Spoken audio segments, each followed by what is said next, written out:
While Han Feng was busy planning the industrial layout of the south, Xiaodai and Zhanning weren't sitting idle at home either. Ing, do you think Tang Yao will like this house? She probably will. Didn't she think it was quite nice when she lived with us in Hanyang City before? This new house is even more beautiful than the old one in Hanyang. So how could she not like it? Besides, I feel like the house isn't the most important thing. What matters most is our husband's attitude towards her. Just like the two of us, we live our lives following him. Wherever he is, that is our home. As long as he treats us well, what does it matter even if we live in a thatched hut? We can farm and raise pigs ourselves. We certainly won't starve. Zhanning shared her perspective. You make a good point.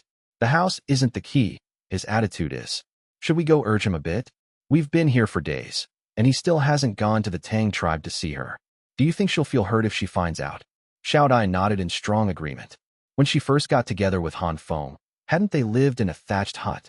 But it didn't matter, as long as he treated her well. Let's urge him then. Maybe he's just too busy and forgot. We'll bring it up tonight when we eat, Zhanning suggested again. Having agreed on the matter, the two women went back to managing the various aspects of their new home. That little rascal Luo Chung still hadn't gotten his toy train tracks laid out, and he had been throwing a fuss about it for the past 2 days. Meanwhile, accompanied by Yian, Guji and Tian Hong boarded a sailing ship heading out to sea. This time, they weren't taking a flying fish ship, but a 2-masted sailboat that had been converted into a trawler. The ship wasn't large, and there wasn't much living space aboard. Most of the cabin space had been converted into a cargo hold. This ship wasn't specifically heading to Qiongzhou Island either. The captain was just going out to sea to fish, and they were tagging along for the tour. They had agreed with the captain that he would take a slight detour to drop them off at Qiongzhou Island when the time came. Yian was a Jinwu guard of the Han tribe, a personal imperial guard to the chief. He was hosting guests from foreign tribes, specifically to show them how the Han tribe fished. Besides, Yian and his group were paying for the trip, so the captain had absolutely no reason to refuse and gladly brought them aboard. The ship sailed out, following the Luyang River all the way to the estuary. The scene before them was utterly shocking to Gu Ji and Tian Hong. In their youth, the two had followed hunting parties far and wide. The furthest they had ever gone was the banks of the Luyang River, right around where the Changkong Commandery docks were now. Back then, looking at the river's 300 to 400 meter width, they had thought it was the largest river in the world. That concept had remained unchanged even when they arrived at Tuahai Commandery, because along the way, the river had stayed roughly that wide. But now, as they reached the estuary and watched the land on both sides gradually disappear, leaving only an endless expanse of water ahead, the two men felt a profound sense of shock and endless terror. After all, the feeling of not being able to see land, surrounded entirely by water, was incredibly uncomfortable for Gu Ji and Tian Hong, 2 complete landlubbers. Brother Yian, are we really going out to sea? That place ahead where you can't see land and it's all water, is that called the sea? Gu Ji asked, nervously gripping the railing. Yes, that is the sea. You can't see the end of it at a glance, and it's entirely water. In our Han tribe, we call the water flowing on land a river, water gathered in a large pit a lake, and water like this, stretching beyond the horizon, the sea. Yian explained to them. Why do we have to come here? The Han tribe clearly has so much territory and countless people. There's nothing here but water. What are we doing here? Tian Hong asked, equally puzzled. As they spoke, the fishing boat caught the wind and sailed into the open ocean.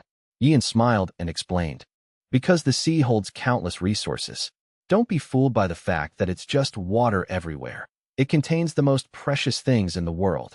Gu Ji and Tian Hong looked at Yian as if he were a madman. It was clearly just water everywhere, and it was so deep you couldn't see the bottom, just a pitch-black abyss. What kind of resources could possibly be here? Right at that moment, as if knowing what they were thinking, Yian grabbed a bucket from the deck and tossed it overboard. Once it was half full of seawater, he hauled it back up. Here, chieftains, taste the seawater here and see what it's like.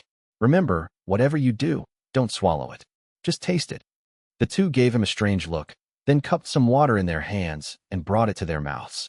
The moment they tasted it, their expressions changed drastically, and their brows furrowed deeply. The water in this sea is actually salty. Setting aside any other resources, the mere fact that seawater could endlessly produce salt was enough reason for the Han tribe to invest heavily in it. Don't underestimate the sea. You might see that the water is salty, But there are also fish in it, and they grow much larger and fatter than the fish in the rivers on land. We don't need to feed these fish, and they cost us nothing. As long as you can scoop them out, there's an endless supply of meat to eat. You might not believe it, but in our inland rivers, a fish that grows as big as an arm is already considered a large fish. One as long as a human leg is a rarity. But in this sea, there are countless fish that big. Fish the size of pigs and sheep are quite common, and there are even some larger than cows and horses, so big you could ride on their backs. I even heard a captain say once that he saw a fish larger than a sailboat. They generally don't hunt monsters like that. Some say they are sea demons, others say they are sea gods.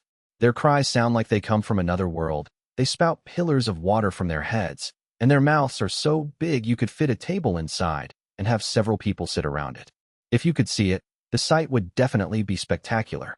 Yian's introduction to the rich fish resources of the sea left Guji and Tianhong completely dumbfounded. My God, fish the size of pigs and sheep were already shocking enough.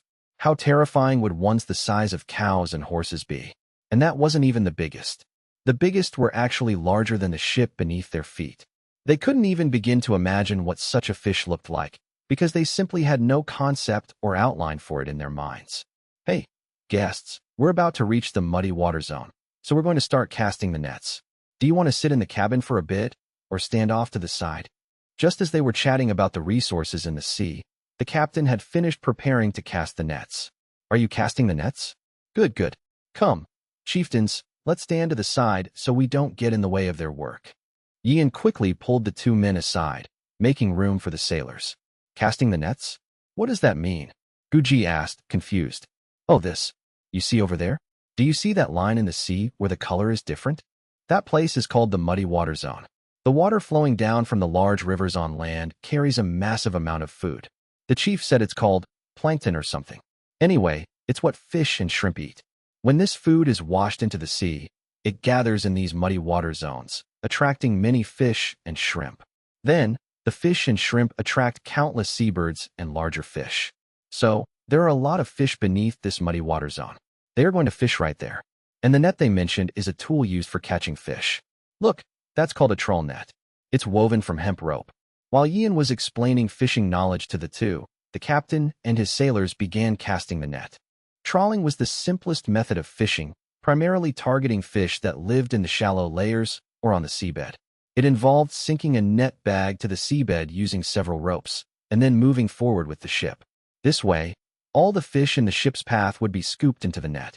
Once it was full, they would use a winch to pull the net up, yielding a bountiful catch of sea fish.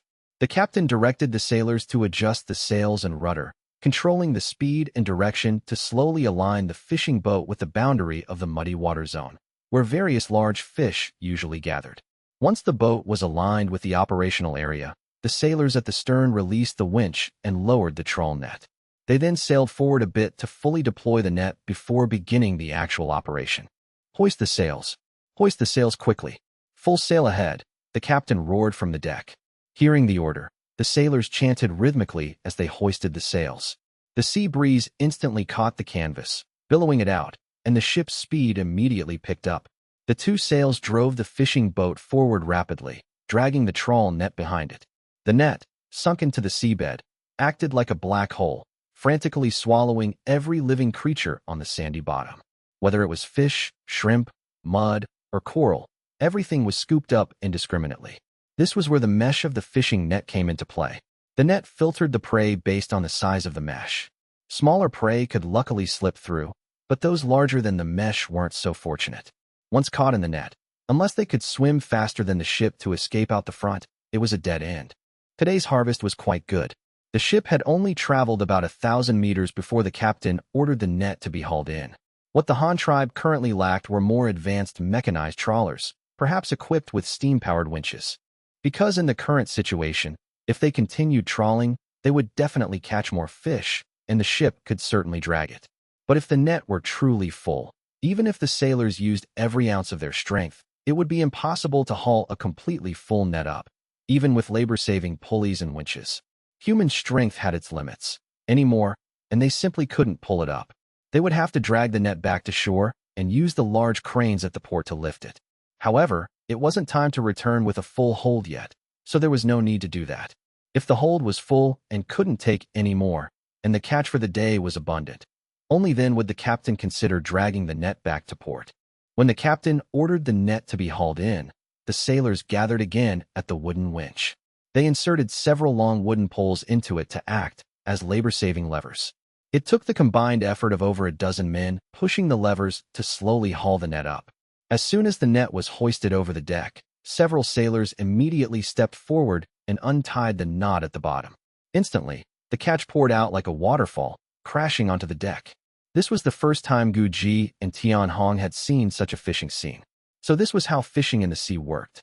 At first, they only knew that these shirtless, barefoot men had thrown a net down and then sailed the boat quickly forward. They never expected that when the net was hauled up, it would be filled with so many things. Especially when the catch emerged from the water, the net was untied, and the fish rained down onto the deck. They were both profoundly shocked.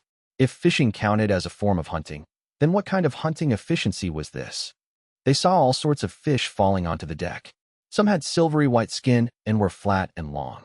Others were bizarrely shaped with multiple tentacles. Some wore armor and had a bunch of legs.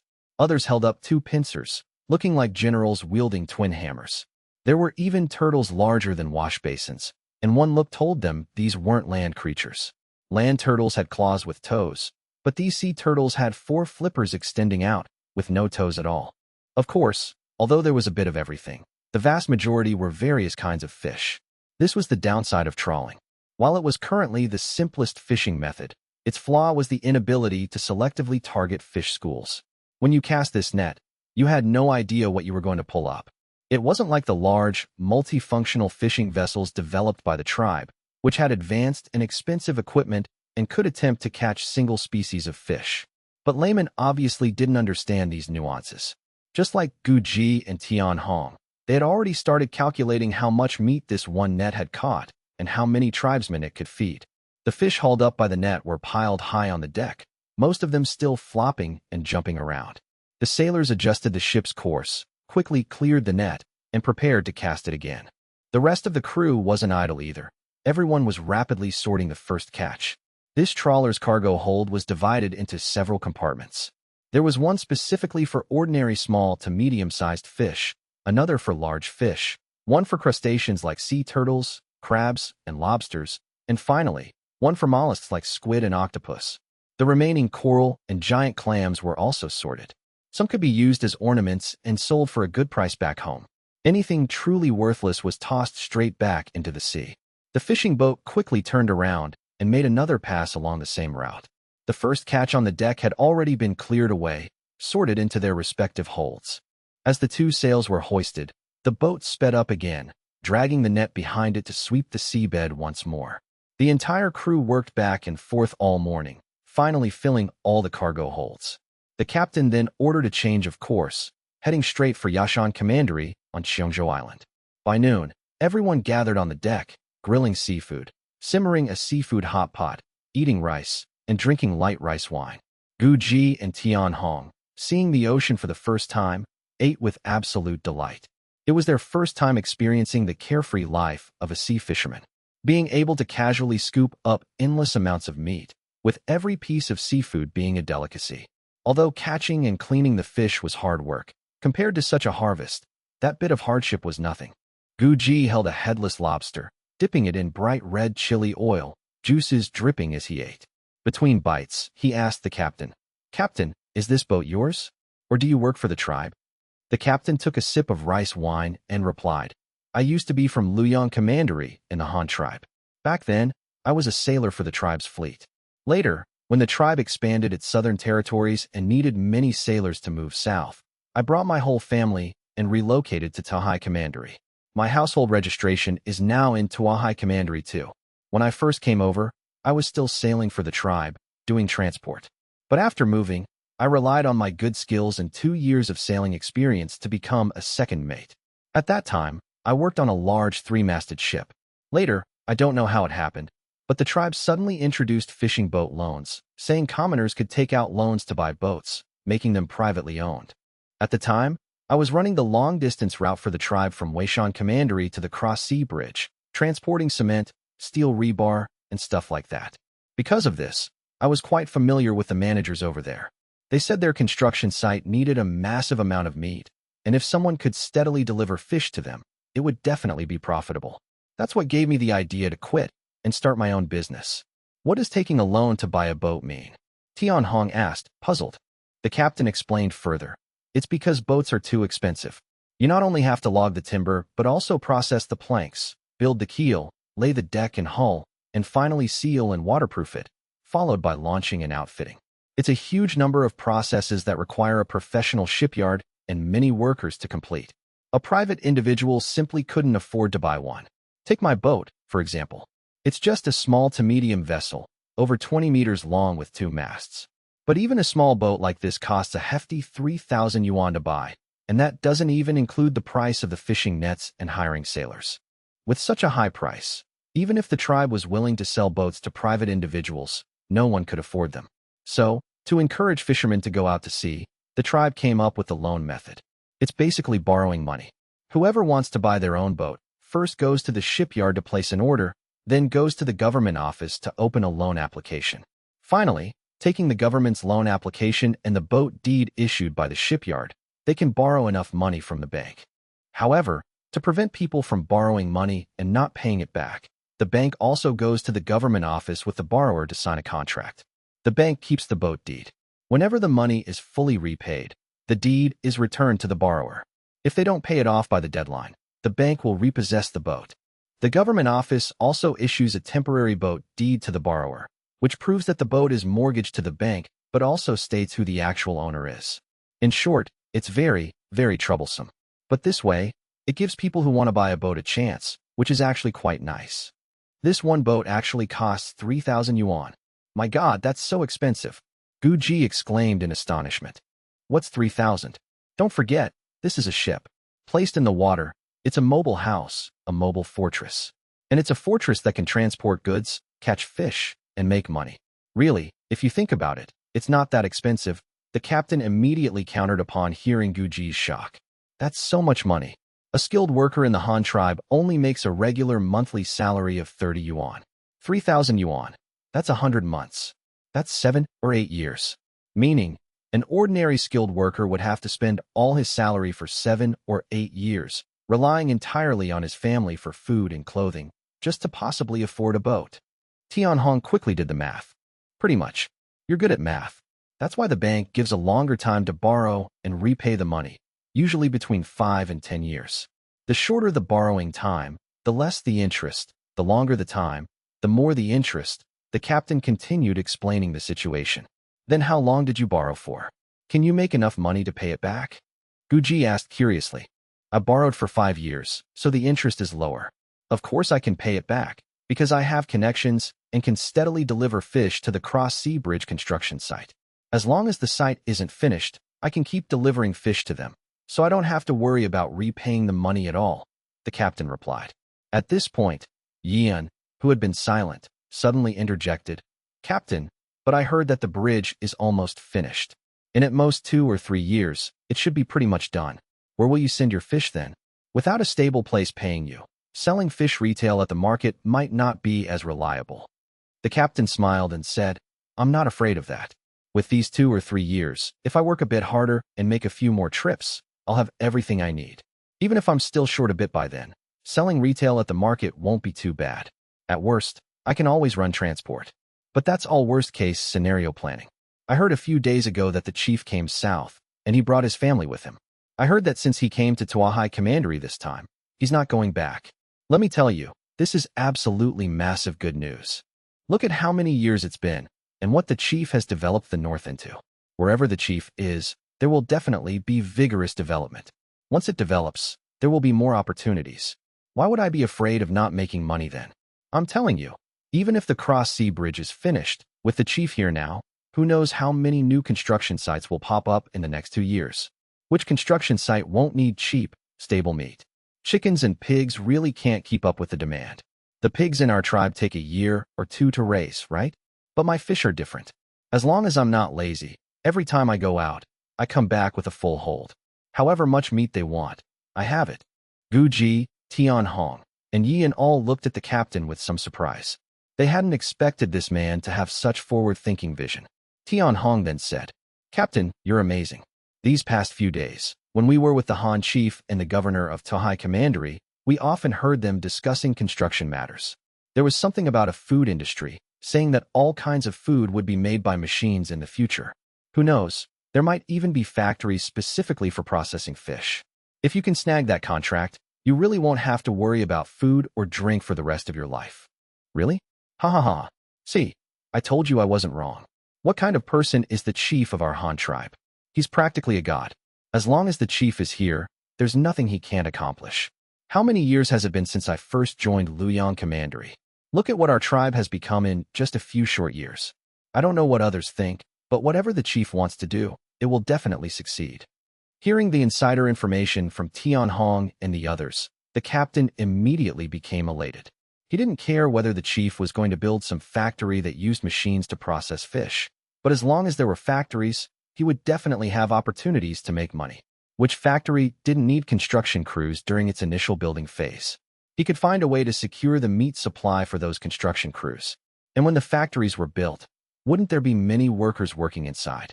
The factories would definitely have cafeterias, right? As long as he could secure the fish supply for a factory cafeteria, why would he worry about not making money? This was much more reliable than some factory using machines to process fish. The fishing boat continued sailing on the sea. After lunch, everyone got busy again. Because their boat didn't have an ice cellar, there was no way to keep the caught fish fresh. If they couldn't keep them fresh, what could they do? They had to gut the fish and salt them immediately. As long as they could last 3 or 4 days, they could deliver the fish to the cross-sea bridge construction site. Fortunately, buying salt as a fishing vessel was cheaper. They could sail directly to the salt pans to buy wholesale, and the salt could be reused, which helped keep costs down somewhat. This was also a result of the low standards at the construction site. After all, with so many people on site, being able to eat meat dishes made from salted fish every day was already good enough. Fresh seafood was completely out of the question. It would be different if they were selling retail at the market. Commoners buying retail liked to pick and choose.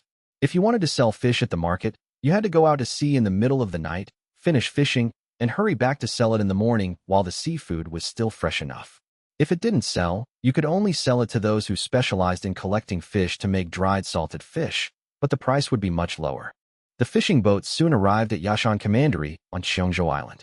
The captain docked the boat at the Yashan Commandery pier, dropped off Guji, Tian Hong, and their group, and then continued heading west towards the cross-sea bridge construction site. Guji and Tian Hong had experienced the life of fishermen and understood their lifestyle. Now, they had arrived at this large island suspended off the mainland that Han Feng had mentioned. As they walked, they listened to Yi En's introduction. There are 6 commanderies on this large island, with a population of about 100,000. Years ago, it was governed by a tribe called the Ecchi tribe. Our Han tribe had a pretty good relationship with them. Who knew that later, the people of this tribe would actually ally with forces on the grasslands and send an army to attack our cities there. Later, to avenge our dead tribesmen, our chief sent troops and directly wiped out the chief and elders of this tribe, along with their army. Then, just a few years ago, our Han tribe directly took over the territory of this island and all the commoners on it. The chief renamed it Qiongzhou Island and divided it into 6 commanderies, which is how we have the current Qiongzhou. However, there is a unique feature here. Because the Han tribe took over from another tribe, there aren't many cities here. Most of the commoners on the entire Qiongzhou Island live in a village-style model. They are unwilling to move into cities to live. If you're interested, I can take you to one of the villages later to see the lives of those commoners after joining the Han tribe. Perhaps then you'll understand the benefits of joining the Han tribe, Yin said, introducing the situation on Qiongzhou Island. What? You mean the territory and population of this large island didn't previously belong to the Han tribe? The Han tribe sent soldiers to snatch this island back? Didn't the original population here resist? Did they just willingly accept the Han tribe's control? Tian Hong asked, unable to comprehend. Hearing this, Yin smiled, looked at Tian Hong, and said, "Why should they resist? I just said, the relationship between the Han tribe and the Ecchi tribe used to be quite good. We helped the commoners of the Ecchi tribe and their chief quite a bit. But how did they treat our Han tribe? The chief of their Ecchi tribe coveted our Han tribe's technology. He wanted to learn how to build our carts and ships, and he even wanted to seize the cities we built on the grasslands, allying with the grassland tribes to attack us. They were the ones who attacked us first. We were merely forced to counterattack. Moreover, when we attacked, we only targeted the high-ranking elders, the chief, and their army. We didn't touch a single commoner. Instead, we gave them a lot of help. Later, after we took over the entire Xian tribe and this large island, we brought the commoners here a better life than before. Now, it's just a change of which tribe governs them. Being governed by anyone is still being governed. As long as their lives are better, isn't that enough? If you don't believe me, you can go walk around the villages here and see for yourselves exactly how the local commoners view our Han tribe. Hearing this, Gu Ji and Tian Hong immediately became interested. All right, we definitely have to see how those commoners are living now. Gu Ji, Tian Hong, and Yian's group went ashore, and Yian began to arrange their itinerary. Let's go to Yashan Commandery here first. The provincial governor's office for Qiongzhou Island is located there. We can pay a visit to Governor Xue first and hear his suggestions regarding our itinerary. Yian immediately told the two. Provincial governor? Not a commandery governor? What kind of position is a provincial governor? Tian Hong asked curiously.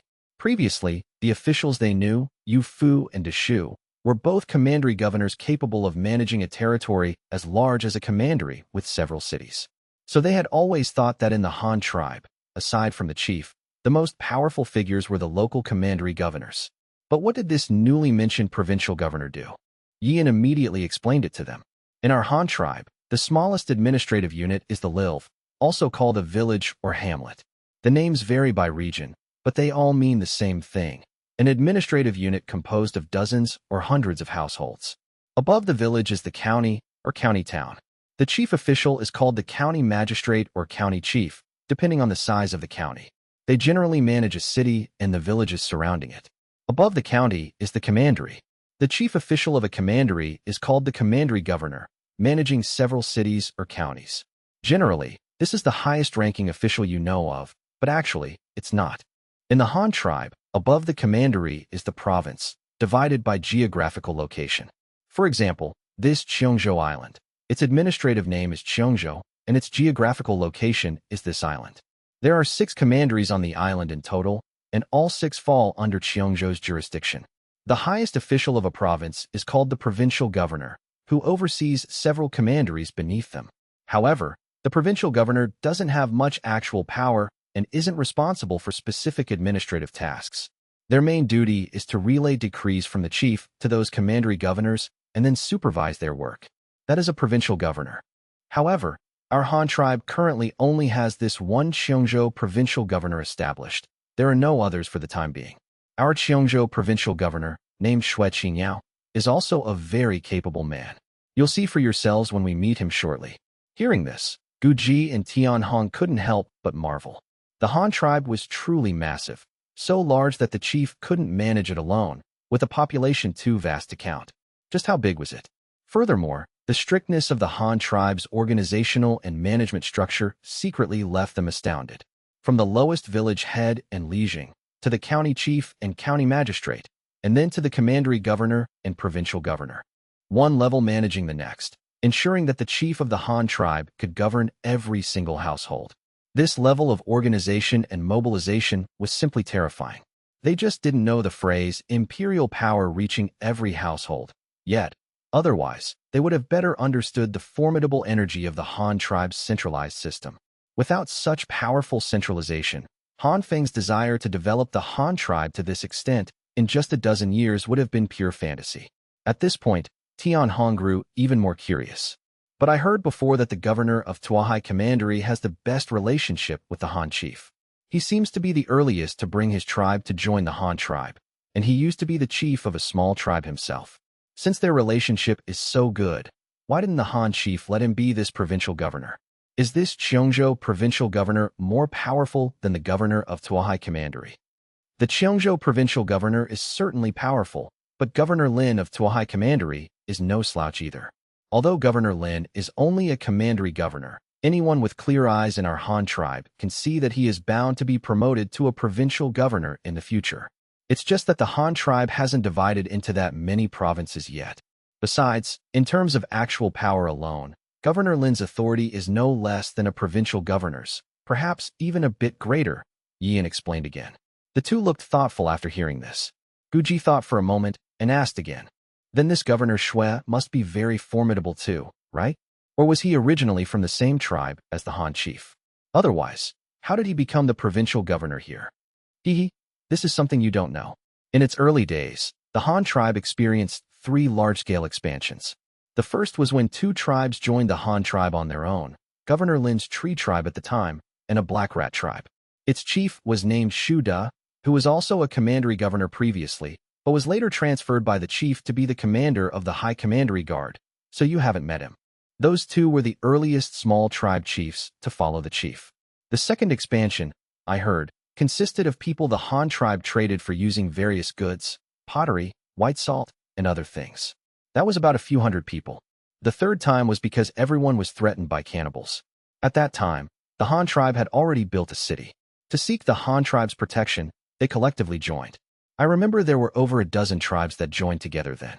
The tribe Governor Xue belonged to was one of those that joined during that time, so he can be considered an early founding member. But as a person, he is indeed quite formidable. Before joining the Han tribe, their Xue clan was skilled in digging caves, building nests, and constructing houses. After joining, they were primarily responsible for construction projects. Governor Xue is very capable. He was the one leading the teams building houses. At first, he led dozens or hundreds of people building houses. Later, the team grew to thousands, and he was directly responsible for building cities. Even later, the chief valued his organizational and coordination skills and made him the military Sima of the Huben Guard, in charge of the ideological, political, logistical, and military law affairs for all the soldiers of the Huben Guard. You might not have heard of the Huben Guard. This was the Han tribe's most formidable army in the early days. Even now, it remains the Han tribe's most powerful cold weapon army.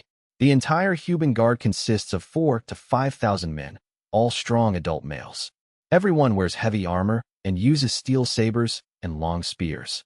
There are also thousands of long-range crossbowmen, and the army is equipped with dozens of cannons. This army has an illustrious combat record. When stationed on the Grasslands, they defeated the sneak attack launched by the Ecchi tribe allied with the Grassland tribes. Later, to avenge our Han tribesmen, the chief assembled nearly 20,000 strong soldiers to attack the Ecchi tribe, which is this Qiongzhou island we are on now. The main force of the island assaulting army at that time was the Huben Guard. It can be said that the Huben Guard's contribution to making Qiongzhou Island what it is today is indispensable. At that time, Governor Xue was the military Sima of the main Huben Guard force, responsible for all administrative management in the occupied areas during wartime, as well as the logistical supply, food and weapons, for the entire island assaulting army of over 20,000 men. Therefore, after that battle was fought, it was only natural for Governor Xue to stay here in Qiongzhou as the provincial governor, because he was familiar with the affairs here. Gu Ji and Tian Hong listened with surging emotions. So this was what war between large tribes was like. Fighting a battle casually mobilized tens of thousands of soldiers, all strong adult males. How much population must this tribe have to draw out that many troops? And the food and weapons for tens of thousands of people. How much population was needed in the rear, farming and crafting equipment, to support such a massive war? The consumption of just one battle was beyond their imagination. From this perspective alone, the Han tribe was indeed remarkable. Tian Hong thought for a moment and asked Yin again. Brother Yi, you are a personal guard to the Han chief, so you must also be a soldier. You should be very familiar with the Han tribe's army, right? Where is that Huben Guard you just mentioned now? There are several guard units stationed here on Qiongzhou Island. For example, the Xiaoqi Guard stationed in the central plains of Qiongzhou Island. This unit also has 3,000 men, and the key point is that they are all cavalry. Every man has 2 horses. They are considered quite formidable among the garrisons in Qiongzhou. Additionally, there's the Baotao Guard station nearby, with 2,500 men. To the north in Xianfeng Commandery, the Hailing Guard station there also has 2,500 men. At the far northwest end in Jiahai Commandery, there are 3,000 men of the Feixiong Guard. These armies are all cold weapon forces. If you want to see them, we can just take a look as we travel along, Yin said, introducing the garrison situation on Qiongzhou Island. Gu Ji and Tian Hong clicked their tongues in secret astonishment. The Han tribe actually had so many troops stationed on this island. A few thousand here, a few thousand there. Added together, that was over 10,000 men, right? What was the Han tribe trying to do? If you don't understand, ask. Guji thought about it for a long time, but couldn't figure it out. So he simply asked directly, Brother Yin, why does the Han tribe station so many troops here? Wouldn't it be better to send these soldiers home to farm? There are no more battles to fight here anyway. Hearing this, Yin smiled and then explained. Qiongzhou is a newly attached territory, and the hearts of the people are not yet settled. Plus, with remnants of the Xian tribe causing trouble, it could easily lead to instability here. When this island was conquered, the chief only withdrew the navy and the Huben Guard. All the other guard units that participated in the attack stayed behind, scattered and stationed across the commanderies here. The fear was that someone might incite the commoners to riot. It will be fine once things stabilize in a few years. Moreover, the chief recently has intentions to reduce the military. Reduce the military? Does that mean sending some soldiers back home? Tian Hong asked, puzzled. Yes, that's roughly the idea. Firstly, because it has been stable here for several years, and the policies implemented by the Han tribe have been widely praised by the commoners, winning over a lot of public support for the Han tribe. Secondly, it's due to the Han tribe's military equipment reform. The chief plans to replace all existing cold weapon armies with firearm armies, the kind of soldiers who carry muskets. Once the soldiers' combat power increases, we won't need as many ordinary infantrymen to garrison. Leaving one or two main forces will be enough. But this is just my guess. It's hard to say exactly how it will turn out, Yin explained again. So that's how it is, the two sighed in realization. While they were talking, they had already arrived at the provincial governor's office in Yashan Commandery. After having someone announce their purpose and showing the Jinwu Guard waist tag, Xue Qingyao quickly received them. Ha ha ha, so it's the chieftains from foreign tribes coming to visit. You two have traveled a long way. You must be exhausted. Are you planning to rest here for a few days? Or take a quick look and head back? Xue Qingyao immediately greeted them. Well, we want to set off as soon as possible to take a look and then head back. We have many places planned to see and don't want to stay here for too long, Tian Hong immediately stated. Oh, I see.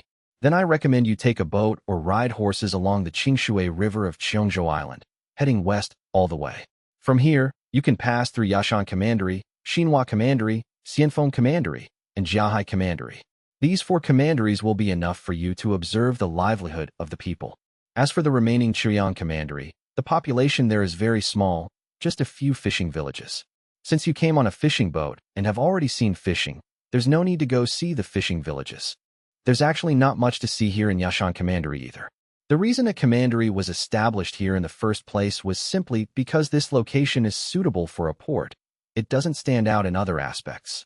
You can definitely take a look at Xinhua Commandery. It's the major grain-producing commandery of Qiongzhou. And Xianfeng Commandery. There are several government-run salt pans there, which control almost all the salt production of our Han tribe. Finally, there's Jiahai Commandery. They are currently building a cross-sea bridge there, which is quite spectacular, and you can go see that too. As for the last remaining Guanhai Commandery, there isn't much population there right now. It's all wasteland, so there's nothing to see. Xue Qingyao quickly introduced the situation to them. Great, thank you so much. As for the boat, we hope Governor Xue can help arrange one. We are newcomers here and really can't find a boat, Yin quickly chimed in. No problem, these are not issues. I'll have someone arrange a boat right away. The exchange concluded, and Gu Ji, Tian Hong, and their group stayed at the provincial governor's office for another day, even asking Xue Qingyao for a simple map of Qiongzhou Island. The group arrived at the pier and boarded a single-masted inland sailboat, embarking on their journey to tour Qiongzhou Island. Their first stop was Xinhua Commandery, managed by Tai Zhen. This veteran Jinwu Guard, who had once gone undercover among the high ranks of the Xian tribe, was now doing better and better as the governor of Xinhua Commandery. Coincidentally, Yin was also a Jinwu Guard. Although the two didn't know each other, with this connection, they were bound to be somewhat closer than strangers. The group quickly took a small boat to Xinhua Commandery.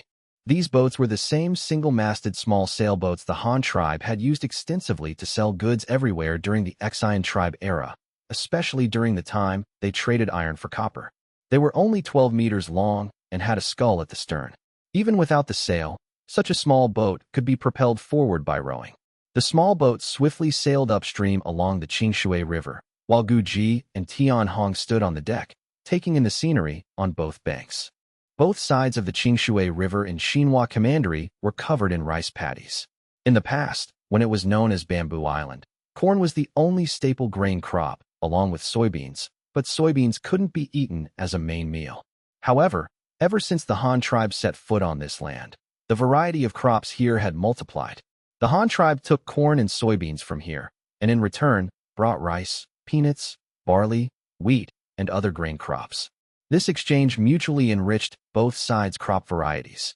But starting from the second year after the Han tribe occupied Bamboo Island and renamed it Qiongzhou Island, they began promoting rice cultivation here. Compared to corn, rice had a higher yield and was better suited to Qiongzhou Island's maritime climate. Moreover, rice was more nutritious and a refined grain suitable for both the young and the old, far surpassing corn. Therefore, once rice was introduced, it was rapidly and enthusiastically welcomed by the local commoners. It had now become a crop that the people planted for 2 seasons every year. Across the entirety of Qiongzhou Island, except for places where the water sources and terrain were truly unsuitable for rice, and they still planted corn, most areas near water sources were filled with rice paddies. Besides the commoners weeding and farming in the fields, the 2 men on the bow deck also saw children carrying bamboo baskets, feeling around in the rice paddies for shrimp and crabs. If they were lucky, they might even catch swamp eels and loaches. But that was just a matter of luck. At the very least, it provided a change of taste for the families. In truth, when it came to eating meat, Qiongzhou Island was no longer lacking. Before the Han tribe's rule, there was already a tradition of raising goats here. After the Han tribe took over, the variety of livestock and poultry on Qiongzhou Island skyrocketed. The most common was probably the rabbit, raised in even greater numbers than chickens and ducks. Next were chickens and ducks, followed by pigs and sheep. The commoners couldn't even finish eating all the rabbits, so why would they obsess over the few shrimp and crabs in the fields? To put it bluntly, it was just the children being playful that led them to catch shrimp in the paddies. Guji and Tianhong traveled by boat all the way to the city of Manhwa Commandery. Though called a city, it was actually very small, looking not much larger than Hanyang City. This was because Bamboo Island hadn't been built from the ground up by the Han tribe. The commoners here already had established village settlements. For the Han tribe to take over midway and try to force them to relocate into the city was extremely difficult, as people were reluctant to leave their ancestral homes. They quickly found the governor's office in this small city. After a simple announcement, Yin and the others were summoned inside. Entering the main hall, Yin saw Tai Jun and immediately took the lead, cupping his hands in greeting. "Greetings to Governor Tai of Manhwa Commandery," he said, bowing slightly. Taijin quickly stepped forward to help him up, grabbing his arm and asking, "A Jinwu Guard by the chief's side? Then we are our own people. I also came from the Jinwu Guard, but I never served by the chief's side. I was always on field assignments. Later, after the war ended, I retired directly and became a governor. What about you? What's your situation now?" "Hee, I know of you, senior. I'm still serving as a personal guard by the chief's side. It's just that this time, 2 chieftains from foreign tribes are visiting our tribe, and the chief specifically ordered me to show them around. That's why we've disturbed you, Lord Governor." Yin replied politely. "Hey, what kind of talk is that? We're all our own people. Whatever you want to see, I'll let you see it. Would I make things difficult for you?" Because of their shared Jinwu Guard connection, Tai Jun was very warm towards them. He personally had the kitchen prepare several dishes and treated Tianhong and the others to a meal. At the dining table, because Tai Jun was too far from the center of the Han tribe, he wasn't very clear about the recent changes, so he chatted with Yi En about the current situation of the Han tribe. As Han Feng's personal guard, Yi En was at the absolute center of the tribe and naturally possessed the latest first-hand news. So, he began to brief Tai Jun on the changes over the past 2 years. However, he wasn't foolish. The information he shared with Tai Jun was all public knowledge or outdated news, but even such information benefited Tai Jun greatly. Through their conversation, Tai Jun finally understood the situation of Guji and Tianhong, and thus became much more welcoming towards them as well. "I heard you want to see the living conditions of the commoners at the lowest level?" Tianhong immediately nodded and said, "Yes. Firstly, we want to know what kind of life our tribesmen will lead after joining the Han tribe. Secondly, I'm very curious. The Han tribe used its army to seize the territory and population here. Are they really that willing to submit to the Han tribe's control? Especially regarding paying taxes to the Han tribe. I find that a bit hard to understand." "What's there to understand? The fact that you have such thoughts just shows you haven't seen enough. Back when the Xian tribe managed Bamboo Island, the taxes they collected from the commoners were much heavier. Moreover, their administration was extremely chaotic, with no fixed standards at all. Often, the tax collectors would just take however much they wanted.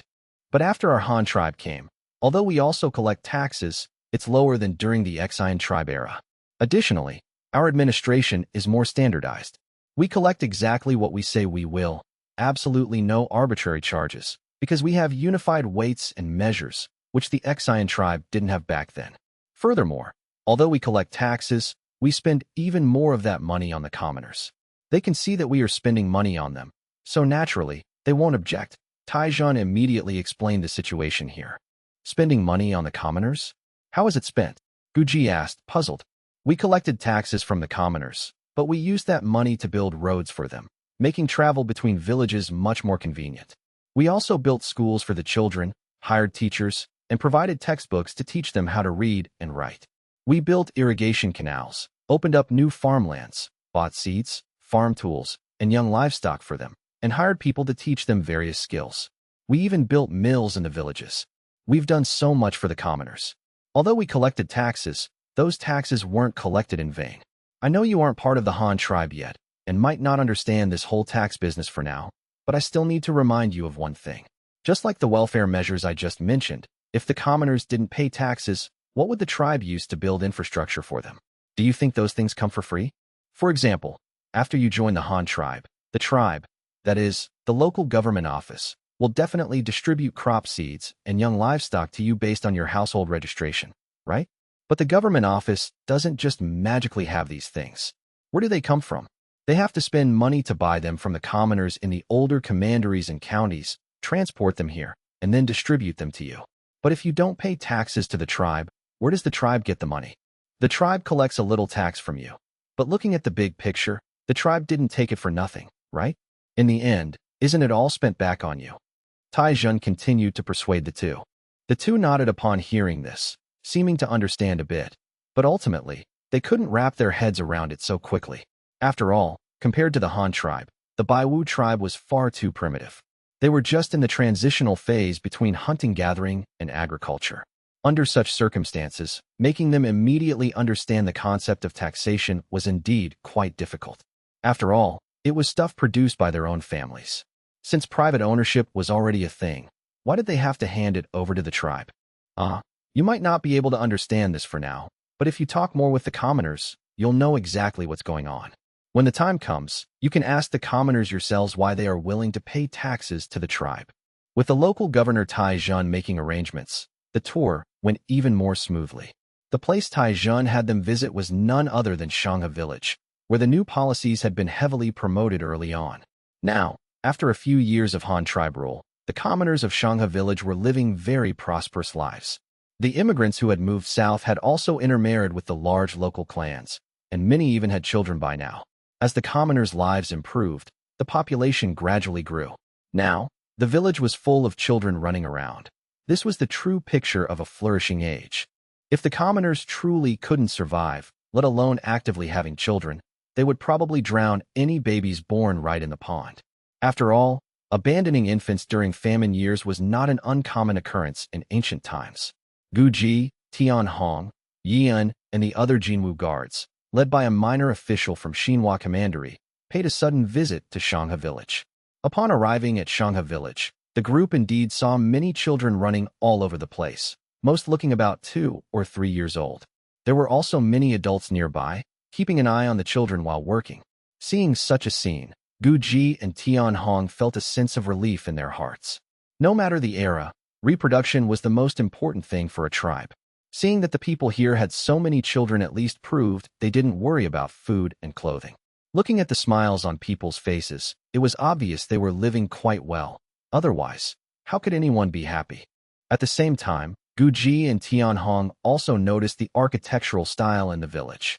Earlier, when they first went to the city of Xinhua Commandery, they felt the architectural style wasn't much different from the rest of the Han tribe, just that the city was smaller. But here in Qiongzhou village, everywhere they looked, there were bamboo houses. Compared to bamboo houses, the Han tribe's brick and tile houses were clearly much sturdier. So why did the commoners here live in bamboo houses instead of brick ones? Thinking of this, Tian Hong asked directly, "Brother, I came from other parts of the Han tribe, and all along the way, I saw sturdy brick and stone houses. Why are there only bamboo houses here? Is the Han tribe unwilling to allocate houses to them?" Yan obviously didn't know the ins and outs of this. After all, he was just a personal guard by Han Feng's side. Even if he knew things, they were major tribal affairs. For minor matters like this, sometimes the lower levels wouldn't even report them up. If Han Feng didn't know, how could they? So the one who answered this question was the minor official Tai Zhan had sent to guide them. Hearing Tian Hong's question, the minor official wasn't angry. Instead, he patiently explained, "Honored envoy, it's like this. This Qiongzhou island you are on was managed by a tribe called the Xian tribe before the Han tribe took over. Back then, it wasn't called Qiongzhou Island, but Bamboo Island, famous for its abundance of bamboo. At that time, the architecture of the commoners here was mostly bamboo houses. They sourced materials locally, which were inexhaustible and cheap. Later, when our Han tribe took over, we intended to replace them with brick and tile houses for everyone. But most commoners were used to living in bamboo houses and were unwilling to change. However, later on, our chief specifically relocated a batch of immigrants from the mainland. When those immigrants came, they all lived in brick and tile houses. Additionally, over the past 2 years, with the intermarriage between the immigrants and the local Qiongzhou commoners, more and more young people in the village are now choosing to live in brick and tile houses. It's just that some elderly folks are unwilling to move into new homes," the minor official explained patiently and amiably. "So that's how it is. Then I wrongly blamed the Han tribe." The group walked and observed, soon arriving at a small open space in the middle of the village. This used to be the village's grain-drying floor a long time ago, but now the grain-drying floor had long been moved to a cement-paved area. This original spot had become an activity area where villagers gathered to chat in their free time. Hearing that people from above had arrived, Guan Tao, the village chief of Shanghe village, quickly came out to welcome them. He had now intermarried with the immigrant Rin family, marrying his daughter to the Rin family's eldest son, Rinzhua. The two families had become in-laws, making them even more inseparable from the Han tribe. When the two sides met, Guan Tao first communicated with the minor official he knew well, and only then did he understand the group's purpose. It turned out they were chieftains from another tribe who wanted to join the Han tribe, but were somewhat hesitant, worrying about what would happen to their tribesmen after joining. So they wanted to see how people lived here. Guan Tao immediately understood what was going on. He actively began to persuade Tian Hong and Gu Ji, detailing all the benefits their village had received after being taken over by the Han tribe, leaving Tian Hong and Gu Ji thoroughly tempted. During the Xian tribe era, the former Shanghe village truly had nothing. Later, when they were able to weave cloth and make clothes themselves, the looms were bought from the Han tribe's embassy. It could be said that their ability to live such a good life now was entirely due to the Han tribe's support. After the Han tribe officially took over the management of Qiongzhou Island, the commoners' lives got even better. There were also those immigrant households the Han tribe specifically brought in, every single one of them a talent: blacksmiths, carpenters, oil pressers, tofu makers, farmers, cart drivers, livestock breeders, and clothes and shoe makers. The native commoners of Shanghe village had truly learned a lot from them. From the fact that the Han tribe specifically arranged immigrants for them to help improve their quality of life, it was clear enough that the Han tribe cared deeply for the commoners. Of course, this was just what the commoners themselves thought. The reason Han Feng did this was, firstly, to teach the commoners of Bamboo Island more life skills, transforming them into a beneficial population resource. After all, if they didn't have skills, how could they engage in production? What use would a non-productive population be to him? The other reason was to assimilate them as quickly as possible, completely aligning their living habits with those of the Han tribe. This was Han Feng's true intention. Gu Ji and Tian Hong spent a whole day in Shanghe village, eating with the villagers and touring the area. They also visited the brick and tile houses built by the immigrants in the village. What started as an immigrant district with only 10 courtyards had now expanded to over 30. Most of the young people in the village moved into these brick and tile courtyard homes after getting married, because it was convenient. Although they were used to living in bamboo stilt houses, the lifestyle changes brought by the Han tribe forced them to transition to the ground. They couldn't carry out production work inside a bamboo stilt house. They wanted to raise livestock like cattle, sheep, chickens, ducks, and rabbits, But not all animals were suitable for being raised underneath a stilt house. Then there were the looms. These couldn't be moved up into the stilt houses, meaning they couldn't produce cloth there. Furthermore, for the elderly, climbing up and down the stilt houses every day was very inconvenient. And things like stone mills, they certainly couldn't haul those up into a stilt house either. They needed houses on flat ground, with wide, easily accessible doors and large courtyards. All these needs were forcing them to move down to the ground. At this rate, it probably wouldn't even take a generation before all the commoners on Bamboo Island came down from their stilt houses and moved into the Han tribe's brick and tile houses with their own private courtyards. After looking at the commoners' residences, Gu Ji and Tian Hong went to see their fields.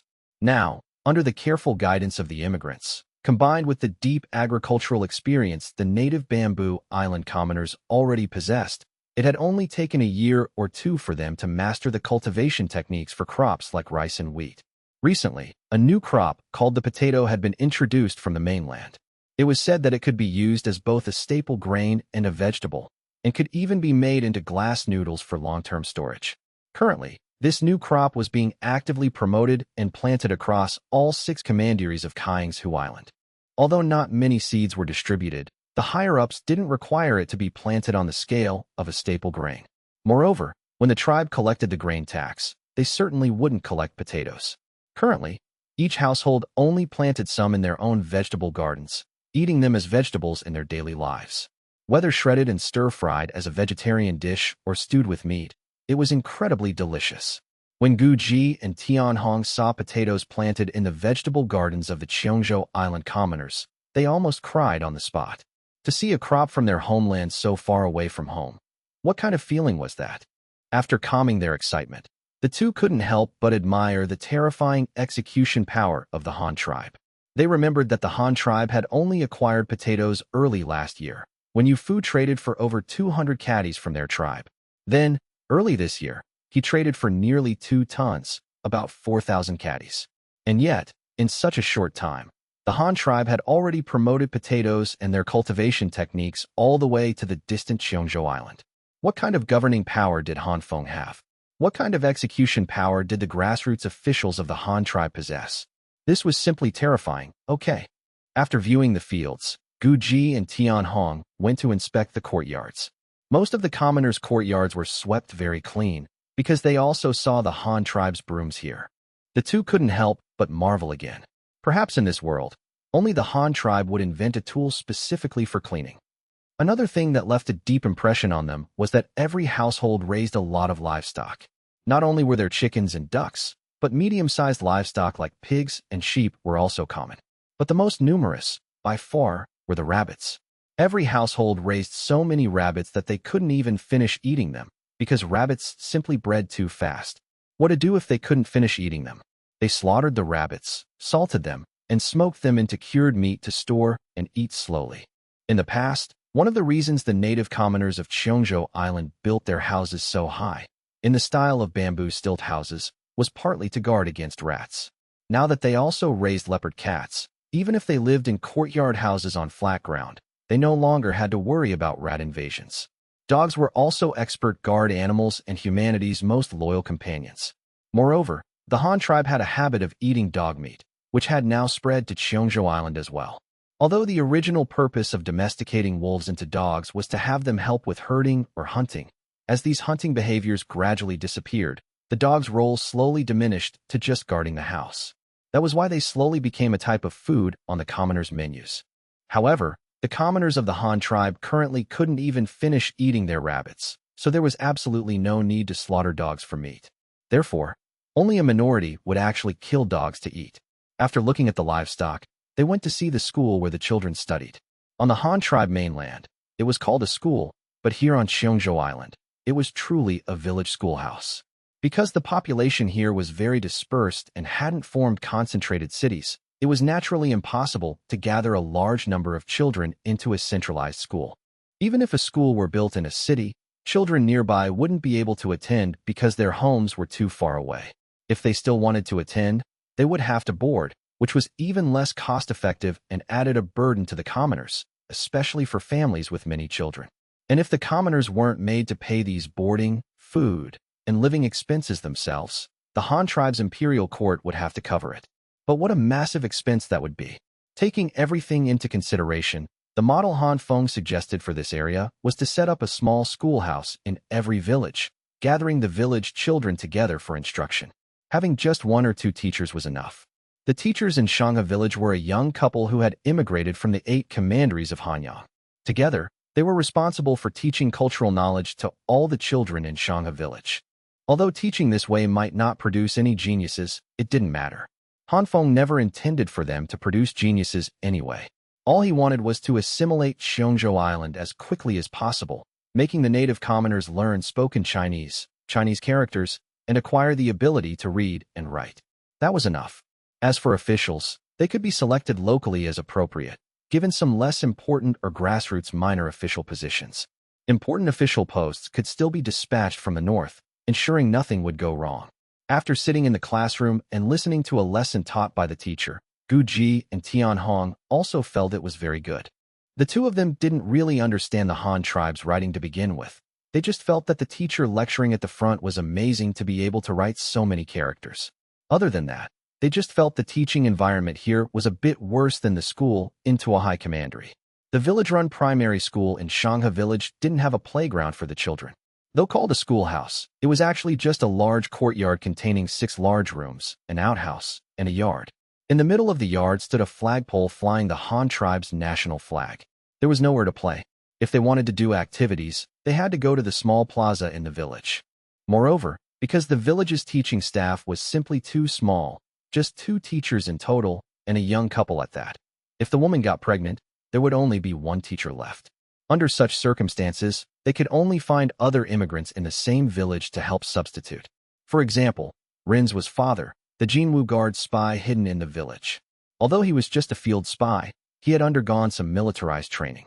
Ever since immigrating to Qiongzhou village, besides forging iron and helping villagers repair ironware and farm tools, he also taught the children's physical education classes. He taught the children formation training, running, jumping rope, and other methods to strengthen their bodies. He also frequently made toys like sandbags for the children and led them in games, so the village children really liked this PE teacher. Seeing this kind of life, Gu Ji and Tian Hong felt very gratified. Even though they knew clearly that Qiongzhou Island had been forcibly occupied by the Han tribe, and its population forcibly taken over and managed by them, seeing the lives the commoners led now, they still had to sigh in admiration. The lives of the Qiongzhou commoners today were truly good. Although they didn't know exactly what their lives were like before, if the Baiwu tribe could live at this standard after joining the Han tribe, they would definitely be willing. The two spent a day touring Qiongzhou village, and then, at Taijin's suggestion, went to see 2 other villages. The situations they saw were much the same. So, they bid farewell to Taijin and, along with Yan, went to the military camp of the Shaoqi Guard stationed in Xinhua Commandery to take a look. This was also something Yan and the others had planned beforehand, because Gu Ji and Tian Hong had yet to see what the Han tribe's cold weapon troops actually looked like. Going to see them this time was purely to satisfy their curiosity. When the group arrived at the Shaoqi Guard's military camp, what they saw was a scene resembling a battlefield. The soldiers of the Shaoqi Guard also had to conduct various equestrian training normally, and what Gu Ji and Tian Hong saw was exactly such a spectacular scene. Rows of scarecrows were neatly arranged in formation, while the cavalry soldiers formed neat lines to practice the classic corner-cutting charge. The so-called corner-cutting charge meant that when the enemy army was arranged in a neat spear phalanx, a frontal cavalry charge would definitely suffer heavy casualties. At this time, the cavalry had to form a single-file column and then charge at a 45-degree angle, grazing the 2 front corners of the enemy phalanx. As the cavalry column successively charged past the corners of this phalanx, it was equivalent to using a whole column of cavalry to hack at that single person on the corner of the enemy formation. Using this corner-cutting charge tactic, no matter how formidable the enemy's phalanx was, the cavalry could shatter their formation in a single pass. Once the enemy's formation collapsed, it became the cavalry's domain. Even just riding their horses wildly to trample and crash into them could crush the enemy to death. This was the first time Gu Ji and Tian Hong had seen such a large-scale horse unit conducting a mass charge. In that scene, every soldier and horse was fully armored. The cold iron armor gleamed in the sunlight, and the weapons in their hands flashed with a chilling light. Whether it was the long sabers used by the cavalry or the heavy lances, every single one looked terrifying. With such a group of valiant warriors, numbering in the thousands, what other tribe in the world could be a match for the Han tribe? However, what they didn't know was that during the attack on the Xian tribe in Bamboo Island, the Shaoqi Guard hardly participated in any battles. The terrain here on Qiongzhou Island simply didn't have many places suitable for large-scale cavalry combat. The reason Han Feng specifically organized a cavalry unit to come here was for their rapid strike capability. This cavalry could be used to quickly raid the enemy's strategic nodes, or to rapidly mobilize for support if the battle went poorly for their side. Han Feng's idea was sound, but unfortunately, the enemy was simply too useless and never gave the Shaoqi Guard a chance to act. You tell me, how frustrating is that? Because the Shaoqi Guard was, after all, a military unit, Gu Ji and Tianhong were only allowed a brief tour. However, out of respect for Yi and status as a Jinwu Guard, Gu Ji and Tianhong were allowed to put on the heavy armor of the Shaoqi Guard and sit on horseback to experience the feeling of being a knight. The two even brandished the long sabers and heavy lances a few times, satisfying their curiosity about the cold weapon army. After bidding farewell to the Shaoqi Guard, they directly took a boat and left Xinhua Commandery, heading straight for Xianfeng Commandery. The conditions in Xianfeng Commandery were actually a bit harsher. Freshwater resources were scarce, and there wasn't much arable land for planting. But fortunately, several salt pans had been developed here, making it the Han tribe's largest table salt production base. Most of the nearby commoners also worked here. The output from their own homes, combined with the wages from working at the salt pans, allowed them to live a pretty good life. After all, if the output from home was enough for food, drink, and clothing, then the money earned from working could be saved or used to buy other things. Upon arriving in Xianfeng Commandery, Gu Ji and Tianhong headed straight for the salt pans. To be honest, although these two guys had been eating the white salt provided by the Han tribe for over a year, they actually had no idea how any of this salt, whether well salt, rock salt, or sea salt, was made. Coming to the salt pans this time, when the two saw the snow-white salt piled up like mountains on the ground, their eyes widened in disbelief. Just one small hill of salt would be worth so much. If used for trading population, it could probably buy every single person in their Baiwu tribe outright. And there was actually so much of it here. The salt pans were so large you could hardly see the end, with similar salt mountains piled one after another. No wonder the Han tribe could satisfy the salt supply for hundreds of thousands of people. Looking at the piles of snow-white salt mountains before them, Gu Ji and Tianhong both felt their hearts pounding. The importance of salt went without saying. Although the Han tribe now had currency that could be used to trade for various goods, if you really couldn't produce coins, salt could equally be used for trade, a point that even grain couldn't match. After all, if you didn't have grain, you could eat other things to fill your stomach. But if you didn't eat salt, what could you find to replace it? Thinking of this, Tianhong simply asked directly, "Brother Yian, do you know how this salt is extracted from the seawater? Is there really that much salt in the seawater?" Yian couldn't answer this question either. He had only heard Han Feng say that sea salt was dried from seawater, so it was probably dried using the sun. But as for exactly how it was dried, he really didn't know. I'm not clear on that either, but since we're here to visit, let's just go see for ourselves. The governor of Xianfeng Commandery was Niu Wei, the former trade elder of the Xian tribe who had been turned by the Han tribe. Later, after Bamboo Island became Qiongzhou Island, Han Feng made him the governor of Xianfeng Commandery. However, Niu Wei didn't come over during this visit to the salt pans. Two visiting chieftains from foreign tribes didn't require a governor like him to personally receive them. He only sent a minor official to help them handle trivial matters. Yian spoke to the minor official, and the group entered the salt pans to begin their tour. "Gentlemen, our salt pan here is the latest generation of solar evaporation salt pans. Before the Han tribe ruled here, the Xian tribe also dried salt, but the labor intensity for the workers was extremely high, and they used a lot of people. Yet, the salt produced was very little. It basically depended on the heavens for a meal. But ever since our Han tribe took over the salt pans, we renovated the salt ponds here and installed many advanced mechanical devices.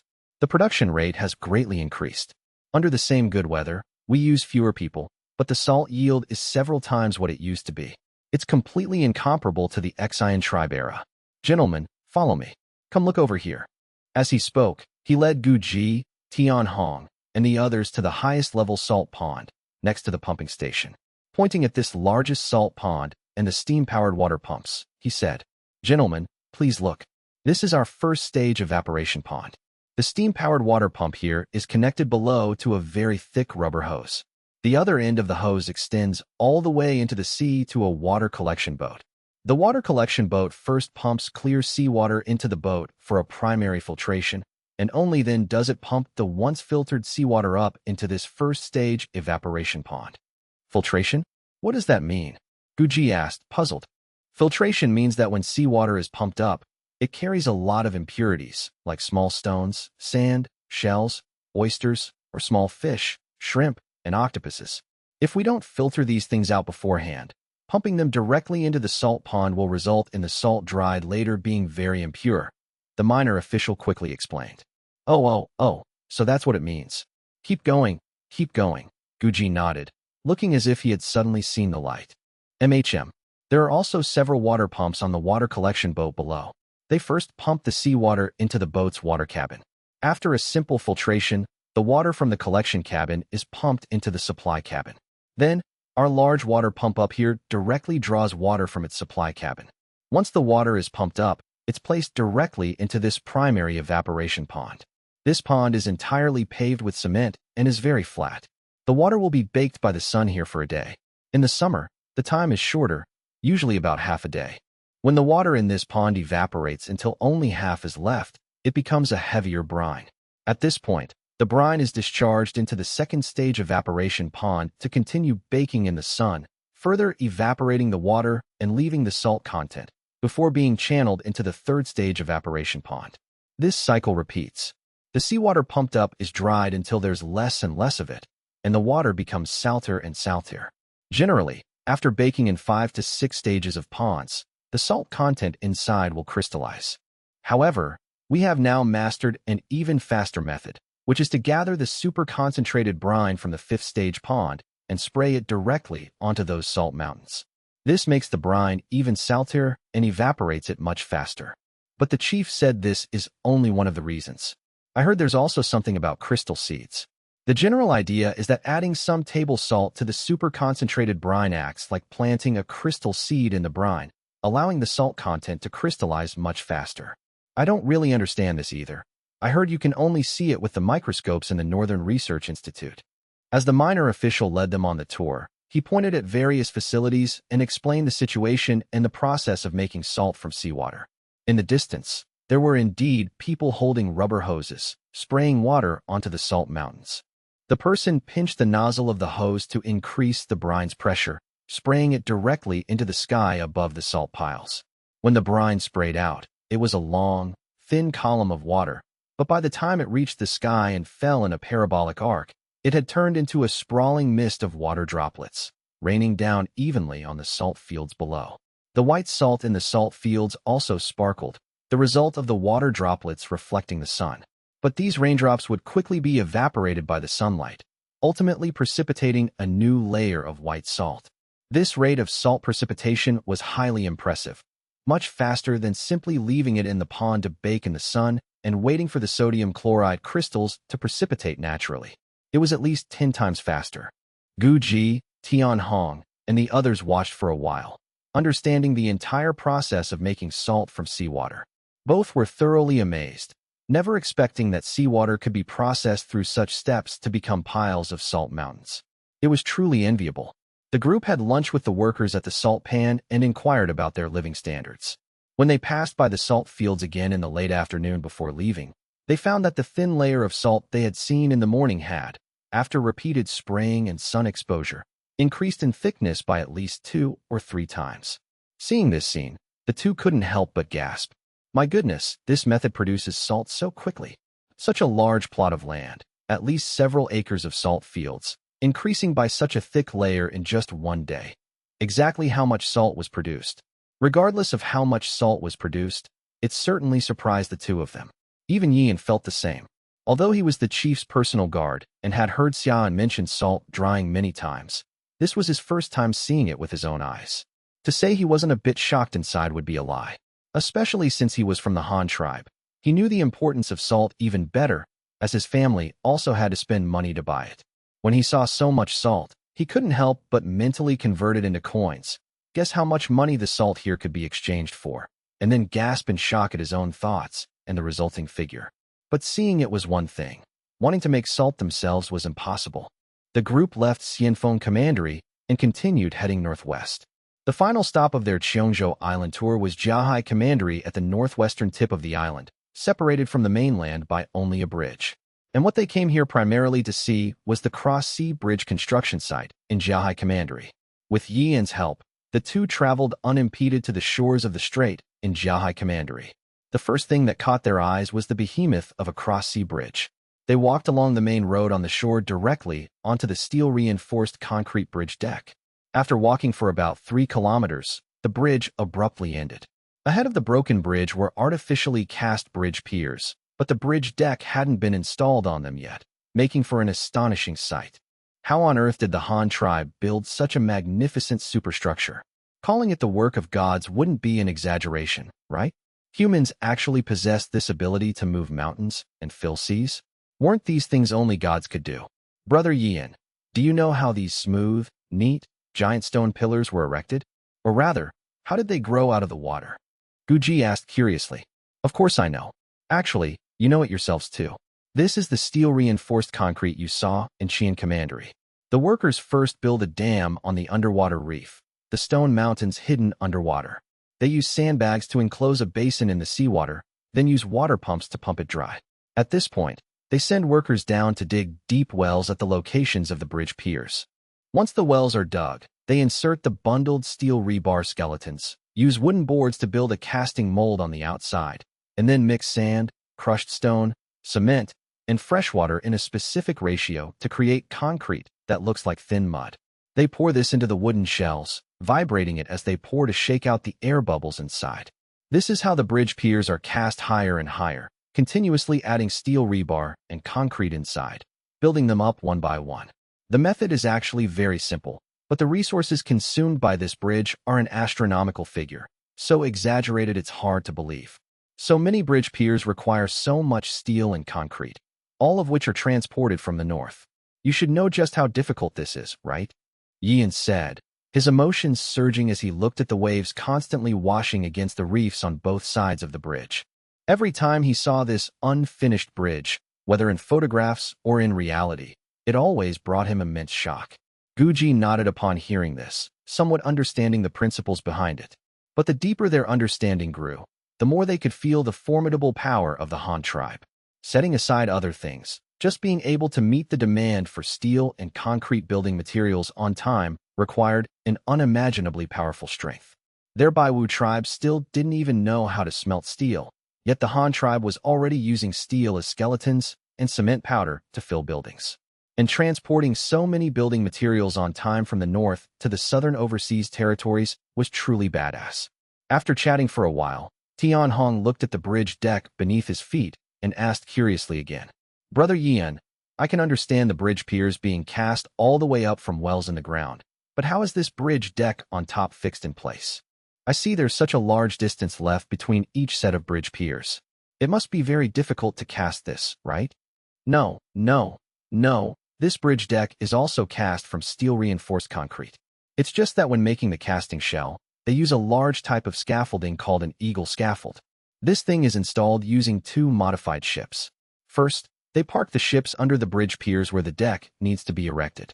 Then, someone climbs to the top of the mast and gets onto the top of the bridge pier. At this point, both sides coordinate closely to erect a sturdy eagle scaffold, which is the shell used for casting, between the 2 bridge piers using the high platforms on the ships. Once the shell is built, they place the pre-prepared steel rebar skeleton inside, and finally carry out the casting. For this super project, who knows how many things those people modified. There are several ships here specifically for erecting eagle scaffolds, ships specifically for transporting sand, and ships equipped with steam engines and mixing drums specifically to provide mixed concrete. Yian continued to introduce the situation and construction methods here to the 2.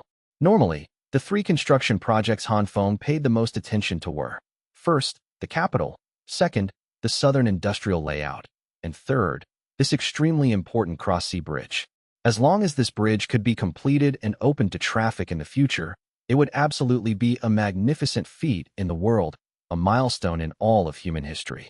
Just then, a small two-masted boat sailed towards them from a distance. This was the boat they had contacted in advance from the opposite shore to take them across. Yan showed his Jinwu guard token to verify their identities, then led them down a rope onto the boat, which smoothly sailed towards the opposite shore. It wasn't until they were sitting on the boat, heading towards the other side, that Gu Ji and Tianhong realized just how wide this strait was.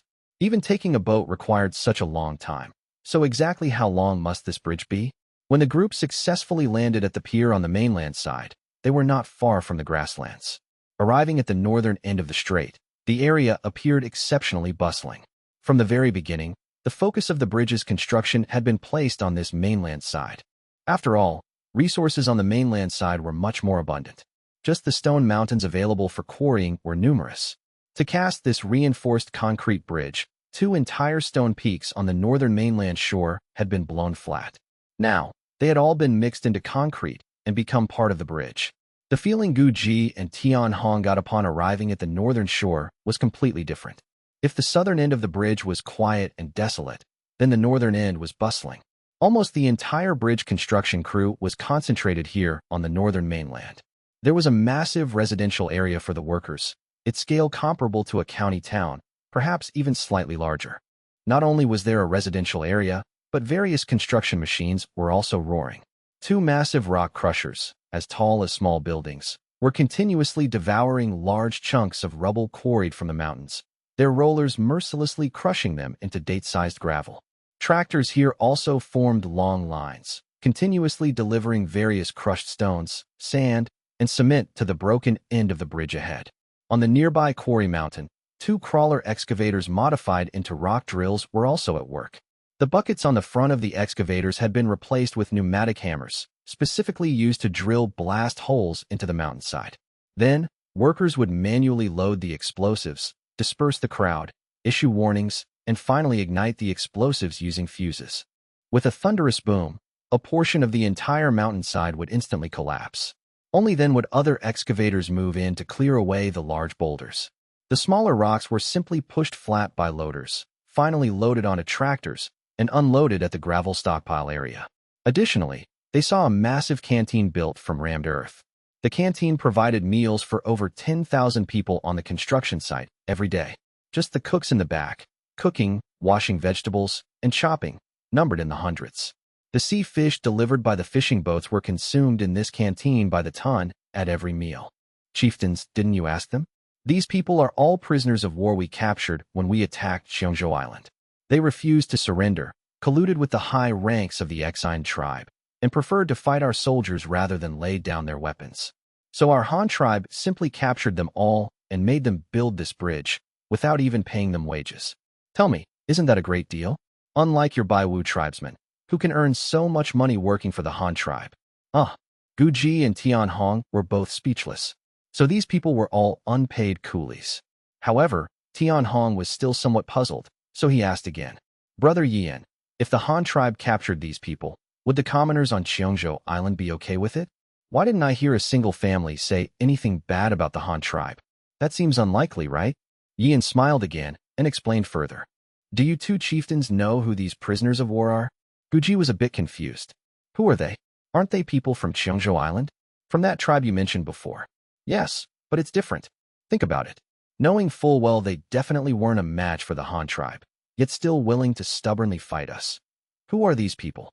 This time, without waiting for them to reply, he continued. The Exine tribe used to have a hereditary chief. Under him were 10 elders. These elders controlled every aspect of the Exine tribe. Some were in charge of refining salt, some in charge of construction, some in charge of smelting metals, others specifically in charge of livestock breeding, and some specifically in charge of farming. These elders were the high ranks of the Exine tribe, holding a transcendent status. They also secured many benefits for their own families. Under these circumstances, once they were defeated by the Han tribe and lost their transcendent elder status, their family members would naturally decline along with them. So tell me, who would be most willing to fight for them? Naturally, it was the tribesmen of those elders and the chief. These people used to take advantage of and bully those Qiongzhou commoners all the time. Now that we've wiped them all out in one fell swoop, and our Han tribe has made their lives better after taking over, do you think those commoners should be happy or cursing us? Guji and Tian Hong suddenly understood. So these prisoners of war were all tribesmen of the former Xian tribe's high ranks. No wonder the ordinary commoners didn't have the slightest rebellious mentality. But Tian Hong asked again, then how does the Han tribe plan to deal with these prisoners of war? Just let them work without pay, and then what? When the work is done, what will the Han tribe do to them? Will they kill them? This time, Yan answered without any hesitation. Of course not. Although these people are prisoners of war and tribesmen of the Xian tribe's high ranks, they themselves haven't committed any major faults. They are humans just like us. So the chief promised them that as long as they build this bridge well, they will be allowed to go home and be issued Han tribe household registrations. Besides, building this bridge isn't just for the good of the Han tribe. It also benefits their Qiongzhou island. It's considered a deed that benefits their hometown, so they are willing to do it, just without wages. However, the cannibal prisoners of war the Han tribe captured from the north are different. They grew up eating their own kind. Animals like that, who even eat people, don't deserve to be treated as humans. So they will be slaves for the rest of their lives, working for the Han tribe until they die. Whatever is the most tiring and dirtiest, they are sent to do it. Guji and Tian Hong nodded upon hearing this, agreeing with this approach. After interacting with the people of the Han tribe for so long, the two had also heard many things about the cannibals. If they encountered such creatures who associated with monsters and cannibalized their own kind, they might be even more ruthless than the Han tribe's handling and just slaughter them all directly. But the Han tribe was different. The Han tribe had too many things that needed building. These captured slaves, just as Ian said, saved much more money than using workers from their Baiwu tribe. After all, they didn't have to pay wages, right? After understanding the situation at the Cross-Sea Bridge construction site, the two prepared to head to the next stop on their journey. Their next stop was the Grasslands. They would first head straight east to Binhai Commandery, the southernmost point, and then turn north to Zhongwu Commandery and Kaiyuan Commandery. This trip would allow them to see all three commanderies of the Honghu Lake region and the Han tribe's grassland forces. Finally, they would take a boat from Kaiyuan Commandery, traveling along the Honghu waterway to the capital.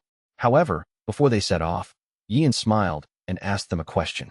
Chieftains, we are about to head to the grasslands, but do you know how to ride horses? Guji and Tian Hong were instantly stunned.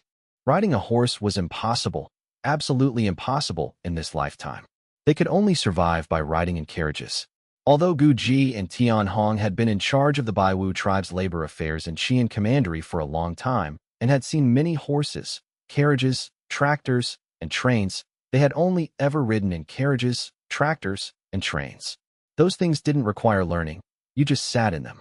But riding a horse was different. You had to practice, and it was best to have some talent. Unfortunately, they were both in their 20s and didn't really want to learn now. The group set off on their journey again.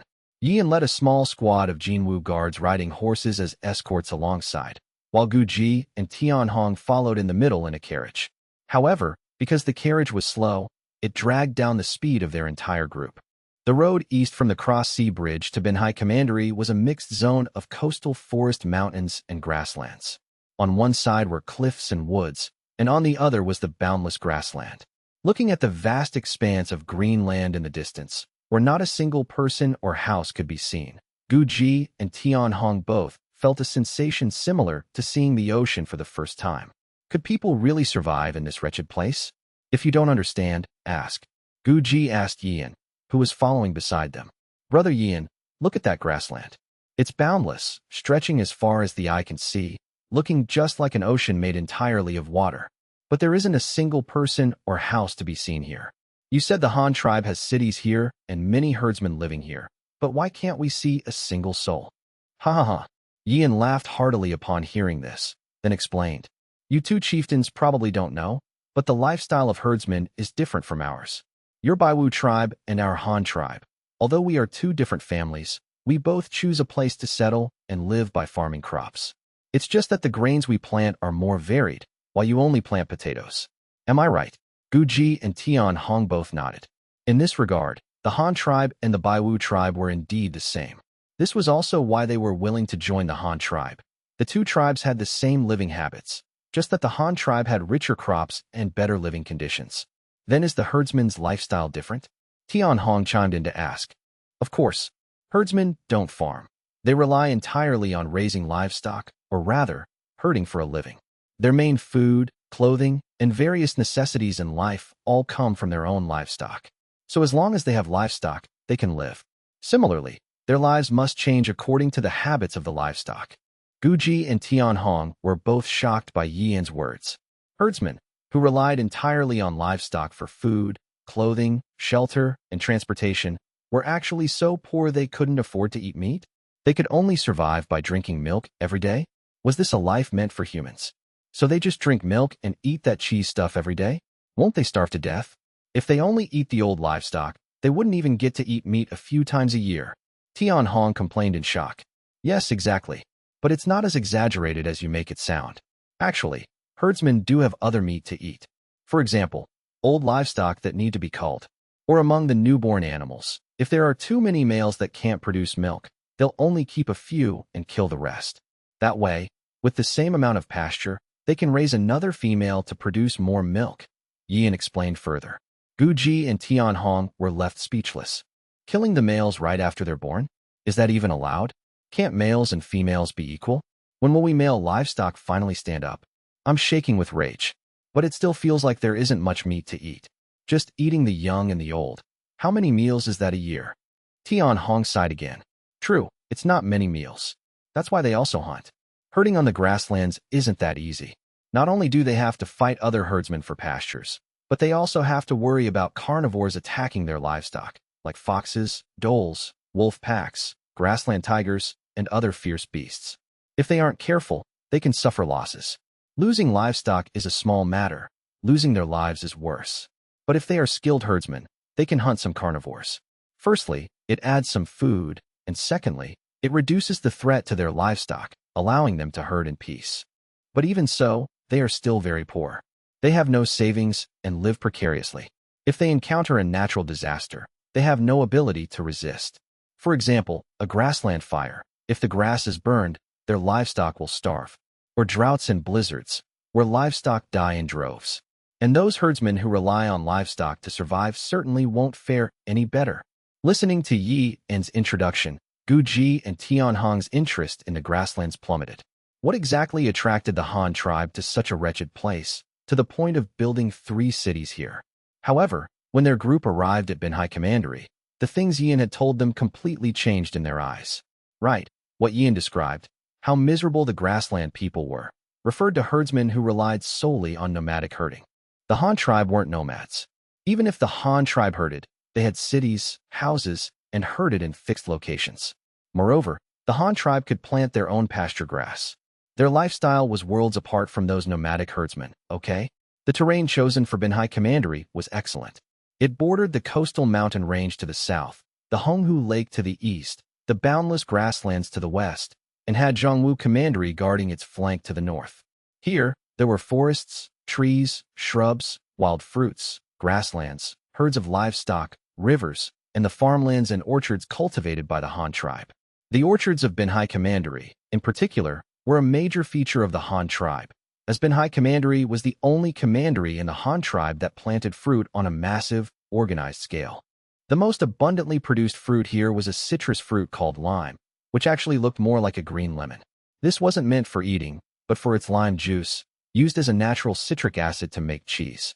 The herdsmen on the grasslands all needed it. The relationship between lime juice and cheese was roughly similar to that between brine and tofu. Without adding citric acid to fresh milk, it wouldn't coagulate into cheese. Furthermore, the Han tribe planned to build soda factories in the future to mass-produce soda.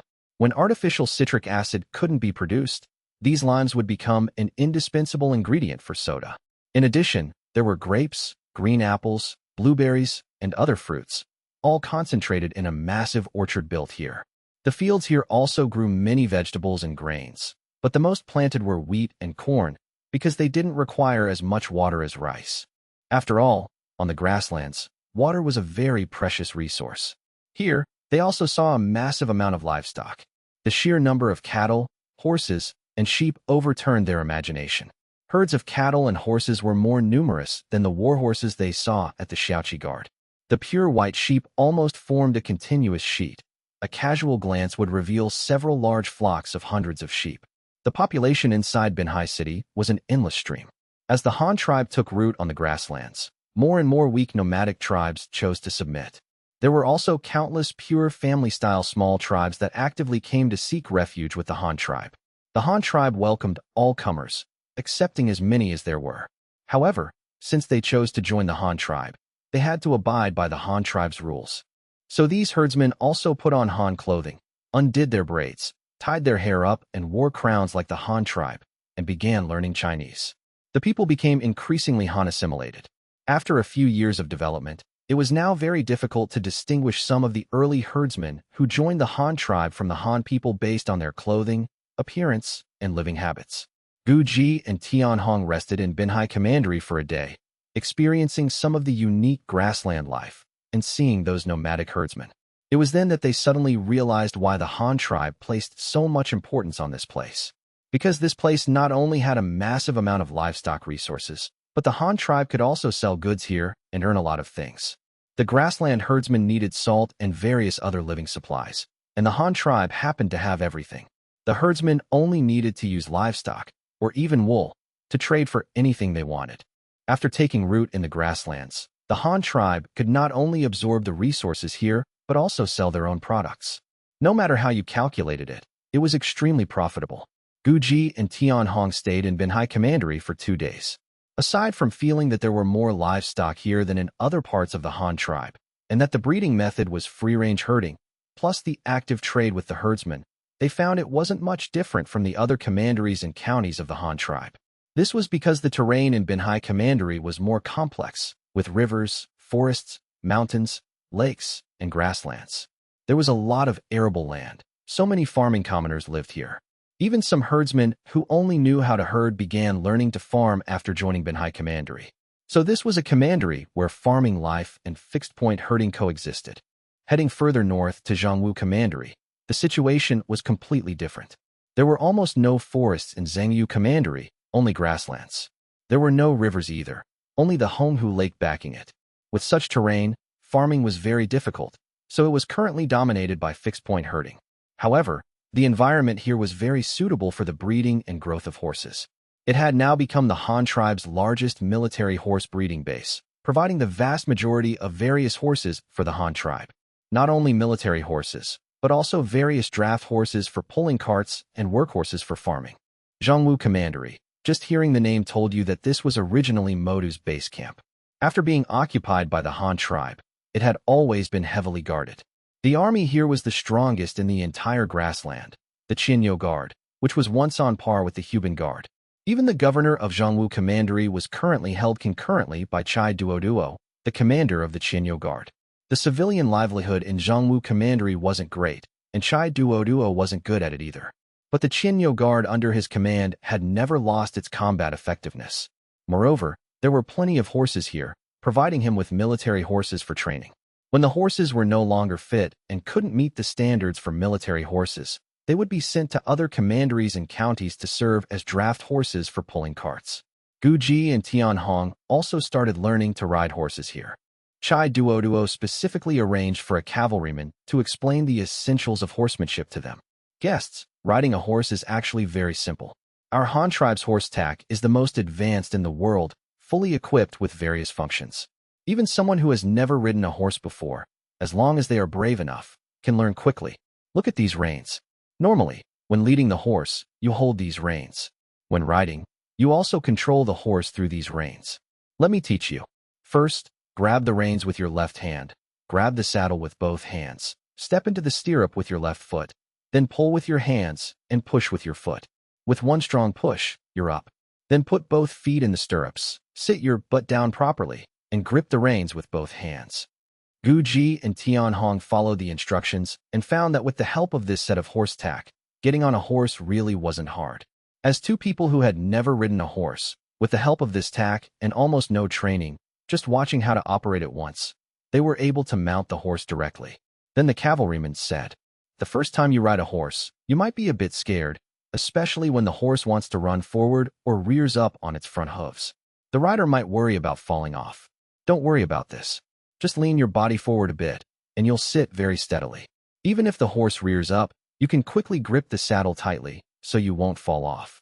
Gu Ji and Tianhong followed the instructions again and found that they indeed felt much more secure. Then the cavalryman began to teach them how to move. The technique of riding a horse generally only involves 3 directions: turning left and right and going straight. Horses generally don't walk backward, so if you want to go back, just turn around. When riding forward, you can loosen the reins a bit. Don't pull too tight, and then lightly tap the horse's belly with your feet, and it will walk forward. Gu Ji and Tian Hong quickly followed suit, gripping the reins tightly and squeezing the horse's belly with their feet. The horses immediately began to walk forward. Then they heard the cavalryman continue. At this time, if you want the horse to turn, you can pull the rein on one side of its head. Whichever way you want to turn, pull the rein on that side. But don't yank it violently. That will make the horse uncomfortable. Pull the rein naturally. As long as it feels tension on one side, it will naturally turn. Don't pull for dear life. Horses are very intelligent animals. They can understand human words. So you must treat it like a friend, and it will feel your goodwill. If you treat it badly, it naturally won't listen to you. Gu Ji and Tian Hong were both in their 20s, still relatively young. Under the cavalryman's guidance, the two quickly mastered the essentials of riding and were now able to trot on horseback. At this point, the cavalryman said, "Now you two have basically mastered the skills of riding. If you want to ride well, you'll just have to practice more in the future. As for some special equestrian stunts used by cavalry and some tactical movements on horseback, I won't teach you those." Gu Ji and Tian Hong quickly thanked him, while also sighing in admiration internally. The Han tribe's set of horse tack was truly excellent, actually allowing someone who had never ridden a horse to master the skill so quickly. They heard that herdsmen didn't have such luxurious horse tack, but their riding skills were also excellent. That was because the children of herdsmen grew up riding sheep. After riding sheep, they started riding horses, having long developed masterful riding skills. As long as they were herdsmen, there wasn't a single one who couldn't ride a horse, regardless of gender.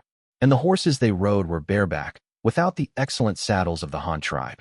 After spending 2 days in Zhongwu Commandery learning to ride, the group abandoned the carriage and, all traveling light on horseback, galloped towards Kaiyuan Commandery, allowing Gu Ji and Tian Hong to thoroughly satisfy their craving for horseback riding. When they arrived at Kaiyuan Commandery, the scene they saw was different again.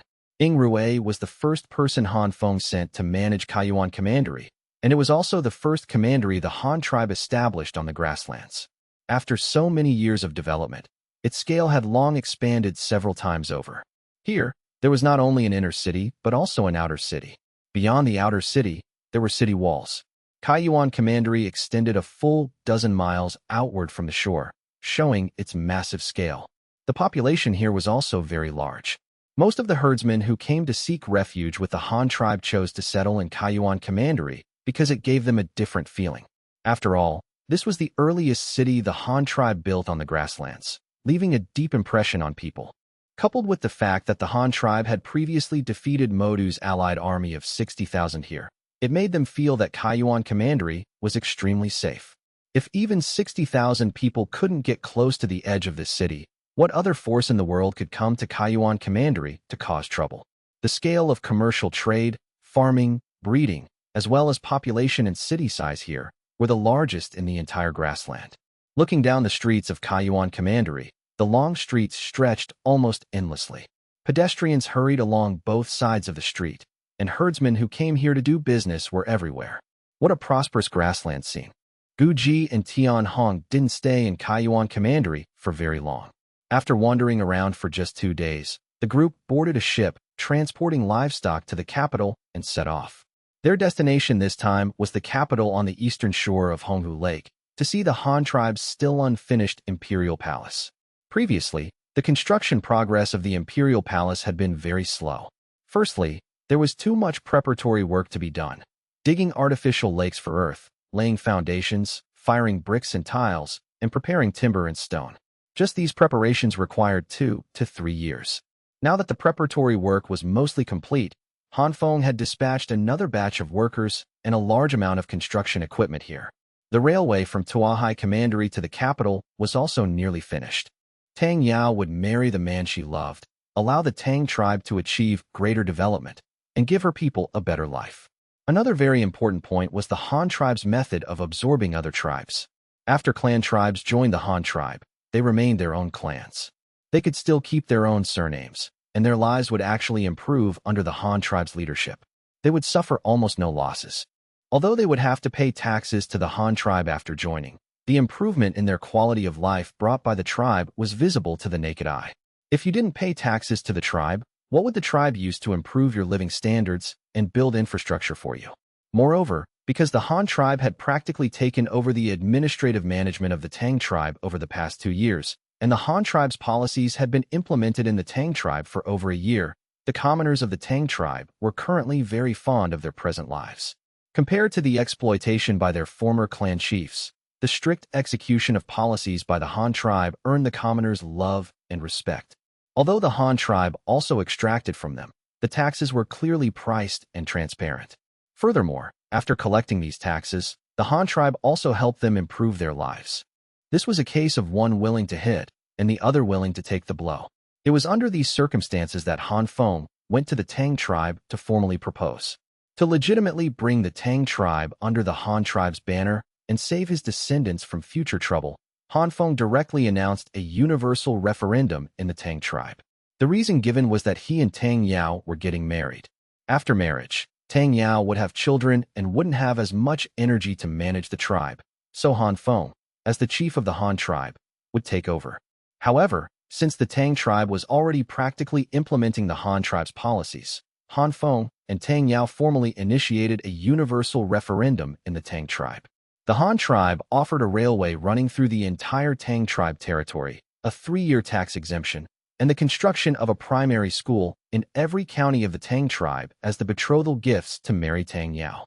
At the same time, all the commoners of the Tang tribe were asked to vote on whether to join the Han tribe. After joining the Han tribe, they wouldn't have to change their surnames, wouldn't be forced to relocate, and would enjoy the same treatment as the commoners of the Han tribe. Under these conditions, as long as over 60% of the commoners agreed to join, from then on, the Tang tribe would be completely merged into the Han tribe, becoming a part of it. A stele would be erected and engraved to record this in history, so future generations would always remember.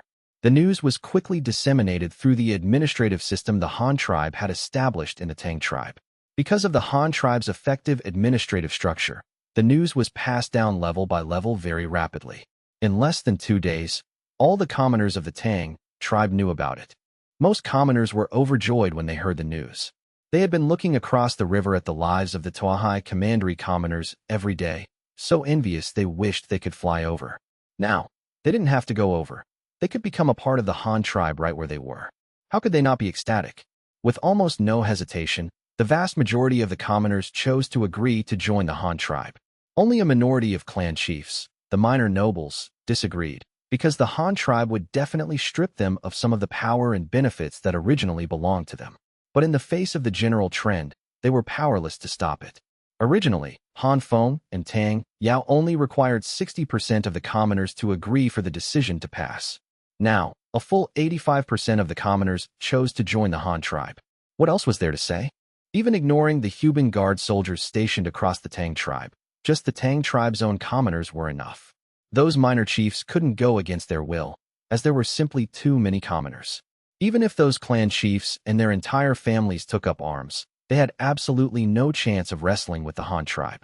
With the entire population of the Tang tribe acting as the Han tribe's eyes and ears, providing intelligence, coupled with the execution power of the Huben Guard warriors stationed everywhere, these people would be divided and destroyed by the Han tribe before they even had a chance to gather together.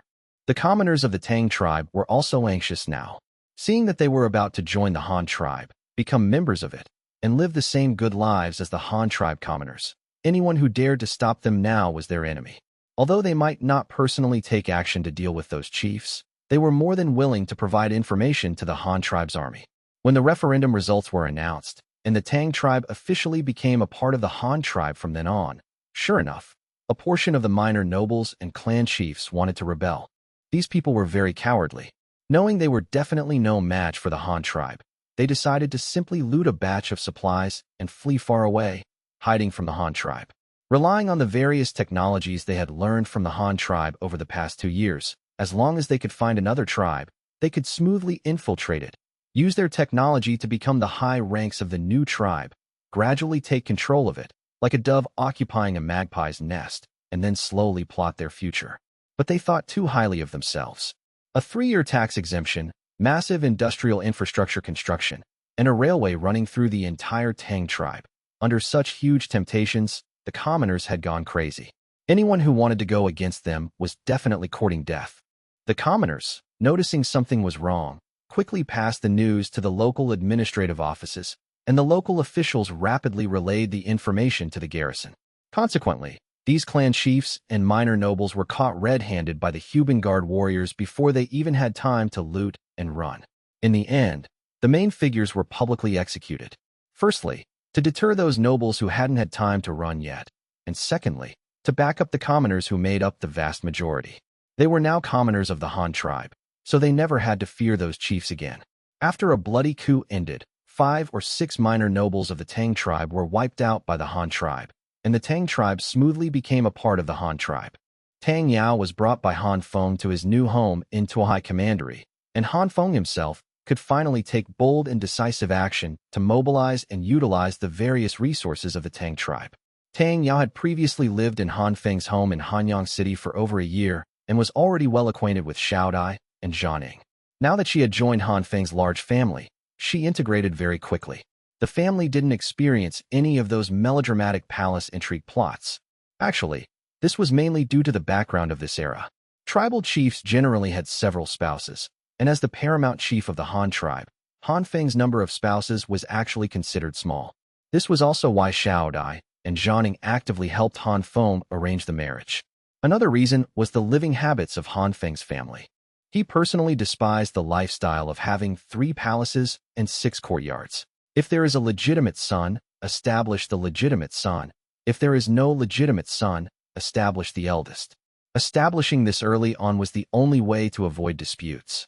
Some might worry, what if the eldest legitimate son is too useless? You can't blame the child for being useless. You can only say you didn't educate him well. And the royal family controls the most and best resources in the world. If they still produce a useless heir under such circumstances, then it's only natural for such a royal family to be overthrown by rebellious ministers and traitors. As the saying goes, children and grandchildren will have their own fortunes. Han Feng would strive to make the rules and systems as perfect as possible for them. The path is paved. How the descendants walk it is up to them. If they walk it poorly, Han Feng can't be blamed. He couldn't possibly worry about it that much. Additionally, regarding the issue of imperial succession, Han Feng had also thought about how the succession would work. Sitting on the throne until death was impossible. Being an emperor was the most exhausting job in the world. Han Feng still wanted to enjoy a peaceful retirement when he got old. He didn't want to toil until he died. So for the imperial succession, he planned to adopt a system similar to modern promotion and tempering, as well as a retirement system for the elderly. For example, Han Feng's eldest legitimate son, Luo Cheng. He would need to go to school like ordinary children, attending primary school, middle school, high school, and university, learning as much knowledge as possible while young to broaden his horizons and experience. When he graduated from university, Han Feng would send him down to the grassroots level to be tempered. He would have to learn and gain experience in administrative departments and military departments, and then, like ordinary officials of the Han tribe, get promoted 1 level every 3 or 4 grades. This way, by the time Luo Cheng worked his way up to the central court, he would have accumulated a massive amount of grassroots work experience and have a clear understanding of the Han tribe's overall structure and administrative operation model. At that point, after working in the central hub for a few years to understand its operational model, Luo Cheng would probably be in his 40s, the most mature and steady time in a person's life, with the most abundant experience. By that time, Han Feng would be around 50 or 60, and he could gloriously retire.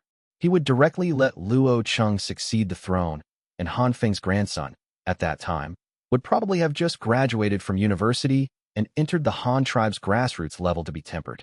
This was the life experience Han Feng arranged for his descendants. Anyone who wanted to be the emperor of the Han tribe in the future had to go through this process. If a useless person was still produced following this method, then it could only be said that the great Han was unfortunate. There was nothing to be done if it perished. That was probably the will of heaven. Anyway, Han Feng had truly thought of everything he could possibly think of. In the second month after Tang Yao moved into Han Feng's home, she became pregnant with Han Feng's child. Then there were the things Han Feng promised the commoners of the Tang tribe, such as a railway running through the 8 commanderies. Actually, although this was called a betrothal gift, regardless of whether Tang Yao married him or not, as long as the Tang tribe was willing to merge into the Han tribe, Han Feng was definitely going to build this railway. This wasn't just for the betrothal gift, but also for the better development of the Han tribe. Additionally, there was the construction progress of the capital. Han Feng had been constantly urging the construction of the railway from Tuahai Commandery to the capital. Although this section of the railway was quite long, nearly 400 kilometers, it was actually very easy to build because the entire route was on plains with no complex special terrain. It was basically just laying it straight across. When the railway line from Tuahai Commandery to the capital was opened to traffic, Han Feng immediately had the idea of going to the capital to take a look. Although the capital had been under preparation for nearly 2 years by his order, and his future new home, the Imperial Palace, was also there, Han Feng had never been to see it even once. Now that the railway was finally open, he would be doing himself a disservice if he didn't go take a look. The railway line from Tuahai Commandery to the capital was a single track with a total length of 367 kilometers. Taking the Han tribe's current main locomotive, the Endeavor, as an example, with an operating speed of 25 kilometers per hour, even if it ran at full speed without stopping the entire way, it would take at least 15 hours. It was currently the Han tribe's longest single-trip railway line. Because the Endeavor was small and had a small boiler, it only consumed 400 caddies of coal per 100 kilometers. The tender behind the locomotive could carry at least 1 ton of coal at a time. In other words, its endurance allowed it to independently complete a 500-kilometer journey without stopping for water or coal midway. Therefore, there was absolutely no need to set up stations along the railway from Tuahai Commandery to the capital. They only needed to replenish coal and water at the terminal stations on both ends. However, just in case, the railway design team had placed a station midway, located at the settlement of the Yuqiao tribe immigrants. The Yuqiao tribe immigrants were brought over last summer by the Jinwu Guards escorting craftsmen under Yu Zhi's command. They were just a branch of the Yuqiao tribe that had migrated outward, totaling only about 700 people. Later, Xue transferred 10 immigrant households from Tuahai Commandery to teach them production and living skills, and also to assimilate them as quickly as possible. Currently, the population composition of the capital was quite complex. Among them were over 1,000 Jinwu guards responsible for supervising the slaves' work. The largest segment was the slaves. From the initial 3,000 slaves sent over, plus the 5,000-strong adult slaves sent from the north in the first half of this year, the number of slaves alone had reached 8,000. In addition, there were hundreds of craftsmen sent over successively, plus the over 700 immigrants from the Yuqiao tribe. Currently, the total population scale of the capital had been maintained at just over 10,000 people. The rations for these 10,000 people were entirely provided by the grain tax collected from Tuahai Commandery, but vegetables couldn't be transported over long distances, so they had to rely on the Yuqiao tribe settled here. The location of the Yuqiao tribe settlement and its relationship with the capital was similar to a farm estate outside the capital, belonging to the capital's suburbs, still some distance away. They had been settled here for a year. Besides farming their own allocated land, their main task was growing vegetables. Additionally, there were government fields opened up here, all planted with vegetables, which normally provided vegetable supplies to the capital's construction site. The commoners here could also earn an extra wage when farming the government fields. Before the train was running, the construction site had to send people and carts every day to collect and transport the vegetables. Now that the train was running, they could simply make a slight detour to the farm estate and pick up the vegetables while transporting building materials and grain back and forth, saving labor and transport capacity for the capital's construction site. That was why a station was added here. At the same time, it was also to have a nearby place for inspection and resupply in case the train broke down midway. Having made up his mind to inspect the capital's construction, Han Feng immediately summoned Xue and asked him to start preparing for the trip. With such a long journey, it was definitely impossible for Han Feng to bring his family along. The children were too young, and Tang Yao was newly pregnant. None of them were suited for a long train ride. After discussing it with them, Han Feng ultimately decided to go alone. Of course, saying he was going alone was definitely impossible. For this inspection of the capital's construction, Han Feng also called Shu to accompany him. To be honest, although Shu had been in Tuahai Commandery responsible for the logistical support of the capital's construction, even he had never seen what the capital actually looked like. With Han Feng asking him to tag along this time, Shu naturally wouldn't miss the opportunity. The trains were readily available, so there wasn't much to prepare. They just needed to attach a few mixed passenger cargo cars. But the journey this time was simply too long, nearly 400 kilometers, taking over 10 hours. If they were delayed on the road, it might take a whole day and night. Sitting on a hard solid wood seat in a cramped space for a whole day would be pure torture. Shu was very thoughtful after receiving the order. He dispatched 4 mixed passenger cargo cars, 3 for passenger transport and 1 to serve as a dining car. The passenger cars also underwent simple modifications. The chairs on the walls weren't folded down. Instead, high-end chairs with armrests, similar to Taisher chairs, were specially prepared and placed inside. 2 desks were also provided for dining, playing chess, drinking tea, reading, or working.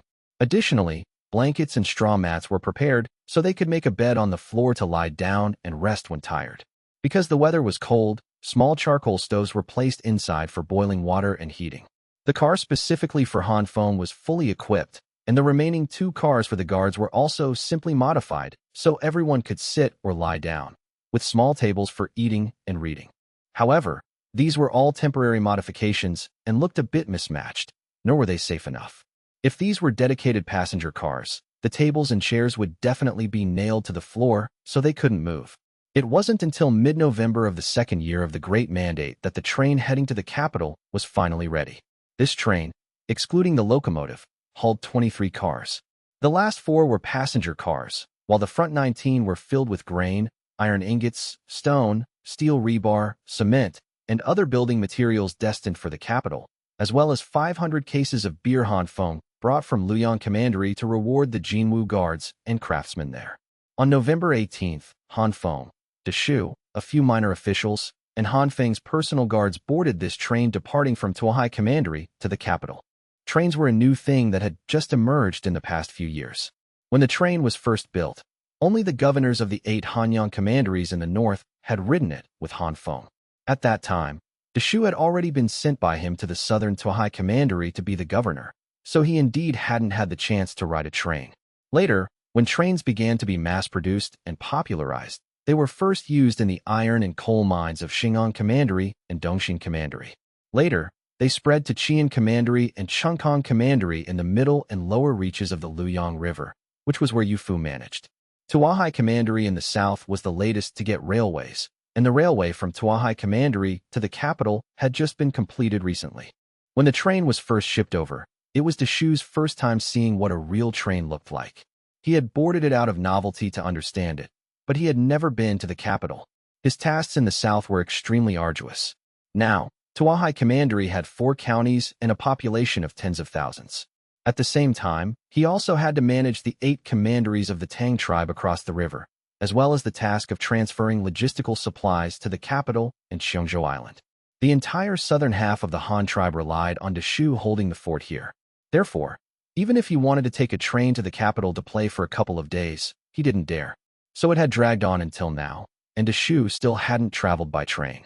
Thinking of this, Han Feng suddenly sighed, patted Shu on the shoulder, and said, "Since you haven't ridden a train, take this opportunity to ride it with me." Shu nodded, and then followed Han Feng onto the train. The guards following behind were already familiar with trains. They skillfully lined up to board and found their seats. Han Feng led Shu to a table, and the 2 sat on the Taisher chairs on either side.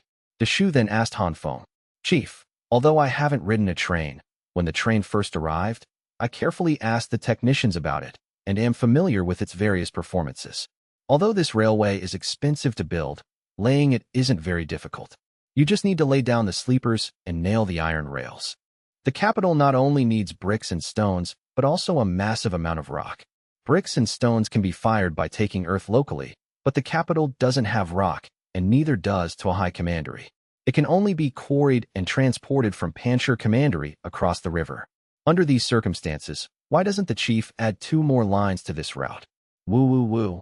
Just then, the locomotive suddenly sounded its whistle, and everyone felt a rhythmic vibration. The train began to slowly start and accelerate. When the train reached a steady cruising speed, Han Feng stood up from his chair, walked to the door of the car, looked outside, and said to Xue, "I'm actually aware of the situation you mentioned. If we want the capital to be built faster, the first thing we need to satisfy is manpower and material resources, and all these need to be transported to the capital's construction site. I didn't say we couldn't add railway lines. Isn't this starting from scratch? Let's get the trains running first. It won't be too late to add lines later." Xue, let me tell you, laying this narrow-gauge railway is very simple, and changing the route is also very easy. What we're after is the efficiency of laying it. At this current stage, as long as we need it and can use it, we can lay as much as we want. It's not difficult. Anyway, in the future, it will all have to be torn up and rebuilt. Xue was initially quite happy hearing Han Feng agree to add railway lines, but when he heard Han Feng say at the end that it would all have to be torn up and rebuilt, he was instantly dumbfounded. Such an expensive, convenient, and useful railway, torn up just like that? What the hell? He immediately asked in confusion. "Chief, aren't the current railways and trains very good? Why do they have to be torn up? Building it and tearing it up and rebuilding it. Isn't this a waste of resources?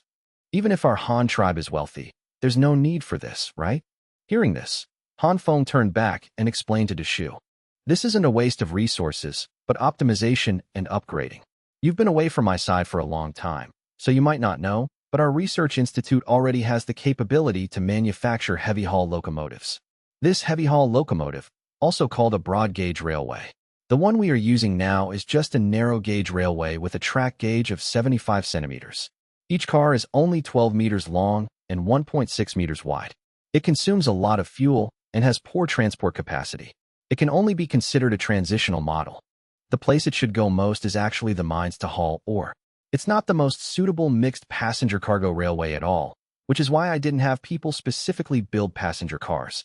In the future, we will definitely build heavy-haul railways. At that time, the track gauge will be widened to 1.8 meters, and the specifications of the cars will be magnified 5 or 6 times compared to now. At that time, just one car will have a width of 4.3 meters, a height of about 5 meters, and a length reaching 34 meters. The transport capacity will multiply several times over. With the current seating layout, one car can only seat 50 people, and the space isn't large. But if we switch to broad-gauge railways, even if we leave an aisle in the middle, we can place 3 rows of seats on each side. This way, one row can seat 6 people. Even if we partition off a boiler room, a conductor's room, a washroom, and a toilet at the front and back of the car, this single car can seat over 250 people. That's 5 times the current passenger capacity, and the riding environment will be much more comfortable. Moreover, the larger car space can also be modified into sleeper cars. The cars can be arranged like passenger ship cabins, made into 3-tier single beds, and some high-end compartments can also be custom-made. A car can leave an aisle on one side, with all the compartments opening along one side. Such a car could easily be partitioned into at least 10 high-end compartments. Xue was left dumbfounded by the heavy-haul locomotive Han Feng described. Those exaggerated figures, compared to the small train they were currently riding, were like heaven and earth. You have to realize that a train car is 3-dimensional. According to the data Han Feng provided, for the heavy-haul locomotive, not even counting the car itself, just the tracks would be wider than the current cars. The width of the car would be more than double the current one, reaching a staggering 4.3 meters. As for the length of the car, it would increase from the current 12 meters to 34 meters, nearly tripling. From a purely 2-dimensional perspective, just the floor area of the car would be at least 7 times that of the current narrow-gauge car. But what if you added the height? For a 4.3-meter wide car, a height of 5 meters wasn't excessive, right? That meant the height would be at least 2 meters taller than the current cars, which was equivalent to adding another story to the current car's space. Calculated this way, the internal volume of a single heavy-haul locomotive car would be at least 12 times that of the current cars, which meant an increase in transport capacity of more than 10 times. If the Han tribe could truly build such a steam train, it would be a true land fleet. The transport capacity of a single car would be greater than that of a small 2-masted sailboat. Xue was shocked beyond measure by the future Han Feng described. Meanwhile, Han Feng was currently thinking about how to build a high-speed railway in this world. High-speed rail, or HSR, didn't specifically refer to the modern electric bullet trains. It literally just meant a very fast train. In his previous life, During World War II, steam trains were all the rage, and it was also the peak of steam train technology. That period was a dividing line in train technology. After World War II, countries began promoting diesel locomotives, trains that burned oil, and steam trains began to be completely phased out. Therefore, the World War II era was when steam trains were at their most impressive. In that era, there were a few representative models of steam trains in the world. The one with the strongest transport capacity was America's Big Boy steam locomotive. The front of this train had 2 sets of cylinders and over a dozen driving wheels, providing immense power. Although it didn't run particularly fast, it could haul over 60 cars at once. Its transport capacity was so strong it was almost absurd. In that era, the only thing on Chinese soil that could be called a high-speed train was the Asia Express, built by the Japanese in the puppet state of Manchukuo. This also had a round-headed, streamlined, low-drag front end. It normally hauled 6 luxury cars and could reach a top speed of 130 km per hour, with an operating speed of 80 km per hour and an average speed of 100 km per hour, a true high-speed train. To be honest, for a steam-powered train, this speed wasn't slow at all. The modern green-skinned trains that haven't been phased out yet, which are oil-burning diesel locomotives, only run at about this speed at most. And the first high-speed railway built by New China later was the Beijing-Tianjin line. This wasn't a very long line. It went straight to the capital, and the geological route wasn't complicated. Why was the first high-speed rail built here? 2 words, face value. After all, the capital was here. If you didn't build it next to the capital, where would you build it? What Han Feng was thinking now was how to create such a face value for the Han tribe's capital. This wasn't him being arrogant or having whimsical ideas, but the conditions here at the capital were simply too perfect. The area between Tuahai Commandery and the capital was entirely a flat, alluvial plain. The land was level, there were no rocky mountains, and the geological structure was simple and stable. From the technical perspective of road building, this was simply the most suitable place to build a high-speed rail. The specifications Han Feng envisioned weren't that high. He just needed his heavy-haul locomotive, while hauling 20 cars, to run on this flat stretch between Tuahai Commandery and the capital at an operating speed of 100 km per hour. If it could really be built, the train journey from Tuahai Commandery to the capital could be shortened to under 4 hours, about 4 times the current speed. What a massive leap that would be. And achieving this wasn't particularly difficult. Han Feng had carefully analyzed the technical aspects. Whether it was Britain's Mallard or the Japanese Asia Express, they shared 3 common features.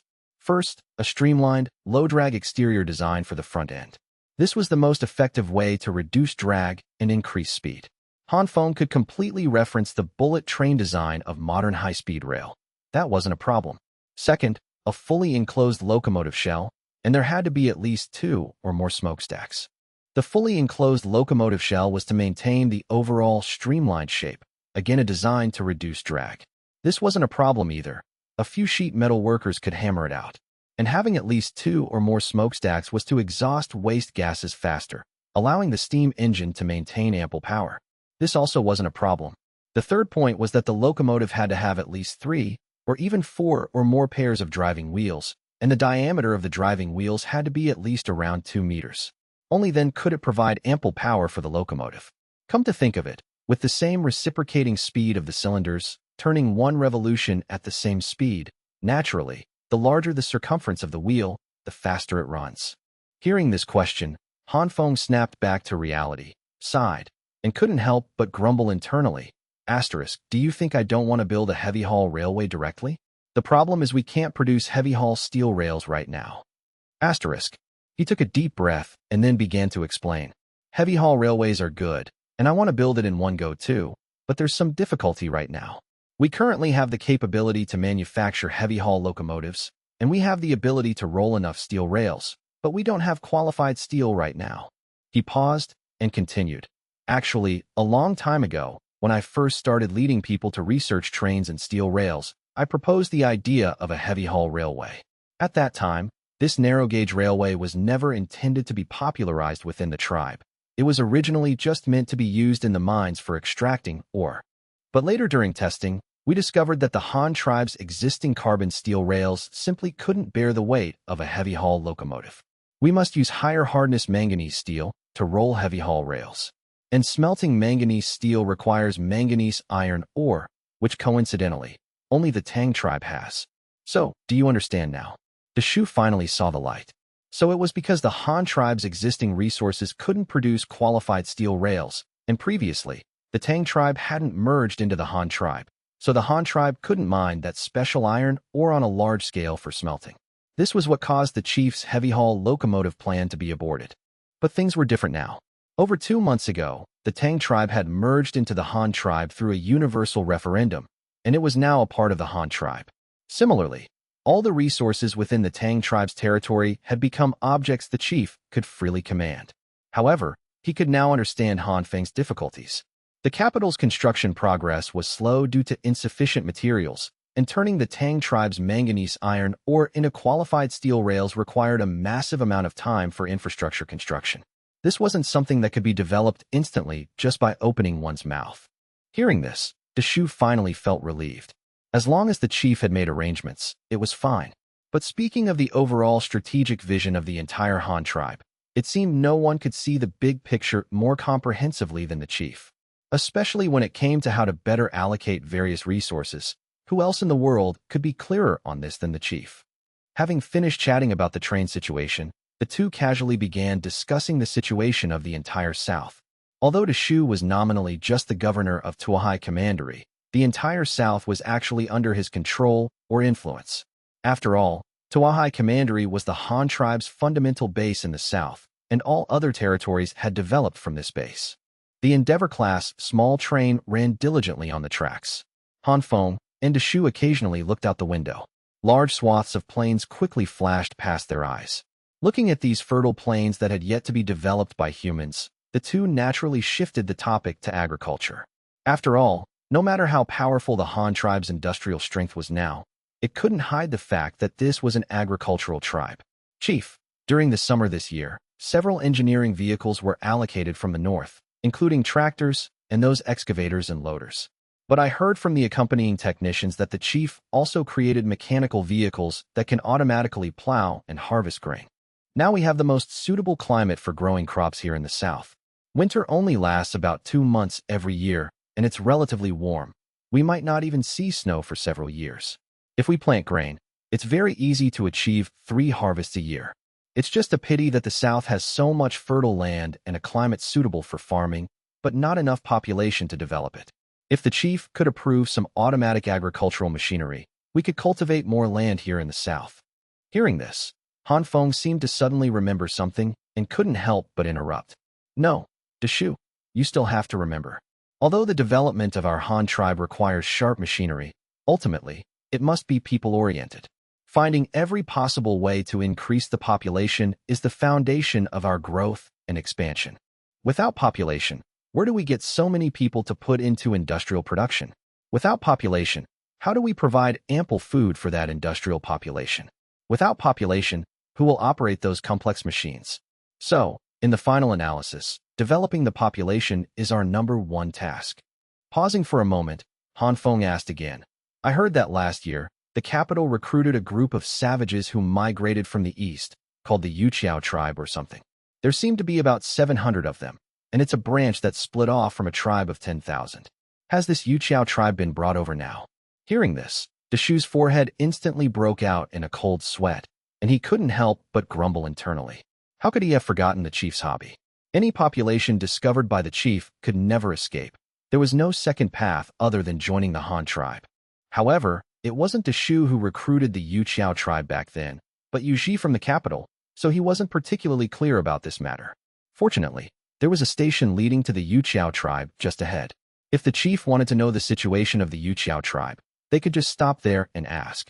Hearing Han Feng ask about the situation of the Yuqiao tribe, Shu immediately replied. To reply to the chief, the Yuqiao tribe has been handled by Yuji's side from the very beginning, and I was never asked to take over. Back then, Yuji only asked me for 10 immigrant households, and I haven't managed anything that followed. However, I heard that the Yuqiao tribe's settlement hasn't expanded, so I assume they haven't brought the rest of their people over yet.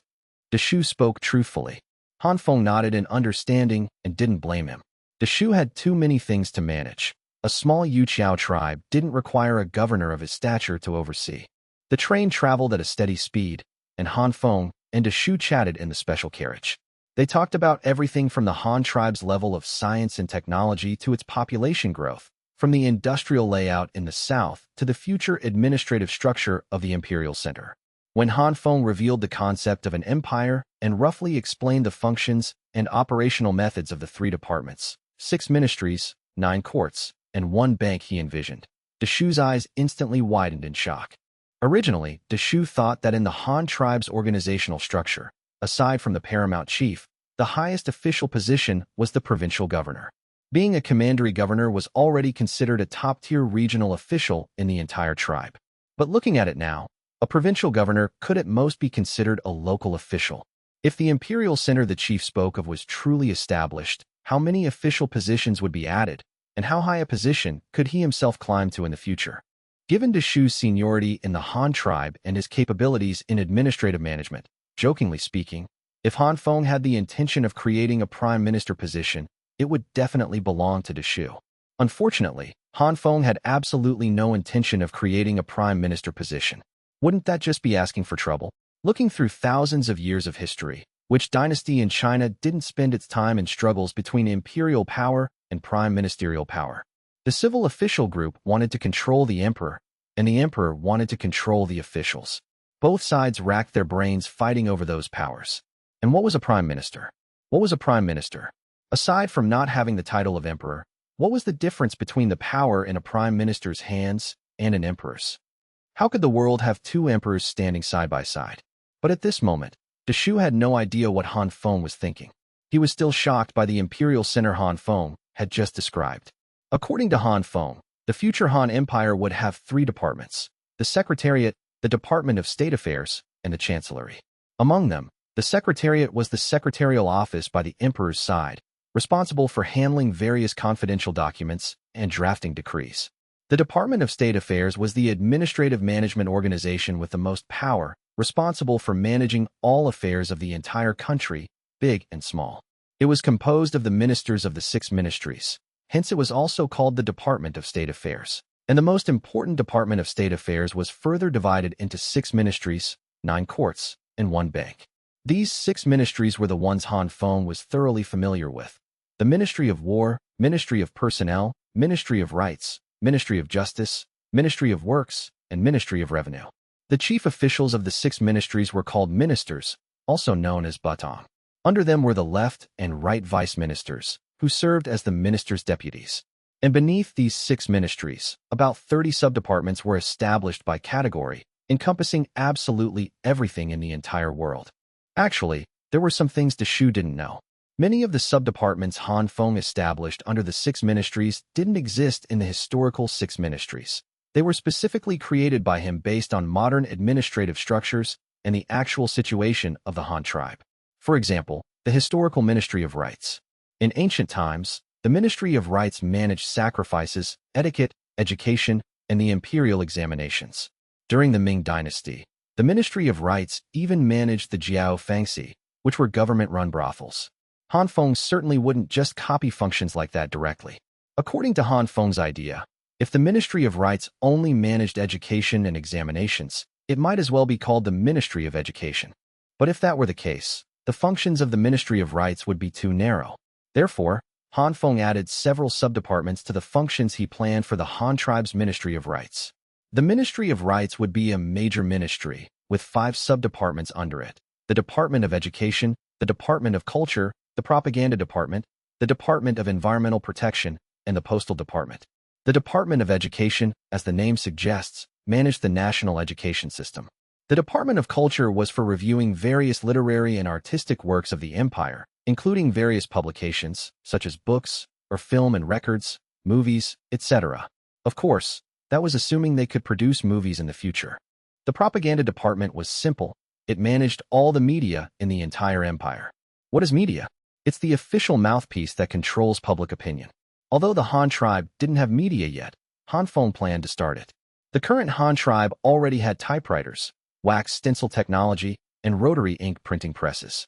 As long as the paper-making industry was developed, wouldn't printing newspapers become a matter of course?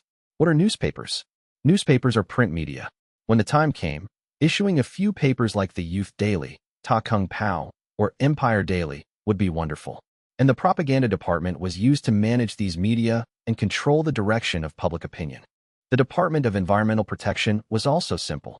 At this current stage, it was impossible to achieve high-tech environmental protection. It just meant hiring some workers to sweep the streets, clean up sewage, plant trees along the roads, and manage urban greening. The last one under the Ministry of Rights, the Postal Department, as the name suggests, was for delivering letters, the postal system of the Han Empire. But this was only temporary. If, in his lifetime, Han Feng could lead the research institute to invent the telegraph, he would definitely change the postal department to the Ministry of Posts and Telecommunications. He didn't even dare to hope for mobile phones or computers. Otherwise, if they had those, he'd have to add a Ministry of Information. But he didn't even dare to think about that. With these 5 subdepartments of different functions, the originally single-function Ministry of Rights instantly became fleshed out. The other major ministries were also different, each being reformed or granted many functions that originally didn't exist by Han Feng. For example, the Ministry of Revenue envisioned by Han Feng had as many as 6 subdepartments under it. There was the Taxation Department managing the empire's taxes, the Civil Affairs Department managing household registration and population, the Finance Department managing the empire's financial income and expenditure, and the Audit Department responsible for statistics and verifying data. Furthermore, beneath it were the Department of Agriculture, which managed national agriculture, and the Banking Regulatory Commission, which supervised the banks. The functions were finely divided but very comprehensive, allowing for more flexible and comprehensive management of the Han Empire. Then there was the Ministry of War. Han Feng's Ministry of War was different from the ancient Ministry of War. It was completely copied from the modern military system. Although it was called the Ministry of War, in Han Feng's eyes, calling it the Ministry of Defense wouldn't matter. The Han tribe's Ministry of War had multiple subdepartments. The permanent ones included the General Staff Department, responsible for formulating national military deployments, where troops needed to be stationed, where battles needed to be fought, all formulated by the General Staff Department, then reported to the Emperor for approval before issuing orders to execute. Another was the Sima Department. This was responsible for troop mobilization, as well as the ideological and logistical support of the army, intelligence, etc. It only had the power to mobilize troops, not the power to command them, similar to the Sima in the military guards. Besides these, there was the Equipment Department specifically responsible for military ordnance. Its management included firearms, ammunition, vehicles, ships, and even arsenals, as well as the production of military uniforms and boots. It even included the research and development of new weapons and the phasing out and replacement of military equipment. All these fell under the Equipment Department. Then there was the Armed Forces Department. This was a department specifically responsible for military service, annual conscription, new recruits enlisting, veterans retiring, pensions for the families of martyrs, condolences for disabled soldiers, active duty soldiers returning home to visit relatives, or families of active duty soldiers visiting the front lines. All these were managed by the Armed Forces Department. The above 4 subdepartments were the fixed subdepartments under the Ministry of War. In addition, there were several temporary subdepartments, namely the theater commands. These were temporarily decided based on the garrison situation in various places, as well as defense or attack missions, and no permanent subdepartments were established for them. Besides the Ministry of War, Ministry of Revenue, and Ministry of Rights, there was also the Ministry of Personnel, which managed the appointment and dismissal of officials nationwide. This wasn't much different from the historical Ministry of Personnel. Its functions were selecting officials, appointing and dismissing officials, and assessing officials' political achievements. These were all basic functions. Han Feng only added one subdepartment to the Ministry of Personnel, called the Enterprise and Institution Department, responsible for the personnel appointments and dismissals of various state-owned enterprises in the Han Empire. Because in Han Feng's mind, the employees of these state-owned enterprises, like factory directors and managers, should also be considered public servants. Since they held iron rice bowls, secure government jobs, they naturally had to be managed by the Ministry of Personnel. The Han tribe's Ministry of Works managed even more.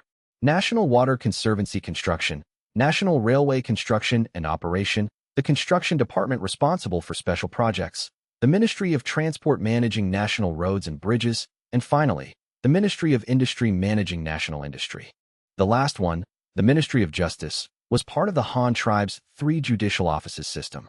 It included the Ministry of Public Security, responsible for national public order. The Criminal Investigation Department, responsible for investigating cases and arresting criminals, and holding the armed police force in its hands. It was an armed department. There was also the Department of Justice, responsible for legal education, popularizing the law among the public, discovering legal loopholes, and submitting suggestions for adding or amending laws to the higher-ups. Others included the Confiscation and Fine Department, responsible for various fines and confiscated illicit money and stolen goods. What could be compensated to the victims was compensated. As for the fines, and those confiscated items that the imperial court couldn't use itself, they were directly auctioned off publicly for money. For example, if a fishing boat captain committed a major crime and was arrested, his fishing boat would be confiscated. The fishing boat became public property, and since the imperial court couldn't use it itself, it could directly auction the boat off. There was one last sub-department, which was the prison department, responsible for prisons across the country, as well as the management and labor reform of all detained criminals. With these 5 sub-departments added together, the functions of the Ministry of Justice were considered complete. Speaking of these 3 departments and 6 ministries, it was actually very complicated historically. During the Qin dynasty, it was the 3 lords and 9 ministers system along with the commandery and county system. We won't talk about the commanderies and counties, but let's talk about the central 3 lords and 9 ministers. The 3 lords were the chancellor responsible for administration, the grandee secretary responsible for supervision, and the grand commandant responsible for military affairs.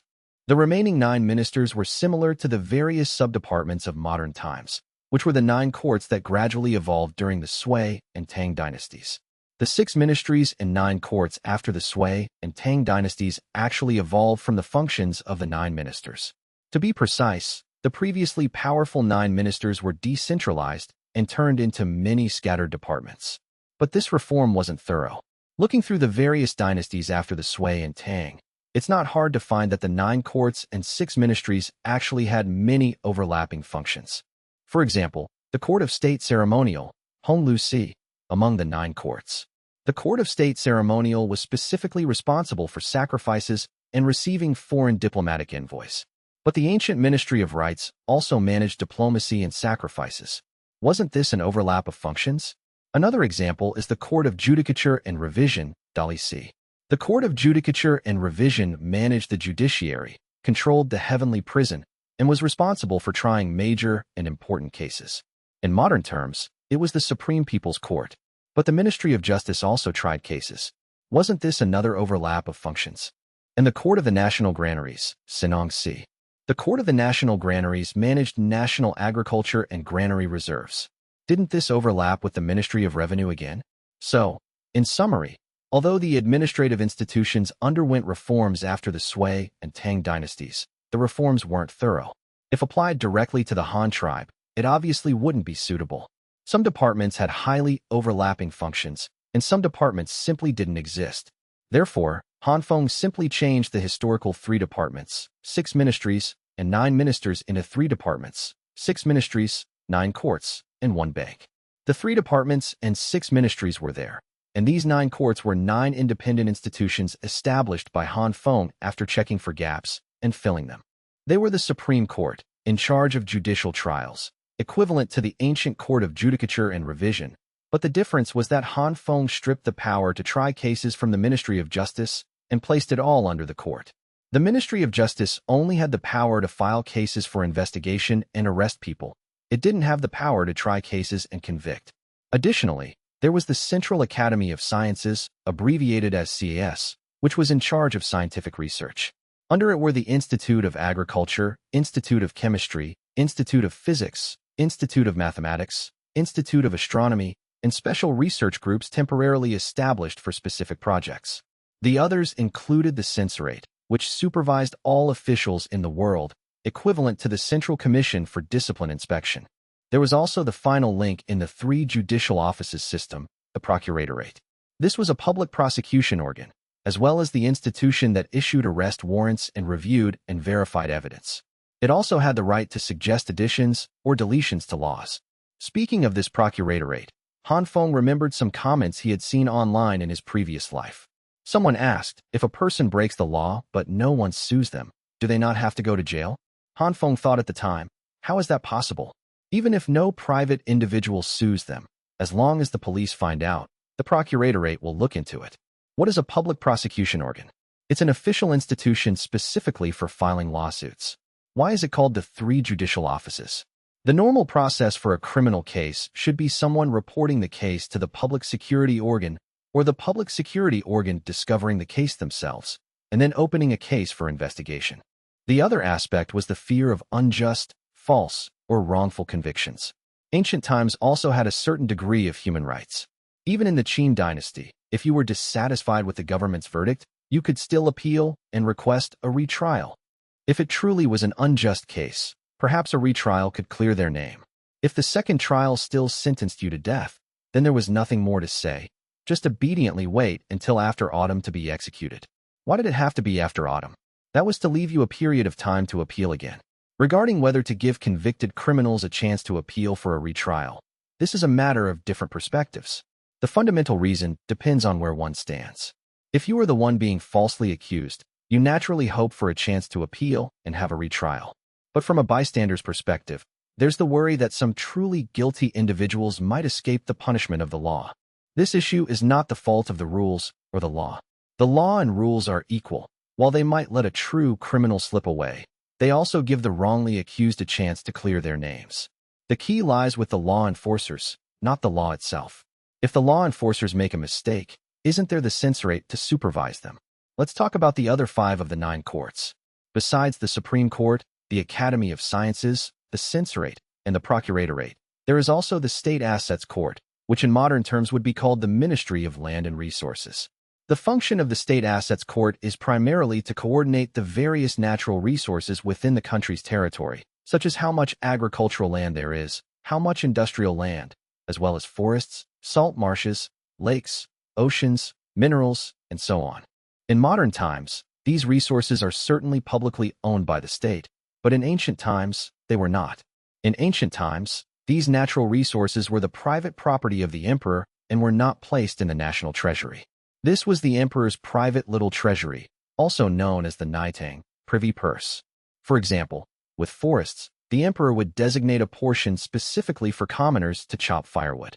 But if you wanted to cut down trees in the forest to sell timber, you had to pay a tax to the emperor, and this tax was the emperor's private money, not part of the national financial revenue. Of course, the Han tribe absolutely did not need to do this, because Han Feng was quite good at making money and didn't need to hoard these resources for himself.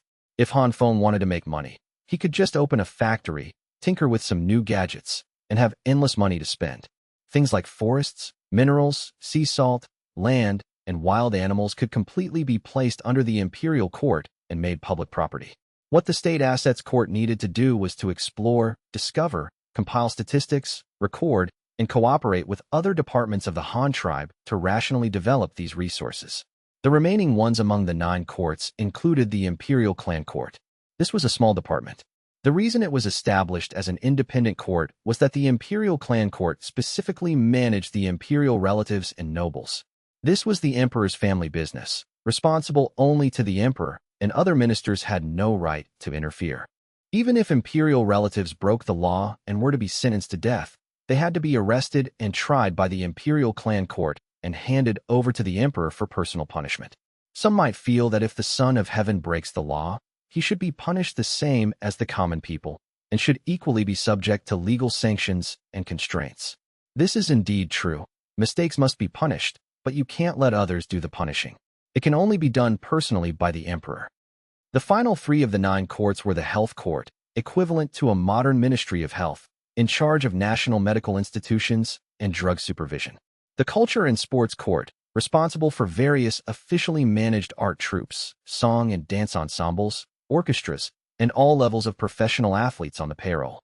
Additionally, the Culture and Sports Court managed all public theaters, opera houses, and stadiums nationwide. It was also responsible for organizing large-scale athletic competitions like football matches, track and field events, as well as song and dance galas, symphony and opera performances, and so on. And this was only temporary. If the Han tribe's photography technology advanced further in the future, they might even be able to shoot movies and TV shows. In ancient times, there was never a department with such functions. This was caused by the ancient ideology of belittling commerce.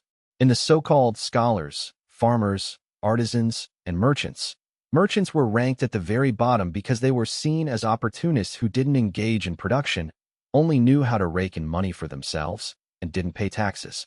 But it was different in the Han tribe. Han Feng divided merchants, or rather enterprises, into two categories. One was production-oriented enterprises, like steel mills and rolling mills, which engaged in real industry. The other was opportunistic merchants, referring to the kind of middlemen who didn't produce goods themselves, but only bought from the East to sell in the West. First, heavily invest in the country's various infrastructure projects, build roads, build railways, construct factories, open up more farms, build more fishing boats. This is investment. With these investments, massive amounts of steel, cement, land, and so on would be needed. This would drive enterprises to engage in production. When enterprises do well, they can pay taxes to the state. When the state collects taxes, it can invest in more infrastructure projects. Thus, it becomes a virtuous cycle. Then there is consumption. First, use investment to drive enterprise development. Once enterprises develop, farmers and workers can earn money. When the commoners have money in their hands, you have to find ways to make them spend it. The Han tribe could build factories to produce more non-staple foods for the commoners to buy. They could build bicycle factories to make bikes and sell them to the commoners, making them spend money. This is consumption. As long as there is consumption, it can continue to drive enterprise development. When enterprises do well, they can pay more taxes, and the state has tax revenue to continue investing. Cycling like this, everyone has money. The country's infrastructure becomes more and more perfect. Enterprises become stronger and stronger through continuous investment and expansion, and the commoners earn money from this process, spend money, and also enjoy the convenience brought by infrastructure, improving their quality of life. Everyone benefits. This is the essence of economic growth. Although Han Feng didn't understand these economic theories, in his previous life, he had seen with his own eyes how his motherland rapidly grew powerful as if injected with chicken blood, relying precisely on this troika theory. Even if one didn't understand economics, as long as they were a normal person who cared about their country, they would have more or less heard some related news. The 3 departments, 6 ministries, and 9 courts were all there. The final one bank was even simpler. This one bank was the central bank of the Han Empire, possessing the right to mint currency, issue currency, and the legal right to absorb deposits and issue loans. And this was only temporary. In the future, as technology advanced and systems perfected, cross-regional remittances would no longer be difficult. These 3 departments, 6 ministries, 9 courts, and 1 bank constituted the central administrative system Han Feng set up for the future Han Empire. As for the various localities, they would naturally still be managed according to the commandery and county system. Xue was shocked by the imperial center Han Feng described. He couldn't fathom how Han Feng had designed such a complex, yet highly comprehensive and precise administrative system. It seemed as if many departments had already been rehearsed in Han Feng's mind for hundreds of years. Just hearing about the system made it sound reliable. Of course, there were many things Xue didn't understand, and Han Feng didn't explain them to him in detail. In fact, Han Feng had never discussed this central administrative system with anyone else besides Xue, nor did he have anyone to discuss it with. This was a highly confidential matter. How could Han Feng possibly tell ordinary people? But now, after hearing Han Feng's rough introduction and explanation of the center, he finally understood why Han Feng insisted on building an Imperial Palace and why he insisted on building such massive halls for meetings. Good heavens, just these 3 departments, 6 ministries, and 9 courts would require a multitude of officials. Added together, there would probably be over 1,000 people. Even just counting the primary and deputy officials of the 6 ministries and their various subdepartments, that would add up to hundreds of people. And that wasn't even counting the local officials of the Han tribe across the country. With so many administrative institutions, so many subdepartments, and so many officials, they would all need to establish their respective government offices. Just these various administrative offices combined would take up a massive area. Calculated this way, it was understandable for the Imperial Palace to be a bit larger. But thinking of this, Xue suddenly asked Han Feng in a low voice, "Chief, if we are to newly establish so many administrative departments, that will require quite a few officials. Where will we select so many officials from?" Han Feng didn't even think before blurting out, "Promote them from below." Seeing Xue's confusion, he immediately explained, Our Han tribe currently has Huben Commandery in the furthest north, the 8 Hanyang Commanderies in the central north, Tuahai Commandery in the south, the 8 Commanderies of the Tang tribe, the 6 Commanderies of Qiongzhou, and the 3 Commanderies of the Honghu Grasslands. Just these alone add up to 27 commanderies. Those who can reach the position of commandery governor are all officials with extensive administrative experience. These officials have at least 2 years of administrative experience in their respective posts. When the time comes, they can absolutely be promoted to the central court to serve as ministers of the various ministries. For the remaining vacancies, especially those requiring strong professional expertise, like the Academy of Sciences or the Ministry of Industry, we can completely select management personnel from the research institutes or factories to fill the posts. Such people are actually more familiar with the work in their professional fields than those commandery governors. After the high-ranking local officials are promoted, the resulting vacancies can be filled by selecting the best from the deputies below or county-level officials. For vacancies further down, we can also select the best from deputies or minor clerks. This way, as long as the capital is completed, when I declare myself emperor and establish the system, the officials below can all be promoted. Local officials will be directly promoted to the center, and the minor clerks below can also be promoted to local official posts. In the future, when our education is popularized, selecting officials will involve recruiting the best from the graduates of those schools. Then, all the recruited students will be thrown down to the grassroots to be tempered, and then transferred and promoted level by level to the center. Thus, it becomes a cycle, and the entire empire can operate endlessly. Shu listened, dumbfounded. It was only now that he suddenly realized how terrifying the chief's grasp of the big picture was. So many departments in the center needed officials. These officials would all be promoted from local commandery governors. Commandery governors would be promoted from the county towns below. County towns would be promoted from minor clerks. Han Feng had even thought out the creation of schools, how to select officials from schools, and the rules for appointing officials. The key was that, in order to realize this idea, Han Feng had actually started laying out the commandery and county system and the education system 10 years ago. Now that the chief wanted to build the capital and Imperial Palace, declare himself emperor and establish the system, and lacked officials under him, he could immediately transfer a large batch from below. Moreover, the political power below had long been consolidated. Even if an entire layer was promoted up, there were people below to take over, as if it were the most natural progression. And the capital and Imperial Palace weren't even finished yet, right? By the time the capital was completely built, it would probably take another 2 years. With these 2 years, how many more experienced officials could the Han tribe cultivate? Han Feng's arrangements seemed to have calculated everything from the very beginning, as if he were methodically completing a monumental plan. Now, this plan was on the right track. As long as they followed this broad avenue, establishing a glorious empire was simply just around the corner. In today's world, who else could stop the Han tribe's march towards founding a nation? Just as Shu was extremely excited, Han Feng suddenly pressed his shoulder and warned in a low voice. At the same time, the chief telling him this matter also proved Han Feng's affirmation of Shu's abilities. Because such matters could certainly only be discussed and deliberated by the founding pillars of the state, ordinary people simply didn't have the qualifications. Han Feng and Shu drank tea while discussing national affairs as the train moved forward at a steady pace. They traveled like this from early morning until dusk, finally arriving at the temporary station on the outskirts of the capital, near the Yuqiao tribe settlement. Woo woo woo. The sound of the whistle came from ahead, and the train began to slowly decelerate. Just then, a guard came up to ask, "Chief, we have now arrived at the suburban station, and it's also time for dinner.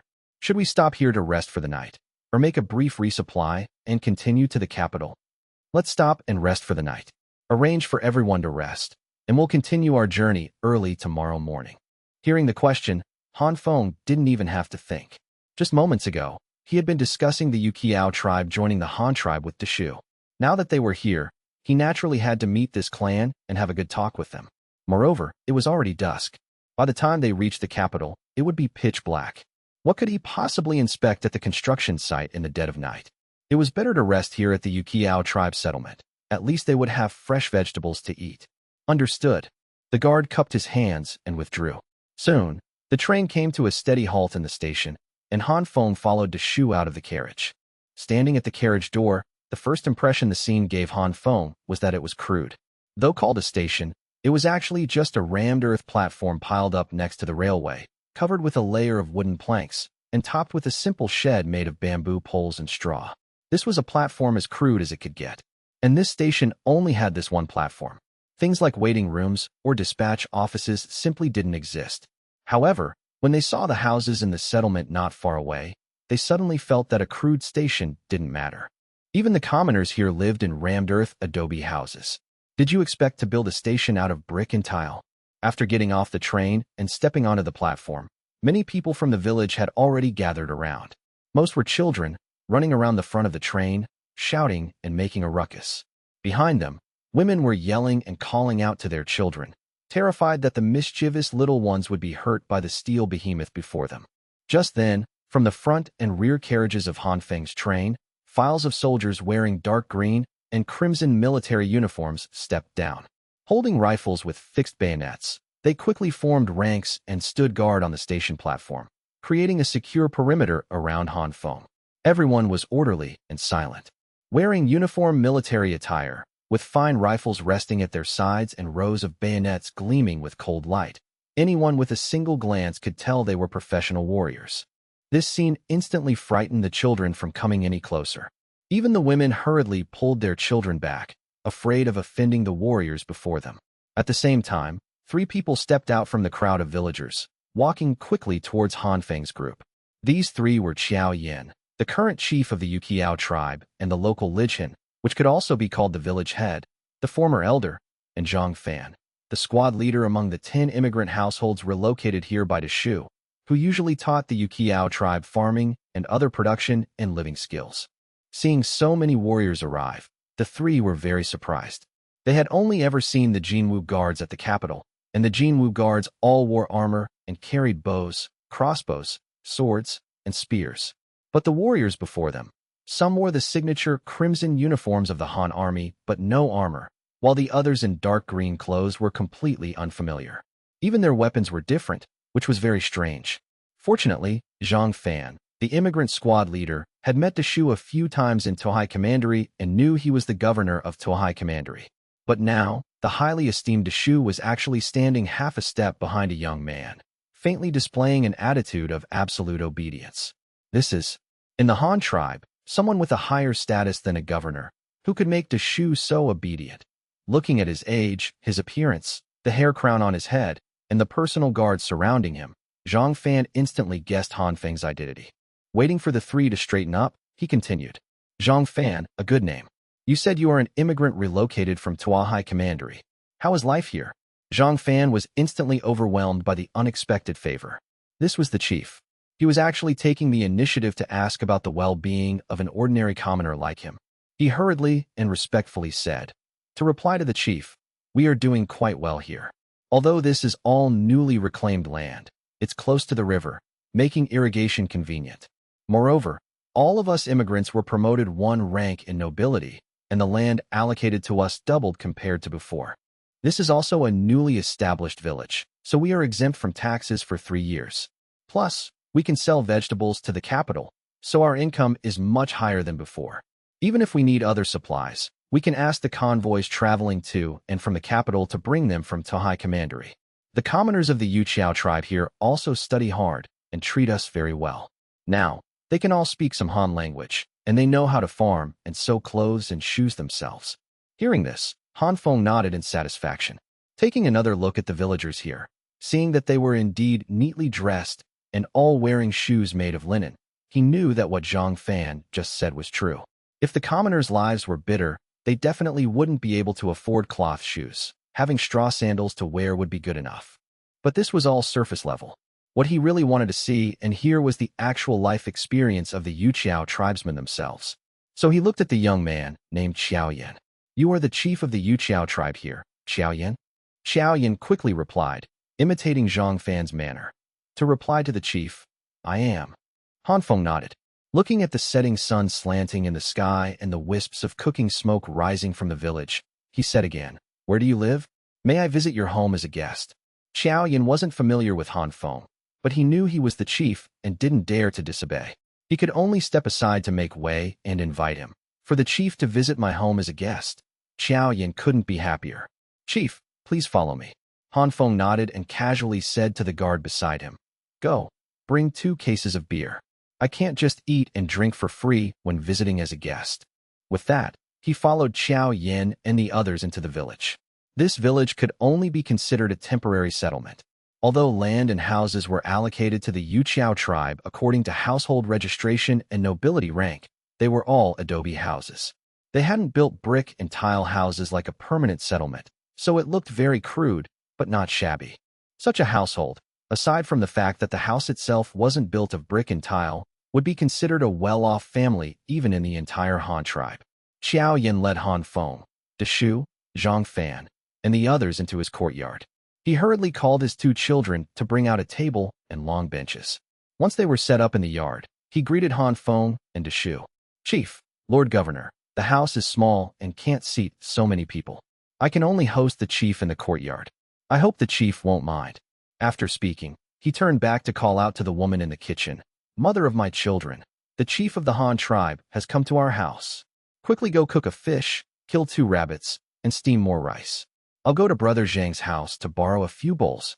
Han Feng watched him bustle about, smiling without saying a word.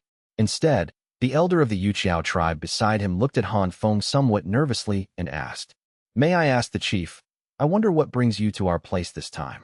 The elder was very nervous facing Han Feng, feeling both respect and reverence for this legendary chief who founded the Han tribe. Having lived here for a year, he had naturally heard many stories about this chief from the convoys traveling to and from the capital. The chief of the Han tribe was a man of great ability. The farming and breeding methods they were learning were all created by the chief, as well as the Chinese characters that could transmit messages and record all things, those miraculous carts and ships, and even the recently completed railway and that train. Han Feng looked at the old man and answered casually, Oh, I'm specifically heading to the capital for an inspection. Passing by here, I thought of your Yuqiao tribe, so I dropped by to take a look. I heard you are the elder of this branch of the Yuqiao tribe. How is it? After living in the Han tribe for over a year, are you used to it? The elder immediately said upon hearing this, Used to it? Of course I'm used to it. Our Yuqiao tribe had a bitter life before. When we were in our tribe, we only knew how to gather and hunt. Although the men of the tribe could catch a lot of prey through encirclement hunting, that wasn't a long-term solution. Speaking of this, he seemed to fall into memories and muttered to Han Feng. The chief doesn't know. Although encirclement hunting can yield a massive amount of prey, the prey in one place is ultimately limited. And with food, the population grows. When there are more people, the prey isn't enough to eat. Our Yuqiao tribe didn't know farming and breeding methods, so we had to constantly migrate the excess population outward. The tribesmen left, scattered, died.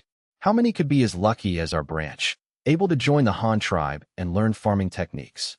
Seeing him bring this up, Han Feng's interest was instantly piqued, so he followed up on his words and asked, Since you, old sir, don't want the Yuqiao tribe to live such a difficult life, why not send someone to contact them and have them all join the Han tribe? As long as they come to the Han tribe, we can naturally let them live the same good life you have now. Wouldn't that be better? Hearing this, the elder sighed and said, The chief doesn't know. Although our Yuqiao tribe has a large population, it is very scattered. The main tribe of the Yuqiao tribe lives in the northwest, a journey of 2 or 3 months from here. However, although it's called a large tribe there actually isn't a single settlement with a population over 1,000. Instead, it's composed of a string of villages stretching over several days' journey. Each village only has about 400 or 500 people because they don't know how to farm and breed. If they all gathered together, they wouldn't have enough to eat. Deshu asked even more excitedly, Old sir, has your main Yuqiao tribe reached the lakeside? Lakeside? The elder looked puzzled. Deshu quickly added, I mean, to the west of your main tribe, in the direction of the setting sun, is there an endless expanse of water? That water is the Great Lake. Do you live near the lake? Hearing this, the elder finally realized. He nodded and said, So you're talking about that place full of water. Some of our Yuqiao tribe did migrate there to live, but the place our branch used to live wasn't there, it was further east. As for how many settlements are gathered by that Great Lake, I'm not very clear on that either. Deshu and Han Feng exchanged a glance, both understanding each other's meaning. Found it. Heading northwest from the capital, still on the eastern shore of the Great Lake, wasn't this the virgin land the Han tribe had yet to explore? The Han tribe had explored the entire grassland west of Honghu Lake, and now even occupied half of the grassland, establishing the capital and Tuahai Commandery on the southern plains of the eastern shore. But this vast area east of Honghu Lake, west of the Luyang River, and north of the southern plains had never been carefully explored by the Han tribe. Now, the elder of the Yuqiao tribe revealed a piece of news. Just the main Yuqiao tribe in this area had 3,000 to 4,000 people.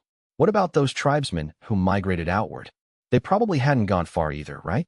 And in such a large area, besides the Yuqiao tribe, could there be no other tribes? That seemed impossible. The capital currently had no settled population. Where would all the people come from to fill the massive capital? It seemed they could only start with the area right in front of them. Having found out the location of the main Yuqiao tribe, Han Feng finally felt relieved. Then he spoke again. Old sir, since you were once an elder of this branch of the Yuqiao tribe, if I send people to find the Yuqiao tribe, would you be willing to go along and persuade them to join the Han tribe together? Hearing this, the elder immediately hesitated. He said with some uncertainty, well, if it's going to the main tribe, that's certainly no problem. Even if I don't go, having Qiao Yin go with you would be the same. Qiao Yin is the chief of our branch and is quite familiar with the people in the main tribe. With him going along, I can't say we'll persuade everyone, but I'm sure some will be willing to join. But as for other places, it's hard to say.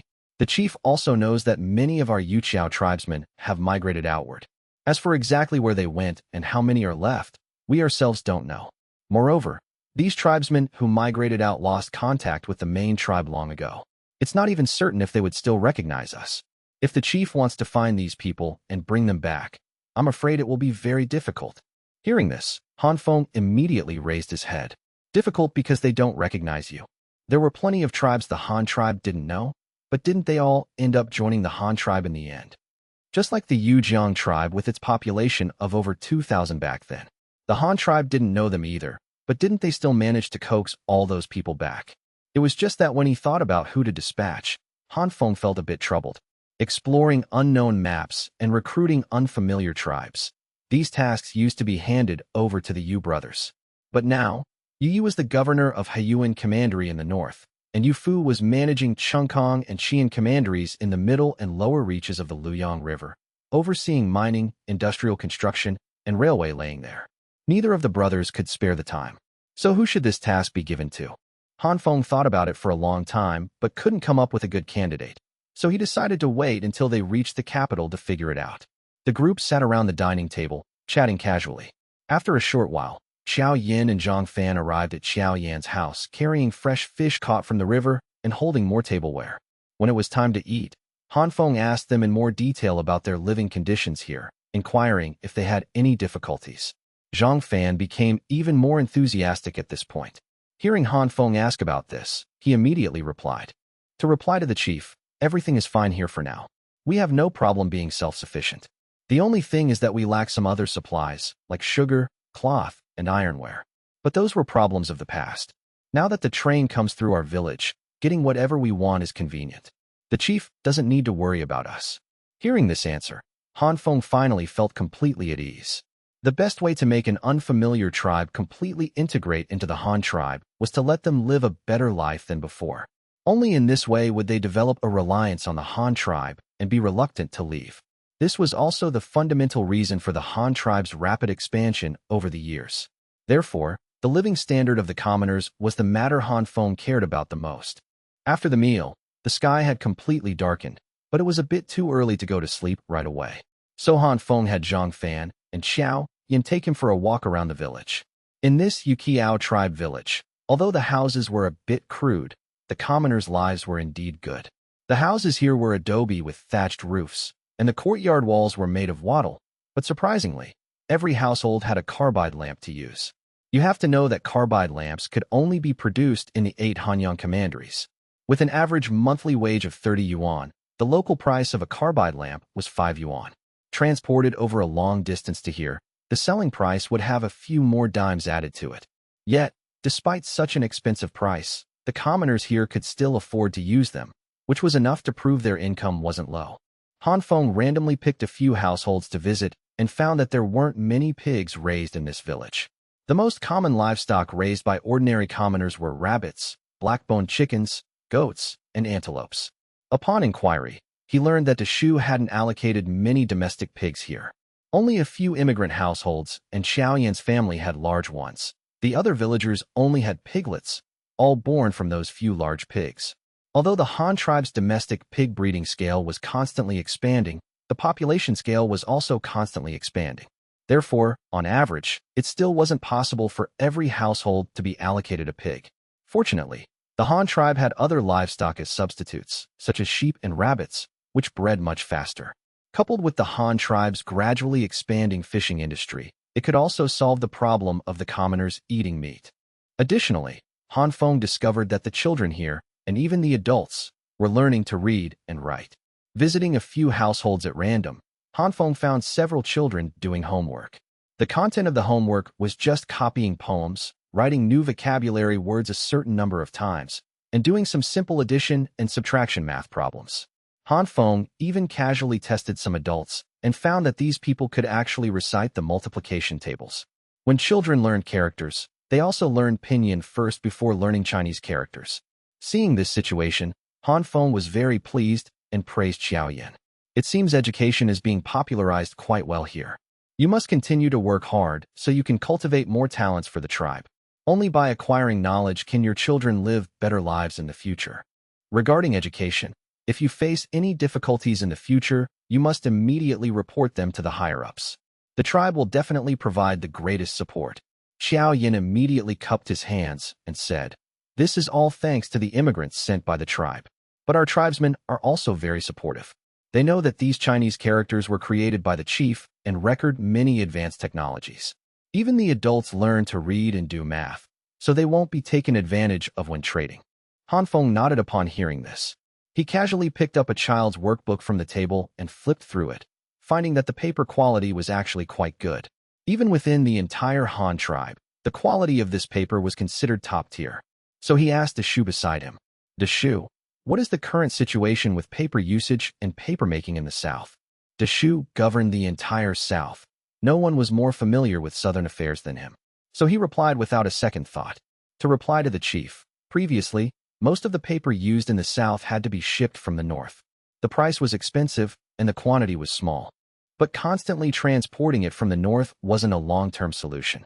It wasn't until we conquered Bamboo Island that we began to develop the Southern paper industry, primarily using bamboo as the material. After 2 years of hard work, the South can now be self-sufficient in paper and no longer needs shipments from the North. Currently, we have temporarily met the demand for window paper, educational paper, and official document paper. But bringing the price down is something we can achieve in the short term. Didn't the chief say before that we would use steam engines to build a series of factories in the South? I saw the list of those factories at the time and noticed there was a more advanced automated paper factory. So I didn't have people continue to expand the scale of papermaking.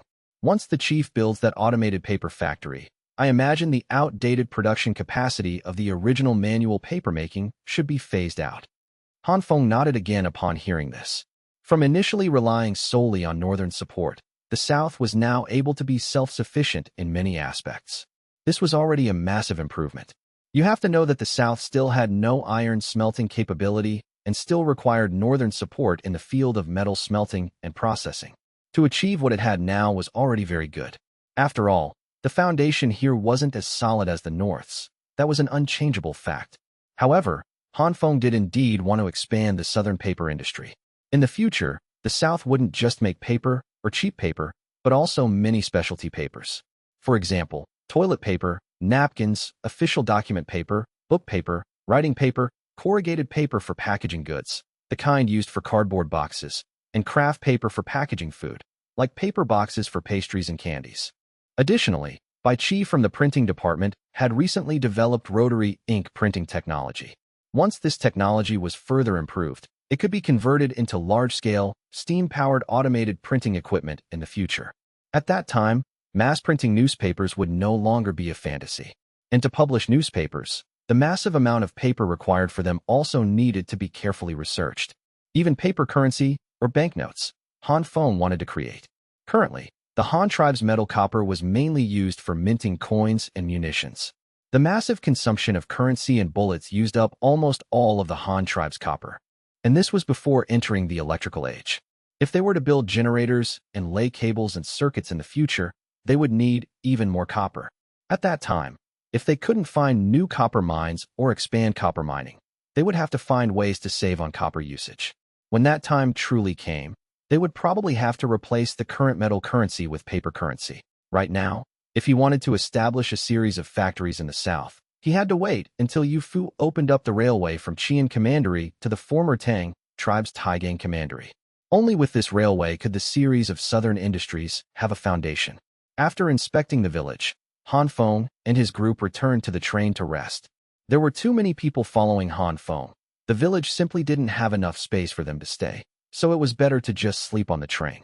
Although it was mid-November, which would be the beginning of winter in the north, this season in the south still felt like autumn. The winter in the 8 Hanyang commanderies lasted a full 4 months, and the winter in Haiyuan Commandery further north was even longer, reaching 6 or 7 months. But here in Tuahai Commandery and the capital, winter generally only lasted 2 months, and it neither snowed nor froze. Compared to the north, it was quite warm. It was precisely for this reason that vegetables could still grow on the land in the south during this season. Early the next morning, around 4 o'clock, when the sky was just beginning to show a hint of pale light, the train set off again for the capital. Based on distance calculations, starting at 4 in the morning, they would arrive at the capital by 7 o'clock at the latest. They might even be able to catch breakfast in the capital. The steam engine chugged along, puffing white smoke, pulling the train fully loaded with building materials all the way towards the capital. Over at the capital, Yuji had already received the news that Han Feng was coming for an inspection and had brought people to wait at the station early on. The station here at the capital, though called a station, actually looked even cruder than the temporary station at the Yuqiao tribe village. It only had 2 simple platforms, a circular track locomotive turning device, a large flat area, and a few temporary sheds used for temporarily storing steel rebar, cement, and other building materials. As for granaries, currently, only the Jinwu Guard military camp had them. The grain transported from Tohai Commandery was taken directly into the military camp as soon as it was unloaded from the train. After all, only by controlling the food could they firmly control the over 8,000 slaves here. Yuji led his people and waited here for a whole night. Finally, at 6:30 in the morning, when the sky was fully bright, a train puffing white smoke rapidly approached from the distant horizon. Woo woo woo. The train decelerated as it entered the station, sounding a loud whistle. Once it came to a complete stop, squads of warriors holding rifles quickly disembarked, formed ranks, and stood at attention on the platform. Han Feng then stepped down with Deshu. Seeing this, Yuji quickly went up to meet them, excitedly saluting and greeting Han Feng.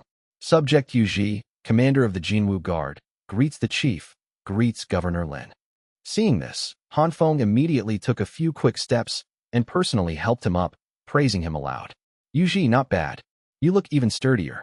You're getting more and more of the demeanor of your 2 uncles. Yuji laughed sheepishly upon hearing this. Han Feng then asked, so, how has the construction in the capital been going these past 2 years? Hearing Han Feng ask about this, Yuji's face instantly turned bitter, and he couldn't help but complain to Han Feng. Hearing Yuji's complaint, Han Feng felt extremely awkward. After all, this was building a house for his own family, yet the person in charge was saying the house was too big and would never be finished in a lifetime. Wasn't this implying that he was greedy for luxury and building a vanity project? Although, in reality, this was a vanity project, such an architectural marvel also served the purpose of uniting the hearts of the people across the world. As long as this architecture stood there, it was a tangible achievement. Look, this is what our Han tribe, our Han Empire, can build. Do other tribes have that capability? Furthermore, such magnificent architecture also symbolized the supreme power of the emperor, which was conducive to Han Feng's rule, could make the world more stable, and could build good credibility for the imperial court. These were all tangible benefits. So Han Feng had to comfort Yuji. He absolutely couldn't let this kid throw down his tools and run away. Never be finished in a lifetime? How is that possible? The construction progress was slow before because the support wasn't strong enough. But you should also know that support doesn't just appear out of thin air. It requires progress on all fronts simultaneously. Look, hasn't it started getting better this year? You lacked people, so I allocated 5,000 strong adult slaves to you.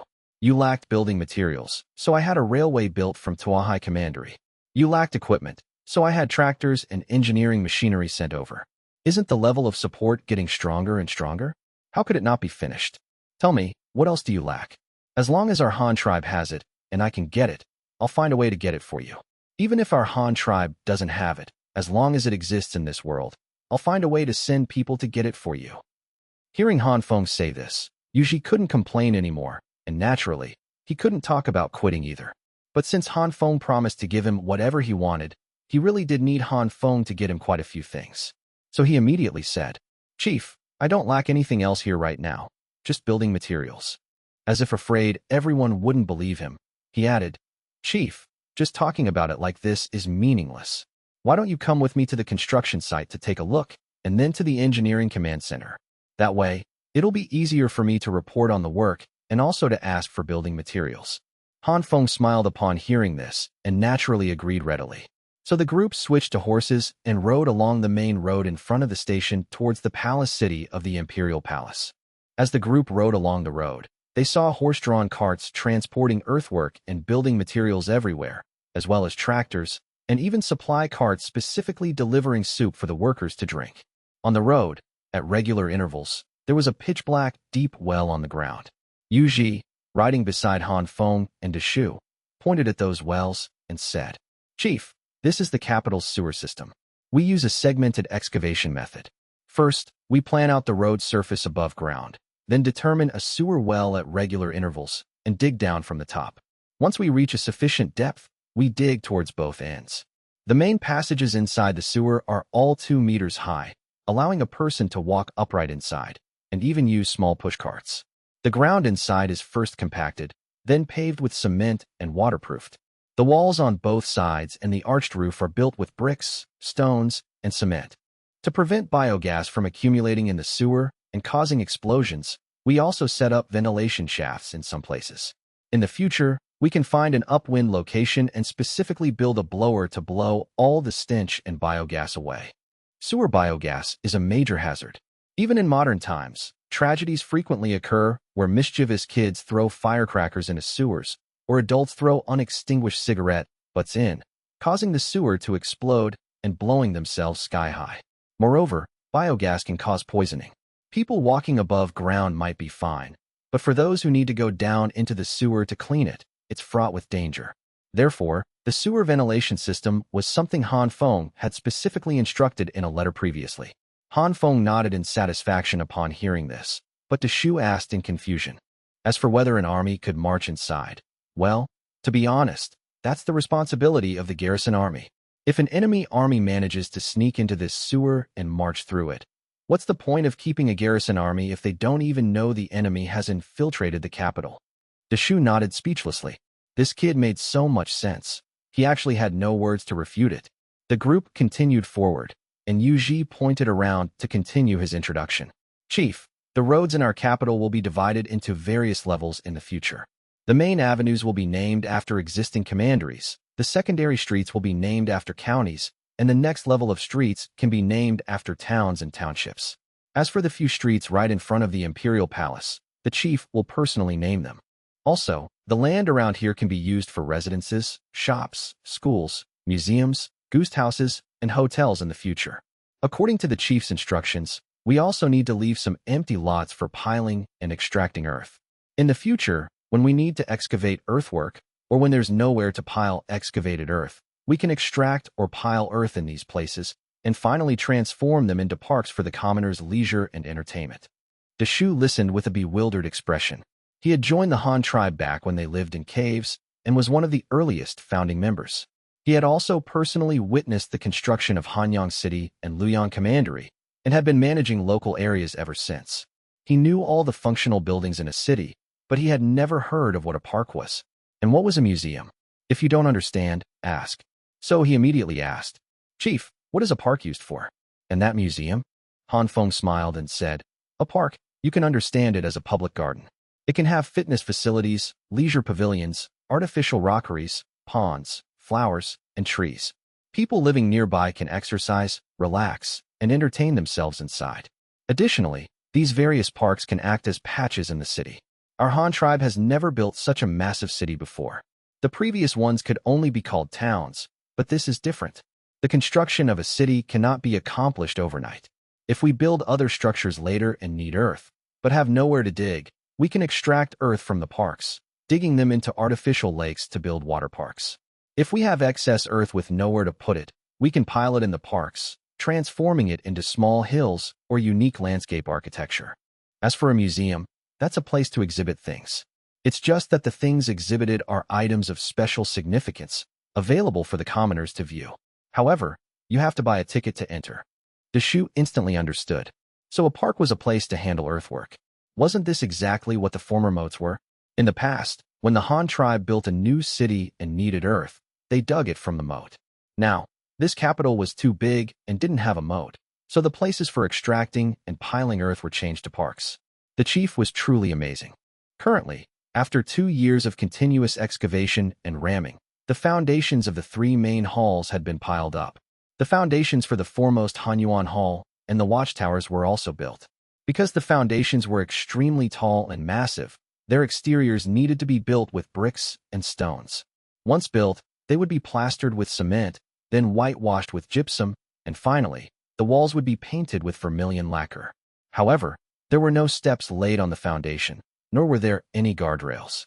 On top of the massive foundation platform, the wooden pillars of the Hanyuan Hall's main structure, the main framework of the hall, even the double-eaved glazed tile roof, and the ceramic tiles and wooden floorboards inside the hall had all been completed. But those walls, doors, and windows were currently empty, merely temporarily covered with wooden boards or straw curtains.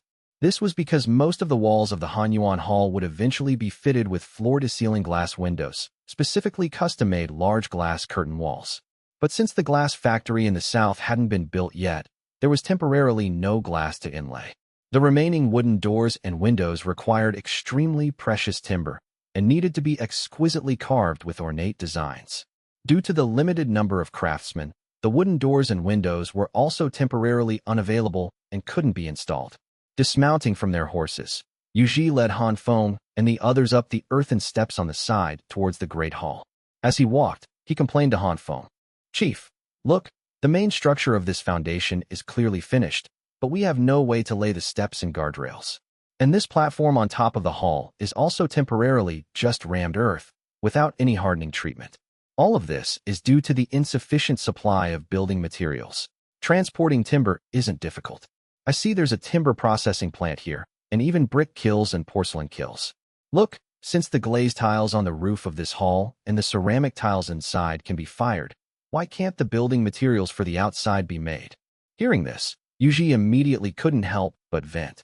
Because the chief said that the handrails and balustrades of the entire palace complex, as well as these steps, all need to be carved from something called hanbiu, white marble. Even the Dambi stone right in front of the Great Hall, the chief said it would be best to find a single, massive natural stone, roughly carve it into a blank, drag it here, and finally do the detailed carving. Just this one Dambi stone, who knows how many tons it weighs. And this stone called Hanbaiyu is only found in Panchir Commandery of the Tang tribe. Quarrying such massive stone blocks from the deep mountains is already as difficult as ascending to heaven. Transporting them here is simply an impossible task.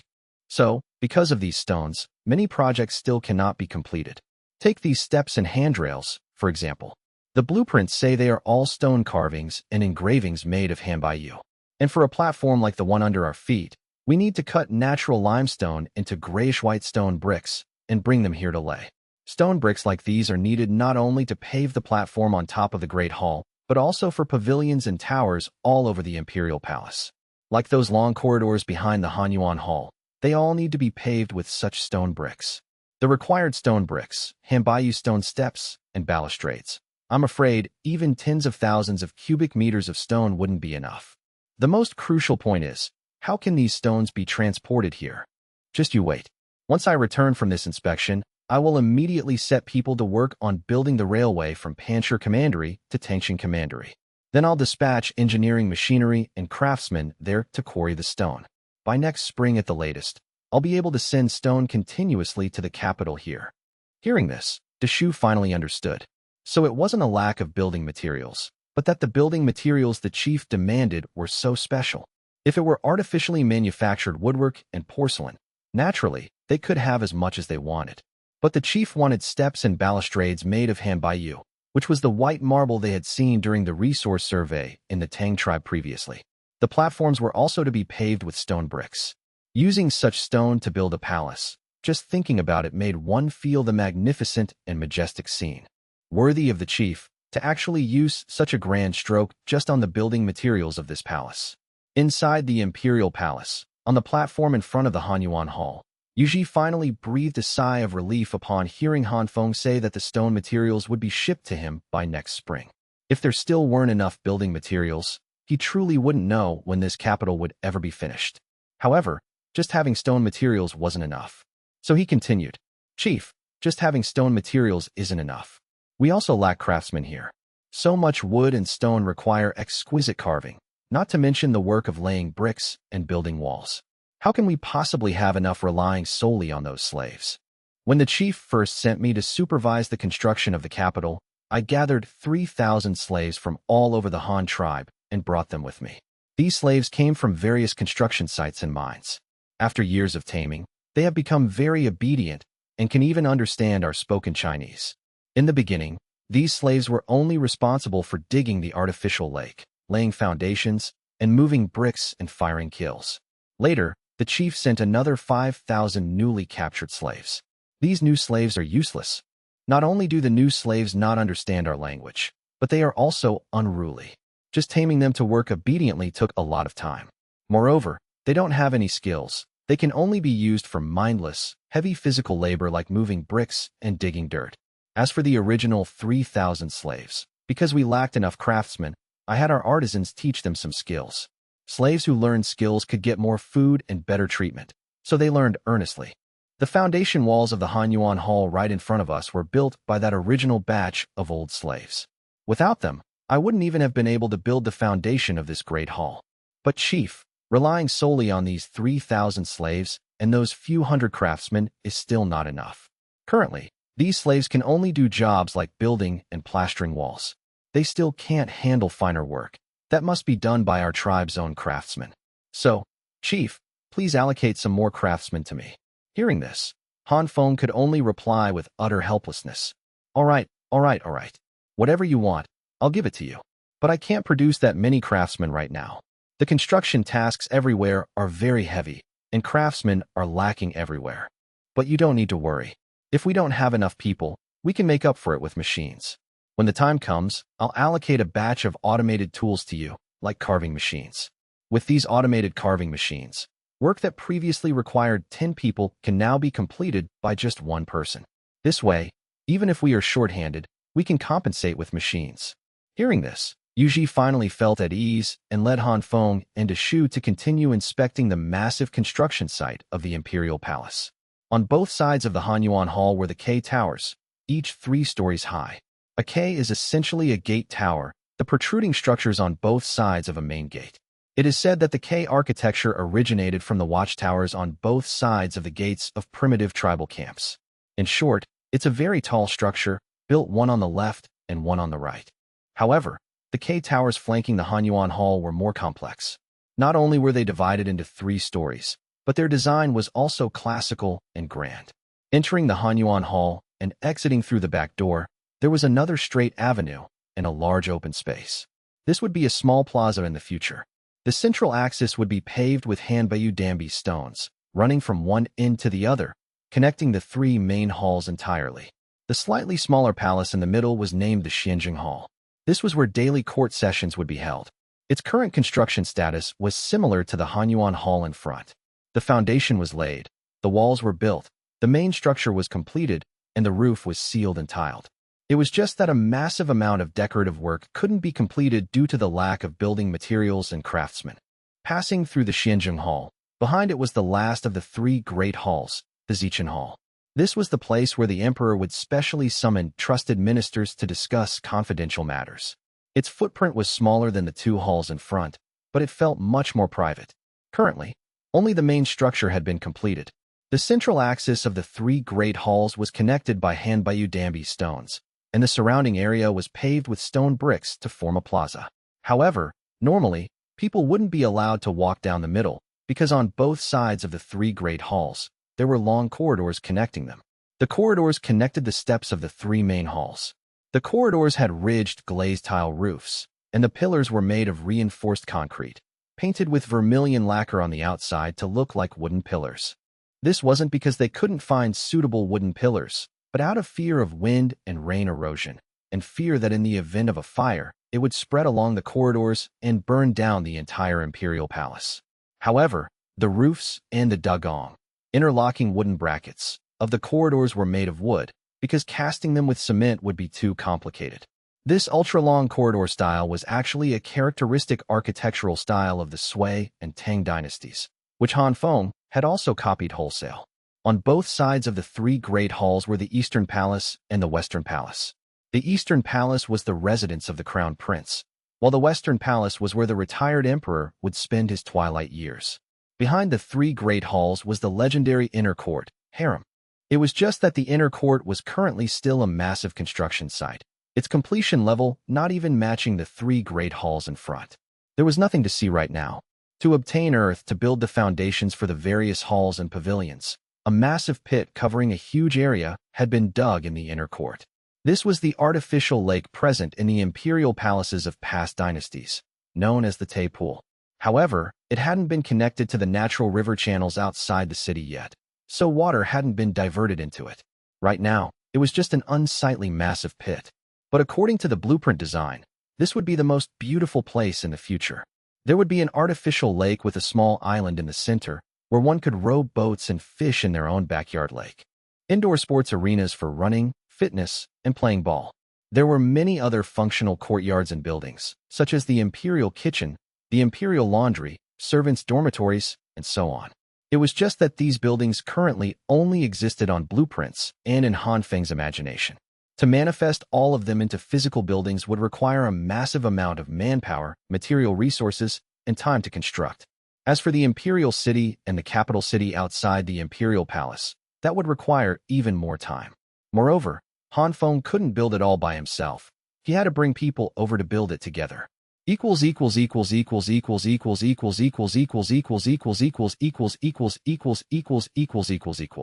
Sneaking back to update, did anyone notice?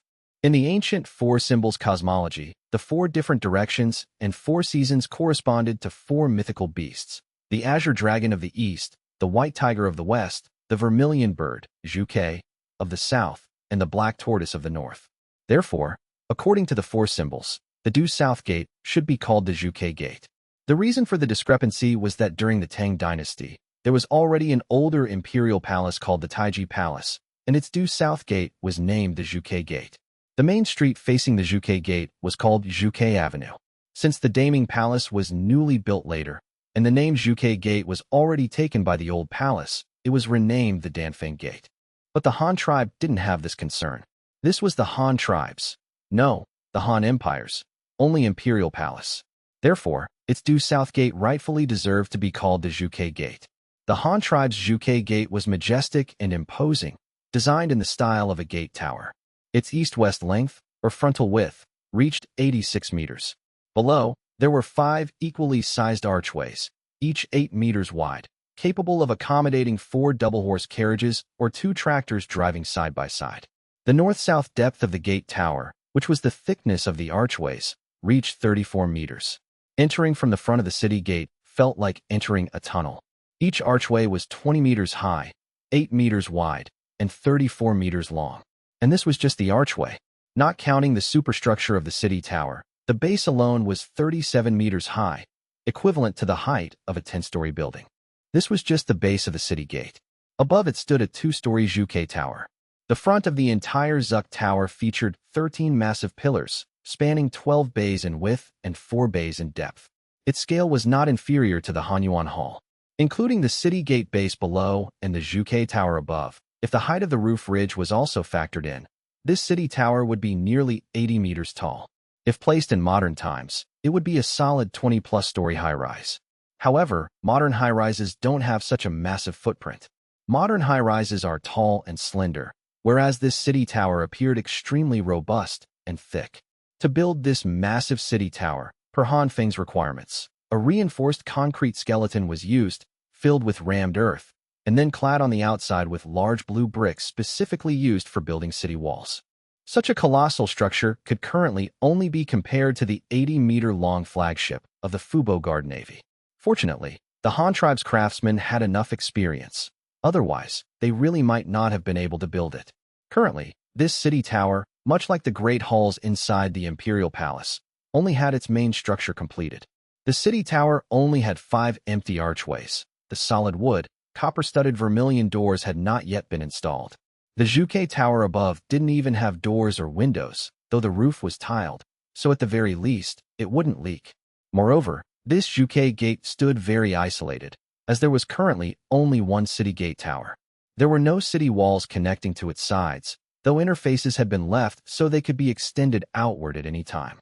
However, because the projects inside the Imperial Palace were not yet completed, the city walls hadn't been closed off to facilitate the entry and exit of materials. Currently, vehicles transporting building materials still bypass the city gate by going around its sides. Directly south of the Zhuke Gate was a straight north-south avenue called Zhuke Avenue. Modeled after the Tang Dynasty layout, this single street was 150 meters wide. If calculated by the modern standard of 3.75 meters per lane, even factoring in green belts, median strips, and emergency lanes, it could easily accommodate 30 lanes. This Zhuke Avenue was practically an ultra-long plaza. In front of the Zhuke Gate, there was also a cross street running east-west along the city wall, called Chang'an Avenue. This street was of the same level as Zuk Avenue, also 150 meters wide. The two streets formed a T-shape, serving as the main horizontal and vertical arteries of the entire capital, first-tier main roads. And the administrative district of the Great Han was distributed along Chang'an Avenue and Zhuke Avenue. The administrative units of the 3 departments, 6 ministries, 9 courts, and 1 bank that Han Feng had established earlier, comprising dozens or even hundreds of sub-department offices, were all clustered in this area. Further south was the residential area for those officials, as well as other service industries to meet the daily needs of the commoners. To use a trendy modern term, this was the CBD commercial district, and also the cultural, political, military, and financial center of the Han tribe. The Central Bank of the Empire, the Han Empire History Museum, the Military Museum, the Science and Technology Museum, the Art Gallery, the Supreme Court of the Empire, the Stadium, the Grand Theater, the flag-raising podium, the plaza, and so on. All sorts of distinctive buildings were placed here. As the 3 of them walked south along Zhuke Avenue, pointing at the roadside and planning the future, Yuji seemed to remember something and suddenly said to Han Feng, "Chief, according to the planning on your blueprints, the entire capital is divided into the East City and the West City along the central axis of Zhuke Avenue, administratively managed by 2 counties. In terms of architectural planning, both the East and West urban districts must each have at least 1 large plaza, 1 large commercial district, and 1 large park. Last month, someone from the Comprehensive Research Institute in Hanyang Commandery came over. He said his name was Gu Cheng, and the chief had sent him to build a clock tower. But the blueprints the chief gave didn't specify where the clock tower should be built. That Gu Cheng told me that the clock tower has clocks on all 4 sides, and for better timekeeping, it's best placed in the center of a large plaza. So I had him place the clock tower in the large plaza of the East City District. Does the chief think that's okay? If not, I'll have him move it. The clock tower hasn't started construction yet." Han Feng, riding on his horse, took out a simple map, looked at it, and then said, "The clock tower? Next to the East City Commercial Pedestrian Street Plaza. That works. Just put it there." But did he mention what other uses this clock tower has? This was a question Han Feng had raised with Gu Cheng back then. Building a tall, tower-like building just to put a few clocks on top. What would the space underneath be used for? If it had no use, wouldn't it be a bit of a waste? Yu Ji answered without a second thought. "Oh, he said it's best to build that building a bit taller, make it dozens of meters high, and then install a beacon light on top. Below the beacon light, clocks will be installed on the 4 walls. The building below can host a clock and watch museum, selling tickets for visits. The bottom floor can open a clock and watch shop, specifically selling various clocks and watches. Does the chief think that's okay?" Han Feng nodded upon hearing this, thinking to himself, "It seems this kid Gu Cheng really took my words to heart." Before Han Feng had him build the clock tower, he had told him that once the clock tower was finished, he wanted him to research wall clocks, small desk alarm clocks, and precise pocket watches and wristwatches in the future. It seemed he had already set his goals, even thinking ahead about the location for the clock and watch shop. Equals equals equals equals equals equals equals equals equals equals equals equals equals equals. P.S. Officially resuming updates. This time, I'm revising and re-uploading starting from chapter 1110. The previous chapters have already been revised.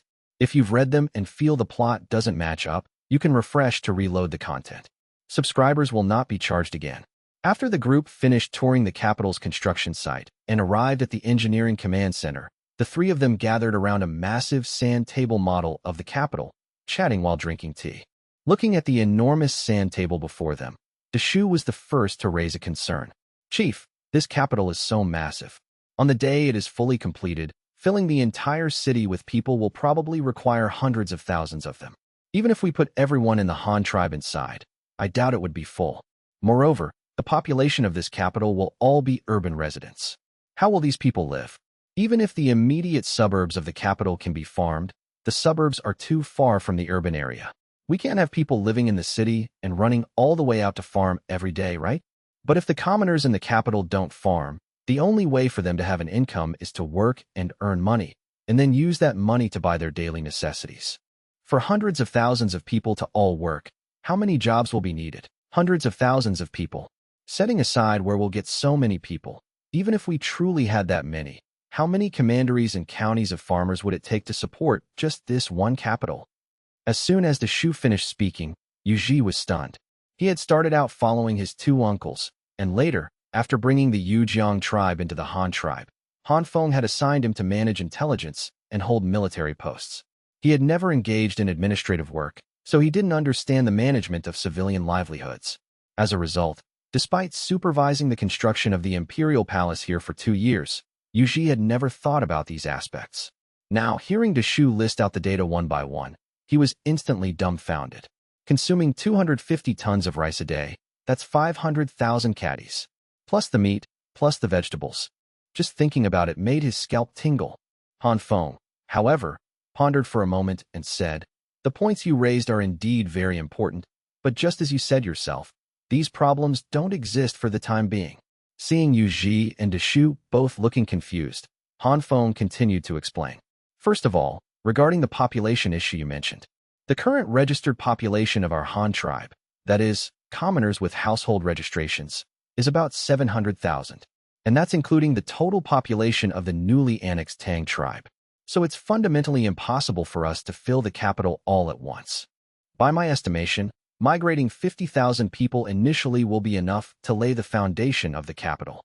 Then, within 5 years, we will increase the capital's population to 200,000. Perhaps in the future, the capital will be able to accommodate 1 million people, but that's definitely not something that can be achieved in the short term. Next is the survival issue you mentioned, namely fuel, food, clothing, and water. For these, the capital cannot cut firewood, but we can transport coal here and let the commoners buy it with money. As for water, we are close to natural river channels and rely on the Honghu Lake water system, so we don't lack water at all. As for the commoners' drinking water, we can have them dig some hand pump wells. For clothing, meaning fabrics, we can set up textile mills, purchase cotton from various places, and transport it to the capital to weave ourselves. This not only solves the fabric problem, but also provides a massive number of jobs for the capital. Finally, there's food. Even without support from other regions, the capital can achieve self-sufficiency on its own. First is grain. We can build farms in the suburbs of the capital, entirely utilizing mechanized farming. We already have tractors and harvesters now. The land cultivated by one person can feed over 1,000 people. Therefore, we only need a small number of farmers to feed the entire population of the capital. There's absolutely no need to transport grain from other places. Then there's meat. Currently, the government-run farms in Luoyang Commandery, that is, the court of the national granaries, are already researching mass breeding of domestic pigs and have preliminarily mastered the technique of castrating pigs, allowing them to grow faster and yield more meat. Additionally, the project to breed beef cattle varieties is also steadily advancing. Besides that, there's mutton. The Han tribe's techniques for large-scale breeding of goats and antelopes are already established, and sheep breed very quickly. We can even build a snow rabbit breeding farm. We'll skip chickens. Those things get sick too easily. Think about it. How much straw will the farms produce every year? How many livestock can this straw feed?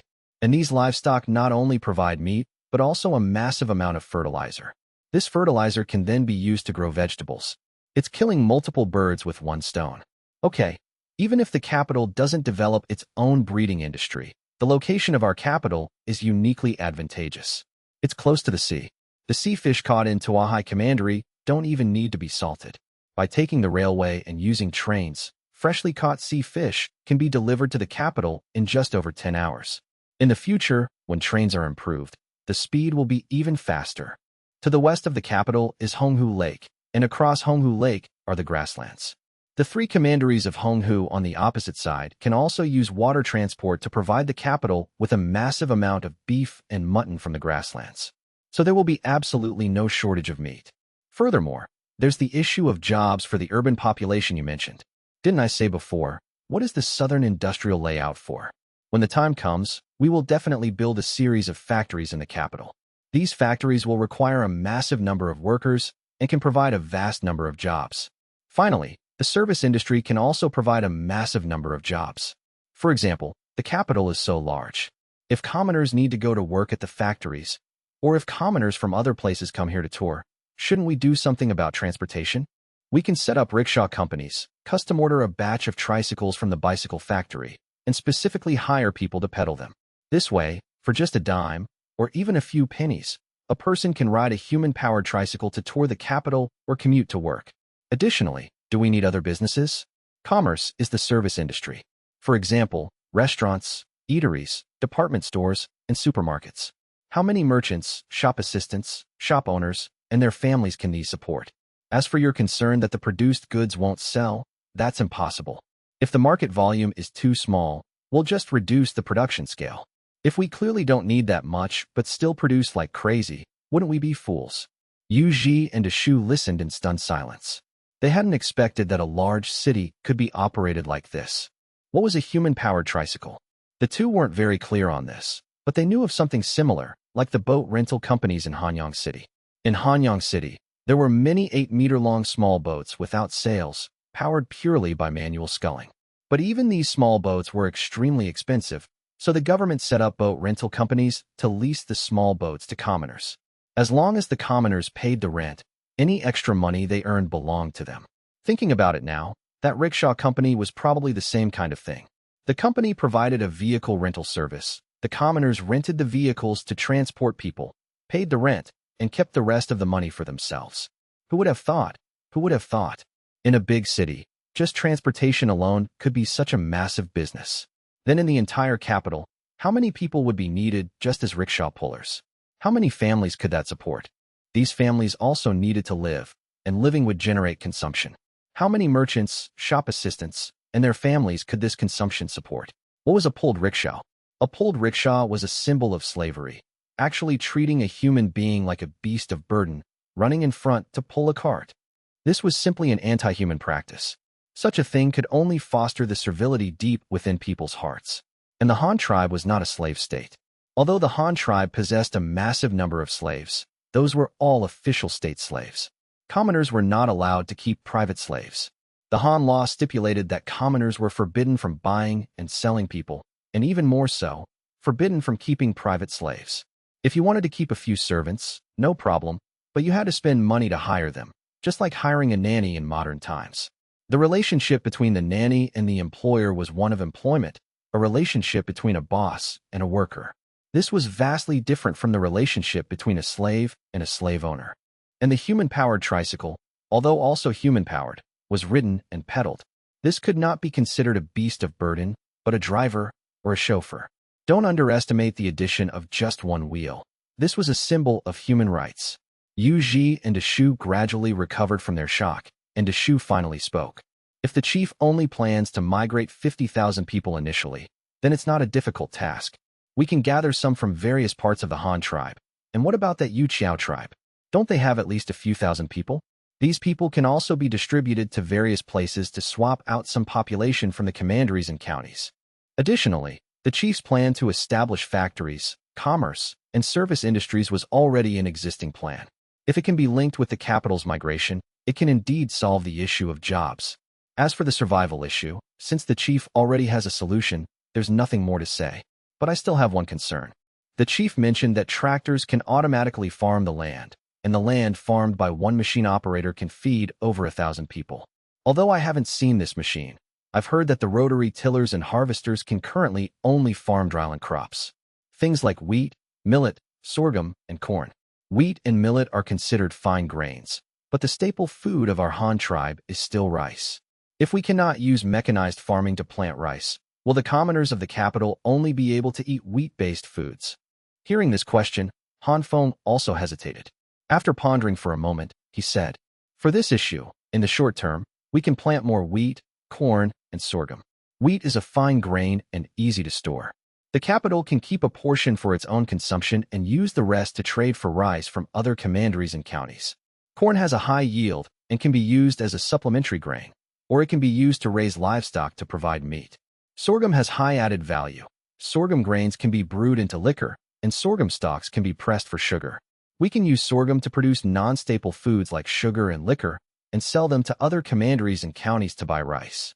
This way, it not only enriches the variety of non-staple foods for commoners everywhere, but also provides the capital with an ample supply of rice.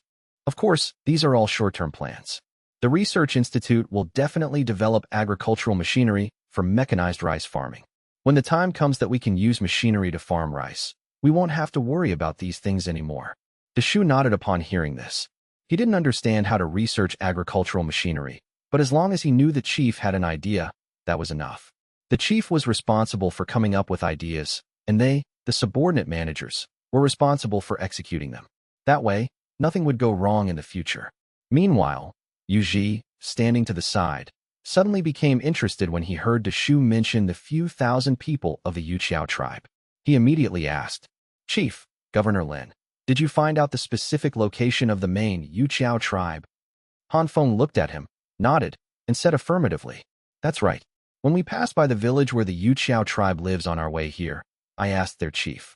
The man said their Yuqiao tribe lives in the area on the eastern shore of Honghu Lake, west of the Luyang River, and north of the capital. Among them is the largest cluster of the Yuqiao tribe, all living together in the form of villages. Each village only has a few hundred people, but added together, these villages have 3,000 to 4,000 people. The rest of the people have all migrated outward in all directions, just like them. But you should also know that for tribes that rely solely on hunting and gathering for a living, they inherently don't have much stored food. Even if they migrate, they definitely won't run very far. Therefore, I predict they are definitely in the surrounding vicinity. This way, conservatively estimating, we can gather a population of 5,000 from this area. And if handled properly, we can directly convert them into citizens of the Han tribe, rather than slaves without household registrations. It's just that your two uncles are both tied up with matters right now. One is managing Huben Commandery in the north, and the other is responsible for industrial construction in the south. So I don't know who to send to take charge of this matter yet. Since you just brought up the Yuqiao tribe, do you have any candidates you can recommend to specifically handle this matter?" Hearing the chief ask him to recommend a candidate, Yu immediately racked his brains. After considering it for a moment, he actually did pick someone out, so he immediately said, "Chief, I actually do have someone I can recommend. This person is named Ying, a platoon commander, Zhongqi, under my Jinwu Guard. Although this person holds a military rank, the chief knows that, aside from the personal guards by the chief's side, these Jinwu Guards were previously responsible for gathering intelligence in various places and are extremely skilled at communicating with people. Moreover, the one who originally discovered that group of Yuqiao tribe immigrants and brought them into our Han tribe was this Ying. Therefore, Ying is very familiar with Qiao Yin and the elder of the Yuqiao tribe. He was also the one responsible for helping them build their village back then. If the chief lets Ying handle this matter, Qiao Yin and the elder of the Yuqiao tribe will definitely be very cooperative. Only in this way can we get twice the result with half the effort." Han Feng's interest was piqued upon hearing this. He knew that it was the Jinwu Guards under Yu who had brought this group of Yuqiao tribe people over, but he didn't know the detailed circumstances. If this Ying really had such a good relationship with the Yuqiao tribe, and with the active cooperation of Qiao Yin and the elder, it would indeed be a case of getting twice the result with half the effort. Thinking of this, Han Feng immediately said, "Find this Ying and bring him here. I want to meet him." "Understood. I'll have someone go do it right away. Yuji agreed cheerfully and immediately sent his personal guards to fetch the man. Although he wasn't the one responsible for this matter, the person in charge was recommended by him and was his subordinate. If it was truly done well, could his share of the credit be missing? So Yuji was very proactive about this matter. A conservative estimate of 5,000 people. This was equivalent to a large county town. If it were a newly built small county, it could even count as two. It was no exaggeration to say that as long as they could bring in the 5,000 people of the Yuqiao tribe, it would be equivalent to the merit of expanding the Han tribe's territory by 2 counties. Could anything linked to expanding territory be a small merit? Last night, I met with Qiao Yin and their elder. The elder told me the location of the main Yuqiao clan. By his estimate, there are over 5,000 people there. I plan to send someone to absorb this entire population into the Han tribe, but I haven't found a suitable candidate yet. Your commander, Yuji, recommended you to me. He said you are quite familiar with the Yuqiao clan and have a good relationship with both Qiao Yin and the elder. If you were to go, things might proceed more smoothly. So, are you willing to lead the team? At first, Ying had been quite anxious, thinking he had made some mistake. But upon hearing the leader's words, he was instantly overcome with excitement. Bring the Yuqiao clan into the Han tribe? That was a major accomplishment. And Commander Yu had recommended him to the leader? Wasn't this a tremendous favor? He was just a minor total banner commander now. If he really managed to pull this off, could his future position possibly be low? Yi Ying's face flushed red with excitement. He knelt on one knee before Han Feng again, clasped his fists, and declared, "Please rest assured, leader. Yi Ying is willing to lead the team. I will definitely bring back every last member of the Yuqiao clan." Han Feng's expression remained non-committal. He neither agreed nor refused, but instead asked Yi Ying a question. "Since you're so confident, if I were to send you, what would be your plan?" Yi Ying knew this was a test from the leader. Whether or not he got this assignment depended on his ideas and methods. He thought for a moment and said, "To answer the leader, the Yuqiao clan continuously migrates its people outward for one reason and one reason only: survival. They still live by hunting and gathering and cannot concentrate their population in one place, which naturally prevents them from efficiently producing and developing resources. It's just like with Qiao Yan's group. The mere mention of a valley in the east that could support 10,000 people was enough for them to travel 1,000 li to find this place. Therefore, in my opinion, we should display our advanced technology to them as much as possible. Initially, I can use my connection with Qiao Yan's group to establish contact with the Yuqiao. Then, I can bring some of the Han tribe's valuable goods to give them as gifts. However, grain seeds and livestock cannot be given away for free. Otherwise, if these people get the seeds and learn the techniques, they might become self-sufficient and refuse to come. So, I think we should first attract them with our valuable commodities, then promote our methods of farming and animal husbandry. Finally, we invite their chieftain and others to come here and witness the prosperity of our Han tribe with their own eyes. After that, we bring everyone back. This way, we can surely bring the entire Yuqiao clan into our fold." Han Feng listened with a blank expression, neither pleased nor displeased. The strategy Yi Ying described was a well-worn tactic of the Han tribe. But a tactic becomes a tactic because it's a classic that works time and time again. When enough people use it, it becomes standard procedure. The Yujiang clan, for instance, had been brought back by Yu Fu in much the same way. However, Han Feng didn't want to do it that way, because the process was simply too long. First, they had to send people to find them. Once found, they had to give gifts and build relationships. After establishing friendship, they had to bring the leaders back to the Han tribe for a tour. After the tour, they had to take them back to fetch the rest of their people. Even if everything went smoothly, it would require several round trips. With any minor delay, a year or a year and a half could easily pass. Han Feng had no intention of doing that. After a moment of thought, Han Feng spoke. "That's too much trouble, and we don't even know if they'll agree to join. What kind of tribes did the Han tribe actively approach with gifts? Take the Yujiang clan, for example. Although their population was only a little over 2,000, their level of civilization was high. At the time, the Yujiang knew how to build houses, lived in settled villages, practiced beekeeping, farmed the land, and had their own unique crops. Then there were super tribes like the Tang tribe, who even knew metal smelting. When dealing with such tribes, the Han tribe naturally had to treat them with courtesy. But what was the situation with the Yuqiao? They were nothing more than a group of savages who only knew how to hunt and gather. How could they possibly be treated in the same way? Yuji was still only half understanding, but Xue spoke directly. The leader means that the Yuqiao are extremely poor. They have nothing. They don't even know how to fire pottery or produce salt. And they are troubled by their large population, having to migrate people out every year. Instead of all the back and forth, we should do what our Han tribe did at the beginning, at the Dream Valley Spring Assembly. We can directly use our goods to buy their people.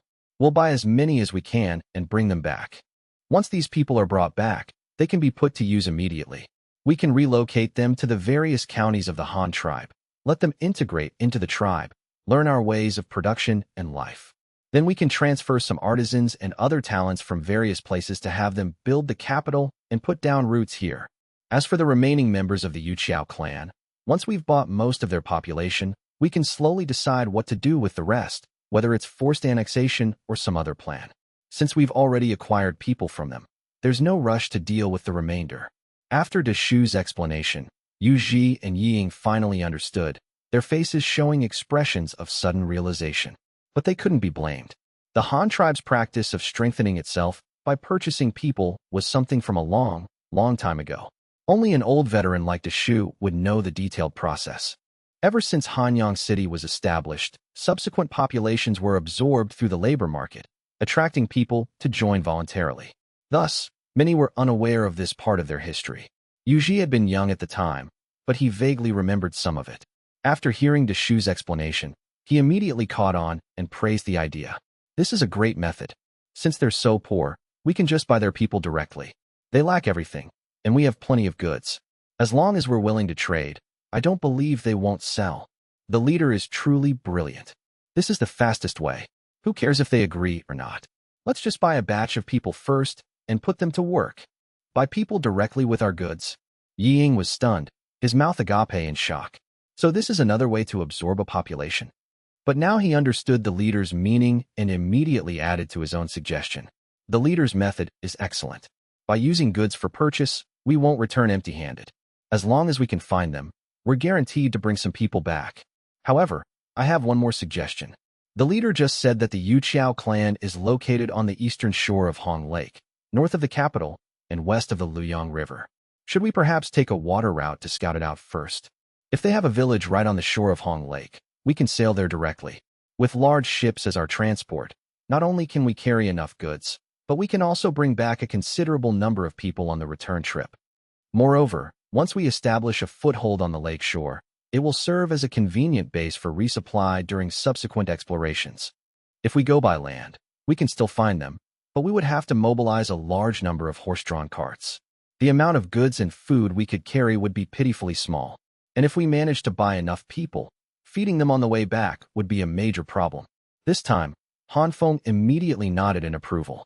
That's right. The Yuqiao elder did reveal something like that to me. He said some of his clansmen had migrated westward. Their location isn't far from the lake to begin with, so if they continued west, they would certainly reach the shore. If they really are near the lake, even if they don't live right on the shore, we're sure to find traces of their activities there. The capital doesn't have a direct waterway to Hong Lake. To get there by boat, we'll have to take the Luyang River and go around from upstream. It's a bit slower, but it's comparable to traveling by land.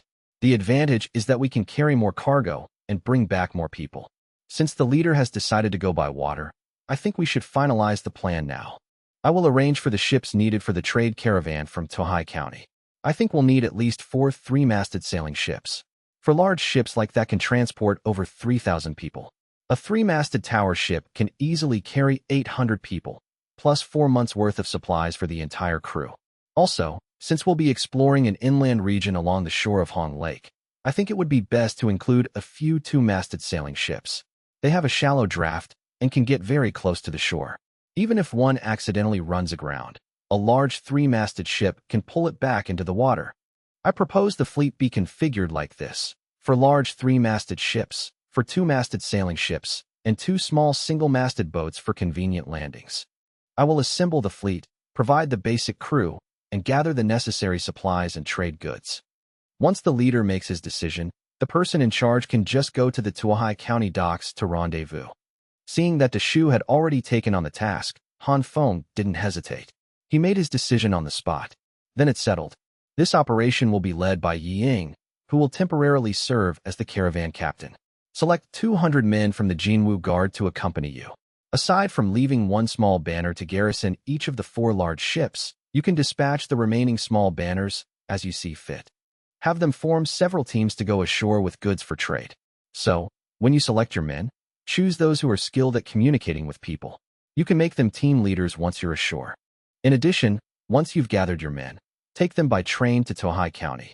When you pass through the Yuqiao village, you can say it's my order and select a dozen able-bodied young men who are familiar with the local situation. You can then assign them to your various landing parties to serve as guides and translators. This needs to be done quickly. I want to hear news of people being brought back by the end of this year at the latest. Yes, your subordinate obeys. Ying immediately fell to his knees in excitement, clasping his fists and loudly accepting the order. The opportunity for promotion and fortune had finally arrived. After inspecting the construction of the capital and learning what was needed, Han Feng immediately set off back to Tohai County. Han Feng sighed inwardly. It seemed that until these 2 railways were operational, not much else could be done in the short term. The Xue and Han Feng's group quickly boarded the train again, heading back towards Tuohei County along the same route. When they passed through the Yuqiao village, Han Feng spoke with Xiao Yin and the elder, asking them to send men to act as guides and help the Han tribe find the rest of the Yuqiao clan. The 2 readily agreed. Allowing their former kinsmen to join the Han tribe and live the good life they now enjoyed was something they had always dreamed of. They just didn't know how the Han tribe planned to operate. If they knew the Han tribe was just going over to buy a batch of people first, one wonders if they would still cooperate so enthusiastically. Meanwhile, Han Feng quickly returned to Tuohai County. The first thing he did was ask the Xue and the guards around him, "Does anyone know where our tribe's railway construction team is?" Well, everyone was at a loss for words. The Han tribe had a professional railway construction team, specializing in laying tracks. It was formed from over 1,000 captured Xian tribe prisoners from the Kaiwan War, all of whom now had Han tribe household registration and had become citizens. Their job, however, was still to build roads everywhere. This construction team had not been idle since its formation. From the earliest Xianwei line to the mining railways in Xing'an County, Babaishan, and various mines in Dongxing County, they had completed the railway from Chengkang County to Qian County last year, and had just finished the line from Tuohai County to the capital this year. But where they went after finishing the capital line, Han Feng didn't know. The Xue was also stumped. He knew of the railway construction team, but they had left after completing the Tuohai capital section. The team wasn't under his command. All railway projects in the Han tribe reported directly to the leader. How would he know where they had gone? It was one of Han Feng's personal guards, who was responsible for receiving and sending letters and official documents from various places and was more familiar with such minor details, who stepped forward upon hearing the question. Reporting to the leader, the road construction team has gone to Qian County. It seems they are building the railway from Qian County to Taiying County. They are currently with Yu Fu, but the specific details are unknown. It didn't matter if he didn't know the specifics. He just needed to know where they were. Once he had the location of the railroad construction team, Han Feng immediately wrote a command and had it sent to Yu Fu via Flying Eagle Messenger. The contents of the order were, in essence, as follows. 1. The railroad construction team is to be split in 2. From this day forward, they will be temporarily designated as Team 1 and Team 2. 2. Railroad Team 1 will remain under Yu Fu's command to complete the Chitai Railway, the line running from Qian County to Taiying County. 3. Railroad Team 2 is to be dispatched to Tangxing County to build the Tangpan Line, the railway connecting Tangxing County to Panchir County.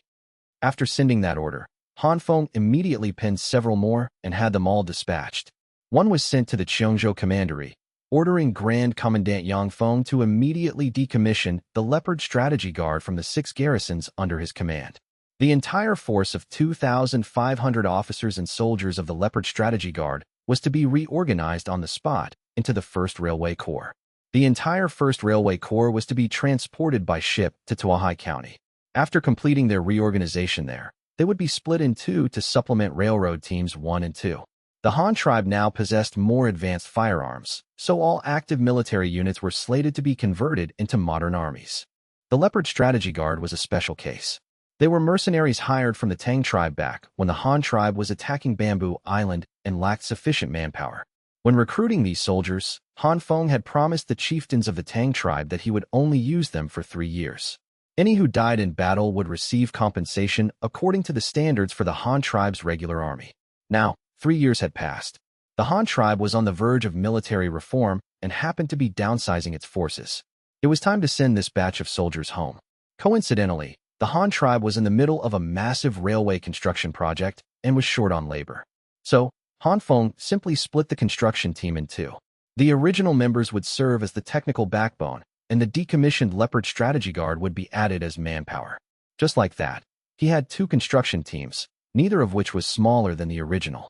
After 3 years of military life, these men, though they hadn't seen much combat, were disciplined and followed orders. Supplementing the railroad teams with them would ensure they learned quickly and worked with greater efficiency.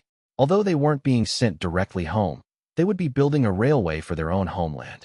The soldiers' resistance wouldn't be too strong. After all, even if it was labor, it was work being done on their own doorstep. Once these 2 railway lines were completed, he would give them a long vacation to return home and rest.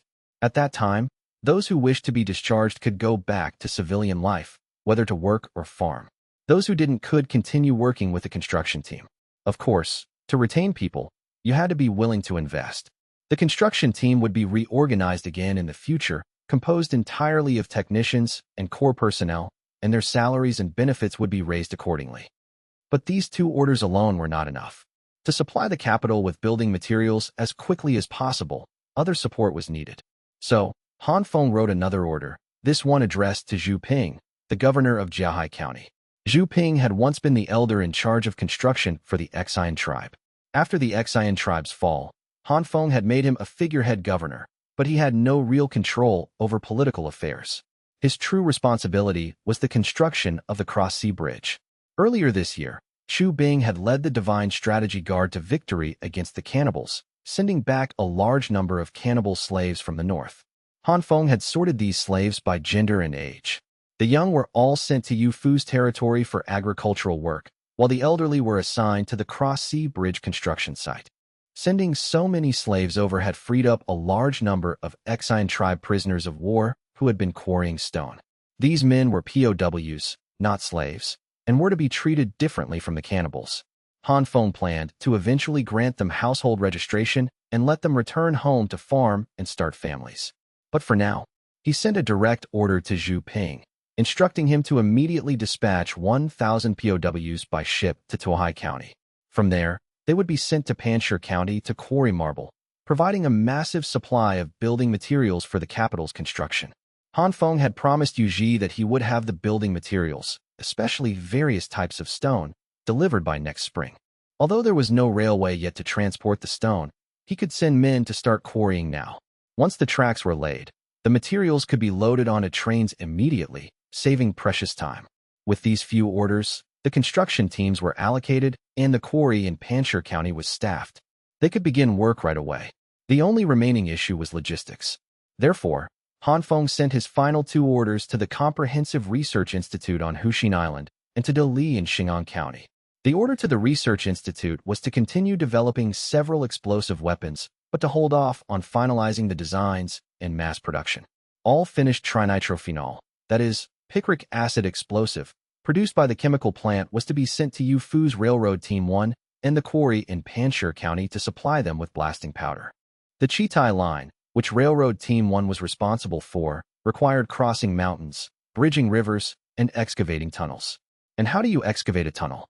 With explosive blasting, of course. The last order was for Da Li in Xin'an County.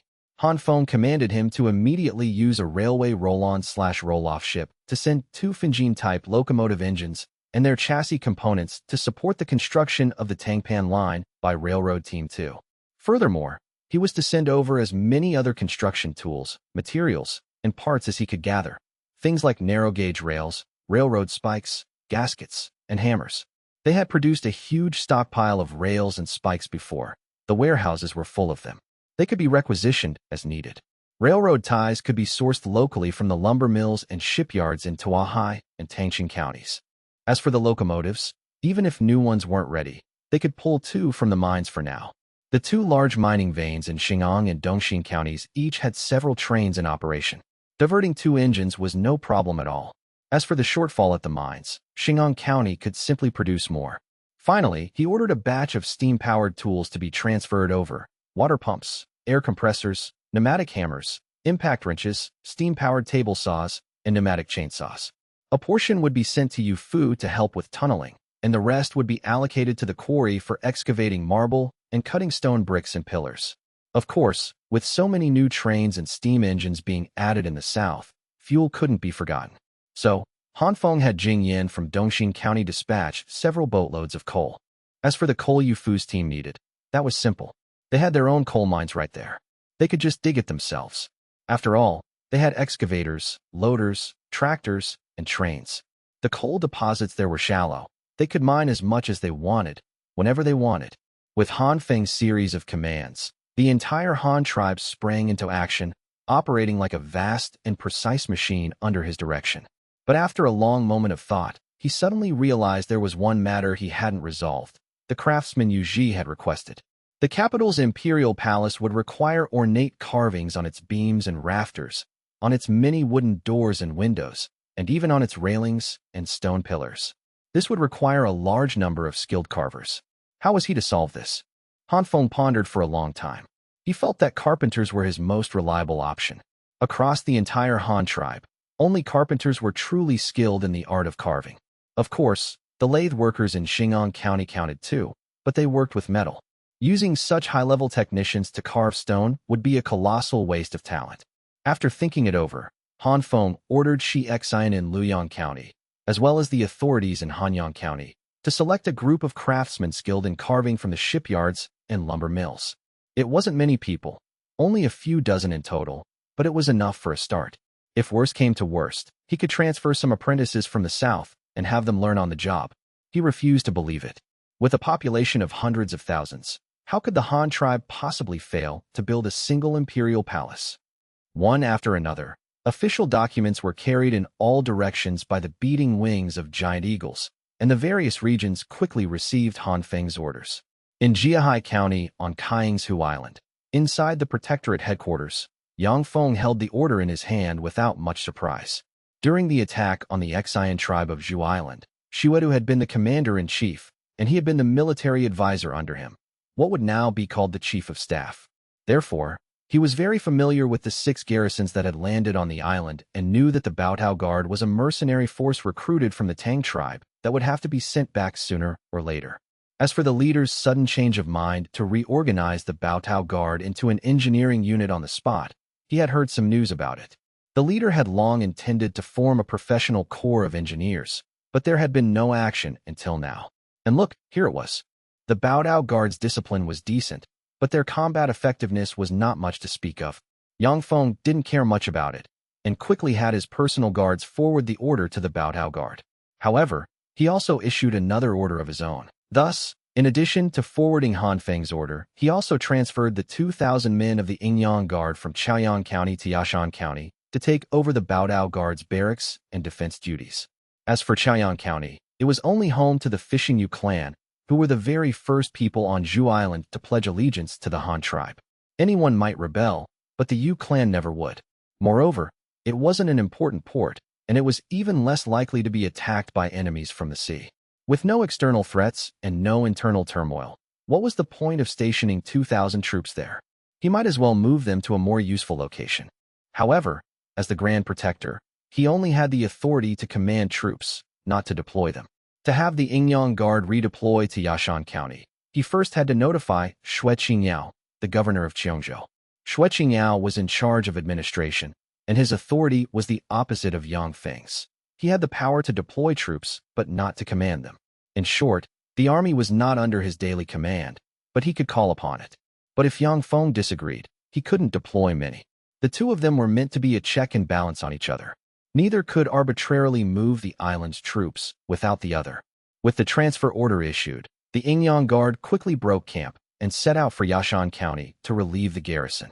As for the Bountiful Guard, with a single command, 2,000 soldiers shed their armor. They laid down their steel sabers, long spears, halberds, bows, crossbows, and armor. In their several years of service, not a single person in the entire Bountiful Guard had died.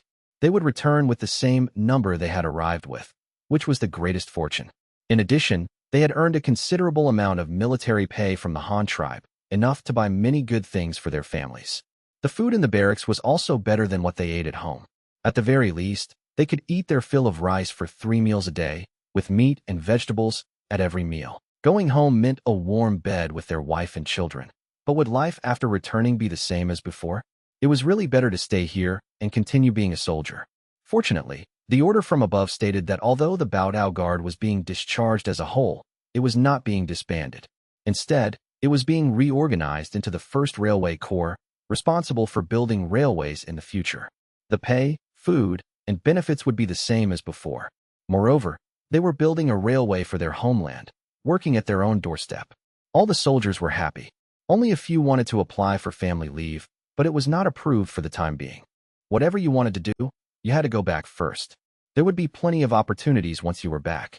On the day the order was issued, after much coordination, a dozen large ships arrived at the mouth of the Qiongzhou River in Yashan County to transport all the soldiers of the 1st Railway Corps to Tahai County. The ships were borrowed from the Cross-Sea Bridge project. The Han tribe had many ships that transported building materials to the bridge, steel bars, cement, river sand, all of which had to be collected and produced from various places and then sent to the bridge construction site. On their return journey, these ships were mostly empty, as there was really nothing to send to the north.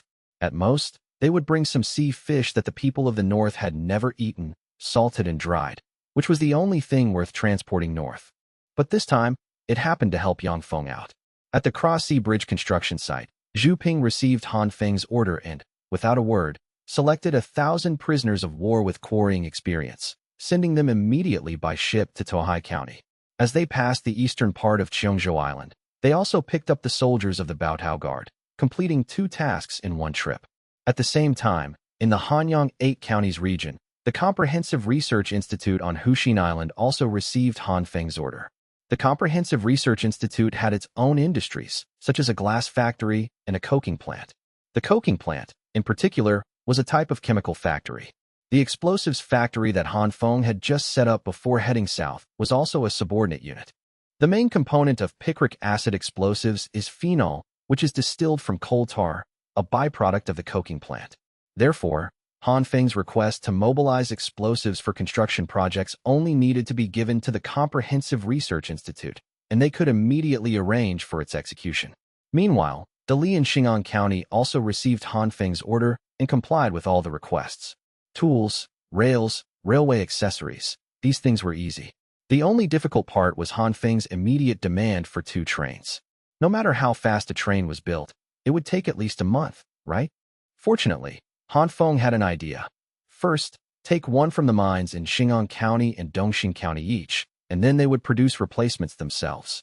And not just 2. Han Feng wanted 8 trains. 2 to replace the ones taken from Dali and Jingyan, and the rest to be transported to the south. The south was short on trains. Although there were no railways yet, that many were indeed needed. For example, the current line from Tuahai County to the capital was a loop with 2 tracks, one for each direction, but only 1 train was running on it, severely reducing the railway's transport capacity. This line alone needed at least 1 more. Then there was Yufu's area, the original 8 counties of the Tang tribe, and even Qiongzhou Island, where railways would also be built in the future. With so many railway lines combined, Han Feng felt that even 10 trains were not enough. After receiving the order, Dali had no choice but to take trains from the mines, gather a batch of supplies, and immediately transport them to the Weishan County docks to be loaded onto ships for the journey south by sea. At the same time, in Qian County in the middle and lower reaches of the Luyang River, Yufu also received Han Feng's order, but he was the last to receive it. The Flying Eagle message was sent directly to Qian County, but Yufu was not there at the time. Yufu had already had someone plan the railway route from Qian County to Taigang County. At this moment, he was also preparing for the construction of this Chitai line. When he saw that Han Feng wanted him to split off half of the road construction team, he immediately frowned. The Chitai line was currently the most geologically complex, route complex, and difficult to construct railway project in the entire Han tribe. He was already worried that he didn't have enough manpower, and now he had to give away half. How could he not be worried? Fortunately, Han Feng had further instructions. When he saw that Han Feng said he would supplement him with at least 1,000 regular soldiers reorganized into an engineering corps, Yu Fu immediately smiled. Yes, he was worrying for nothing. The leader was so smart. How could he not have thought of something that even he could think of? So he happily handed over the men.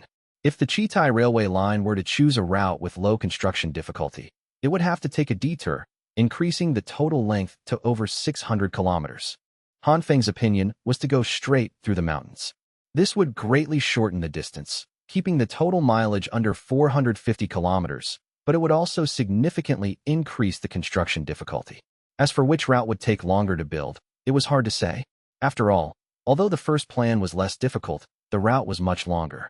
Yu Fu was initially a bit against Han Feng's method, but after hearing Han Feng's explanation and visiting the Power Research Institute to see the excavators and other construction machinery, he also believed Han Feng's plan was feasible. Thus, the more technically challenging construction plan was decided upon. First, people were sent to survey the geology and select the most suitable route. The planned Chitai line was 460 kilometers long and was divided into 4 sections based on the different regions and construction difficulties. Looking from north to south, the first section was in Qian County, the former location of the Baiwu tribe. The route from here southwards before entering the mountains, from the plains to the mountainous terrain, was 227 kilometers long. This was the least difficult section of the entire project, basically the same as the plain routes built before, except that it was a gradually ascending slope. The survey team had already planned the most suitable gentle slope route, taking into account the future climbing ability of the trains to ensure that the trains could make it up.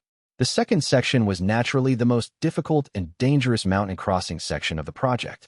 After surveying by the engineering team and considering the most economical construction difficulty and cost, they planned a 98-kilometer-long section. Although this section was not long, it required the excavation of 6 tunnels, totaling 47 kilometers. These were all planned in areas where the mountain was relatively weak and less prone to collapse. In addition to these 6 tunnels, there were 13 bridges, including 2 over water, 6 over canyons, and the rest being land bridges. The so-called overwater bridges were bridges that crossed rivers, which was relatively easy to understand. The other type, canyon bridges, were specifically used to cross canyons, such as the terrain between 2 cliffs. The last type, land bridges, were purely used to reduce the gradient of the slope. For example, if a certain section of the route had too steep a slope, affecting the train's ability to climb or slow down, a bridge would be built between 2 points to reduce the slope of the route. Among these 13 bridges, the ones with the most mileage were the 5 land bridges. However, although these bridges were the longest combined, they were also the easiest to build because the bridges and piers were on the ground, making it very convenient to transport materials and set up scaffolding. As for the 2 overwater bridges, the difficulty was not too great. The Han tribe had already accumulated a lot of bridge building experience, especially with this type of overwater bridge. Moreover, the 2 overwater bridges in this section were not large, one with a span of only 60 meters and the other not exceeding 200 meters. At most, a few piers would be erected in the water, and the bridge would be fine. The most difficult to build were the 6 canyon bridges. In this type of terrain, there were cliffs below and precipices on both sides. It was difficult to transport construction materials, and it was impossible to erect piers. Therefore, for this type of terrain, the engineering team uniformly designed them as arch bridges, which was the most suitable bridge structure for this terrain and the one the Han tribe was most familiar with. The third section was the route from the end of the second mountain crossing section, that is, from the exit of the mountains to Taigang County. This section was 73 kilometers long in total. Overall, this section was also a slope, but the geological conditions were much better than the previous 2 sections, and it would not be too difficult to build. The remaining 62 kilometers were specifically divided into the 4th section because the route was relatively complex, not because the terrain was complex, but because the route itself was complex. In fact, from the end of the 3rd section, it could already be considered within the territory of Taigang County. But Taigang County also had 3 counties under its jurisdiction: Pinggang County, Huangping County, and Jingshui County. Among them, Huangping County was the northernmost. There was a mountain range here, rich in pyrite. Because the mountain was yellow and was once the northernmost barrier of the Tang tribe, it was called Huangping County. This place was also the junction of the 3rd and 4th sections. Continuing south from Huangping County, one would completely leave the mountains and enter the plains. However, pyrite is iron sulfide and can only be used to produce sulfuric acid, as well as dyes and chemical materials like iron oxide crystals. It is not suitable for iron smelting. However, this was still not the end point, because the fourth section also had several branch lines, such as the line to the county seat of Taiyang County. Another section of road had to be built to connect the railway from Taiyang County to Panchir County, thus connecting with the Tangpan line to the west, allowing trains from Chungkong County to directly reach Tangching County opposite Tai County, which was like drawing a large circle. This railway not only had to serve the mining industry, but also contribute to the economy and people's livelihood. Only by passing through more counties could it drive the economy of the counties along the line and, at the same time, better maintain the Han tribe's rule over these places. At this moment, the only road construction team in the Han tribe was currently building the first section of the Chitai line, which was the easiest plain section to build. And at this time, Yu Fu was with a group of craftsmen at the site of Tunnel Number 1 in the second section. Besides Yu Fu, there was also a team of more than 200 people gathered here, mainly composed of members of the Geological Survey and Mapping team, as well as some old-timers who had explored with Yu Fu before. The others were all machinery factory workers and engineers who had just migrated from the north a while ago, here to assist in the construction of the southern steel plant and coking plant. However, the steel plant had not yet started construction, so these technical personnel were brought to the tunnel construction site first, responsible for guiding the maintenance and use of various construction machinery. In addition to the personnel, the other materials were countless. 2 tractors with buckets, one for pulling coal and one for pulling various tools, as well as a rock drilling vehicle modified from an excavator, and a loader for transporting crushed stone from the tunnel. There were also 300 horses, which were the transportation for all team members, and 24-wheeled horse-drawn carriages loaded with grain, pots, bowls, and other items. They even brought 500 goats and antelopes, and a dozen sheepdogs to provide meat for the team. There was plenty of grass and trees in the pristine mountains, so there was no worry that the sheep would have nothing to eat. They only needed to guard against wild animals. However, the team members following Yu Fu were also equipped with weapons. They didn't have firearms, but they had plenty of longbows and crossbows. Most people also carried swords and sabers.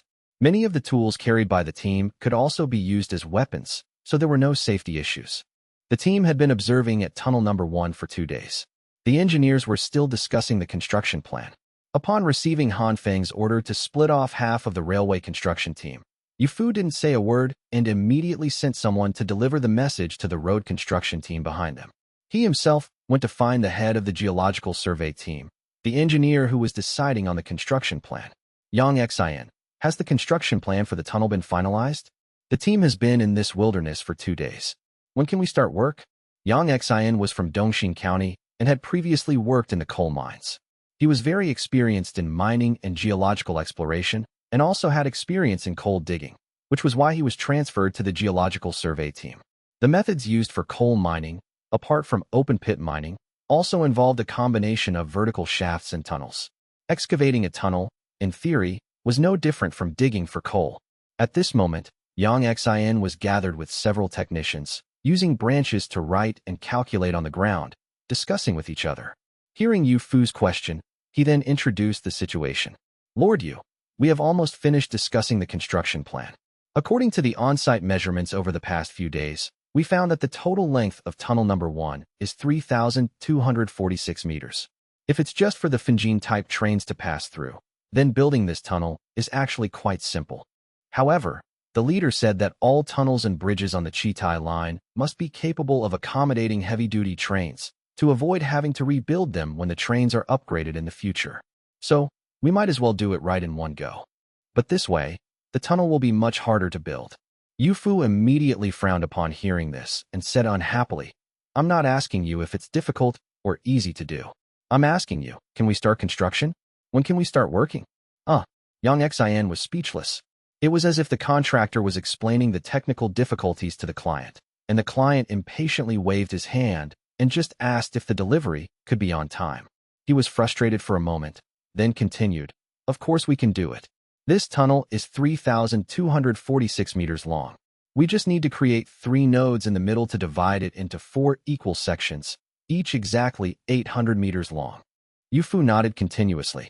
For the tunnel to accommodate 2 heavy-duty trains simultaneously, the dimensions had to be at least that size, a tunnel with a 12-meter diameter. So he continued to ask, these dimensions are fine, but what about the specific construction plan? Can the geological conditions here support such requirements?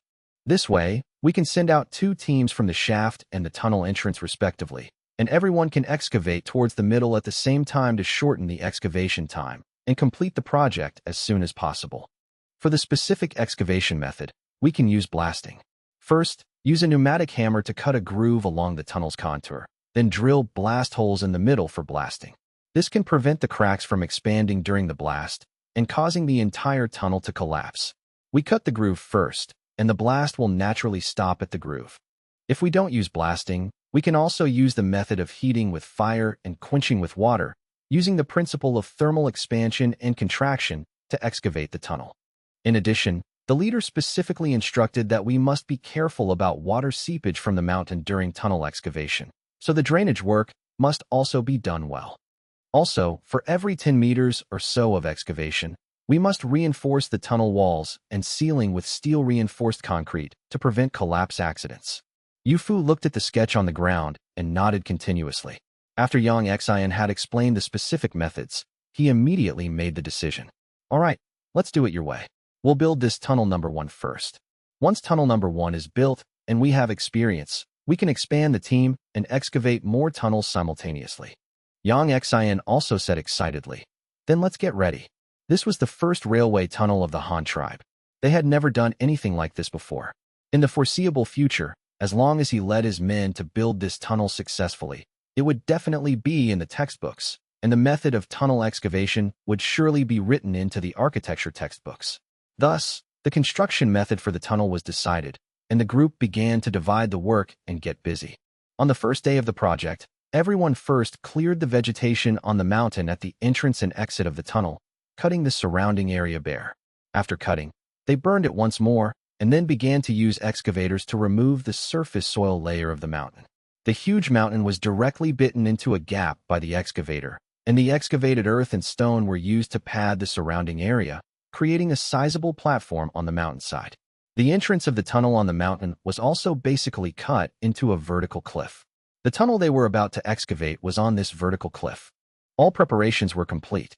The engineering team built wooden houses on a flat piece of land on the mountainside, cut down trees in the mountain to build a stockade, and then built a granary to store the 20 carts of grain and 1 cart of coal that had been transported here.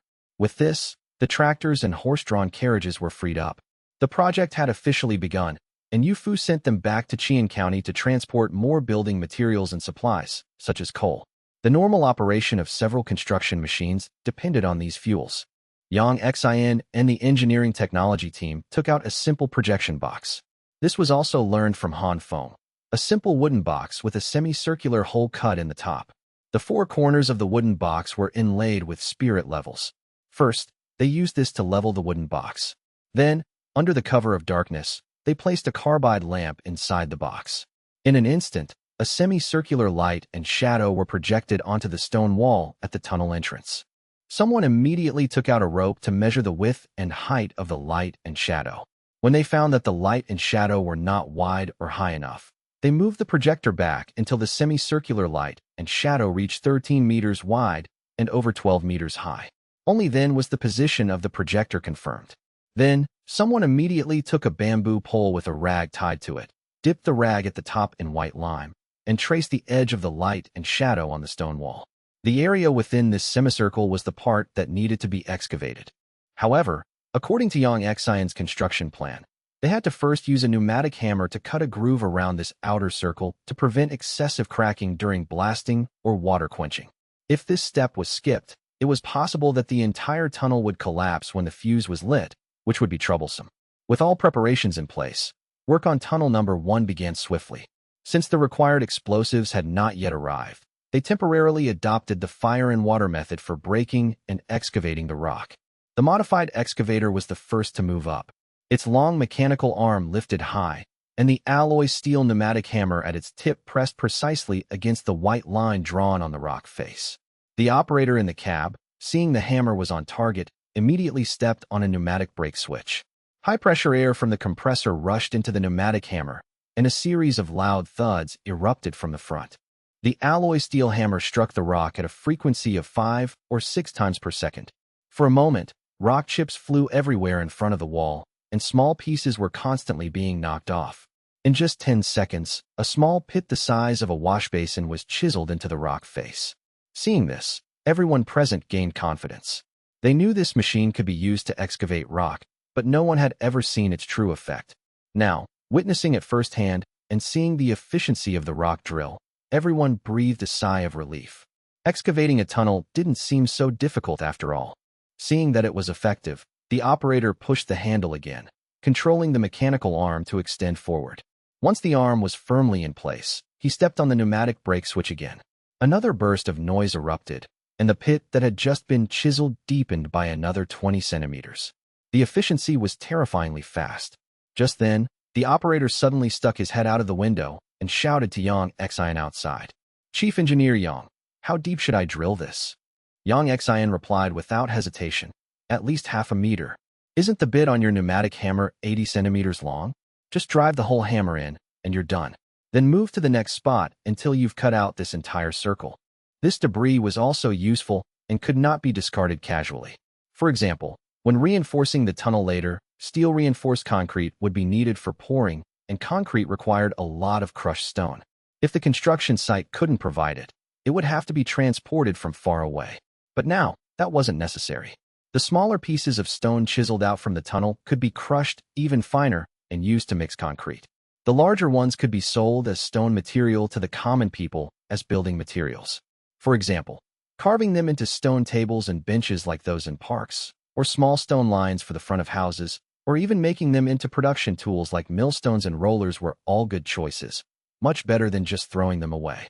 After an hour's rest after lunch, the operator started working again. This time, he finished the entire circle of the white line in one go, cutting a groove 80 centimeters deep, even including the straight line at the bottom. But that wasn't all.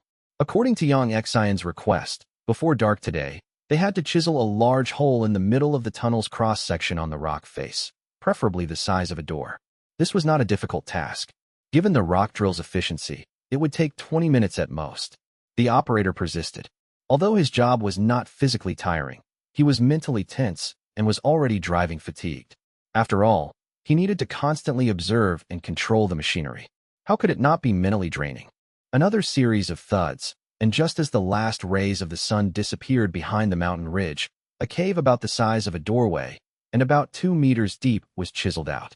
The operator, tired after a long day, could finally rest. But while the operator rested, the others could not. During the day, it was basically just the operator working. The others were either assigned to build the engineering team's camp, herd the goats, or sent to clear the paths in the mountains and cut some firewood. Another group was tasked with modifying the water source. They found a small stream formed by a mountain spring and dug a pond at the campsite, then dug a channel to divert the stream water. This not only solved the problem of daily drinking water, but also the water supply needed on the construction site. A water pump was installed on the site, and the other end of a rubber hose was placed in the pond. This way, the construction site had an inexhaustible supply of water. In the evening, after dinner, while the operator was resting, Yu Fu and Yang Xian, carrying carbide lamps, brought a few masons to the construction site.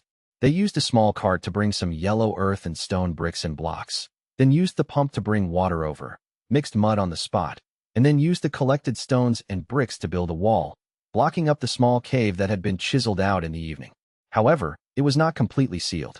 They left 2 openings in this door-sized wall, an observation window and a ventilation hole, transforming the small cave into something like a porcelain kiln. After the brick wall was built, Yu Fu and Yang Xian gave another order. Right now. Hurry up and bring over the firewood collected during the day. Then assign people to be on duty here at night, taking turns to burn the wood. You have to burn it like you're firing a kiln, until this cave is scorching hot. Then, by dawn tomorrow, we'll tear down this wall and use the pump to spray water inside. The rock, after being heated by fire and quenched by water, will shatter instantly. Currently, the engineering team had no explosives, so they could only do this for now and see the effect. In fact, this method of excavating mountains was indeed feasible. It wasn't just Han Feng's own belief, but there were historical precedents.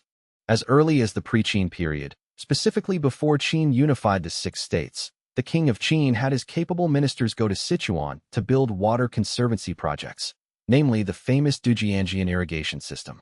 Sichuan at that time was not like it is now.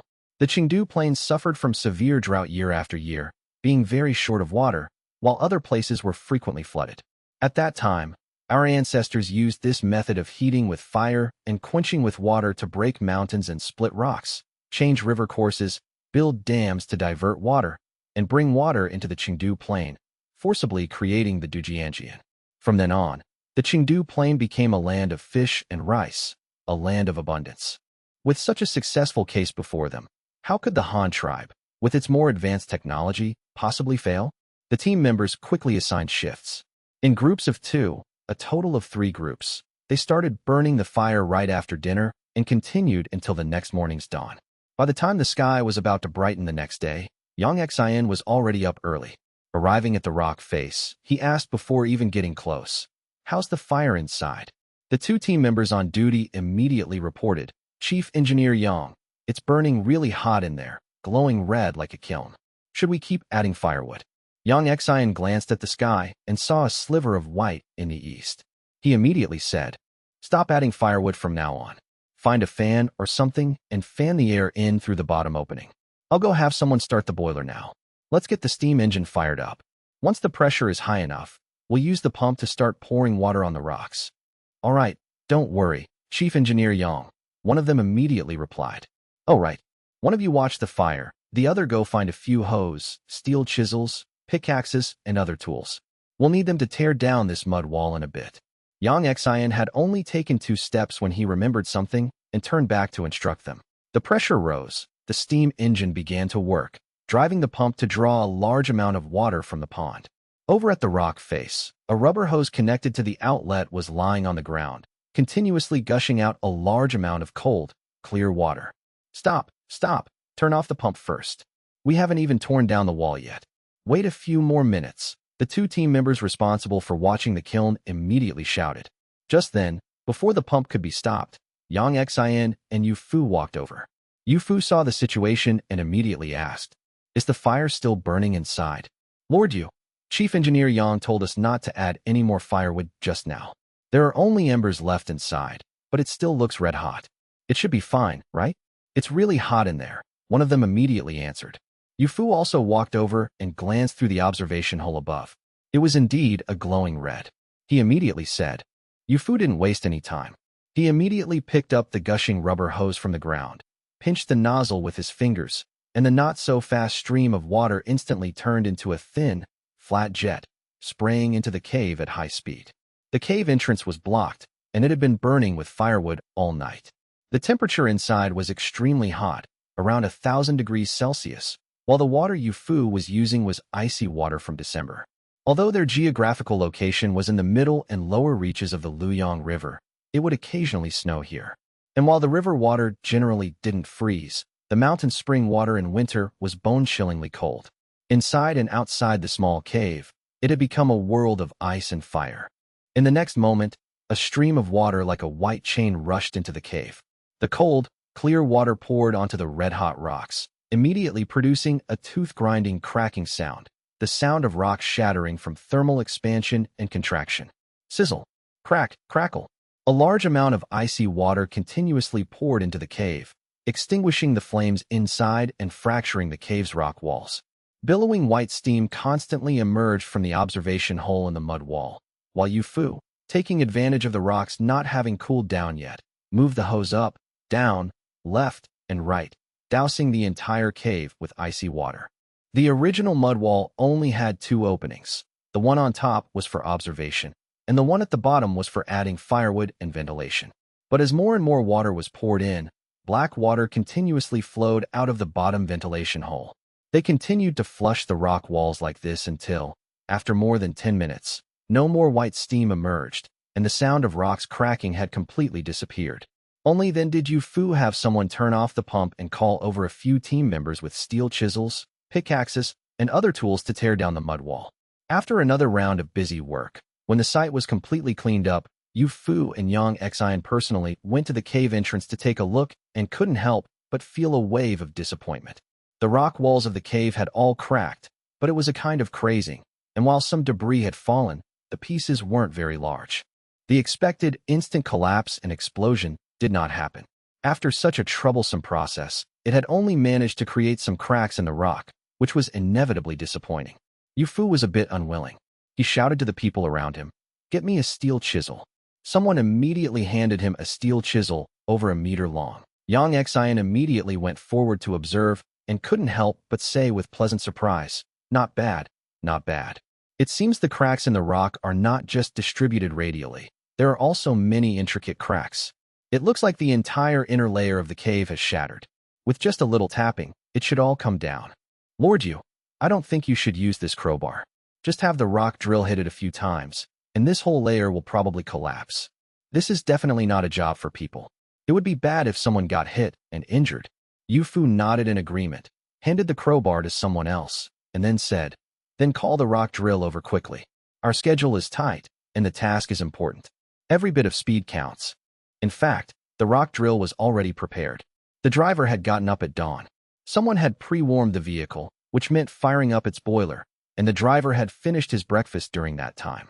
So, as soon as Yu Fu finished speaking, the driver brought the rock drill over. The huge mechanical arm, holding a pneumatic pick as thick as a leg, extended into the cave and started hammering away. This time, the work was very easy.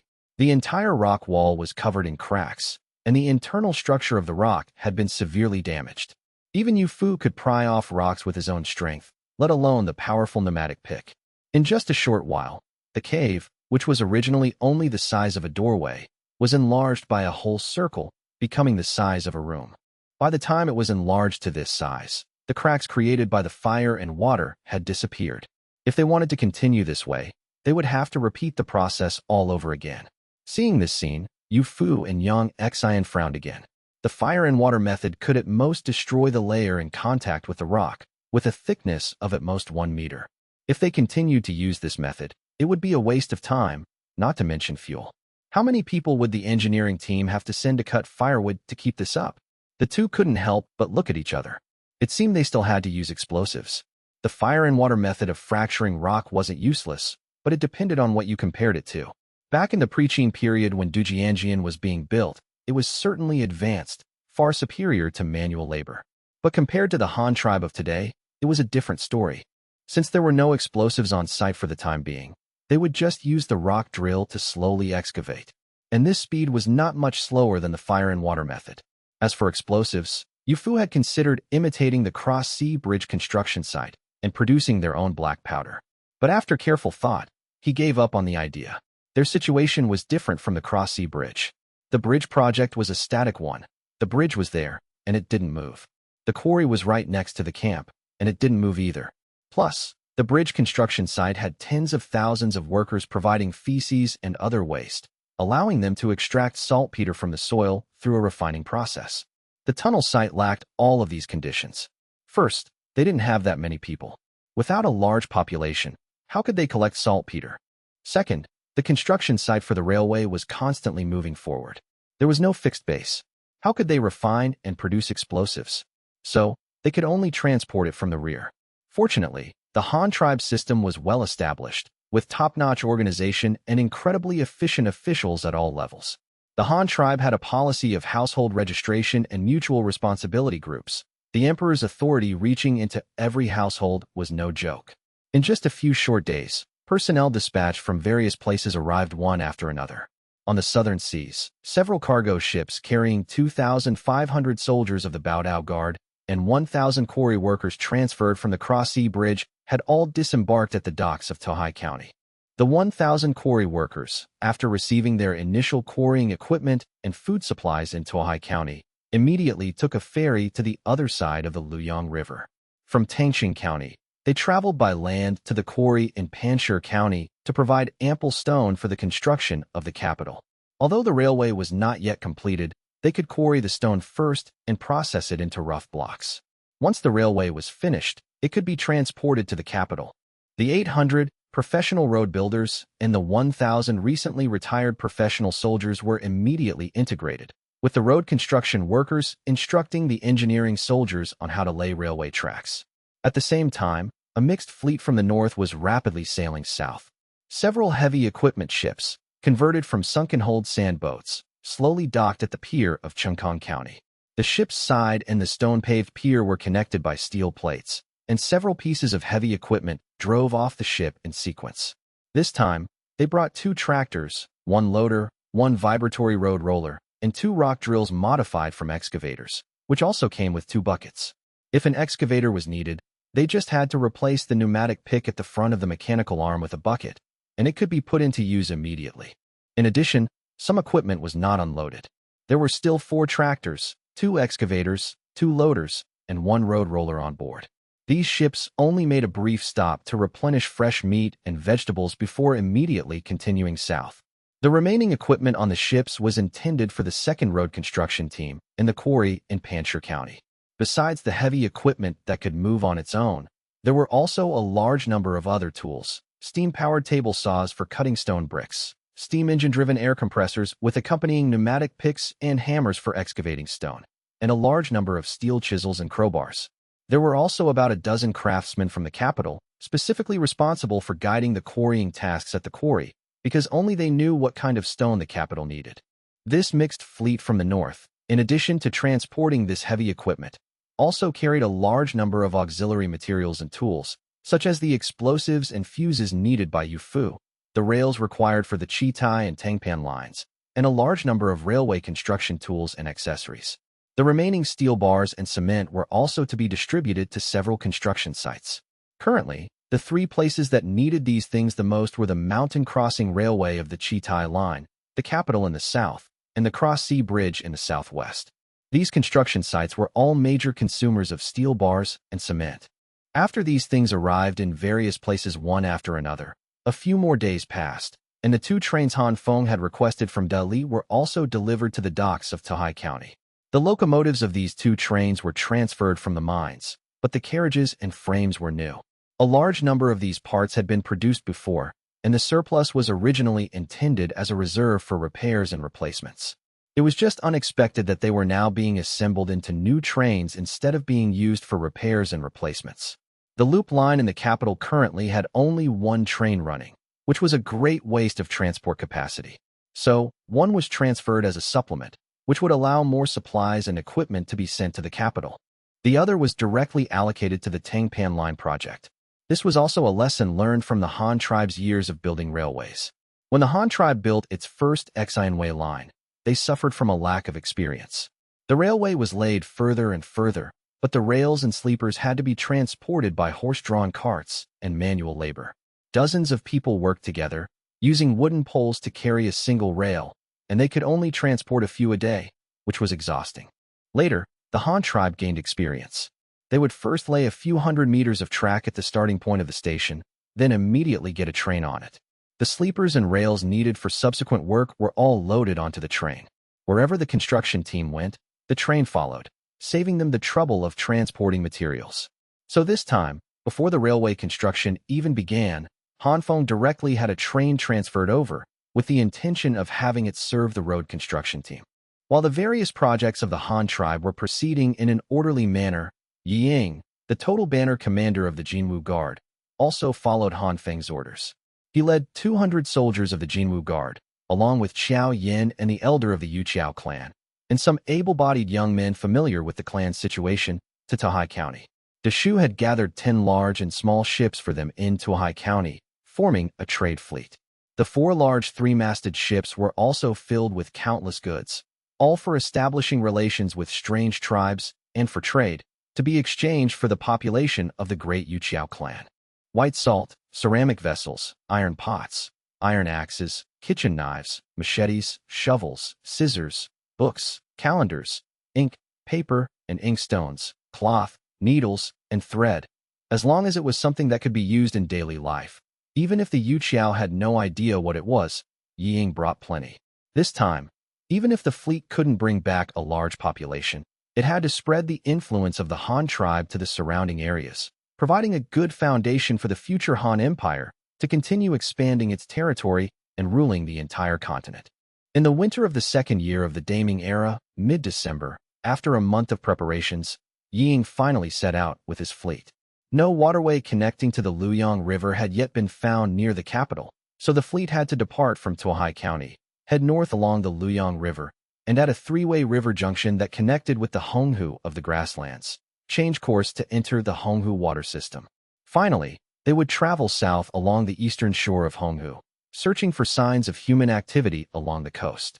If they discovered a tribe of the Yuqiao, they would first trade for a wave of people. If they encountered other small, unfamiliar tribes and could take everyone away directly, then they would take everyone. Even if they couldn't take everyone at once, they would first buy a batch with their goods and remember the specific location to provide a reference for future actions. The trade caravan carried more than enough goods this time, and the variety was rich enough. Even if those uncivilized primitive people were picky, there would always be something they liked. When they saw the caravan members riding on huge sailing ships, with such sharp weapons in their hands, and the goods floating on the water, they would be unable to attack and would be no match for them. Faced with such a situation, wanting the Han tribe's goods but unable to snatch them, they could only obediently exchange them for people. Han Feng refused to believe that they couldn't get people in exchange. Back then, the Han tribe was so poor, yet Han Feng was able to exchange so many people with just white salt and pottery, which allowed the Han tribe to grow rapidly. Now, with such a wealth of goods, was there any fear of not being able to get people in exchange? With all preparations in place, the fleet set off immediately. After so many years of exploration by the Han tribe, the hydrological conditions of the Luyang River had been thoroughly mastered. The fleet, taking advantage of the crosswind blowing from the east, quickly sailed upstream.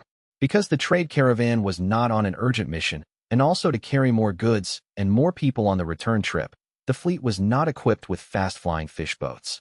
The three-masted tower ships, which once seemed so grand in the Han tribe, now sailed at a leisurely pace. After a long 10-day voyage, the fleet finally entered the three-way river junction leading to the Honghu of the Grasslands. This three-way river junction had become a very important transportation hub for the Han tribe. To prevent passing ships from going in the wrong direction, the Han tribe had long ago set up channel markers with wooden posts and landmark towers built of stone. Although simple, they were very practical. The 10 sailing ships, in a single file column, immediately changed course and entered the river leading to Honghu. After another 3 days of hugging the shore, the fleet finally reached the Honghu area. Yi Ying immediately ordered the fleet to change formation. After the fleet reformed, it continued to sail east along the lake shore. Unexpectedly, less than a day after reforming, the fleet discovered traces of humans on the shore. It was noon, the warmest time of the day in this early winter season. Those tribes that had not stored enough food for the winter and did not have enough animal skins for warmth would naturally take advantage of such a sunny day to continue searching for food, for example, by hunting prey that came to the river to drink. In the sparse woods by the lake shore, a group of ragged primitive people, clad in tattered animal skins, were searching for food. A dozen adult men held bamboo spears, vigilantly observing their surroundings. Some watched the woods, some the bushes, and others stared at the water. A young man who looked to have just reached adulthood was using his bamboo spear to constantly search the water by the lake, seemingly trying to spear a fish. And in the middle of this group of men, there was a group of about 10 women, coaxing a few small children to climb trees, letting those with light bodies go up to see if there were any tree holes or anything, hoping to find the rations saved by squirrels. Sure enough, heaven does not disappoint those who try. The hungry children finally found food in a tree hole full of large almonds. The climate here at the mouth of the river upstream of Honghu was not as warm as the coast, nor as cold as the north.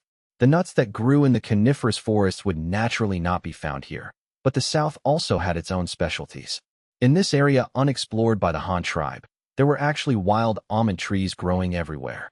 It was just that in this season, the almonds had long been picked clean by the people of the tribes and the birds and beasts, leaving only these usually unwanted almond kernels to be stored by the diligent squirrels. But unexpectedly, the poor squirrels suffered this undeserved disaster, and the fruits of several months of hard work were instantly plundered by a little brat. A little fellow with long hair found the almonds and immediately shouted to the women below. The women quickly gathered under the tree, 2 of them holding up an animal skin together. The child in the tree, seeing that they were ready below, began to scoop out the almonds handful by handful. This scene was just like the Han tribe more than 10 years ago. At that time, Han Feng had just arrived in this world, and the women of the Han tribe would also use animal skins to carry food when they went out to gather. The entire tribe didn't even have a rot tin basket or a backpack. However, this was good news for the Han tribe, because the poorer the other party was, the more scarce their resources, the more likely they were to make a deal with the Han tribe. The lookout on the ship had already seen those people with a telescope. On the single-masted small boat closest to the shore, the crew members also discovered the situation there. So, without a word, one of the small boats turned around and headed towards the shore where the group of people was.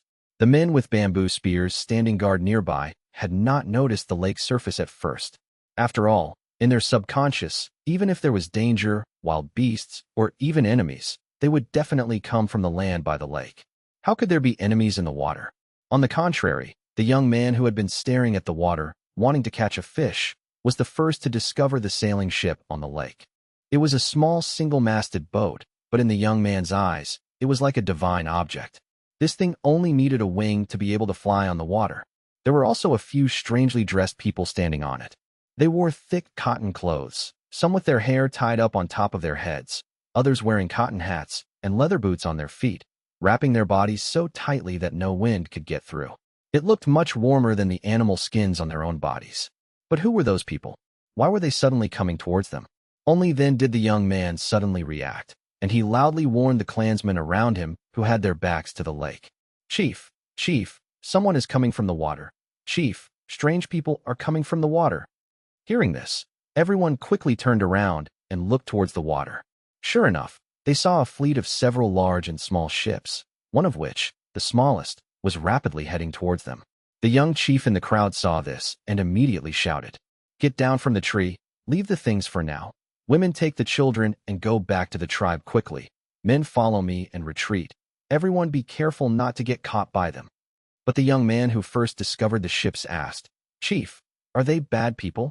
The young chief said without hesitation, "Who knows? In this season, food is already scarce. A tribe that can still run around at this time, would they actively give you food? I think they are most likely here to rob us of our food." Hearing this, everyone immediately became nervous. Food in winter, that was the most precious thing. It could save lives. Seeing the Han tribe's fleet approaching, the group on the shore immediately grew tense and began to set up a defense. What they didn't expect, however, was that the Han tribe was indeed here to deliver food. It was just that this food was a bit expensive. You had to sell yourself to get it. The small boat quickly approached the shore, but the soldiers and crew on board did not rush to disembark. Before any communication was established, landing rashly could very well result in an attack. Fortunately, the Han tribe was already experienced in this regard. Soon, a Jinwu Guard small banner commander went ashore alone with gifts. The soldiers from the Jinwu Guard might be lacking in combat ability, but when it came to communicating with strangers, they were all experts and extremely bold. After all, these people were not really proper soldiers before, but intelligence-gathering spies.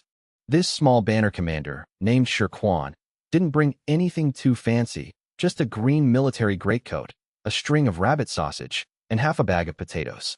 These were intended as gifts for the other party. As for the trade goods, the old staples were still the most practical: white salt, containers, and ironware. These were daily necessities that almost everyone needed. Quan boldly went ashore, carrying many things in his hands. With just a few glances, he had already gathered a lot of useful intelligence. This tribe didn't seem to have many people. Their food supply was probably insufficient. Even the children were brought out to find food in the middle of winter. They were all wearing tattered animal skins and using simple bamboo spears made from bamboo. They didn't even have bows and arrows. Whether it was by direct military conquest or by tricking the entire tribe away, it didn't seem to be a difficult task. "Don't be rash, friend. We of the Han tribe are not bad people. This is a small gift from us.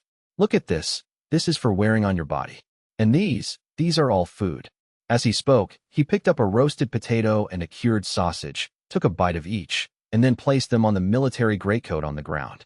Then he took out a small packet of white salt and showed it to the other party. "Friend, we are here to trade. This, white salt, is also for eating. We can trade. We have containers that can hold water.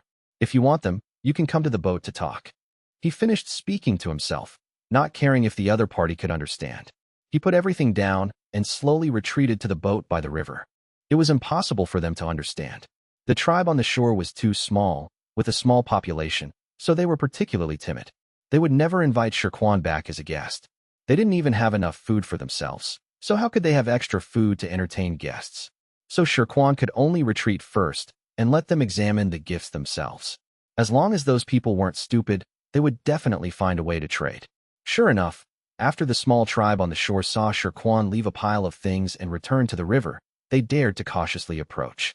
A dozen men with bamboo spears quickly surrounded the items, while a few others vigilantly stared at the sailing ship on the lake. What is this? It looks like food. One person picked up the cured sausage on the ground, looked at the bite mark left by Shirquan, and then sniffed it. A strong, salty, and fragrant smell immediately entered his nostrils. This smells so good. It's meat. Chief, why did that person give us food? Another person picked up the potato on the ground, looked at the bite mark on it, and after a brief identification, he knew that this thing should be the underground root of some plant. It also looked like something to eat. That person also took a bite of the potato in his hand and found it to be dry and mealy. This was a directly roasted potato, now long cold, and without any seasoning, so it didn't taste good at all. But the biggest feature of potatoes is their high starch content, which can be eaten as a staple food. Therefore, eating this roasted potato felt like gnawing on a steamed bun. A cold steamed bun naturally wouldn't have much flavor, but it was very filling, meaning it staved off hunger. That person had only taken one bite and immediately felt a sense of satisfaction, the feeling of having food in a growling stomach. He immediately said with pleasant surprise, "Chief, this is also food. It's very filling, and it tastes pretty good. I just don't know what plant's root this is. It looks like they cook it in a fire." And the young chief picked up the military greatcoat on the ground and examined it. He had already seen Shirquan's demonstration and knew that this was a piece of clothing to be worn on the body. This thing was very thick and heavy, but it wasn't animal skin. It felt puffy to the touch, as if it had multiple layers. He didn't know what the outer layer was made of. The texture was very fine, but it was clear that this was not something naturally formed, but man-made. The greatcoat was very well sewn. Unless you tore the outer layer of cotton cloth, you couldn't see what was inside, but he was reluctant to tear it. Looking at the workmanship of the greatcoat, well, he couldn't tell at all, because he didn't know how it was made. Looking at the tailoring, the fur-lined collar made of animal skin, the split in the back of the greatcoat, the double-breasted front, and a belt hanging at the waist, the people of this tribe seemed to be very good at dressing. No, it should be said that they were beyond the level of being good at dressing. They were very particular about the style of their clothes. The young chief of the small tribe put on the greatcoat. He fiddled with the leather belt at his waist and quickly figured out how to use it, tying the belt as well. Wearing the heavy military greatcoat, the surrounding cold was instantly swept away. Only his bare feet and legs, without pants and boots, were still shivering in the cold winter wind. The young chief's face immediately showed a grave and puzzled expression. A greatcoat that was both beautiful and practical and could keep one warm and ward off the cold, a filling food root, and that specially smoked dried meat. These were all good things. Why did that person give them these things? Chief, what is that person doing? Why did they give us so many good things? Chief, look, there's a small water basin here. It's so beautiful. What is it made of? It even has flowers and fish painted on it, and strange symbols. And this bag has salt stones. Chief, try it. This is a salt stone. Why is their salt stone so clean, and it has a special taste? The young chief quickly looked at the things in the hands of the two clansmen. One was a small cloth bag containing white salt, and the other was a white porcelain bowl. The bowl could hold water, and although it was not large, in their eyes, it was a work of art. Based on these things in front of him, he could already deduce some things. For example, this tribe should have a large population, and they possessed many high-tech skills. At the very least, this tribe could produce clean salt stones and many containers for water. In addition, they could still be active in this season and even give food to others. They should not be short of food. Most importantly, they could also make transportation tools that could travel on water. So, this was a very powerful tribe. Then the question was, what were they here for? Chief, could these people be here to trade with us? A slightly older clansman, who seemed more experienced, suddenly reminded him. But the young chief was very puzzled. Trade? Trade with us? But they are so rich, they have everything they want, while we can't even feed ourselves. What do we have that they would want? I know. The young chief didn't quite understand at first and was pondering the Han tribe's intentions. But as soon as he finished speaking, he immediately reacted. Yes, they had nothing, while the other party had so many good things. Trade, of course, was possible, but what could they use to trade? Unless it was with people. Thinking of this, he glanced at the clansmen around him and immediately smiled.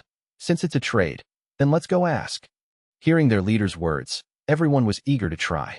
They were too inexperienced, many of them having never seen people from other tribes in their entire lives, let alone a strange tribe that possessed so many good things. The young leader soon led his clansmen to the shore. After a careful look at the boat, he finally got a clear view of the other party's attire. The Han tribesmen on the boat were all able-bodied men. No women were in sight. They tied their hair on top of their heads and wore cotton clothes, even cotton pants on their legs and leather boots on their feet.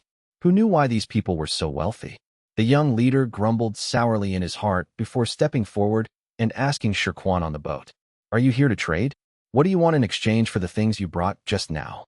Although they didn't speak the same language, Shirquan understood the other party's intentions from their reaction.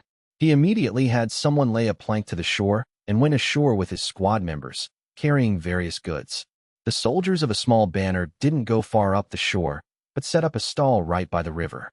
Pots and pans of all sizes, buckets made of galvanized iron, iron pots and ladles, pure salt sealed in wooden barrels, complete sheepskins, and felt from the grasslands.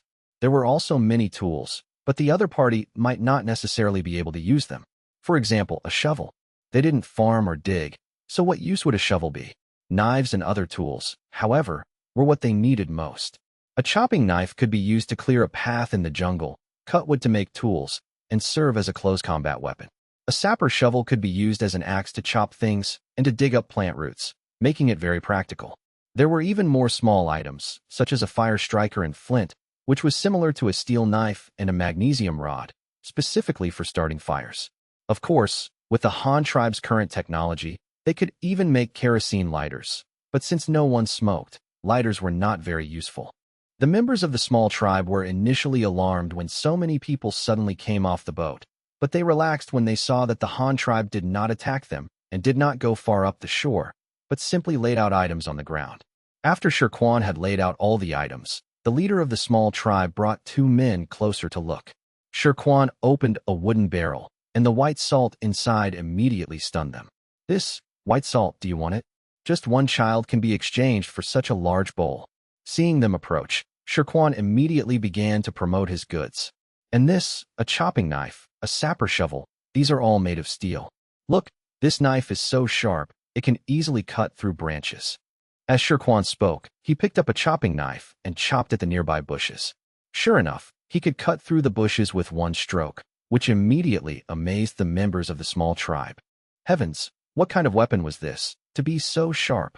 And these pots and pans, this is for drinking water and eating. This is for boiling meat, stewing soup, and boiling water. This is a tin bucket for holding water, and this kind of iron pot. This iron pot is relatively large. If you have a small population, one pot for the whole tribe is enough. Shirquan spoke eloquently, introducing the goods, but the other party couldn't understand it all. But it didn't matter if they couldn't understand, they could see. The young leader glanced at him with contempt and cursed. "Are you stupid? Using this thing to hunt? This thing called a knife is so short. Are you going to charge up and fight a beast hand-to-hand with it?" Another person chimed in. "Exactly, our bamboo spears are the good stuff. Bamboo spears are so long, we can spear prey from a distance. Most importantly, we are less likely to get injured ourselves. If we get injured while hunting, it's not worth it at all. We could die ourselves." Hearing everyone say this, the man who had just spoken reluctantly put down the chopping knife and turned to look at other things. At this moment, Shirquan was demonstrating how to use the fire striker. He gathered some tinder and dry grass, struck the fire striker in his hand a few times, and the sparks that burst forth immediately ignited the dry grass into a bright flame.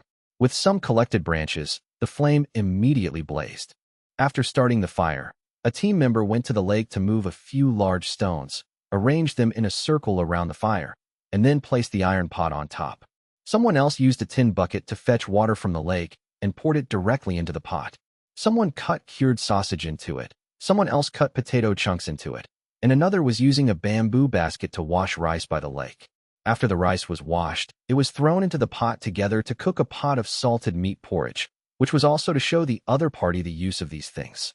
The group watched, dumbfounded, drooling as they stared at the food in the pot. Someone suddenly asked, "Leader, that thing on the fire is very good. Should we trade for one? This thing can hold water and cook meat. It's much more useful than our roasting, and most importantly, we can drink hot water." Drink hot water? What do you drink it with? Do you have their bowl? If we trade for the pot, do we also have to trade for the bowl? Do you have anything to trade? The young leader cursed a few times before coming to Shirquan. He had already decided what to trade for. Right now, their tribe lacked nothing more than food. Of course, trading for food was a foolish act. Even without the Han tribe, as long as the people of their tribe were alive, they could always find a way to get food. As for this tribe that came from the water, who knew if they would ever meet them again? While the Han tribe was still here, it was best to quickly trade for some things that their tribe desperately needed but couldn't get. I want this iron pot, ladle, chopping knife, and this bowl. Just these. What do I need to trade? The iron pot could be used for cooking and holding water, so it had many uses. And as Shirquan said, if the tribe's population was small, one iron pot for everyone would be enough.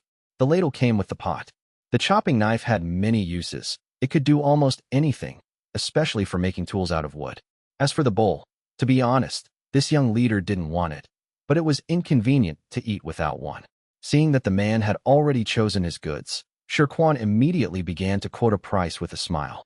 This iron pot and ladle, you need to trade 2 people for them. One chopping knife for 1 person, and this bowl, 1 person for 5. How many do you want? So many people. The leader was a little surprised, but he soon discovered a loophole. He found that Shirquan only gestured that he wanted to trade for people, but he didn't say how old the people were, or whether they were men or women. Didn't that leave a lot of room for manipulation? Thinking of this, he asked again, just to be sure. Can it be any person? Man or woman? Adult or child? Shirquan nodded very readily. Anyone is fine. This immediately made the men of the small tribe overjoyed. These magical and exquisite goods were so cheap. The young leader immediately smiled and waved to the people around him. Quick, go call everyone in our tribe over. I'm going to pick a few people to trade with them. I'll go right away. An able-bodied man immediately ran back.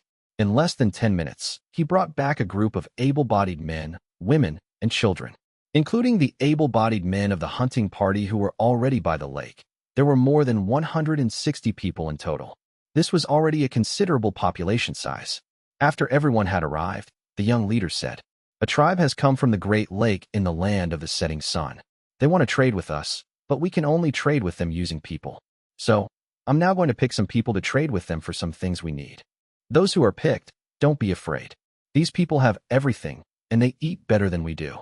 They have a lot of food. You definitely won't go hungry if you go with them." After he finished shouting, the fear in everyone's eyes faded slightly.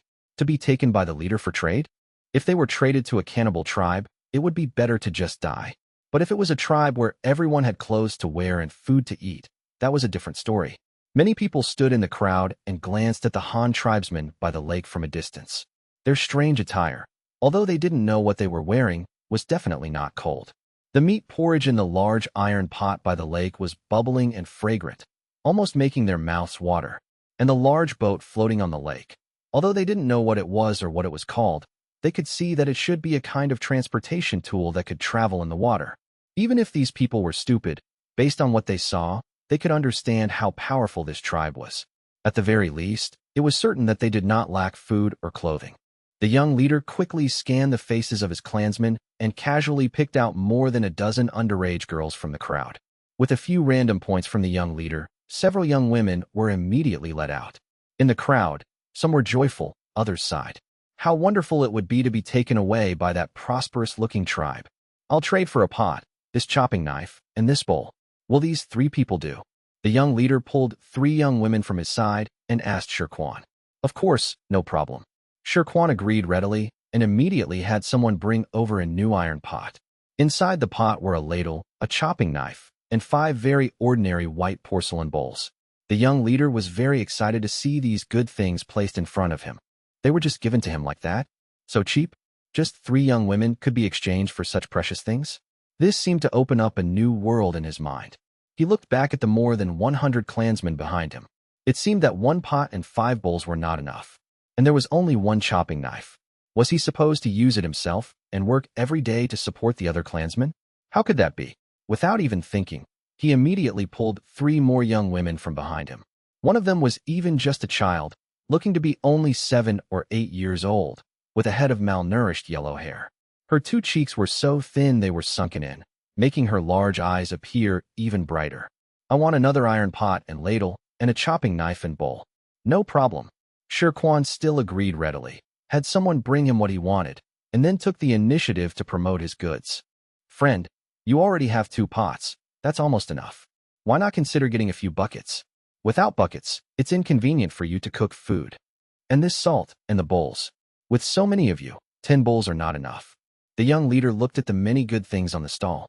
After hesitating for only a second, he immediately decided to trade for some more.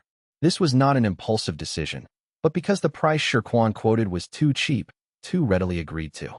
Then give me some of this salt stone and some buckets.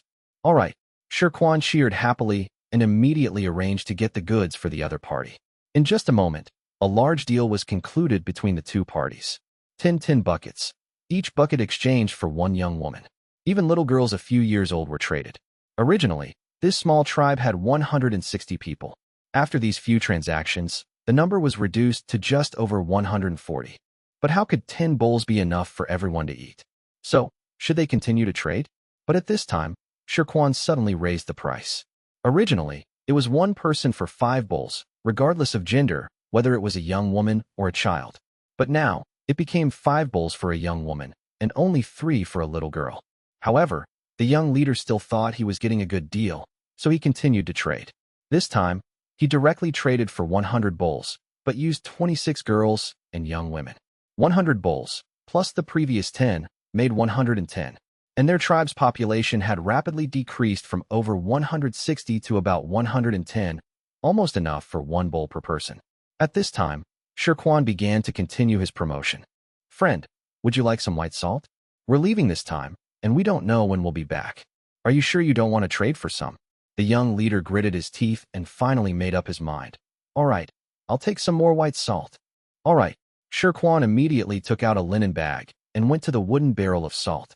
The young leader pushed a person over, and he poured a bowl of salt into the linen bag. After filling it with 8 bowls, the young leader finally said he didn't want any more. Because all the women born in his own tribe, whether they were children, young women, or even adult women, had been traded away by him. Now, in their entire tribe, only boys and some adult men and women were left. If he traded any more, he would have to use boys, and these were the future mainstays of the tribe. Friend, look, many people in your tribe still don't have clothes to wear. We have high-quality sheepskins here, all tanned and ready to wear. Why not consider buying some? No, what's the use of animal skins? If it's cold, we can just warm ourselves by the fire and stay in our houses. People won't freeze to death, right? No. Shirquan still didn't give up and continued to sell his goods with great effort. Friend, you need to make a fire and cook in a pot, so you always need firewood, right? How about a few more chopping knives? It would be convenient for you to cut firewood for cooking and heating, right? The young leader hesitated for a moment, feeling that what Shirquan said made a lot of sense. So he bought 4 more chopping knives, all traded for with little boys a few years old. Although the mothers of those children were very reluctant, it was the leader's order, so they had to accept it. Moreover, those women would continue to have children. It seemed to be a good choice not to have to raise these children themselves, and who knew how many of these children would grow up to be adults. Friend, you have chopping knives and can cut a lot of firewood, but what if your fire goes out? This fire striker is very convenient. Would you like one? You can take it back for just 2 people. The young leader looked at the fire striker, which was smaller than his palm, with some surprise. Such a small thing was more expensive than an iron pot and a chopping knife. It actually required 2 people in exchange. Shirquan's face didn't turn red, and his heart didn't beat fast. He said, "This is a fire source. Don't you know how important a fire source is? This thing can be used to start a fire anytime, anywhere. Don't you think it's worth 2 people?" The young leader heard this and seemed to think it made sense. So he once again reluctantly chose 2 children to exchange for the fire striker. Although it was painful, it was not a loss. At least with this thing, they no longer had to worry about the fire in the tribe going out. Friend, do you want this iron shovel? Look, this thing is very useful for chopping firewood and digging earth. Why not consider getting a few? Shirquan was still trying hard to promote his goods, but no matter how much he tried, the young leader wouldn't buy anymore. In the end, Shirquan had to give up and sent someone to the large ship to report to Ying and ask whether to stay or leave. Ying had already known the news here, so he had come to a two-masted sailing ship near the shore early on. He was not far from the shore. When Shirquan was trading with people just now, he had seen everything through his telescope. When the person sent by Shirquan came over, Ying immediately said, "Leave one three-masted sailing ship and one small single-masted boat. The other ships will continue to search south along the lake shore. The two ships and the team here will all be handed over to Shirquan's command. Tell Shirquan, the people who were just bought don't need to get on the ship. Set up a tent by the lake. Boil water for them to take a bath. Give them new clothes and shoes. Let them eat and drink their fill every day. Teach them to make clothes by the lake, and find a way to get the remaining 100 or so men back for me.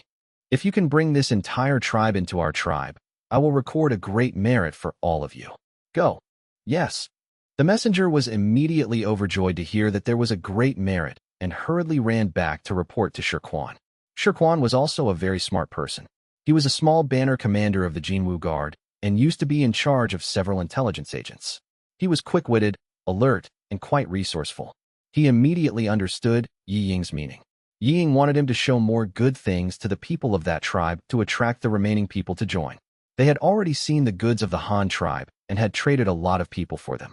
For now, there were very few things that could move their desire to buy. But Shirquan actually had many big things that he hadn't taken out yet.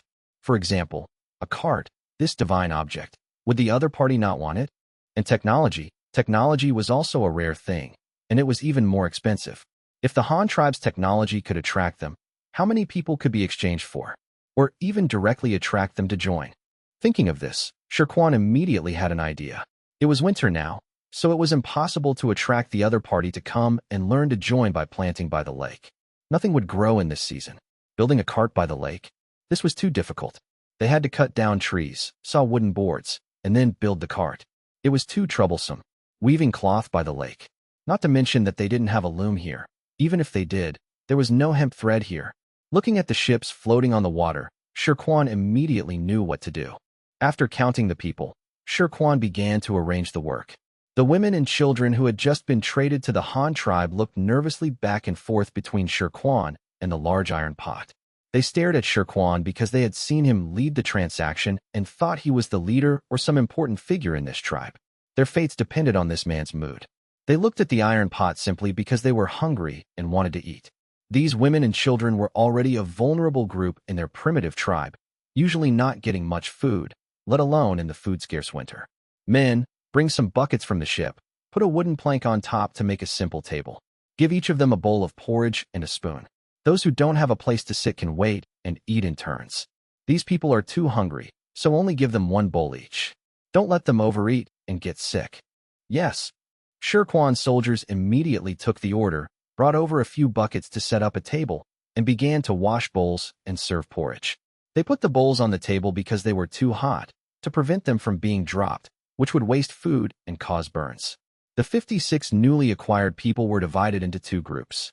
More than 20 of them surrounded the table, each with a bowl and a porcelain spoon. After a simple demonstration, everyone learned how to use a spoon, which was much easier to learn than chopsticks. The group began to slurp their porridge.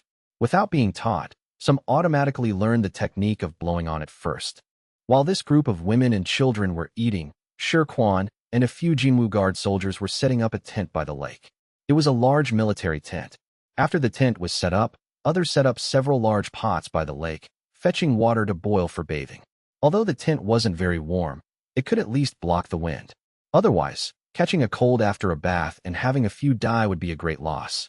They leveled the ground inside the tent a bit, dug 2 drainage ditches, and the bathwater was directly poured out. Shirquan had someone bring realgar powder and soap from the large 3-masted ship. Adding realgar powder to the bathwater could kill parasites, and it wasn't as toxic as arsenic, making it practical for these people who knew nothing. Soap was a given. The Han tribe had soap even before Hanyang City was built, a byproduct of Han Feng's glycerin production. Besides these, there were also clothes and shoes. The shoes were old cloth shoes collected from the common people in Tuahai County, and there were also many old clothes. Since the original plan was to buy several thousand people, these supplies were well prepared. The women and children waiting for their meal watched all this silently, some chattering in low voices, though no one knew what they were saying. Those who were eating couldn't be bothered. With the fragrant and rich rice porridge in front of them, there was no time for talking. They all slurped their porridge. Shirquan had ordered that they only be given one bowl each, not to eat too much, but such a large bowl of porridge was enough to fill their stomachs. These people usually didn't get that much food. Soon, those who had finished their porridge stood up. Shirquan had someone teach them to wash their own bowls by the lake. After washing their bowls, they began to help gather firewood and boil water. The children stayed by the fire to warm themselves and tend the fire, while the older girls carried buckets of water to boil. The previous group of women and children waiting for food also received their share of meat porridge. Meanwhile, the leader of the small tribe who had left with his people earlier hadn't actually gone far. Now that their tribe had lost a third of its population, the previously scarce food suddenly seemed abundant. So they stopped hunting and gathering and quietly came to the woods not far from the lake to observe the Han tribe's movements. The strange people from the lake didn't seem to be leaving immediately after the transaction. Instead, they set up a house by the lake and were boiling water in many pots. The women and children who had just been traded were also given food. This greatly surprised the young leader, who didn't know where the Han tribe got so much food. Soon, something strange happened. On the Han tribe's side, 2 of the newly traded women were taken into the house. Several soldiers carried in many buckets, wooden basins, and other things, gave some instructions, and then came out immediately. Next, they saw many young girls going back and forth, carrying water into the house. There was hot water boiled in the pots and cold water from the lake. Mixing them inside, it could be used for bathing. The smaller girls lined up to go in. The animal skins they were originally wearing were all thrown into the fire and burned. As the little girls went in, older girls immediately helped them bathe.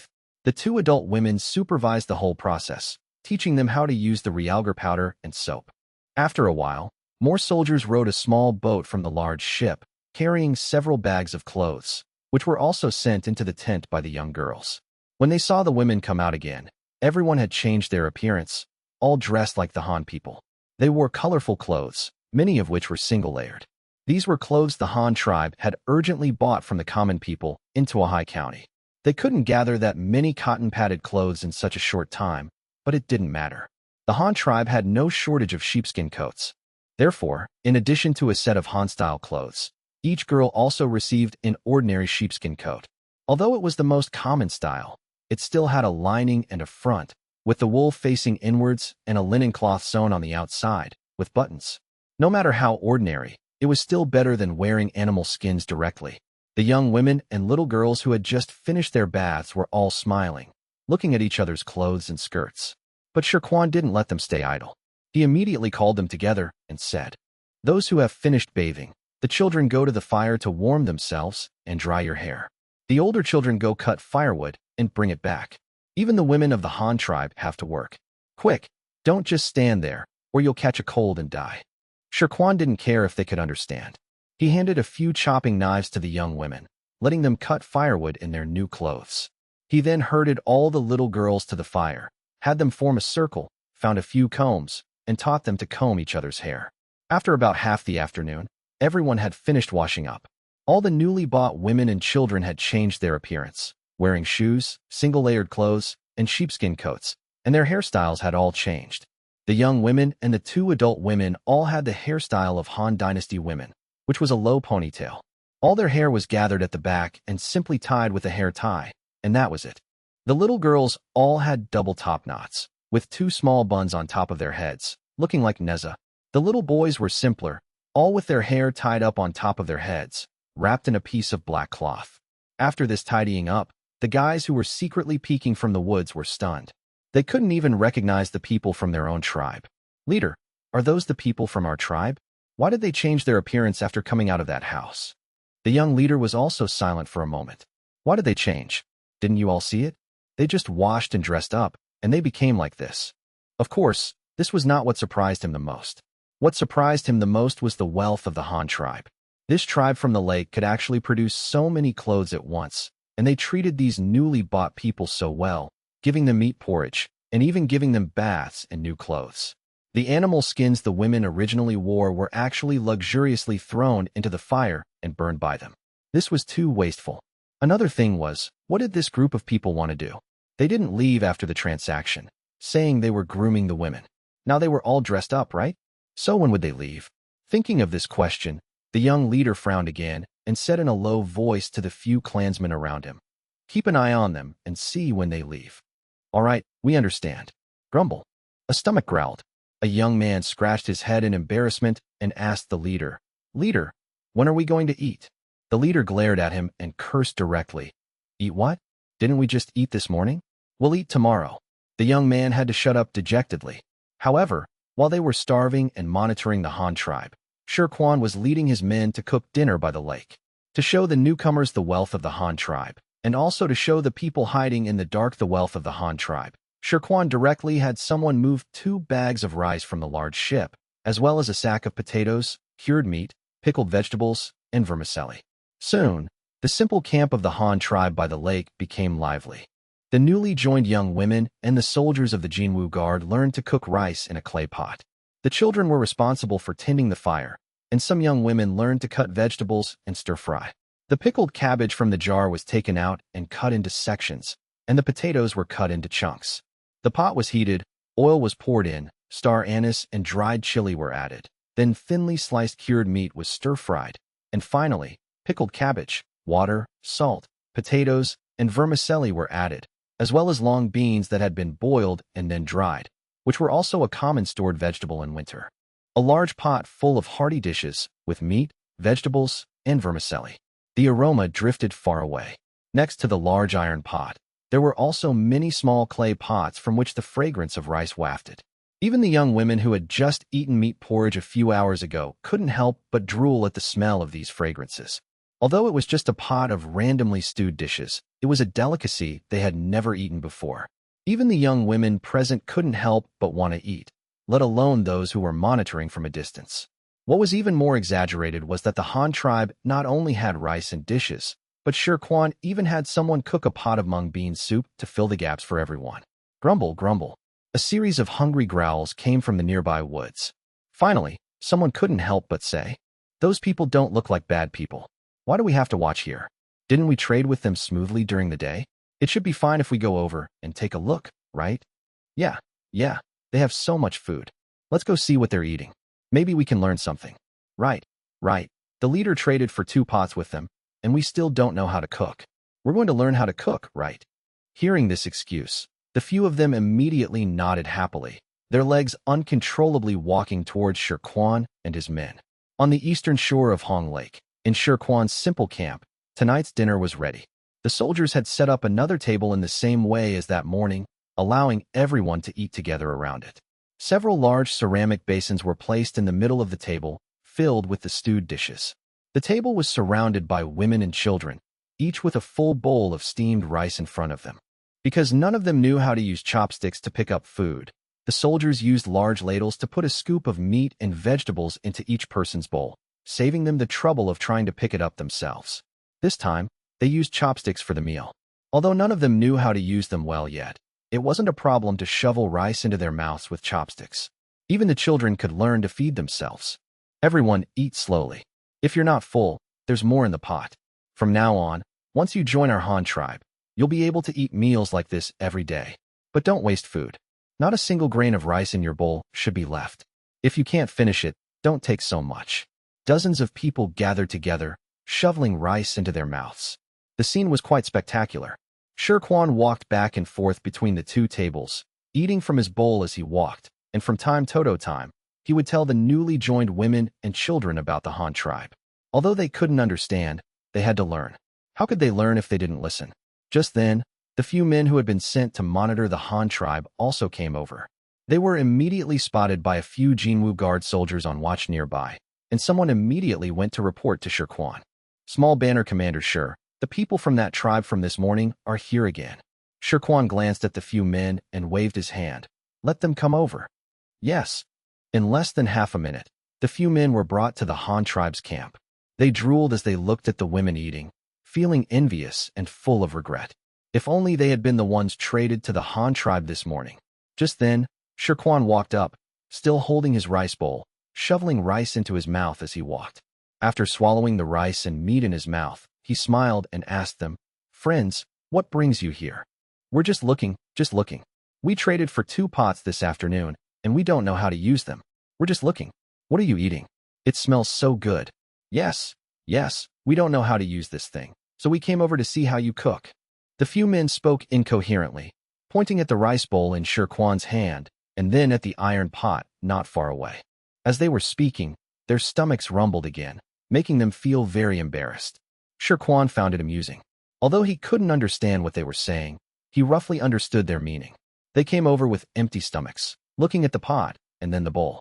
They probably wanted something to eat, but were too embarrassed to say it, so they pretended to be indifferent, but their eyes never left the food. Thinking of this, Shirquan laughed out loud. He thought this might be a turning point. Ha ha ha ha, you must be hungry, right? Can't you get enough to eat in your own tribe? Men, give each of them a bowl of rice and some vegetables. Yes. So, a few soldiers brought over a large wooden basin and placed it upside down on the ground as a round table. Shirquan invited the few men to sit on the ground. As soon as they sat down, someone brought over several bowls filled with white rice, piled high with meat and vegetables. After giving them chopsticks, Shirquan immediately said, "Eat, everyone eat. Follow my example. Hold the bowl like this and shovel the rice into your mouth." Seeing the food in front of them, the men couldn't help but drool. They looked at each other and understood each other's meaning.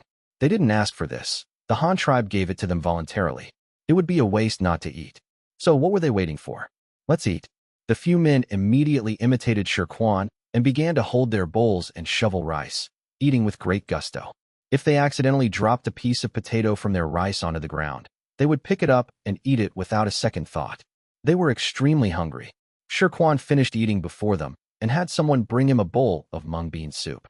He took a sip before putting the bowl down, looked at the men who were still busy eating, and asked them with a smile, "Friends, is the Han tribe's food delicious?" Everyone nodded. Then Shirquan continued, "Do you want to eat like this every day? 3 meals a day." Now that his hands were free, Shirquan began to use a combination of words and gestures, repeating himself several times until they finally understood the general idea. One of the young men was suddenly surprised and asked, "Can we really eat like this every day? 3 meals a day?" Shirquan nodded affirmatively. Of course. Someone else couldn't help but ask, "Then what do we need to trade for it?" But Shirquan shook his head. You can't trade for food with things. Even with people, you can't trade for it. If you want to eat this kind of food every day, you have to join our tribe. See them? They are also from other tribes who joined our Han tribe. Now they can eat this kind of food every day. Hearing this, the few men immediately hesitated, and their mouths, which were chewing rice, unconsciously stopped. After a long silence, someone finally spoke. "If we can really eat this kind of food every day, we are also willing to join your tribe, but our leader will not agree. He will not agree to use us to trade for things." But Shirquan suddenly said, "That's easy. Since he doesn't agree, it means he doesn't want you to live a good life. If he doesn't let you live a good life, he is an enemy. You can kill him, bring all the remaining clansmen, and join our tribe together. Then all of you can live like this, no longer cold, no longer hungry." Hearing this, the few men were stunned and couldn't say a word. Just for this, they should kill someone? The leader was still good to them. Although they couldn't eat their fill, everyone ate the same amount, so they didn't blame anyone. Now, just because they could eat their fill in the future, they were supposed to kill the leader? That was out of the question. The few men acted as if they didn't understand and continued to eat in silence. Seeing that they didn't react, Shirquan knew that he couldn't rush things. Since they couldn't kill their leader and take the whole tribe with them, it was also good to take away as many people as possible. So, after the divisive tactic failed, Shirquan gave them a second idea. "If you are not willing to kill the leader and bring your clansmen to join, that's also fine. Our fleet will leave here in 3 days, at night. If you want to come with us then, you can come over under the cover of darkness and get on our boat directly. We will leave by water, and your leader won't be able to find you even if he wants to. And if you have women and children or other people you are close to, you can also tell them this news and bring them along. You don't need to bring anything. We have everything here. We can take as many people as you bring." Friends, think about it carefully. They imitated the Han tribe's way, found a few stones, set up the iron pot, lit a fire underneath, added water to the pot, and then used a chopping knife to cut some previously stored dried meat and nuts into it. A pot of nut and meat soup was ready. Unfortunately, these guys didn't know to add salt, and there was no staple food or vegetables, only boiled dried meat. Not only did the soup taste bad, but more importantly, there wasn't much meat in it. Before, when they divided the dried meat, everyone could at least get a piece of meat. Now that they had a pot, they also learned to cut the meat into small pieces and boil it like the Han tribe. But the Han tribe was making meat porridge, which had rice in it besides meat. Their version was simpler. If you had to give it a name, it could probably be called meat soup or minced meat. But in reality, it could only be called clear soup with little water because there was very little meat in it. The small pieces of meat added together seemed to be less than the roasted meat they used to get. Many people immediately became dissatisfied with this iron pot. Just then, the few men who had been sent by the leader to monitor the Han tribe's camp also returned after eating their fill. The few of them had round bellies, their mouths were shiny with oil, and they burped from time to time, which immediately attracted the attention of the other clansmen. Their leader asked directly, "Did you eat outside?" The few men didn't hide it, but said in a roundabout way, "Leader, that tribe from the water was also cooking. Didn't we trade for 2 things called iron pots? So we want to see how they made food. We didn't expect them to be so nice. They even gave each of us a portion of food. They have so much food." The people who had stayed in the tribe and the leader looked at them in surprise and asked in disbelief, "They gave you food?" "Yes, leader, their food is delicious. I don't know what it is. It's white, like the clouds in the sky, the snow on the ground. It tastes very sweet and fragrant. It should be their staple food. There's also meat and some plants, cooked in that big iron pot with some other things." The young leader still looked at them with great surprise and asked, "Is that tribe really so nice? They didn't ask you for anything in exchange and just gave you food?" "No, they didn't ask for anything in exchange," the few men said truthfully. This was strange. Their leader was puzzled, but the other clansmen next to him were different. They held bowls of strange-tasting thin soup in their hands, and when they thought of the big pot of meat porridge they had seen in the morning, their stomachs growled uncontrollably. Some of them immediately had an idea. Could they also go and monitor those people? Since those people were so easy to talk to, maybe they would also give them some food? Just then, the young leader, who had been thinking for a long time but still couldn't figure out why the Han tribe was doing this, asked the few men again, "Since you ate at their place, did you find out why those people haven't left yet? Did they say when they would leave?" "They did. They did," one of them immediately replied. "They said they would leave in 3 days, at night. That is, after 3 sunrises and sunsets, they would leave when it gets dark." Oh, so that's it. Then continue to watch them. Keep an eye on them. Don't let them get close to our tribe. Don't let them run around on the shore. This is all our territory. Oh, and don't let them hunt here. The prey around here is all ours," the leader instructed the few men after a moment of thought. However, before the few men could agree, dozens of people stood up next to them and shouted loudly and enthusiastically, "Leader, let us go. It's so cold outside. We can't always let just a few of them go, or they'll freeze. We can also go and watch those people." Yes, leader, I'm also good at watching people. My eyes are very good when I hunt. I can see things at night. Leader, let me go." Leader, I want to go too." A group of people immediately started clamoring, all vying to go and watch the Han tribe's camp. In fact, they just wanted to see if they could get some food. The reason was so ridiculous and helpless. However, their young leader was not stupid. He saw through these people's thoughts at a glance. They just saw that the previous few people had eaten a good meal and wanted to take advantage of it themselves. But he had no intention of stopping them. If they could eat a meal from the Han tribe, their own tribe could save some food. It would be a waste not to take advantage of others. So he said, "Then everyone go, but you can't all go at once. You have to go separately. Those who went during the day, don't go again. A few more people will be responsible for watching tonight. At dawn tomorrow, we'll switch. At noon and dusk tomorrow, we'll switch again. Everyone take turns until they leave." He was thinking of letting his own clansmen take advantage of the Han tribe, while also thinking of whether he could use this method to force the Han tribe to leave. If the Han tribe didn't leave, then he would let his clansmen go to the Han tribe to eat every day, to consume the Han tribe's food. Let's see how long they could last. So, for the next 3 days, a dramatic scene unfolded. The small tribe on the shore kept changing people to monitor Shirquan and his men, and Shirquan welcomed them all. The Han tribe did not take the initiative to contact those people, but when those people came to ask for food, Shirquan also had them warmly entertained. Even those who came to monitor the Han tribe at night, Shirquan let them come over to warm themselves by the fire, roast potatoes, and roast sausages. At the same time, he quietly told them about his plan to take away a group of people. Anyone who wanted to live a life without worrying about food and clothing could come and join the Han tribe. After 3 days, under the cover of darkness, they would just get on the boat and leave. Their leader wouldn't be able to find them even if he wanted to.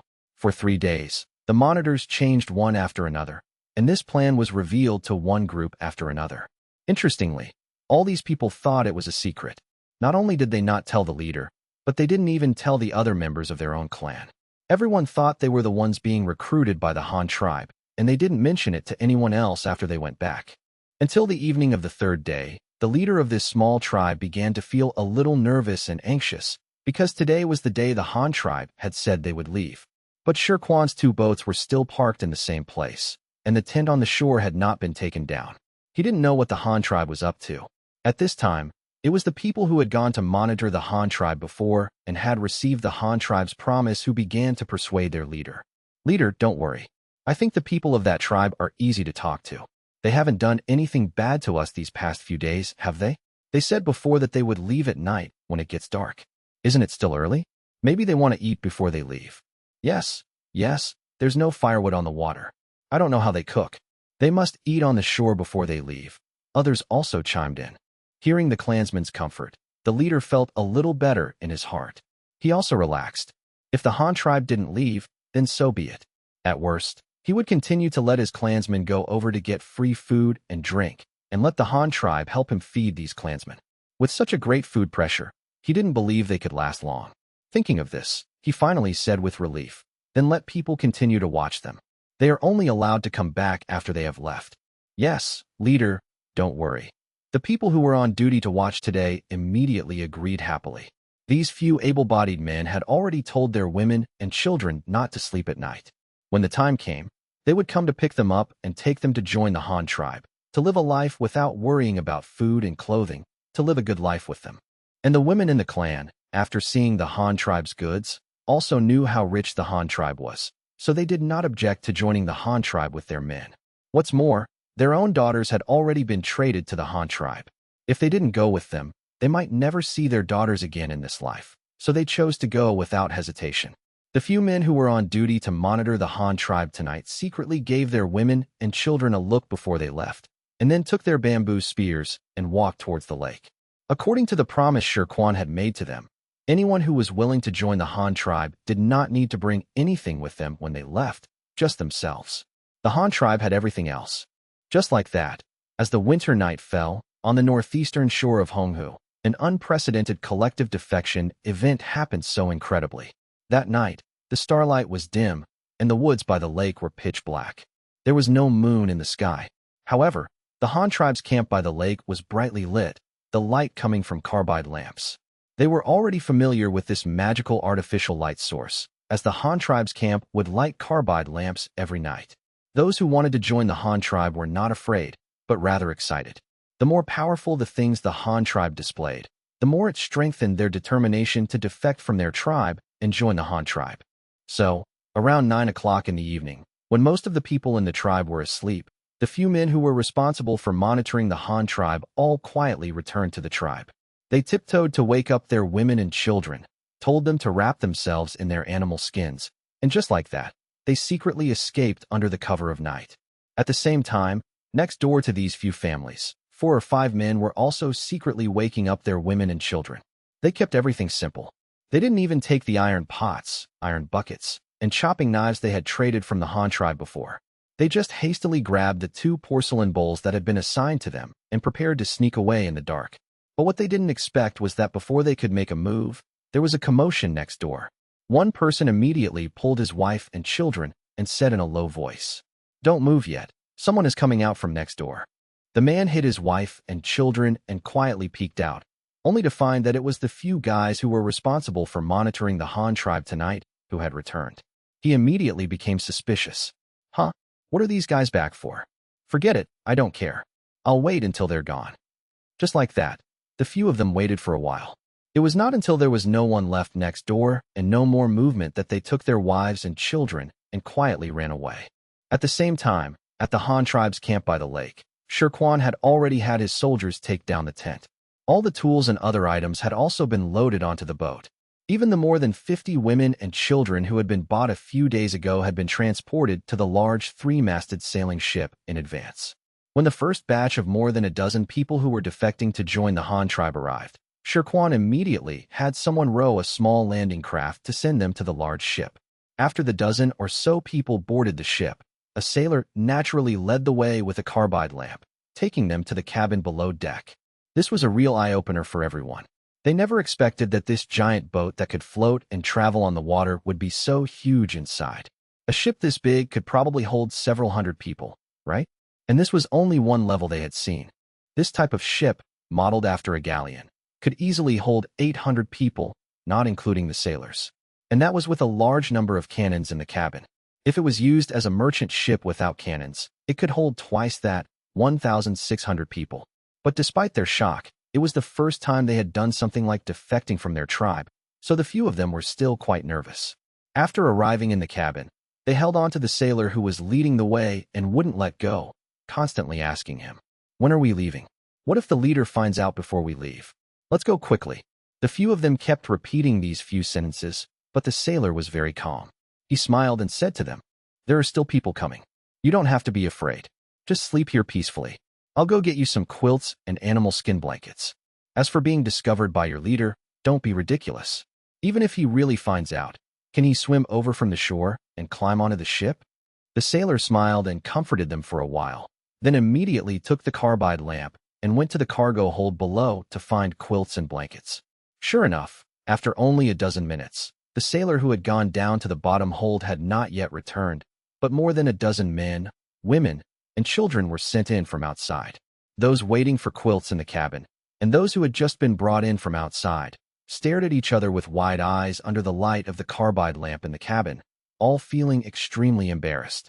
"Ha ha ha ha, what a coincidence you're here too. Yes, we can live a good life with them. Besides, my 2 daughters are here. I can't bear to leave them, so I came along. Ha. Hee us too. The faces of both parties were written with embarrassment. What do you do when you're defecting from your tribe together and get discovered by your neighbor?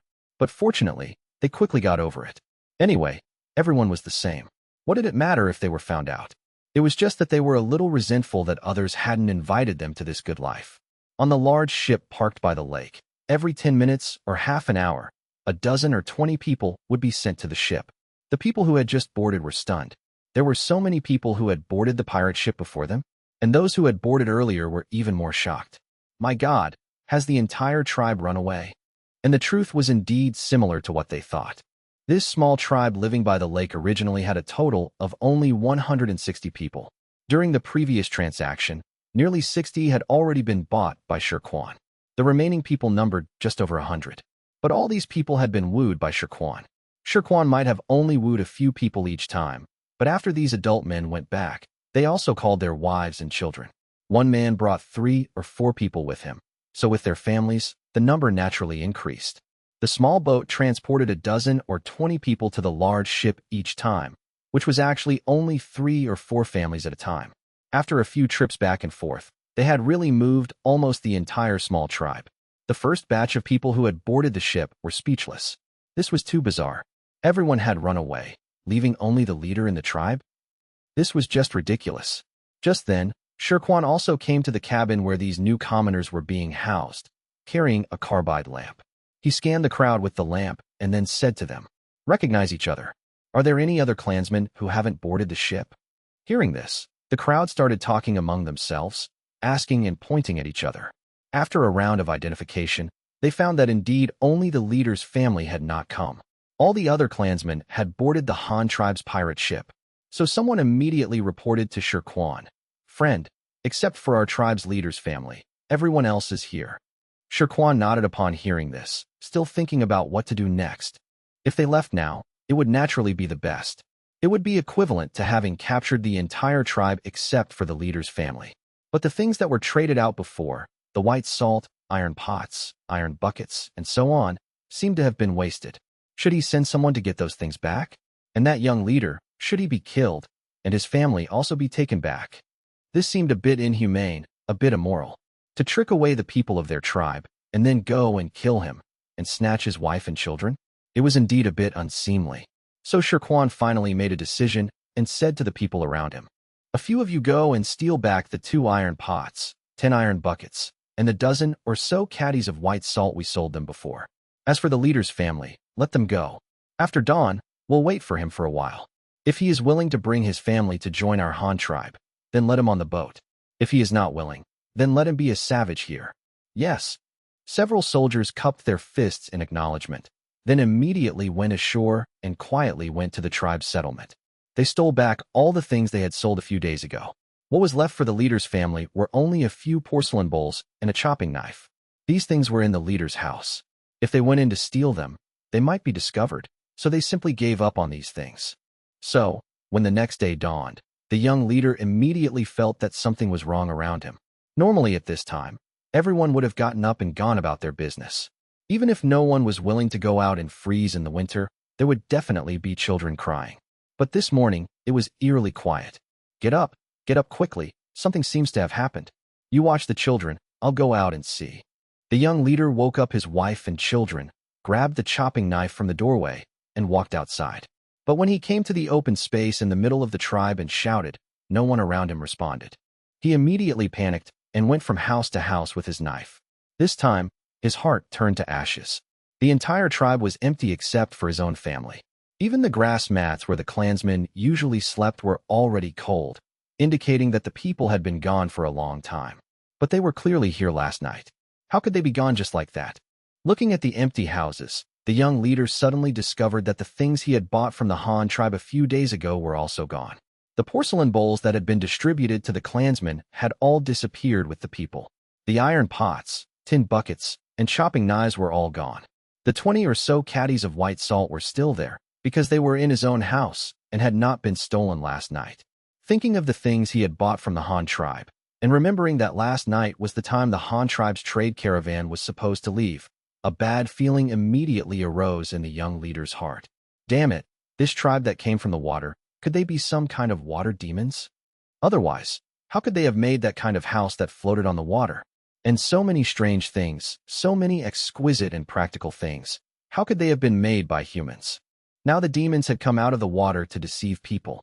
His own clansmen must have been captured by the demons, right? Terrified that his tribesmen had been snatched away by man-eating monsters, the young leader was consumed by a lingering dread. In a panic, he invited out a piece of animal skin left behind by the tribe's former shaman. It was covered in strange totems and was said to have the power to drive away demons. In reality, it was nothing more than the hide of a giant tapir. Giant tapirs typically lived near grasslands and lakes and were excellent swimmers. By all rights, they should have been found on the western shores of Honghu Lake. For some reason, this particular tapir had wandered off alone to the eastern shore. Because it looked so bizarre, the locals, who had never seen such a creature, mistook it for a divine beast, slaughtered it, and turned it into a tribal totem. It was a tragic comedy of errors. The young leader hoisted the tapir skin onto a bamboo pole, waving it like a soul-summoning banner. He stood before his home and gave his wife and children their final instructions. "Stay inside and watch the children," he commanded.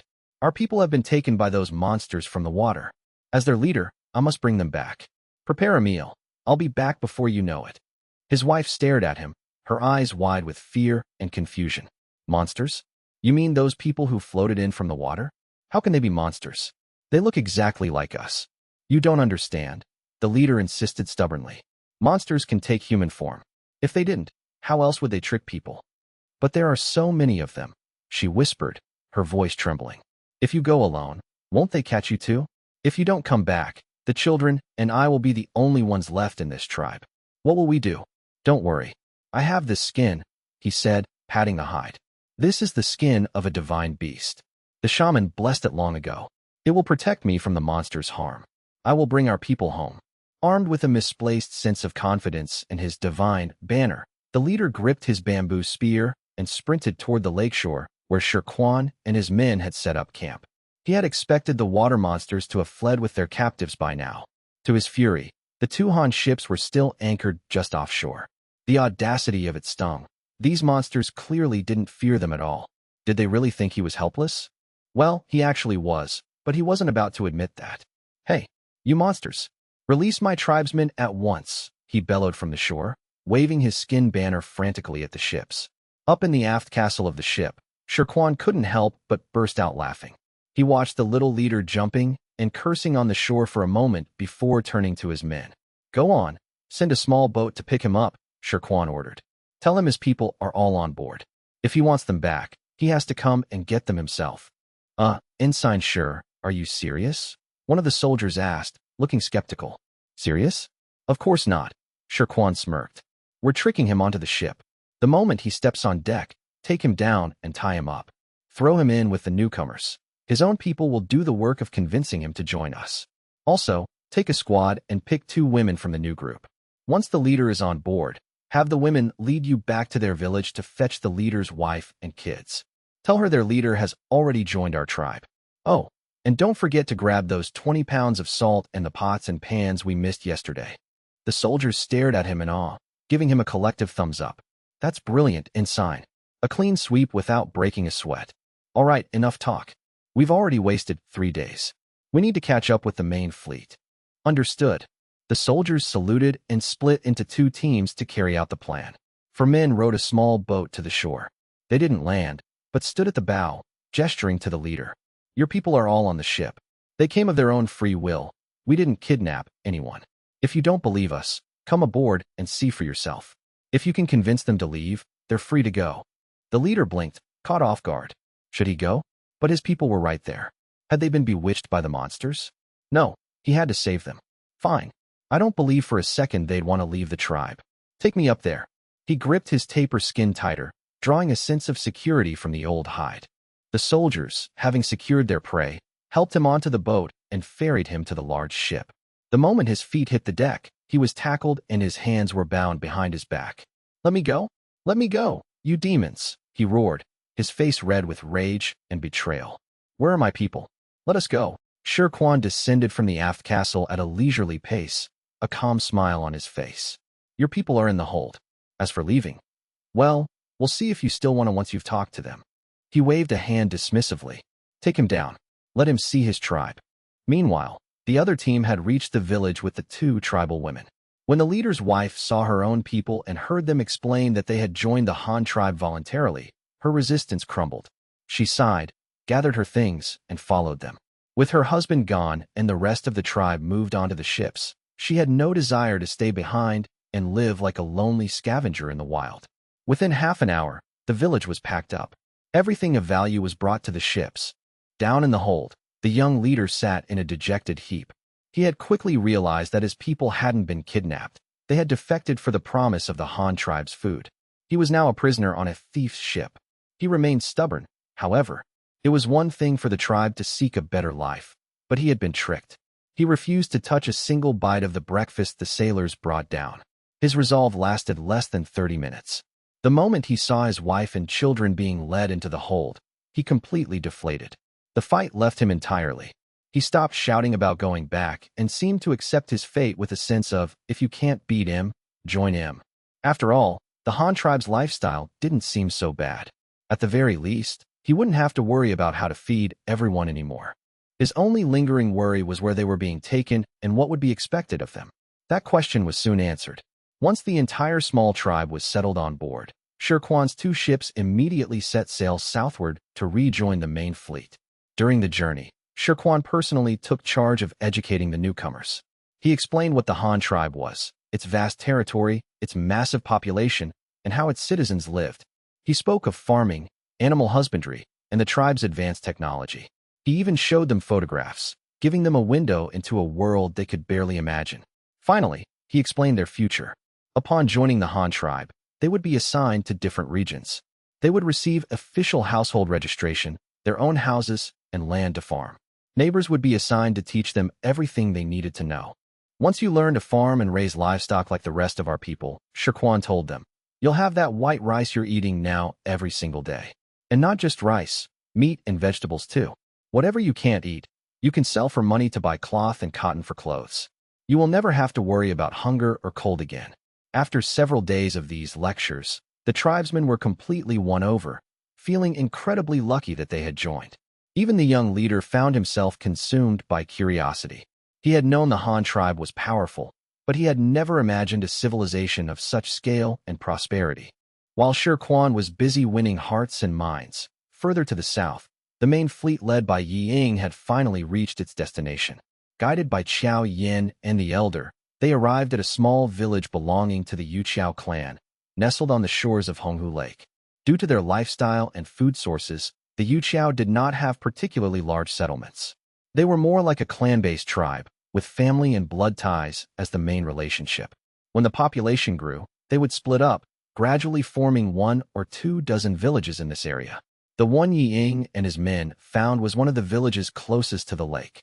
And even in this small village by the lake, the people had not yet learned the skill of fishing.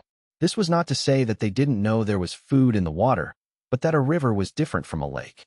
A river's width is limited, so how far can the fish in it run? But the Honghu in front of them was huge, and the fish in it couldn't be so stupid as to just swim around the shore. And since they didn't know how to build boats, they could only look at the lake and sigh.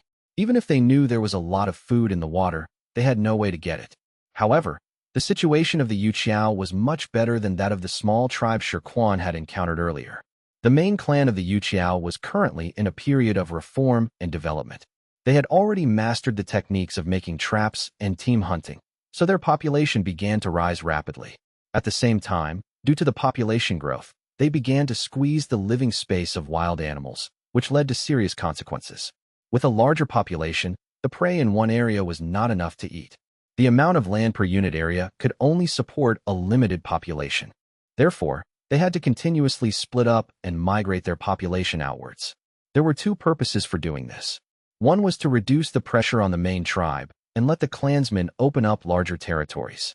The second was that the elders of the Yuqiao main clan also hoped that the clansmen who migrated out could find a better way of life outside and then give back to the Yuqiao main clan, allowing the Yuqiao to successfully complete the transition from a hunting and gathering lifestyle to a farming and animal husbandry one. In fact, they had already achieved this goal. The year before last, or the year before that, a young man named Biao had brought back the news from the then Tang tribe that there is grain in the east that can feed 10,000 people. It was just that the man was injured on his way back and died not long after. No one could lead them, and no one knew how far the east was, or what that grain was, and why it could feed tens of thousands of people.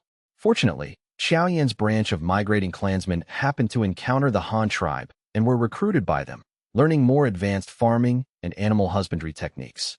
Therefore, they were actually willing to share with their original clansmen and persuade them to join the Han tribe. With Qiao Yan, a member of the original Yuqiao clan, and many branches that had left the various villages of the Yuqiao acting as intermediaries, the entire Yuqiao main clan quickly established contact with the fleet led by Yi Ying. After half a month, everyone finally agreed that each village would send an elder and a few capable young men to gather at the village by the lake. The Han tribe would host them in this village, let them taste various crops, tell them about the Han tribe's way of life, and persuade them to join the Han tribe. If the Han tribe could persuade them all, these people were actually willing to join. The biggest reason for this was not just because the Han tribe was technologically advanced and had no worries about food and clothing, but because the Han tribe's system or structure was relatively inclusive. The Han tribe called all its clansmen Baixing, common people, which literally means composed of many clans and tribes. So even if the Yuqiao joined the Han tribe, they would not lose anything. They would still be surnamed Qiao and would always be called the Yuqiao clan. The leader of the Han tribe even allowed them to set up ancestral halls to worship their Yuqiao ancestors. By joining the Han tribe, they would lose their old life of poverty and backwardness, where they didn't have enough food to eat or clothes to wear. What they would gain was something they had never dared to imagine before, a life where they could eat their fill at every meal, 3 meals a day, with meat at every meal. In half a month, all the villages of the Yuqiao main clan in the vicinity that could be contacted sent people. During this half month, Yi Ying had also made many preparations. Not only did he have people prepare various kinds of grains, but he also had them prepare many ways of cooking them. He even sent a boat to Kaiyuan County on the western shore of Honghu to get a batch of goats to show the Yuqiao people that animals could not only be obtained by hunting, but also by raising them. As long as you fed them, they would reproduce faster than humans, and you would have more than you could eat. The elders and hunting captains from the various villages of the Yuqiao were greatly impressed. It was the first time they had seen that humans could build such a behemoth as a 3-masted sailing ship, which could float on the water and come and go as it pleased. and the people of the Han tribe were all dressed in exquisite clothes. Although some of them were wearing coarse linen clothes, it was something the Yuqiao could not weave. Even if you threw a rag at them, they would have to exclaim, "This thing is exquisite and wonderful." Of course, these were secondary. What they were most concerned about was the problem of survival. What is the problem of survival? It's nothing more than a few things: food, water, shelter, and fuel. The most important of these were food and water. Fortunately, Yi Ying's side had already made preparations. Just by laying out the various kinds of grains, the Yuqiao people were stunned. The Han tribe now had quite a few crops. In terms of staple foods, there were rice, glutinous rice, barley, wheat, millet, yellow rice, and foxtail millet. There were even more supplementary foods, such as sesame, various beans, especially soybeans, as well as black beans, green beans, peas, and so on. In terms of seasonings, the Han tribe also had chili, cumin, star anise, salt, and sugar. Other important supplementary foods included corn, potatoes, and taro, which were high-yield and relatively delicious. Although potatoes could replace staple foods, because they were not easy to store, and also because the Han tribe did not have the habit of eating potatoes as a staple food, they had been eaten as vegetables for more than 2 years since their promotion. Therefore, in the Han tribe, potatoes were not listed as a staple food. Then there was animal husbandry. This was not easy to demonstrate, as it was impossible to bring these live animals just like that. But the group of goats that Yi Ying had brought from Kaiyuan County perfectly demonstrated what was called animal husbandry. The group of elders and young men who had come from various villages did not leave immediately. They all temporarily stayed in this village by the lake, eating the various foods given by the Han tribe every day and listening to Yi Ying tell them about the various lifestyles and systems of the Han tribe. When they had free time, Yi Ying even took those young men and taught them how to herd sheep, what to feed the sheep, how to milk the sheep, and how to make cheese, and so on. After 4 or 5 days like this, when those people found that these sheep really just ate some wild grass every day and were still lively, they finally believed in the Han tribe's animal husbandry techniques. Since sheep could be raised, could other grass-eating animals also be raised? These livestock could not only provide meat for people, but also dairy products, leather, and fur. Some large livestock could even be used for labor, driving them to help humans work. Such production and life skills were simply too advanced compared to their Yuqiao. Who could resist yearning for them? Thus, after witnessing the power of the Han tribe, as well as its structure and system, the elders of the various villages of the Yuqiao main clan finally unanimously decided to lead the people of their respective villages to join the Han tribe.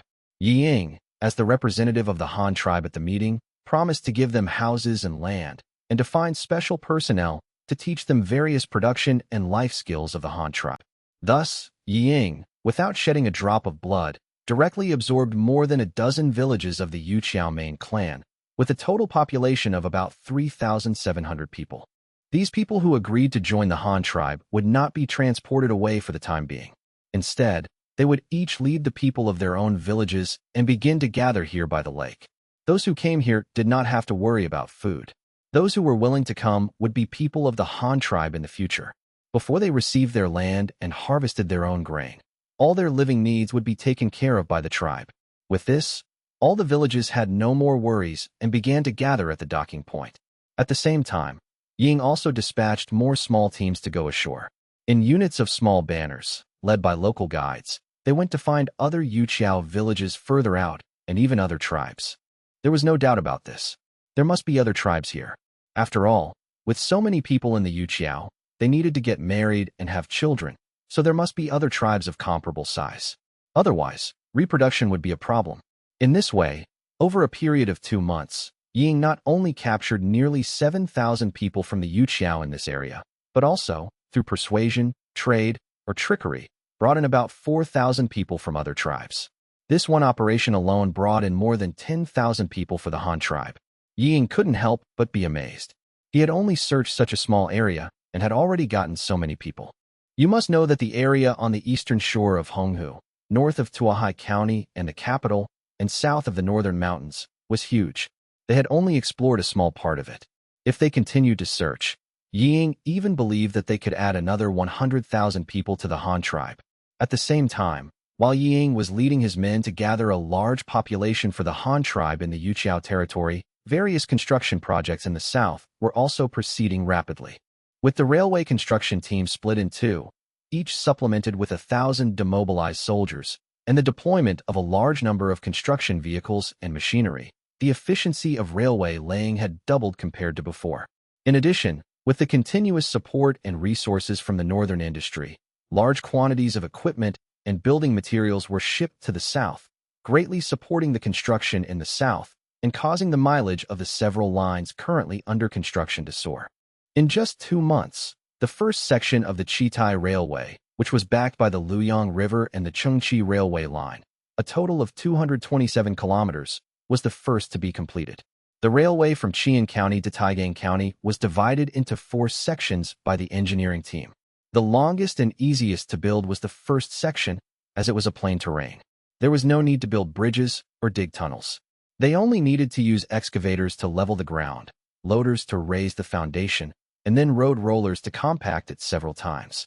Then they could directly lay the sleepers and nail the rails on top. This section was very easy to build. Although the second section was the most difficult part of the entire Chitai Railway project, thanks to the continuous support from the rear, the project was able to proceed rapidly. Because more rock drills were sent from the rear, the engineering team could now excavate the tunnels day and night. After all, even during the day, it was almost like night inside the tunnels. A large amount of explosives and fuses were also sent from the rear, tens of tons at a time. With this inexhaustible supply of high-quality explosives, the difficulty of excavating the tunnels was much better than before. Now, with the dual support of rock drills and explosives, the entire engineering team could advance more than 10 meters a day.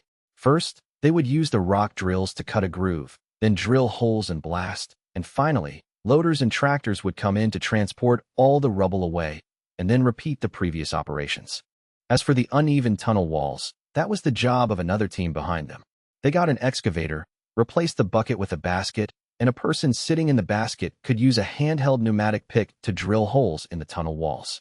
The holes were for driving in expansion bolts. Although the Han tribe did not have special expansion bolts yet, they could use wood and steel bars as substitutes. After nailing the entire tunnel wall, they could tie the pre-made steel cages to them with iron wire, then install wooden formwork supported from below, and then they could fill it with concrete. After this layer of steel-reinforced concrete dried, no matter how uneven the original rock wall was, it would become very smooth. Especially the process of pouring the concrete was extremely arduous.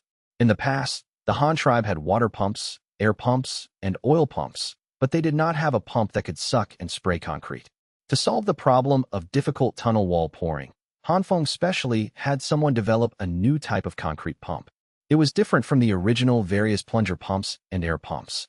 This concrete pump had a larger cavity to accommodate the coarse concrete full of crushed stone, sand, and cement. In addition, its pumping principle was also different from the original water pumps, air pumps, and oil pumps. The pumping principle of the concrete pump was like the rubber bulb used to pressurize a blood pressure monitor. First, a large window was opened in the pumping chamber, and then a composite rubber bubble was sealed and installed at the window. The outside of the rubber bubble was connected to the piston of a steam engine. By using the steam engine to push and pull, squeeze, the rubber bubble, the pumping chamber could be pressurized and depressurized, thus absorbing and spraying concrete. Of course, to improve the durability or service life of the concrete pump, Hanfeng also specially had the Comprehensive Research Institute make a composite rubber bubble. This rubber bubble had a multi-layer structure. The outer surfaces on both sides were black rubber, but the inside was like a sandwich cookie, with several layers of hemp cloth made of sisal fiber and iron cloth woven from iron wire. Such a complex process made this rubber bubble not easy to deform, and it was very difficult to use manually. But this thing was originally intended to be used with a steam engine. In addition, the cost was relatively high, but the high price brought an increase in service life. A rubber part that could originally only be used for 1 month now had its price increased 5-fold, but it could be used for 2 years. How should this be calculated? The cost effectiveness was definitely multiplied. With the help of these high-tech technologies, the speed of tunnel excavation was amazing. The total length of tunnel number 1 was just over 3 kilometers. Now the engineering team was split in two, digging towards the middle from both ends at the same time. And in the middle, there were 3 teams drilling vertical shafts and then expanding in both directions. Although the middle teams could not use rock drills, they also had small pneumatic picks and explosives, so their progress was not slow either. In addition to these tunnels, there were also several canyon bridges in the second section. These canyon bridges had cliffs on both sides and a deep abyss in the middle. The engineering team had to choose this kind of terrain in the end to save railway mileage. However, since it was a carefully selected location, it must be a place where it was convenient to build a bridge. One of the extra-large canyon railway bridges with a span of more than 120 meters caused a lot of trouble for the engineering team. With cliffs on both sides and a deep canyon dozens of meters deep in the middle, how to build the bridge and how to transport materials were all problems. In the end, it was an engineer from the Xinjiang Power Research Institute who came up with an idea. Because this person used to often travel from Xinjiang County through Fuma Pass to Hanyang City, he had become somewhat familiar with the area after passing through Fuma Pass many times. There was a barbican in the valley outside Fuma Pass, and more than a dozen ballistas were equipped on the city walls. The ballistas had a range of several hundred meters, and the crossbow bolts were heavy enough to fly far even with a rope attached.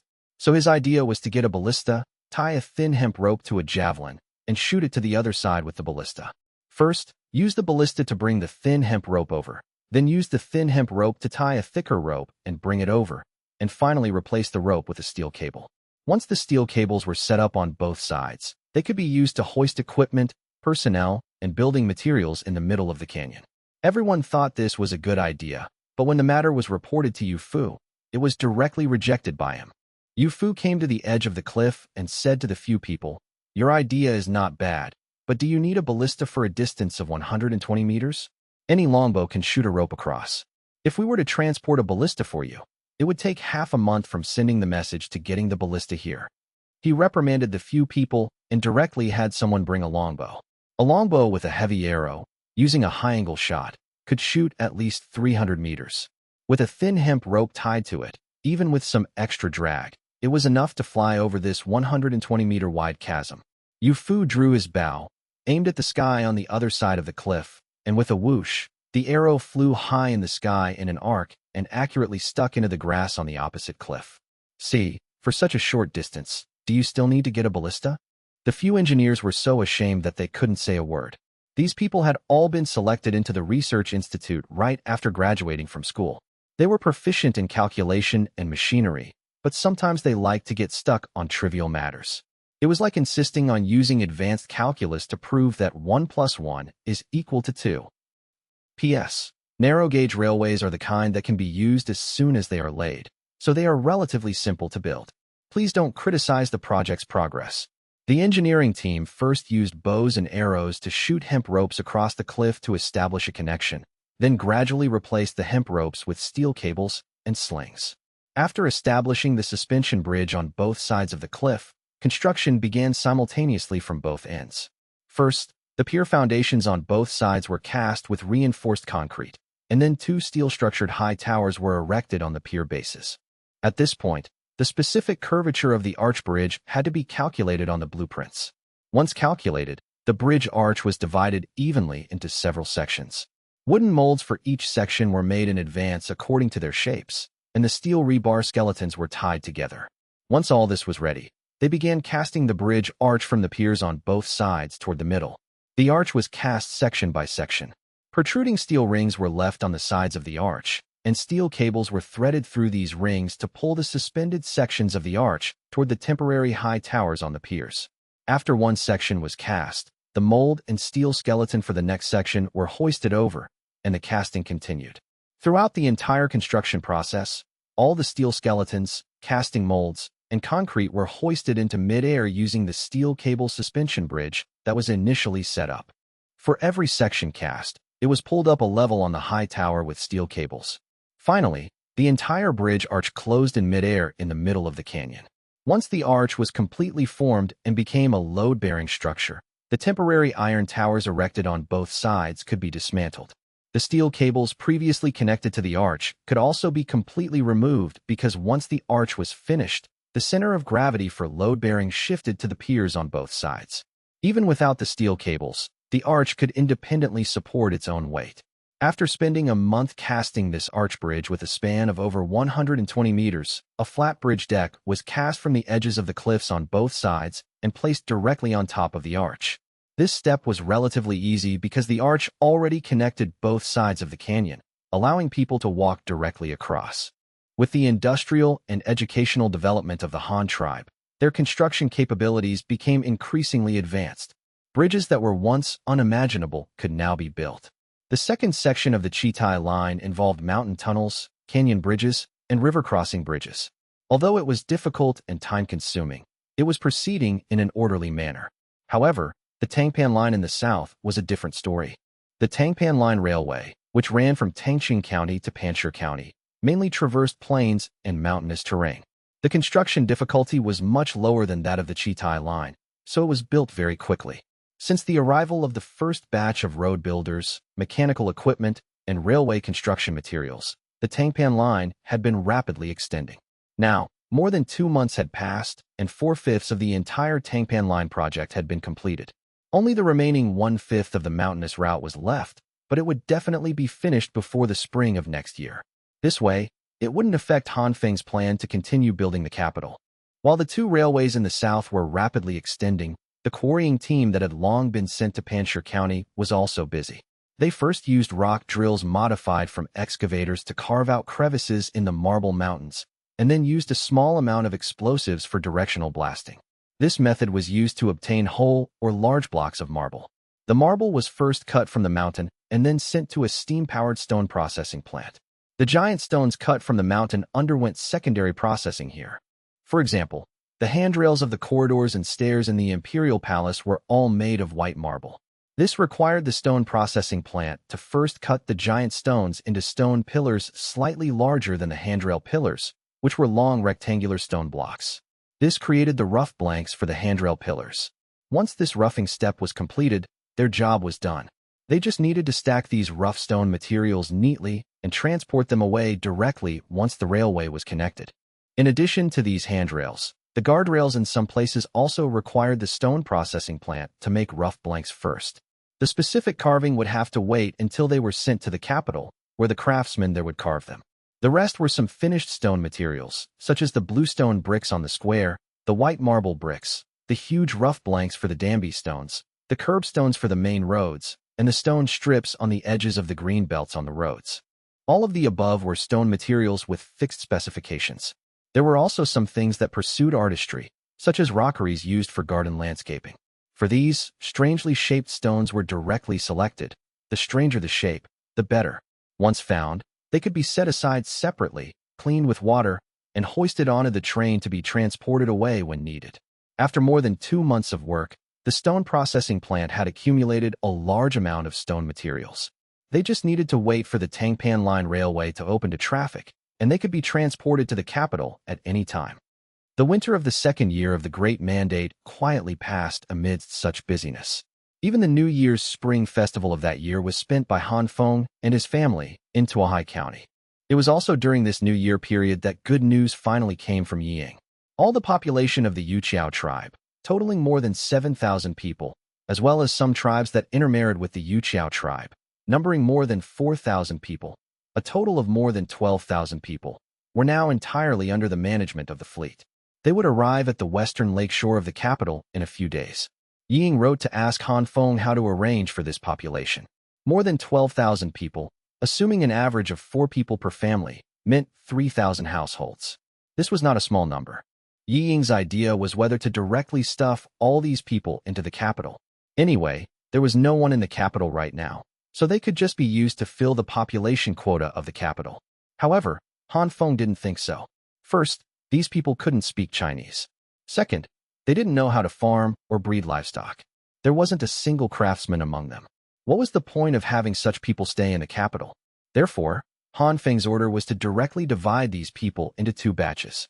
One batch of 4,000 people would be sent directly to Qiongzhou Island, mainly to Guanhai County and Chaoyang County, which were the eastern and southern coasts of Qiongzhou Island. This area originally had a small population, so it was perfect to use these people to immigrate and populate the borders. The remaining 8,000 people would all be sent to the 8 counties of Hanyang in the north. This was the arrangement for the newcomers' destinations. Then there was the source of the capital's population. Han Feng directly ordered that 3,000 immigrants be drawn from Yashan County in the northeast of Qiongzhou Island, Jiahai County in the northwest, and Xinhua County in the middle. After the new year, they would gradually migrate to live in the capital. Those who volunteered to come to the capital could obtain houses and land in the suburbs of the capital, using these people to establish large farms outside the capital.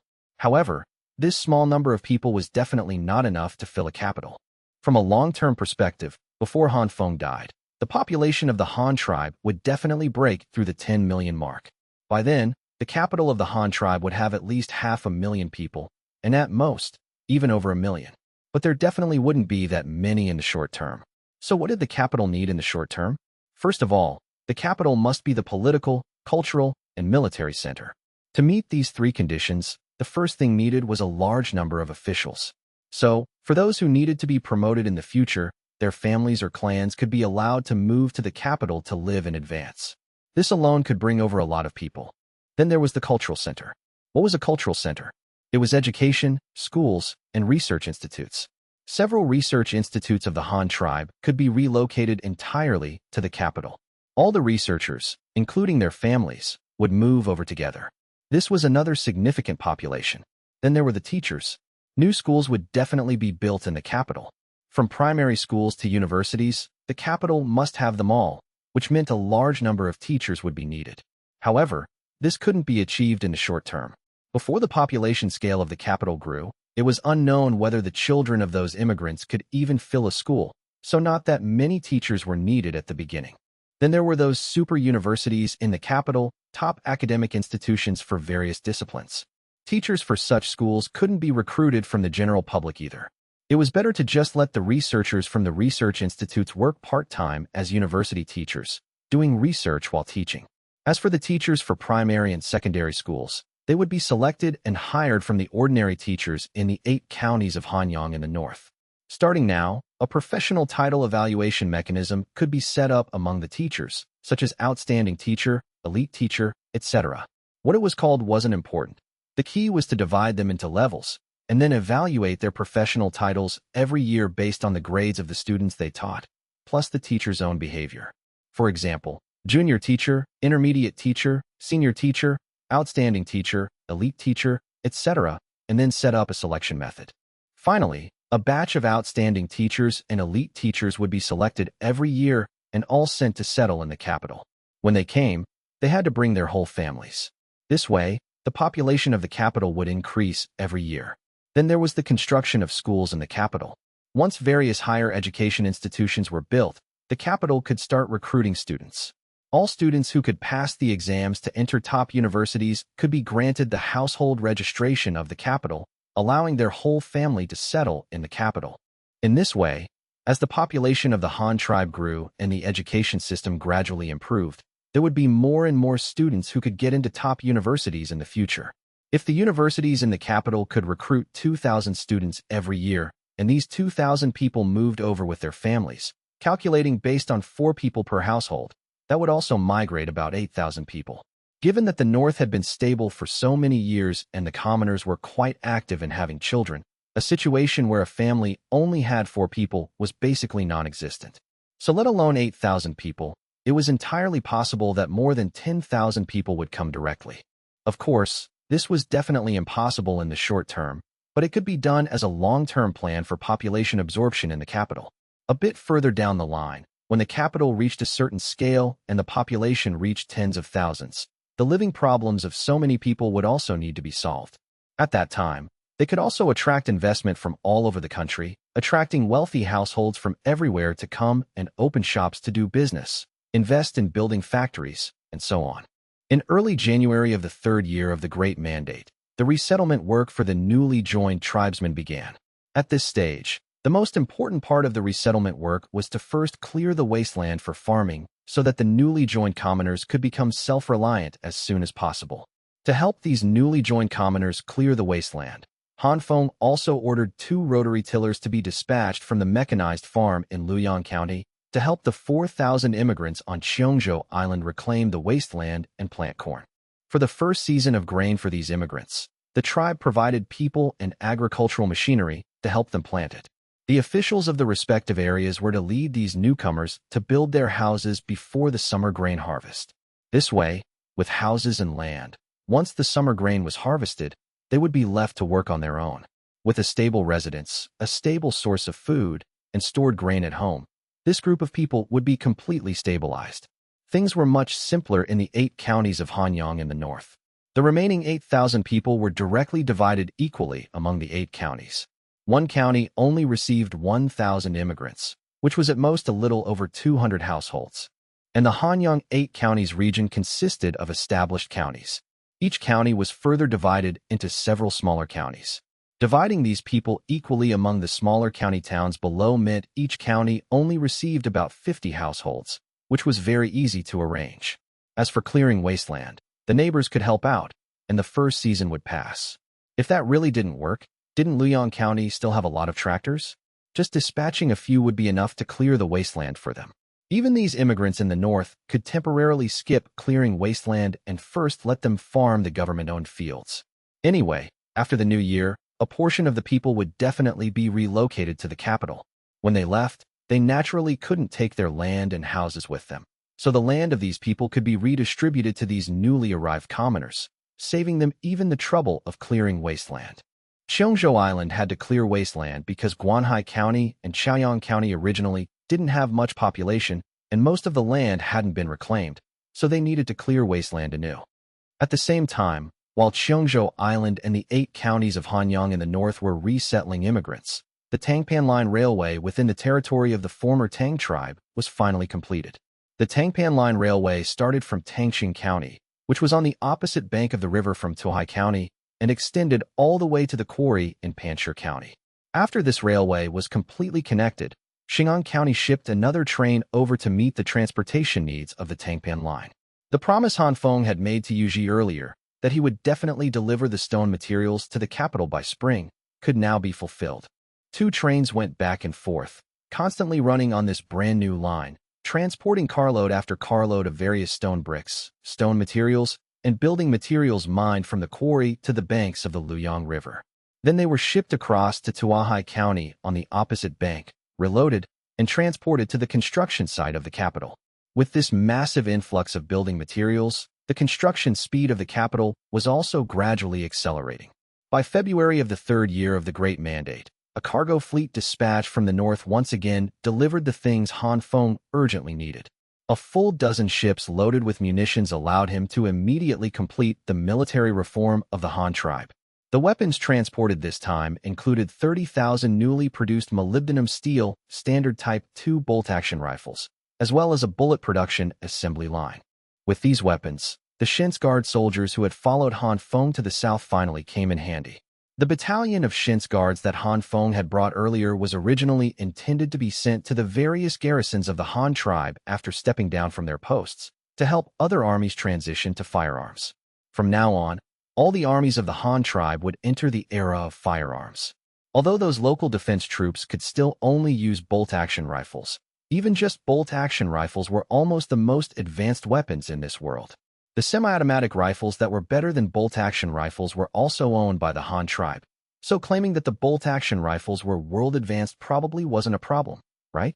After arranging for people to receive this batch of weapons, Han Feng immediately began making arrangements and reorganizing the Han tribe's army.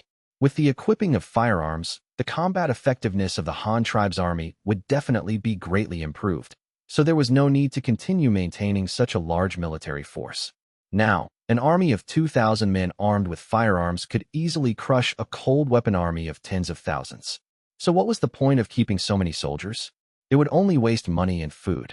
Instead of using so much military pay to support so many soldiers, it was better to turn all these people's salaries into firearms to equip the remaining elites. Disarmament was definitely going to happen, and Han Feng had already begun the disarmament action. The Baodao Guard, which had just been entirely transferred to become engineering troops before the new year, was the best example.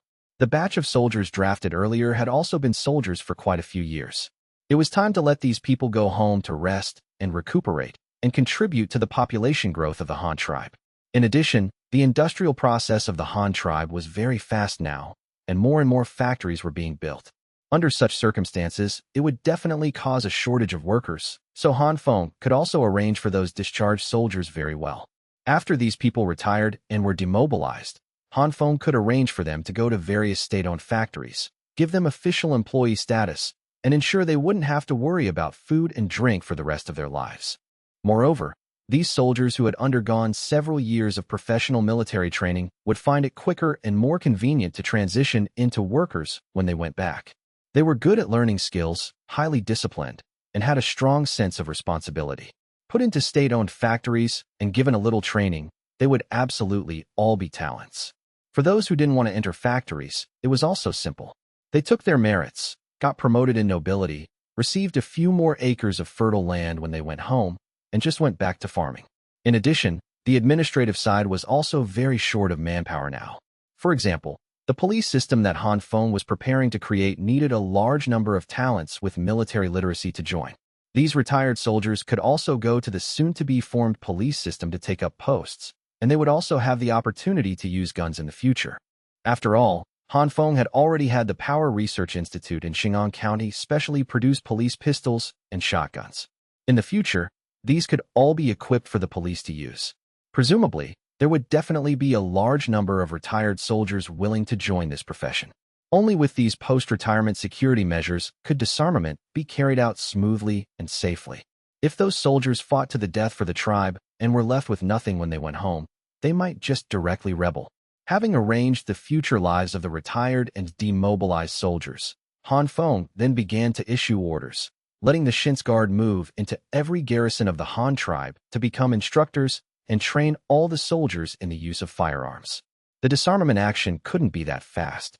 This disarmament could be entirely carried out through this training, using an elimination system to reduce the troops.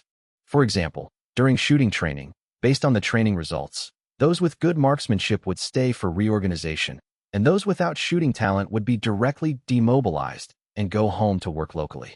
Doing this had two benefits. First, it screened the combat level of the soldiers and improved the combat capability of the army. Second, it could provide a systematic firearm training in advance for those soldiers who had never touched a gun, so that if they transferred to the local police system in the future, they wouldn't even know how to use a gun. The munitions transported this time, in addition to 30,000 standard Type II rifles, a large number of finished bullets, and a bullet production line, also included 600 general-purpose machine guns. The local garrisons of the Han tribe were equipped according to the scale of 2 machine guns per platoon, so one garrison, or one regiment, would need 60 machine guns. These 600 machine guns were enough for Han Feng to equip 10 garrisons. However, after the disarmament, it was simply impossible to have so many local garrisons left. Take the 6 garrisons on Qiongzhou Island, for example. The total troop strength was 15,500 men. The Bountiful Guard had already been disbanded, leaving 13,000 men. Among them, the Shaoqi Guard stationed in Xinhua County on Qiongzhou Island had a total of 3,000 men. Han Feng planned to withdraw all of this unit and then transfer them to guard the grasslands.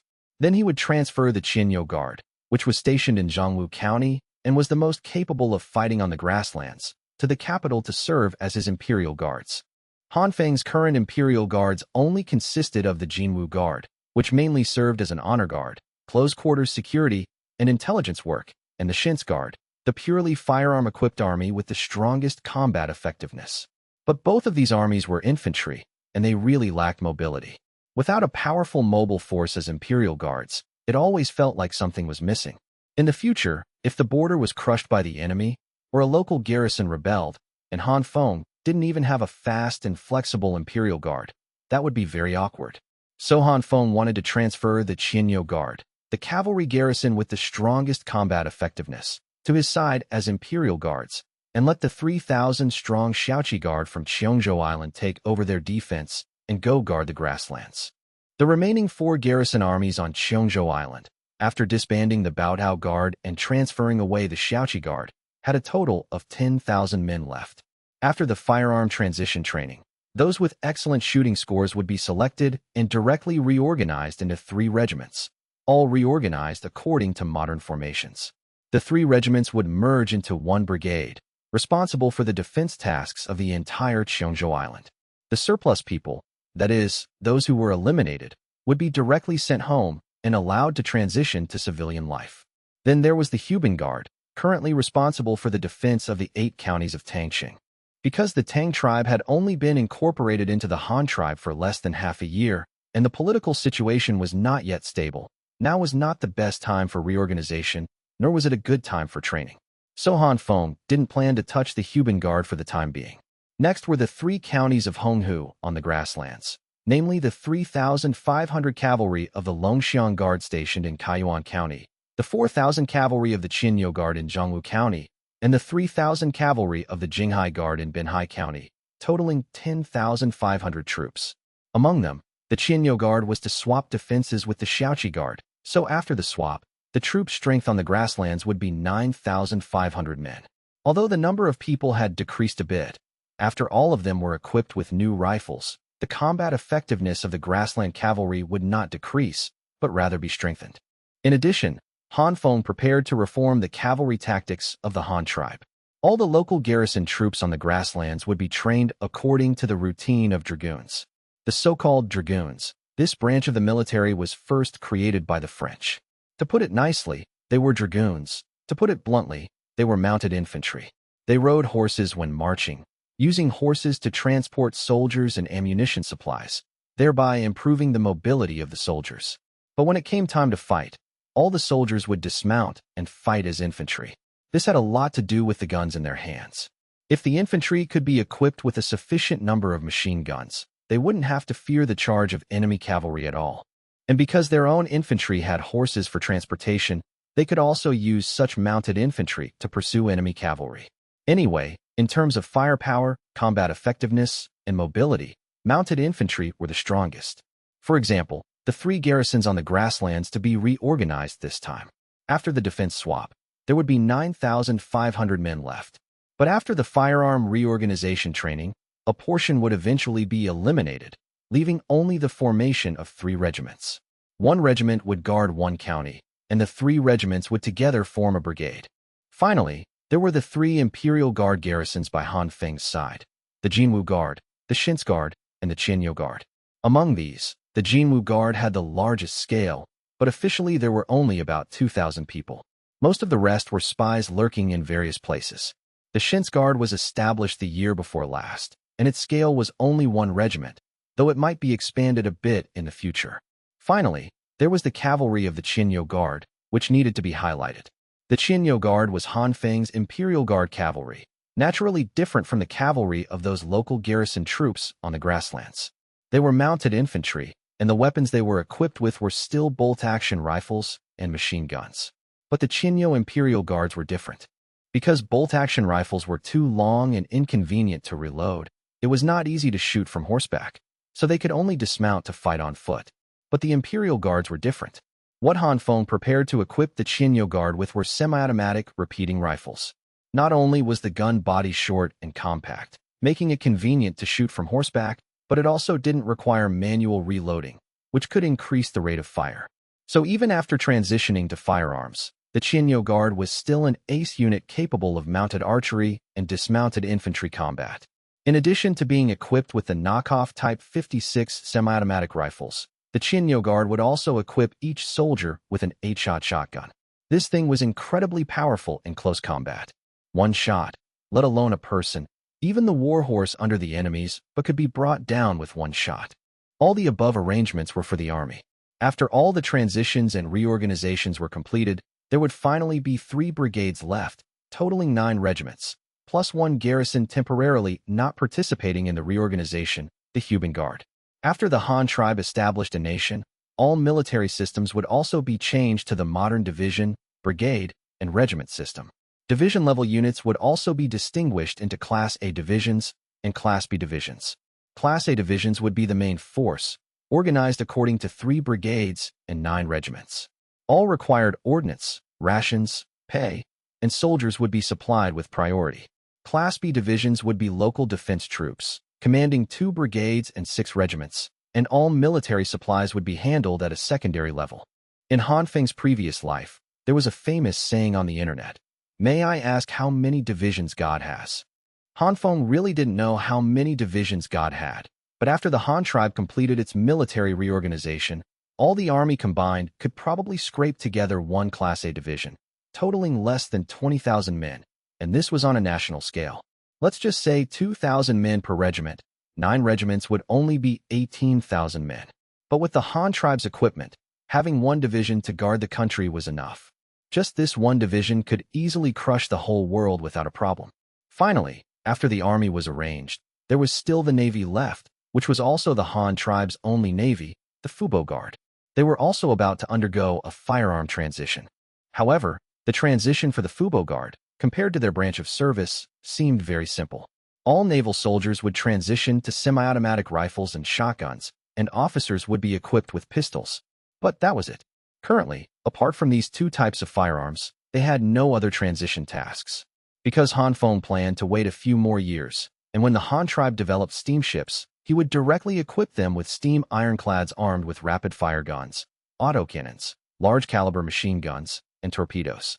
So the Navy's transition didn't seem urgent at this time. After the military reform arrangements were decided, orders were immediately issued from Han Feng. The battalion of Shin's Guard soldiers who had followed Han Feng south earlier were also assigned to various garrisons to serve as instructors, responsible for training the soldiers of each garrison in the use of new firearms. At the same time, with the arrival of the third year of the Great Mandate, the industrialization process of the Han tribe was gradually accelerating. Currently, apart from the construction projects in various parts of the South, the biggest matter was the industrial layout of the South. If the South wanted to develop industry, it had to have coal and steel. Coal had already been discovered in Chungkong County and Xian County in the middle and lower reaches of the Luyang River, and there was a hematite mine where the former White House tribe used to be. With a coal mine and an iron mine in the same place, was there any fear of not having steel? Han Feng had been urging the completion of the railway from Qian County to Taigang County, because the iron mine in Taigang County was a manganese iron mine. If this iron mine could be developed, the Han tribe could produce heavy-duty steel rails made of manganese steel. But if only ordinary carbon steel was needed, the resources within Qian County's own jurisdiction were sufficient.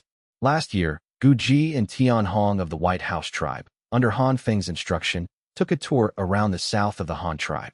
They visited all along the way, broadened their horizons, and also learned of the Han tribe's power. Therefore, before they even returned, they had already made up their minds on the road to lead the entire tribe to join the Han tribe. Now, this matter had long been implemented. Consequently, in the late autumn of last year, the 2,000 tribesmen of the White House tribe had all moved their families to live in Qian County. The original old settlement of the White House tribe had long been leveled by bulldozers. Now, a new steel mill was being built there, which was also the largest steel mill in the south. This steel mill had many blast furnaces and converters, but the most eye-catching one was the largest iron-making blast furnace. In the era of Han Feng's previous life, a single 500 cubic meter blast furnace was already considered backward production capacity that needed to be phased out. But in the era of the Han tribe, it was an absolute killer weapon. Just the daily iron output of this one furnace would make countless tribes die of envy. The outer shell of this blast furnace was made of steel plates curled and riveted together, and the inside was built with a layer of refractory bricks. Next to it was large-scale, steam-powered blowing equipment, and there was also a 3-story observation room and command platform responsible for various dispatching tasks within the entire workshop. Whether in terms of hardware or the software of the operation and management system, this blast furnace could be said to be the best in the world. However, because the Han tribe had no experience in building such a large blast furnace, the construction speed was relatively slow. The steel mill hadn't been completed yet, but the adjacent rolling mill had already been built. Don't look at the fact that this largest rolling mill in the south hadn't started operation yet. It already had the rolling capacity for dozens of different profiles, including heavy-duty steel rails, narrow-gauge steel rails, national standard steel rebar, seamless steel pipes, I-beams, U-shaped steel, steel wire drawing, steel cables, sheet iron, steel plates, iron chains, springs, bearing steel balls, and so on. The entire steel mill and rolling mill were built together, and the factory area almost enclosed all the plains near the original White House tribe, covering an area of several thousand acres. Comparing the entire steel mill with Qian County not far away, it actually felt like Qian County had become a rural village under the jurisdiction of the steel mill. In addition to this rolling mill and steel mill, there were also factory construction tasks over at the coal mine nearby. Near the coal mine to the west of Qian County, a large coking plant had been established. Dozens of twin tower-shaped coking towers stood in the entire factory area. The coking tower was divided into 4 parts: upper, lower, left, and right. One tower burned coal below and dry distilled coke above, while the other tower burned coal below and dry distilled lime above. This way, the lime tower would release a large amount of carbon dioxide. By channeling this carbon dioxide into the coking tower through pipes, it could prevent the coke in the dry distillation retort from being ignited. Right next to this massive coking plant was a chemical plant, mainly responsible for the deep processing of coal tar, extracting phenol, the synthetic raw material for picric acid, as well as the asphalt in the coal tar. It also handled the secondary processing of that lime, turning the lime into calcium carbide used by thousands of households, providing the commoners with lighting, and giving the South its own ability to produce calcium carbide. With coke, coal mines, and steel, the heavy industry in the South could finally be considered to have firmly established its footing. Once these heavy industry projects yielded output, Han Feng could use these raw materials to open more factories, such as a bicycle factory. The rolling mill here in Qian County had the ability to produce seamless steel pipes. With seamless steel pipes, they could be used to weld bicycle frames. The South locally produced rubber in abundance, so setting up another tire factory and assembling the parts together would allow for the continuous production of bicycles and tricycles. There was also the sheet iron produced by the rolling mill. With a large amount of sheet iron, secondary rolling could be carried out to roll it into color steel plates, used to build the roofs of factory buildings or the enclosing walls of construction sites. In addition, sheet iron had another use, which was to produce cans. Stamping the sheet iron into the required shape, and finally folding, sealing, and rolling it, could turn it into tin cans. They could hold fish, various meats, and could also be made into biscuit boxes, stationery boxes, and so on. Other things went without saying. They were all pillars of a great nation. Steel rebar could be used for construction, and steel cables could be used to make lifting equipment or large port machinery, such as gantry cranes. There were also I-beams and U-shaped steel. This kind of steel could be used to quickly build steel-structured factory buildings, or to manufacture steel-structured bridges, etc. They were all extremely important things. Other steel plates and springs could be used to manufacture trains, carriages, and chassis, as well as other important parts. Steel plates could also be rolled into large water tank cars or steam boilers. As for iron chains, this thing was the most commonly used item in the shipbuilding industry, especially the anchors of large ships. Why is it said that heavy industry is the cornerstone of industry? Because with these many basic materials, humans can use these produced materials to manufacture more things. For example, with thin and light steel plates, high-end cameras with steel shells could be stamped out. Didn't the classiness instantly go up?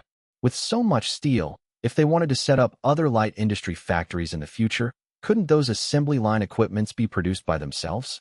And if one's own country didn't have this heavy industry foundation, then they could only spend high prices to buy those assembly line equipments from other countries, using the price of high-tech to buy that pile of ordinary steel. And those purchased equipments were actually nothing more than steel changed into a different shape and reassembled together. The world knows the benefits of heavy industry, but why can't so many countries get it off the ground? First, they developed late. Under the premise of the world economy, the steel they produced themselves had no market advantage. Second, heavy industry belongs to an industry with large investment and slow return. It cannot be done without concentrating the power of a whole nation. There must be strong policy support, and there must be powerful capital willing to inject massive funds. They also have to not be in a hurry to see returns, just smashing money and grinding time, so that it can slowly be built up. Why could the southern industry of the Han tribe rise so quickly? That was because Han Feng had already built a very complete primary industrial system in the north. As long as this industrial basic plate in the north existed, then this set of industrial systems could continuously self-replicate and self-upgrade in places where resources matched. This is the correct way to play industrial civilization. Of course, there was another most important reason, which was the disorder of capital. The current Han tribe had no complete system, no perfect laws, and the commoners didn't know what industry was. Han Feng's power was infinitely vast. As long as the Han tribe had the ability to develop, he could take all the resources in this world as his own. Resources had no price, so naturally, he was willing to invest. According to Han Feng's vision, the capital would definitely be dominated by an industrial population in the future. These people living in the city couldn't take a train to the countryside every day to farm, so their employment needs had to be met within the city. As a result, the city would need a large number of factories. Therefore, the industrial zone in the city came into being. According to Han Feng's layout, Chungkang County and Xian County were the heavy industry bases in the south. However, heavy industry produced materials, and these primary materials needed to be processed into usable commodities, so another industrial base was needed. Han Feng called it the manufacturing base. Han Feng planned to place this manufacturing base on the north side of Tuahai County, along the railway line from Tuahai County to the capital. This would facilitate the transportation of materials and goods, and the entire Tuahai County could be used to provide protection for the industrial zone. Even if enemies from overseas landed in the future, they would have to defeat Tuahai County and the 8 counties of Tangxing first before they could plunder the industrial base north of Tuahai County. But by the time they really finished fighting Tuahai County, the industrial base behind it would have long been transferred away by Han Feng using the railway along the line. This decision was made for the purpose of strategic defense. In addition, this manufacturing base was also dominated by heavy industry manufacturing, such as rubber processing plants, shipyards, tractor factories, bicycle factories, mechanical processing plants, hardware processing plants, and so on. Currently, the Han tribe only had shipyards that built wooden sailboats, and not a single one that could build steam ironclads. The location of Tuahai County was very good. There was a heavy industry base to the north, which could meet the supply of steel. It was itself a coastal city, close to the estuary, and had the soil for the development of the shipbuilding industry. Behind the shipyard, a mechanical processing base could be placed.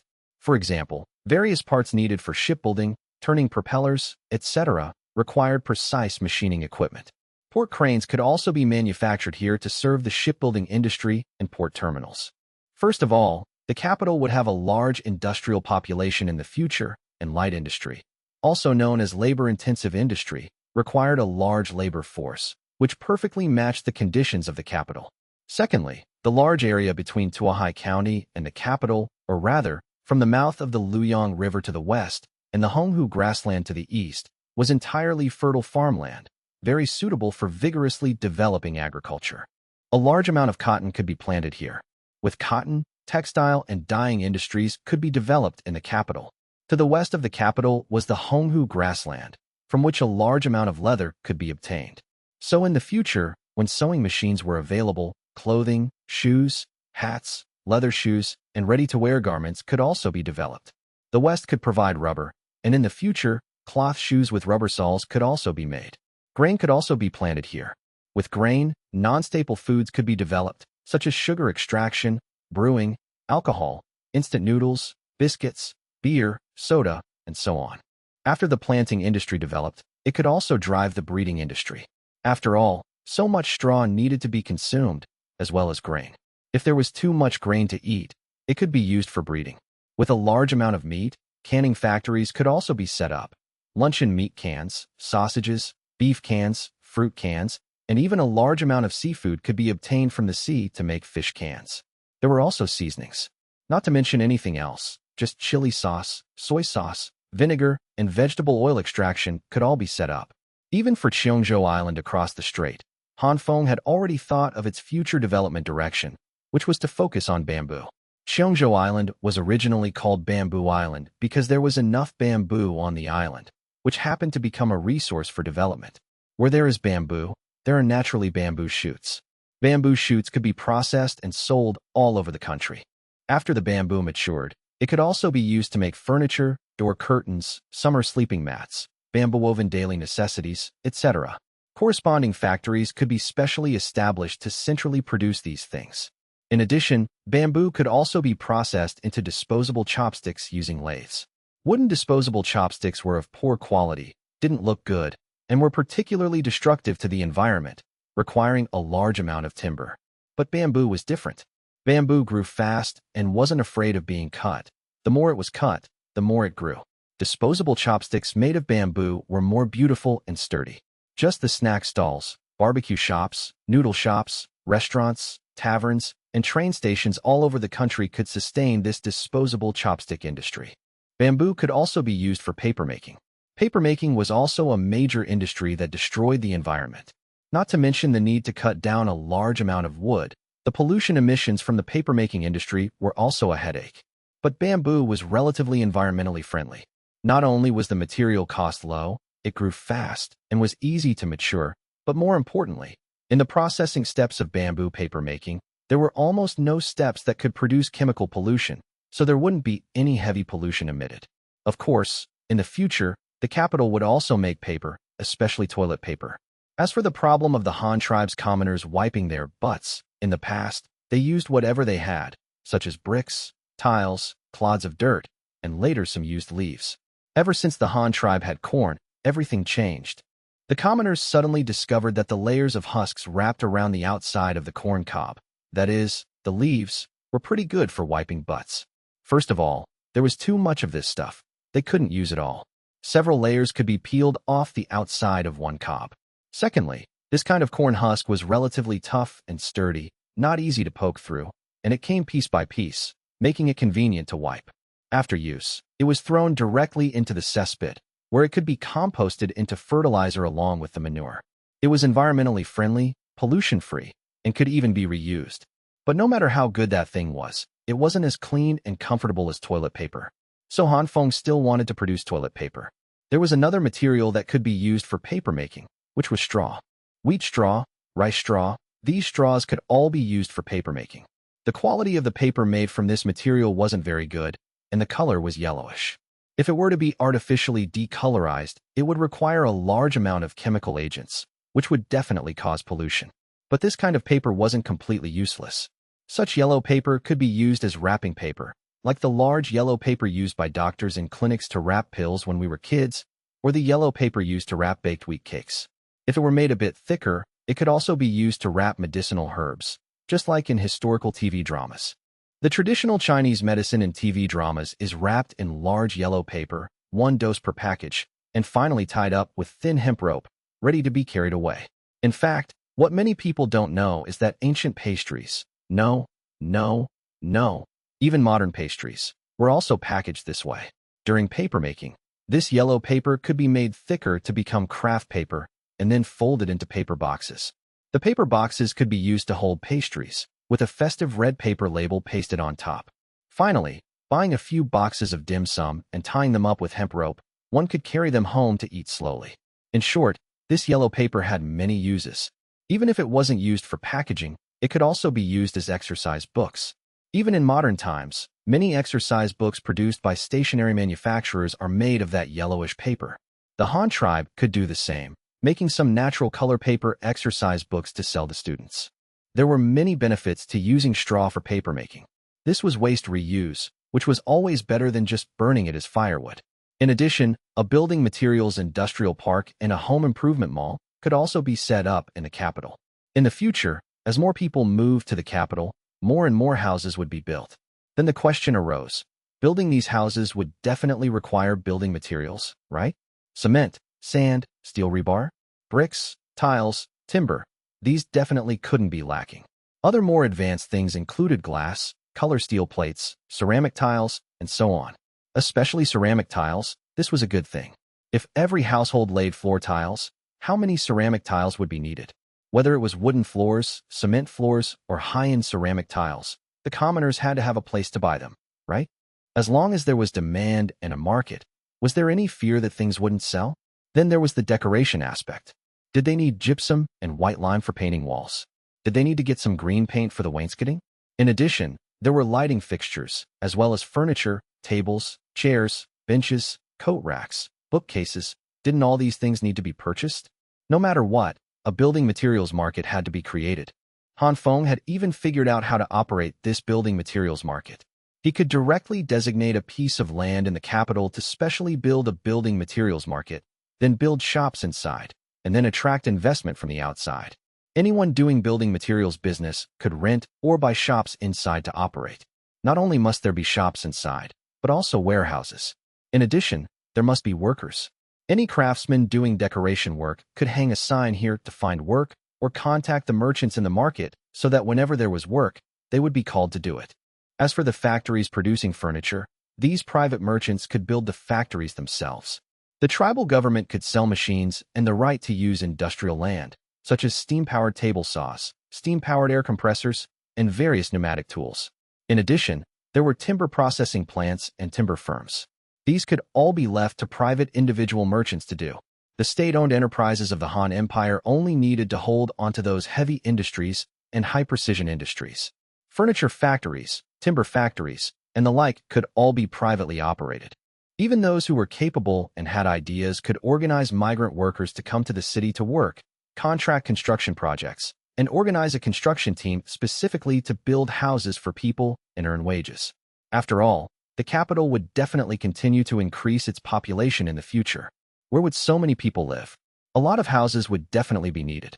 These construction teams and decoration teams could all be organized. Who knows, maybe some small contractor would eventually become a real estate company. This was not an impossible thing. In short, with the progress of society, all kinds of things would definitely develop.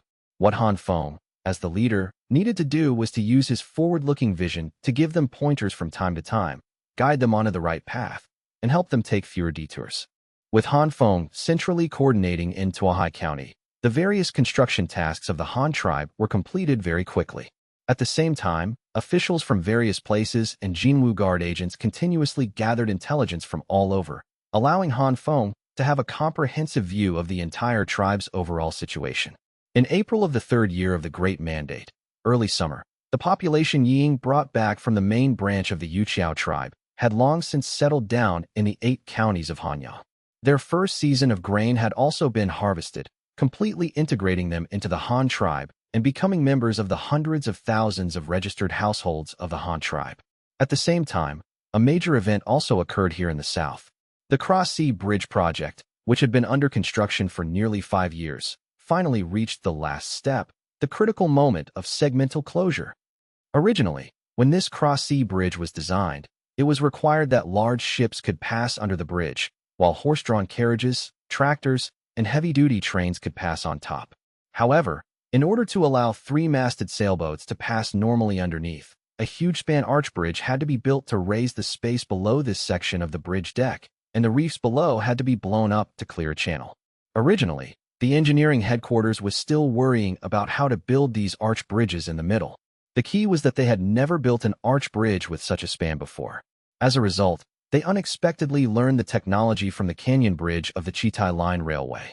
They also imitated the construction plan of the Canyon Bridge, first erecting high towers on both sides of the broken bridge, then using steel cables to hold the bridge arch, casting it section by section, and finally successfully closing it in the middle, and then casting the bridge deck on top of the bridge arch. Just like that, this super project, after taking 5 years, employing tens of thousands of laborers, and consuming countless resources, finally completed its first phase. Yes, this was only the first phase. It was just casting a bridge body with reinforced concrete. Of course, there was no problem for horse-drawn carriages to pass on such a bridge, and even having thousands of cavalry run on it was no problem. The key was that the railway tracks hadn't been laid on it yet, so currently only horse-drawn carriages could run on it. But even so, it was worth celebrating for the commoners of the entire Qiongzhou Island. For how many years, they could finally no longer be blocked by the strait, and could comfortably drive horse-drawn carriages to the mainland. However, while they were comfortable, it also became easier for Han Feng's troops to land on Qiongzhou Island. With this bridge, the Han tribe could better rule the entire Qiongzhou Island, and never have to worry about them rebelling again. There was also a group of people who were the most excited, and that was the workers who built this bridge. These were all prisoners of war captured when the Han tribe attacked the Xian tribe on Bamboo Island. Most of them were diehards from those elder families, young men who followed those elders as soldiers to resist the Han tribe. Except for those who surrendered on their own and were directly released to go home, the rest of these people were all captured and subjected to forced labor. Their job was to build this cross-sea bridge. When building the bridge back then, the Han tribe had made a promise to them. As long as the bridge was built, they would be released to go home, given the household registration of the Han tribe, and allowed to be normal citizens of the Han tribe. Now that the bridge was finally completed, they had completely shed their status as prisoners of war and could go home. They had indeed built the bridge. As for the railway on the bridge, what did that have to do with them? That was the job of the railway construction team. Unlike the Wuhan Yangtze River Bridge, where the highway and railway are on upper and lower levels, The Han tribe's Qiongzhou Strait Bridge placed both types of roads on the same plane, with trains running in the middle and horse-drawn carriages or motor vehicles, tractors, running on both sides. The width in the middle, if narrow-gauge railways were laid, could accommodate 4 lines side by side. If heavy-duty railways were laid, only 2 lines could be laid. But no matter which one was laid, it could meet the needs of two-way simultaneous traffic, which was enough for use. After writing the name on the stone pillar, there was also the history of building the bridge, when it started, when it was completed, why it was built, which country built this bridge, which country it belonged to, how much manpower and various resources were mobilized to build this bridge, and what the completion of this bridge meant. Han Feng carefully wrote a whole bunch of things on this stone pillar. This was historical testimony. This was a symbol of sovereignty. With this bridge placed here, who would dare say this wasn't the territory of the Han tribe? What does since ancient times mean? This is since ancient times. After writing all this, Han Feng had someone find a stonemason to carve all the words onto the stone pillar, and finally, the area with the inscription had to be painted with red characters on a black background using paint. As for the later construction, it was handed over to other teams. After handling this matter, the more than 10,000 prisoners of war were finally released to go home. However, they only rested at home for a little over a month. After seeing that their wives and children were all well, they were drafted by Han Feng again. Only this time they were drafted as citizens. From the more than 10,000 prisoners of war released this time, Han Feng drafted another 4,000 people. All of them were construction talents skilled in concrete pouring, explosive blasting, nailing wooden molds, and tying steel rebar. Although these people were a bit unhappy about being drafted, when they learned that they would be paid wages for working for the tribe in the future, their resentment about not wanting to work lessened a lot. And Han Feng also raised them to the normal citizen worker treatment level. Then, with an order, these people were all dispatched to build the railway on the Chitai line. They definitely wouldn't be needed for the job of laying the railway, but they knew how to dig tunnels. These people knew how to blast rocks before and could proficiently use tools like pneumatic picks to excavate reefs in the sea. Now it was just changed to mountain tunnels. In addition, these people were also experts at building bridges, and the Chitai line happened to have many railway bridges, so it was best to let this group of professionals do it. Coming here to work was much better than working on the cross-sea bridge back then. The monthly salary here was 40 to 50 bucks.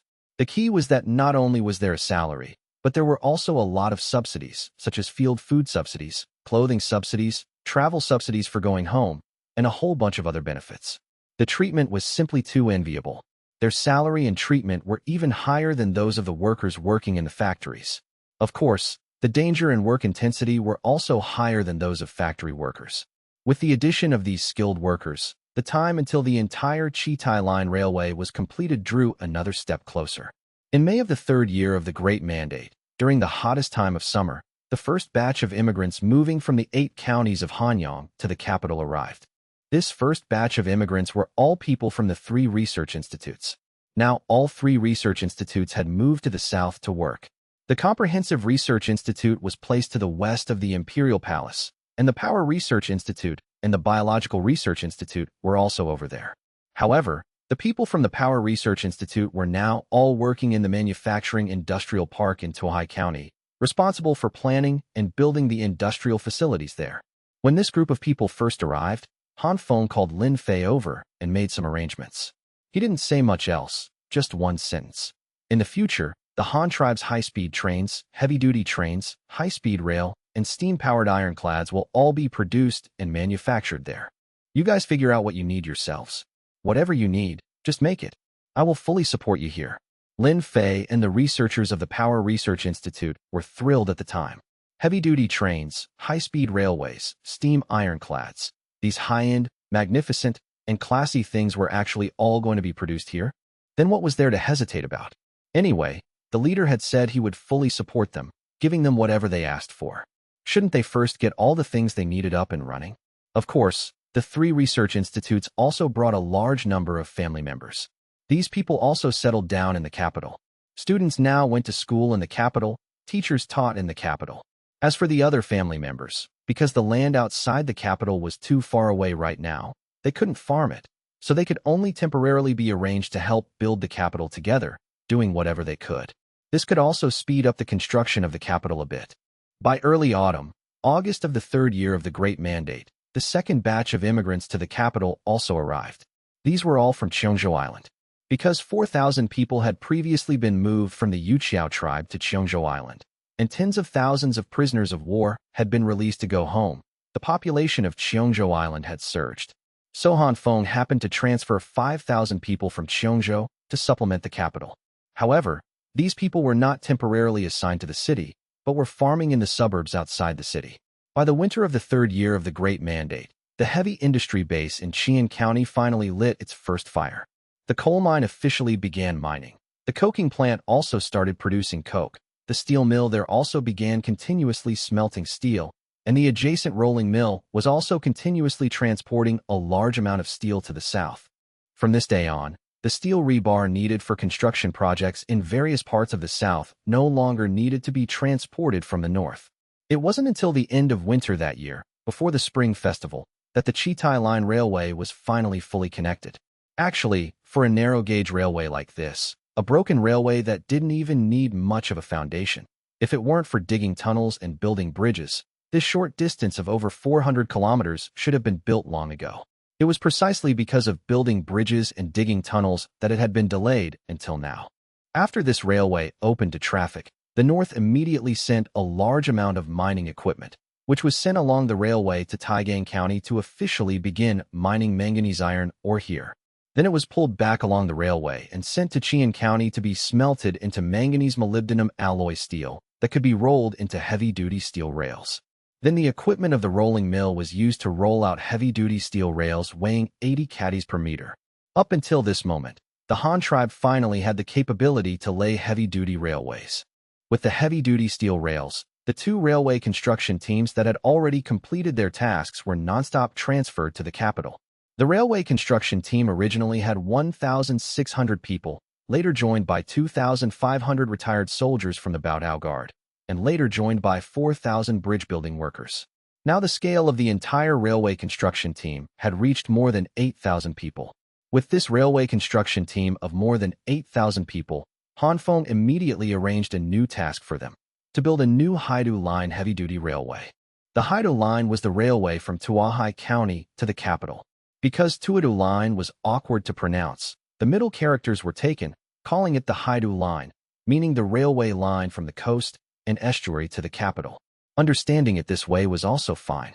The Haidu Line Railway was right next to the original narrow-gauge railway line, which made it convenient to use the old railway line to transport various railway building materials directly to the construction site.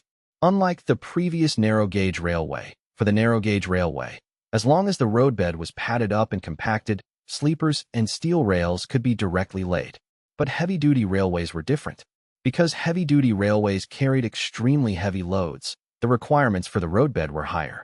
Underneath the heavy-duty railway, row piles had to be driven. Ground piles with a diameter of 30 centimeters and a depth of 10 meters, at least 4 driven horizontally. After the holes for the ground piles were driven, steel rebar cages were inserted and concrete was poured. This formed a reinforced concrete pile driven 10 meters deep underground. 4 such concrete ground piles were driven in a row, and 1 row was driven every 1.2 meters of progress. All the land along the line had to be driven with such row piles. Then steel rebar cages were tied on top of the row piles, and the road surface was cast with concrete. After the road surface was cast, soil had to be patted on top to raise the foundation. Then the road surface was cast again, and soil was patted up again, until the cross-section of the railway roadbed was piled into a trapezoid shape. Only then could sleepers and steel rails be laid on the very top, and finally, ballast, which is crushed stone, was used to cover the sleepers. After the road on top was built, drainage ditches had to be built on the slopes on both sides of the trapezoidal foundation, and grass and trees had to be planted to prevent soil erosion of the foundation, using vegetation to consolidate the soil of the foundation. Fortunately, the new Haidu Line was all plains along the way, and there was an original narrow-gauge railway not far away that could transport building materials. Coupled with enough manpower and good enough equipment, the construction speed of the project was surprisingly not slow.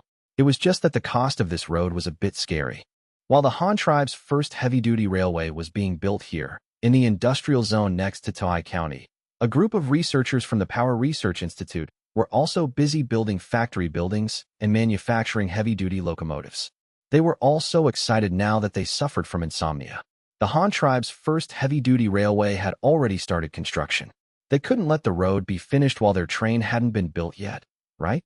That would be a huge joke. At the end of the winter of the third year of the Great Mandate, the capital welcomed its third batch of immigrants.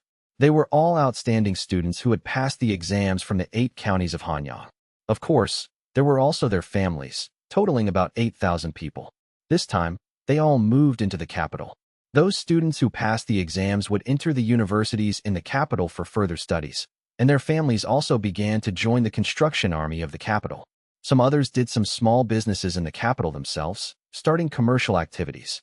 And the commoners who gradually immigrated to the capital this year also spent their first spring festival in the capital here. In the 4th year of the Great Mandate, the manufacturing industrial park in Tuahai County intensified its construction efforts. Some urgently needed projects immediately began construction. As for those that were not urgent, such as the shipyard for building steam ironclads, they could only be pushed back. The first to be built were the mechanical processing plant and the glass factory. The reason why the glass factory had to be built first was also for a reason, which was that the Imperial Palace in the capital was about to be completed. Because of the railway, various building materials could basically meet the supply. Coupled with the help of the immigrants last year in construction, the construction speed of the Imperial Palace was accelerated. The only building material still lacking was glass. However, this also meant that the construction of the Imperial Palace had reached the final decoration stage. After all, they had even started installing glass, so what was left was definitely the final decoration. The center of the Han Empire was visibly about to be built.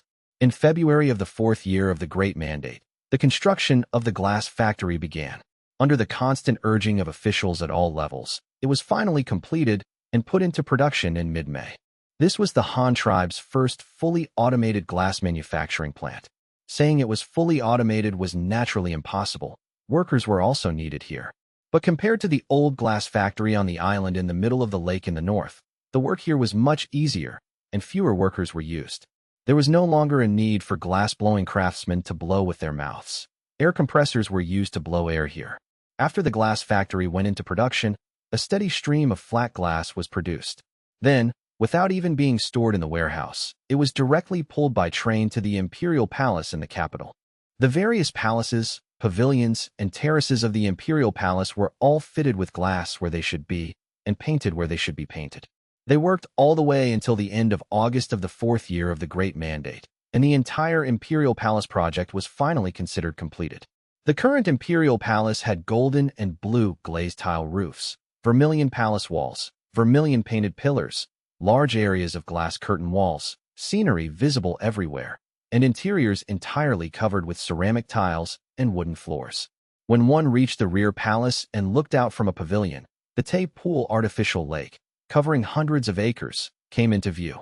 Good heavens, the area of that artificial lake was big enough to drive a speedboat in. What was even more exaggerated was that there was an island in the middle of the Tay Pool artificial lake, called Penglai Island, and there was an ancient-style building on it, which was simply breathtakingly beautiful. However, looking at the garden of the rear palace again, Han Feng suddenly felt a wave of dullness. Just this? This is called an Imperial Palace? It always felt like something was missing. Right? Exotic flowers and rare herbs. So, Han Feng issued an order to Hanyang County, asking them to send a team to the Rumung Water Valley in the west to collect some seeds, branches, leaves, or even seedlings of luminous plants.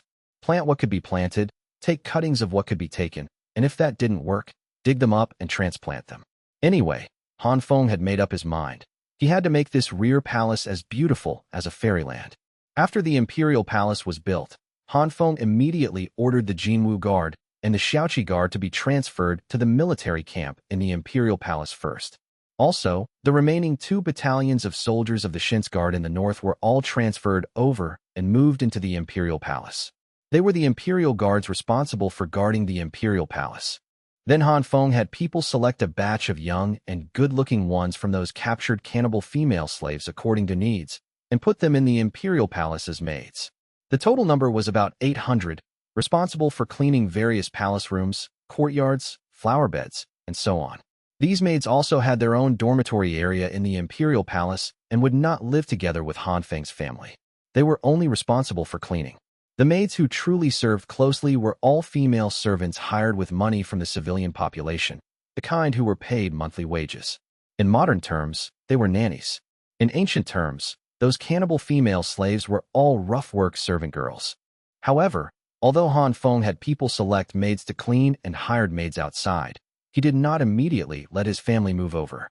Actually, Han Feng had already taken Xiaodai and the children to visit this new home, and they were all dumbfounded. Especially the 7-year-old little Luo Cheng and little Luo Lan. These two children clamored to live in the Imperial Palace, but they were still rejected by Han Feng. His reason was that the smell of paint here was too strong, and their younger brothers and sisters were still small. Smelling such an odor was not good for their health, so they should wait another half a year to let the smell dissipate. Especially inside the various palaces, those wooden furniture pieces had basically all been brushed with tung oil or paint, and the smell was very unpleasant. So it was better to let the maids clean for half a year first, ventilate on time every day, and let the smell dissipate before talking about it. In addition, Han Feng now had 5 children. After Tang Yao married over, she became pregnant at the end of the 2nd year of the Great Mandate, and in the autumn of the 3rd year of the Great Mandate, she gave birth to a boy for Han Feng, which was also Han Feng's 5th child, named Luoan, meaning peace. The population of the capital was still too small, so in the early winter of the 4th year of the Great Mandate, which was October, Han Feng ordered another batch of commoners to migrate to the capital. However, this time it wasn't a forced migration, but an invitation to visit. He invited some wealthy people and merchants to visit the capital, to see the vastness of the capital, and to understand the future construction goals and plans of the capital. Finally, leading these people to the various markets, there was no need to attract investment. They themselves scrambled to migrate to the capital. Just like that, Han Feng recruited another batch of commercial talents for the capital. However, this was still not enough. So Han Feng issued another mandatory order. The patriarchs of those small tribes that had previously joined the Han tribe must move to live in the capital with all their direct family members. This could not only divide the power of those clans, but also put them right under Han Feng's nose, preventing them from rebelling. In addition, most of the patriarchs of these clans had noble titles. Over the years, relying on the extra land they were allocated, they had also accumulated a lot of savings. These people had money, and it would be wrong not to spend it. Wealthy people like this had to move to the capital to live, otherwise how could they be made to spend money? The patriarchs forcibly relocated to the capital this time. In addition to the patriarchs of those small tribes, also included the patriarchs of various clans in the 8 counties within the territory of the former Tang tribe. Finally, the family members of officials at the county level and above from all over the Han tribe also all had to move to live in the capital. With this sweep, Han Feng directly brought in a population of about 30,000. Plus the more than 10,000 people who had migrated previously, the capital now had a population of nearly 50,000. It was also in the winter of the 4th year of the Great Mandate that Han Feng issued a strange order to the county governors governing the various counties of the Han tribe, asking all county-level chief officials to select suitable successors, and starting in the 5th year of the Great Mandate, to conduct a capital evaluation to assess the workability and administrative level of local officials. A group of county governors were all puzzled. The leader had first forcibly relocated all their family members to the capital, and now he was asking them to start selecting successors for their current positions. Was the leader preparing to transfer all county-level officials to the capital?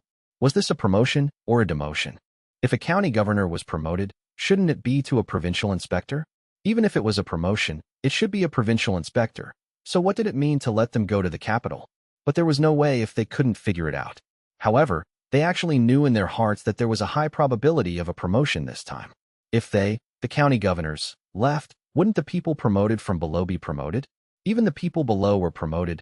Could they themselves be demoted? Or transferred laterally? Only the county governors of the 8 counties of Hanyang, as well as Dashu, were relatively clear. Dashu had personally heard the news that Han Feng was going to establish a nation and proclaim himself emperor. And the county governors of the 8 counties of Hanyang had more contact time with Han Feng and often heard the word nation from the leader's mouth. They all understood that the Imperial Palace in the capital was built and the population had moved over. The leader was highly likely going to establish that so-called nation during this period. Just like that, some were confused, some were clear, but no matter what those county governors thought, they could only execute Han Feng's orders. In the 5th year of the Great Mandate, a national merit evaluation was held. The factory directors of various factories, county and district-level chief officials, the black-robed petty clerks of various departments, and the teachers of various schools were all evaluated once. According to 4 levels: dereliction of duty, barely competent, good performance, and excellent at governing the locality, the officials were given a major exam, and a chart was listed according to their workability. Actually, it was just the 4 selection criteria of unqualified, barely qualified, good political achievements, and good at governing the locality. After the evaluations in various places were completed, Han Feng ordered all county governors to bring the evaluation lists and go to the capital for a meeting after the summer grain planting in the 2nd quarter of the 5th year of the Great Mandate. The more than 20 county governors of the Han tribe all came to the capital together on the 5th day of the 5th month of the 5th year of the Great Mandate, with feelings of apprehension and anticipation. In addition to these county governors from all over the Han tribe, Han Feng also called Yu Fu, Qiongzhou Inspector Xue Qingyao, Qiongzhou Grand Chief Controller Yang Feng, Naval Huben Guard Commander Yu Fu, Huben Guard Commander Xue, and the regiment commanders of the 9 regiments left after the military reform. There were even the former Tang tribe leaders Tang Ji and Tang Yao, as well as the main management of the 3 research institutes and those scientists of the Han tribe. A bustling crowd of dozens of people, plus their main family members, gathered a visiting group of hundreds of people. After these people converged in the capital, Han Feng personally took his family to lead them on a tour around the capital, letting them witness the grandeur of the capital and explaining the future plans for various places. When everyone first came to the capital, to be honest, they were indeed shocked in their hearts. For no other reason than the capital was simply too big. This should be the largest city in the world, bar none. The various magnificent and unique buildings opened everyone's eyes. After Han Feng took them to visit the Imperial Palace, everyone was even more shocked in their hearts. After visiting the Imperial Palace, Han Feng took them to visit the official office area located inside the Imperial City, as well as the family courtyard of the official office area. In addition to various administrative offices, the rest were the residences of high-ranking officials in the capital. Some places had model houses, and some places had nothing built yet, still just an empty plot of land. But the corresponding ranks and specifications already had standards. How big an official was, how big a residential plot they were allocated, how many courtyards and buildings they had. These were all regulated and couldn't be messed around with. But even those model houses were much better than the houses they originally lived in. The family members of those officials were very tempted by the houses here, but those officials at the county governor level and above observed more things. For example, the Imperial Palace, the Emperor, and the functions of the 3 great halls in the Imperial Palace. This was the place where the leader, wrong. This was the place where the Emperor and the ministers discussed matters. So to speak, were they going to be promoted from county governor to the position of a minister in the capital? However, they didn't understand the system of a national-level polity yet, and didn't know what departments the central government had set up, and what new positions was the leader preparing to arrange for them by calling them all over. Before these people could think much more, on the next day, the 6th of May, Han Feng began to convene everyone for a meeting. The meeting place was right in the Zichin Hall in the Imperial Palace. This was the innermost of the 3 great halls, the place where the emperor summoned close ministers to discuss confidential matters. Zichin Hall wasn't big. Apart from being magnificent, the decoration had more of a feeling of home. Han Feng brought all the officials here, and everyone sat around a long table. Han Feng sat in the center seat of honor, with 2 imperial guards standing behind him, who were also Han Feng's secretaries and assistants. One of them was the assistant who helped Han Feng send and receive letters. These 2 imperial guards each held a stack of booklets. After everyone arrived, they started from each side and distributed them to those officials. Written on them were all the various administrative institutions of the Han tribe. No, it should be the Han Empire's imperial court, as well as the operating principles of the Central Imperial Court, what departments there were, and what affairs these departments needed to manage. After the booklets were distributed to everyone's hands, Han Feng then said to everyone, "After yesterday's tour, presumably everyone already knows what we are going to do next. Take a look at this booklet in your hands. After you finish reading it, we will discuss the matter of your new positions. Everyone curiously opened the thin booklets in their hands. At first, they didn't feel anything, just thought it was novel. So the Central Imperial Court had set up so many departments and institutions they had never even heard of. But as they turned a few pages and saw the specific responsibilities and powers of each department, as well as the official ranks, they all couldn't help but gasp. Shocking. This was simply too shocking. Don't look at the many departments and positions in the Central Imperial Court, which seemed to have split up the local power where one person originally managed a county. But looking closely, one would find that the chief official of each department had no small amount of power. Take the Ministry of Revenue, for example. Actually, there was also a revenue office in the county governor's office at the county level, managing local land, money, grain, population, household registration, taxation, etc. But that only managed one county. However, although the Ministry of Revenue of the Central Imperial Court lost the power to manage other departments, it grasped the money, grain, land, population, and household registration of the whole country in its own hands. How much power was this? Seemingly fragmented power, but after adding the title of national scope, its value instantly multiplied.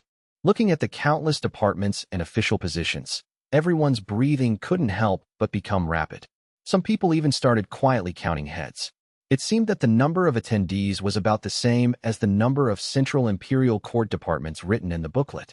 If so, didn't that mean each of them could specially manage one department? Even these attendees might not be enough to distribute. After all, Han Feng had set up too many departments. After everyone finished reading this booklet and started whispering and discussing with each other, Han Feng clapped his hands, attracting everyone's attention. After everyone looked at him and quieted down, Han Feng then said to them, "Having read this administrative system and rules and regulations, I believe everyone also knows the purpose of calling you to this meeting." That's right. The purpose of our meeting this time is to discuss the personnel appointment and removal issues of these departments. Who is suitable for what position? However, some people should have also noticed that our Central Imperial Court has quite a lot of departments. Even if everyone present serves as the chief official of one department, I'm afraid there will still be personnel shortages for some positions. But we don't need to rush. Although so many positions have been set up, there are some departments that we don't need temporarily. We can first set up the overall framework, and when the time is ripe in the future and we have more suitable candidates, we will select talents and establish these departments. Everyone nodded upon hearing this, but they were too embarrassed to speak up and recommend themselves. After all, this wasn't as simple as a county governor. The departments and positions of the Central Imperial Court set up by the leader divided various affairs very finely. So if one wanted to serve as the chief official of these departments, it required rich experience and technology in the relevant fields. Just like Xue, if you let him manage a research institute, he didn't know shit about research. He wouldn't know how to do anything there. This emphasized the professionalism of the relevant departments. Everyone was also considering what position they were exactly suitable for. At this time, Han Feng, sitting at the head, spoke again. "I know everyone is a bit embarrassed to pick and choose, and some may not quite understand the functions and responsibilities of the relevant departments. So now, I will first assign positions to everyone. Those who are assigned a position and don't understand the functions of their department can raise their hands to ask questions. Those who feel they are not suitable for the position I assigned and want to go to other positions can also raise their hands to give their opinions after I finish speaking." Everyone breathed a sigh of relief upon hearing this. If the leader let them pick themselves, first, they didn't have the guts, and second, they really didn't know what was best to pick. After everyone quieted down again, Han Feng then said, "The first position, the first Minister of Revenue, will be held by Lin Xue, also known as Xue, the current county governor of Tohai County. He will oversee national taxation, civil affairs, finance, auditing, banking supervision, and national agricultural affairs. If you have any opinions, bring them up later." The first Minister of War will be held by the current naval Huben Guard commander Xue. He will oversee national military affairs, including defense deployment, foreign military plans, military equipment manufacturing and updating, conscription and local management of retired soldiers, as well as troops stationed all over the country. The first Minister of Personnel will be held by the current county governor of Dongxin County, Jing Yan. He will be in charge of the merit evaluation of officials at all levels nationwide, the appointment and removal power of low-level officials, and the suggested appointment and removal power of high-level officials, as well as the evaluation and appointment and removal work of factory management personnel all over the country. Just as Han Feng said this, Jing Yan couldn't help but open his mouth wide in surprise. He absolutely never expected that the leader would arrange such a position for him. Originally, Jing Yan thought that being a chief official in a sub-department under the 6 ministries would already be very impressive. He didn't expect the leader to value him so much. Being able to appoint and remove low-level officials nationwide, and having the right to suggest the appointment and removal of high-level officials. How much power was this? Didn't this mean that whoever he wanted to be an official could be an official? But before they could continue thinking, they saw the leader above flipping through the small booklet in his hand and continuing to announce. The first Minister of Works will be held by the current County Governor of Xing'an County, Luo Dali. He will oversee the construction of national water conservancy facilities, the construction and operation of national railways, the construction of various special projects, the repair of roads at all levels nationwide, and the construction of key national factories. The first Minister of Rights will be held by the current County Governor of Guanhai County on Qiongzhou Island, Jiangxian. He will oversee national education, namely schools all over the country, the printing bureau, publishing houses, the propaganda affairs of official media, as well as the postal system and environmental protection system within the country. When Han Feng finished announcing this appointment, everyone, including Jiang Xian himself, opened their mouths wide in surprise. This was one of the 6 ministers of the 6 ministries, which only had 6 departments in total. Such a high official position was actually given to Jiang Xian. Wasn't this person the former leader of the Jiang tribe? Now he was just a small county governor in a remote edge of Qiongzhou Island. If it were based on the population within his jurisdiction, picking any slightly larger county town would have more population than his county.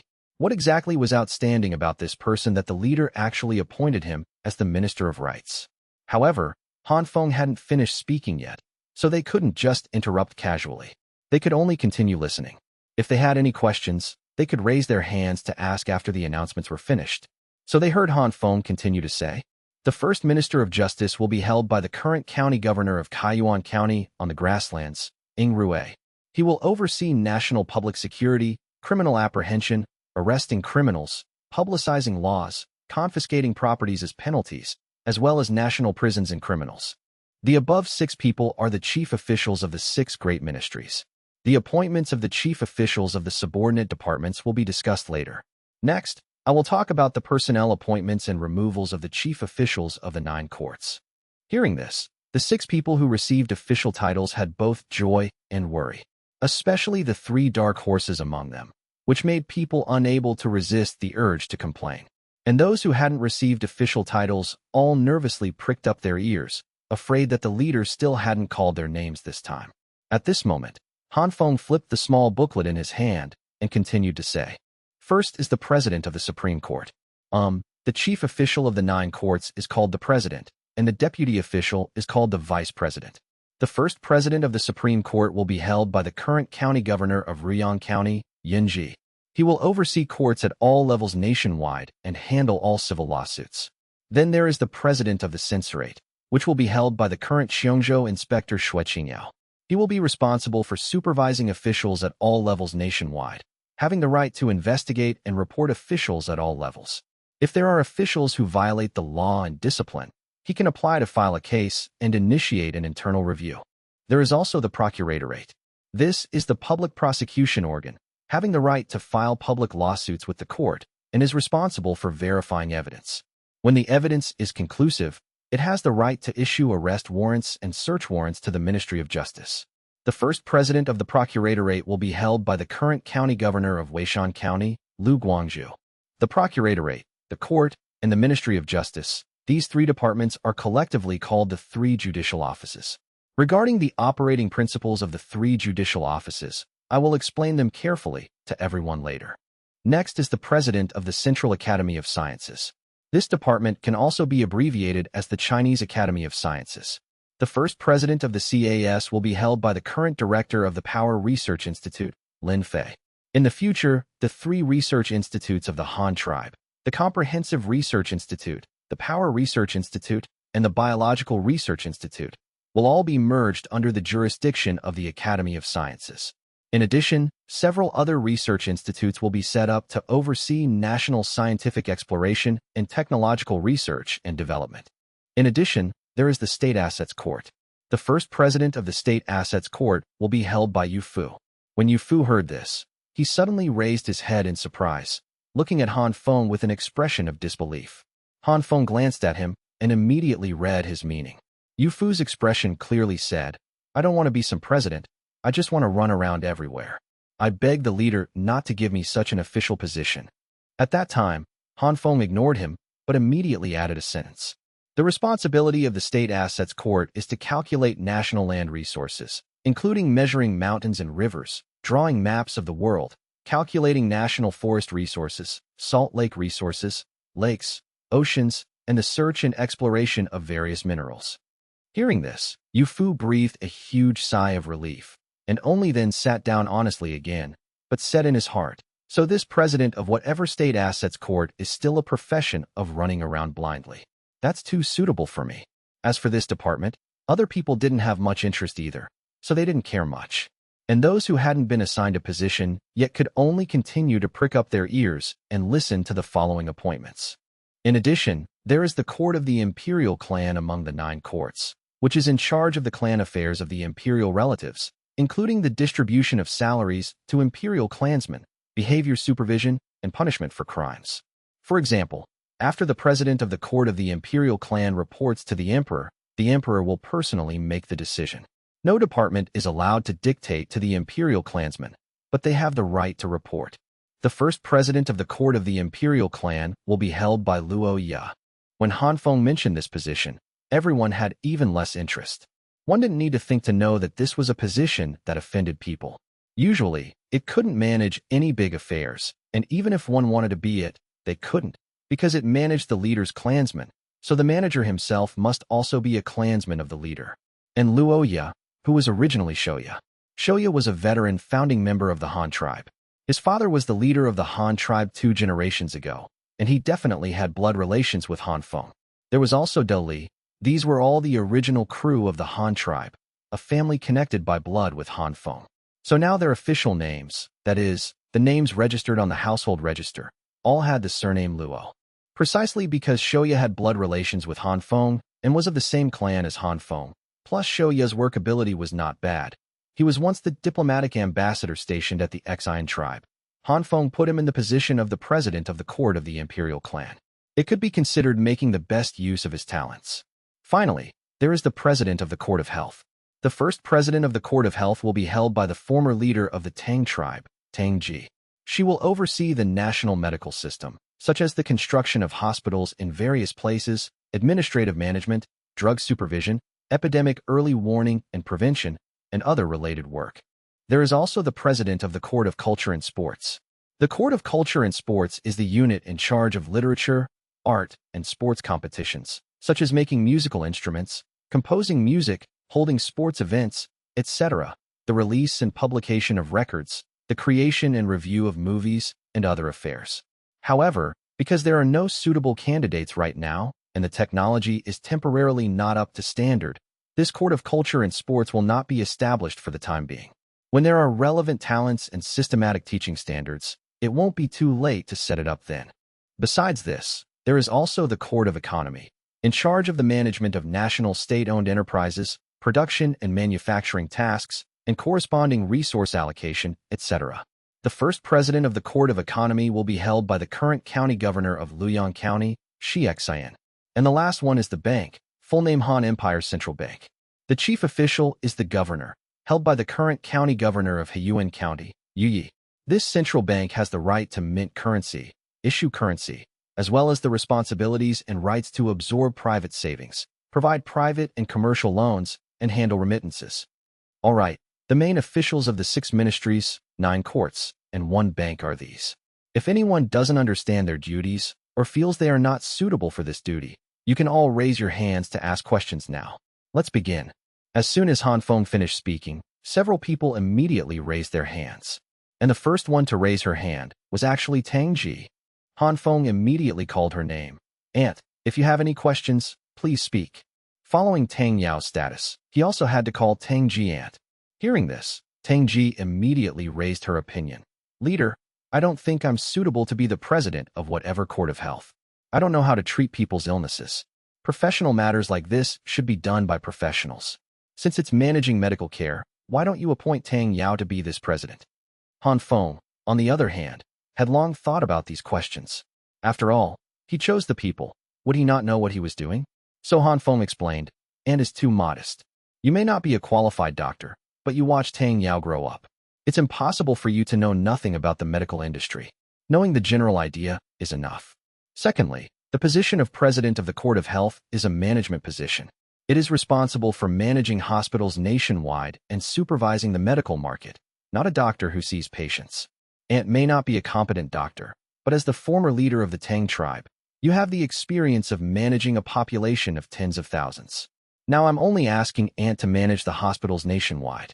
Ant will definitely be competent for this position. As for Tang Yao is a genius in medicine.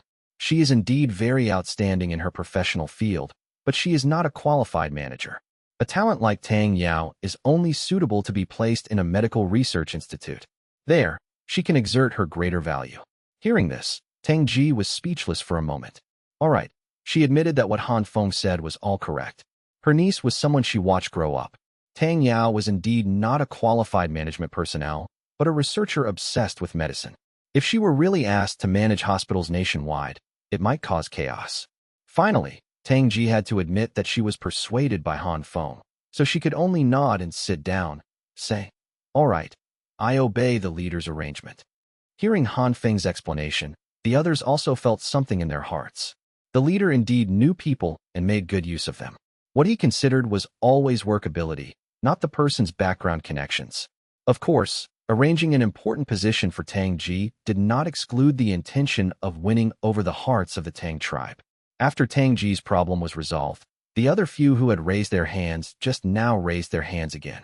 The freshly minted Minister of Revenue Da Shu, Minister of Personnel Jing Yin, Minister of War Shu Da, and Minister of Works Luo Dali. These four didn't have any problems. They were very satisfied with their duties and were also very clear about the authority and content of their departments. Instead, it was the Minister of Rights Jiang Xian who raised his hand. Not knowing what problem he had, Han Feng called Jiang Xian's name. "Leader, I have a question. I see what's written in this booklet. The Ministry of Rights oversees education, which is schools nationwide, including students and teachers, as well as exams. I understand this. Publishing houses, printing bureaus, I also understand this. It's nothing more than reviewing manuscripts and printing books. But what are this propaganda department and whatever official media, as well as environmental protection and postal services? What are all these things?" Han Feng then suddenly realized. So this person wasn't disliking the position, but couldn't figure out what his responsibilities were. But they couldn't be blamed for this. After all, these were all departments that hadn't been established yet. It would be a ghost if they knew. So Han Feng explained to them. The propaganda department is specially for managing the media within the country. The so-called media is like the bulletin boards outside your official offices. Notices are often posted on them, telling the commoners what has happened in the tribe. These notices are the channels for our official government to propagandize to the commoners. However, this kind of propaganda method is still the most basic. A slightly more advanced one is the official gazette, where various latest decrees and recent important events are copied into newspapers and sent to various places. But the official gazette only circulates internally among officials and has little effect on ordinary commoners. But in the future, we will create newspapers for the commoners to read. We will establish newspaper offices, publish all the latest news from all over the country in the newspapers, and then use the latest printing technology to print them in batches and sell them to thousands upon thousands of commoners. These institutions that collect news, edit newspapers, print newspapers, and sell newspapers are called newspaper offices. In the future, our official government, that is, under the Ministry of Rights, will establish such newspaper offices. Of course, private individual merchants can also operate private newspapers. The main responsibility of the propaganda department is to be responsible for reviewing the content of these newspapers, to prevent them from propagandizing some fallacious and misleading remarks to the commoners. This thing called a newspaper is media. It is an information channel. We should make good use of these media to guide the eyes and thoughts of the commoners onto the right path. All of the above are the responsibilities of the propaganda department. There will be more responsibilities in the future. Any channel that can carry out propaganda to the public should be under the control of the propaganda department. Next, let me talk about the Ministry of Environmental Protection and the Ministry of Posts. The Ministry of Environmental Protection is the Environmental Protection Department. Its current main task is to prepare and establish an environmental protection system. For example, in our capital, every street in the capital must hire dedicated personnel to clean it. These people all belong to the employees of the environmental protection system, including street sweepers, public toilet cleaners, garbage transfer workers, garbage disposal workers, as well as the pruning, watering, and planting of green belts, trees, and shrubs in the city, which also belong to the Environmental Protection Department. Actually, you have all done this work in the counties below before. Every city also has such sweepers. It's just that the local government takes out some money and grain from the finances every month to hire old people from various places to do it, but it has never been systematically managed. Ministry of Rights. Ministry of Rights. What is right? It is politeness, etiquette. It is the cultivation of a person's inner rules and moral character. And it is also the manifestation of outward appearance. What is environmental protection? Environmental protection is the outward appearance of the city. When an outsider comes to the capital and sees the capital streets full of garbage, stinking to high heaven everywhere, do you think such a city is polite?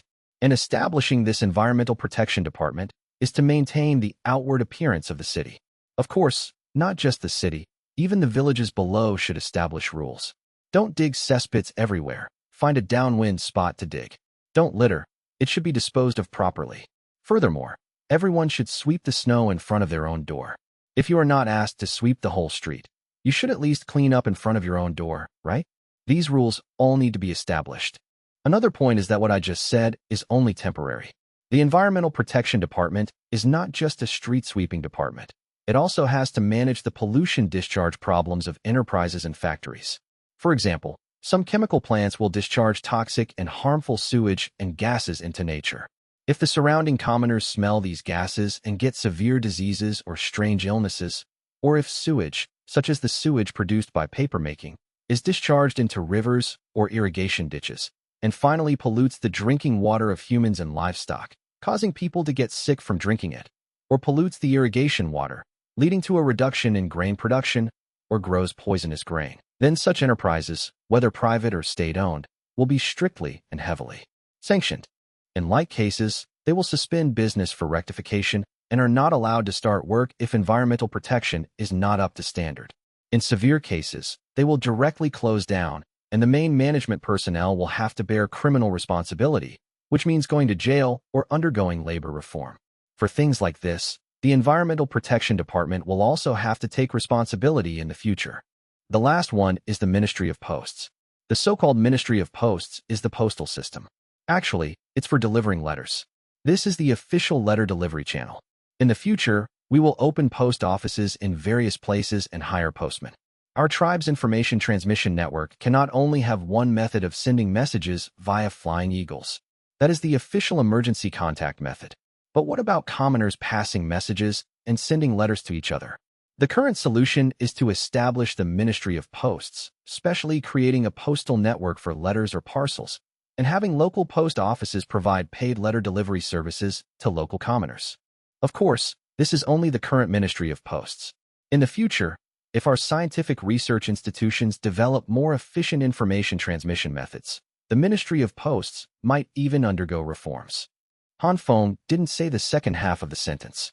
Actually, he had already thought it through. If he could invent the telegraph or telephone in this life, he would change the Ministry of Posts to the Ministry of Posts and Telecommunications. In the future, when commoners passed messages to each other, they could directly send telegrams, making the speed of information transmission much faster. Alright, regarding the functional issues of the Ministry of Rights, that's all. Does anyone else have anything they don't understand? At this time, Jiang Xian, who had raised the question, nodded and said, "Thank you for the explanation, leader. I have no more questions." After answering this question, some other people raised some questions about the specific functions of various departments, mainly because there were many new administrative institutions and some new terms that they couldn't understand and didn't know what they did. But these people ignored an important matter. which was that Han Feng had quietly used the emperor's mind control techniques in the appointment of various department positions. For example, the 3 chief officials of the 3 judicial offices that Han Feng just appointed. The Minister of Justice in charge of the Ministry of Justice was Rue. Rue was personally brought into the Han tribe by Han Feng, and was also a figure who could take charge of a side in the early days. In Han Feng's heart, he was only slightly inferior to Dashu. Moreover, Rue had been in Kayuan County on the Grasslands for a long time and was not familiar with the county governors of other counties. So he was a solitary minister and could also be seen as Han Feng's man, which was why Han Feng dared to put him in an important position.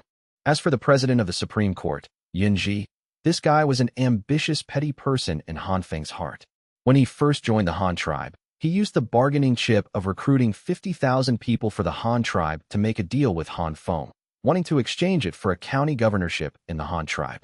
So Han Feng let him be the county governor of Weishan County. But who knew this guy wasn't honest?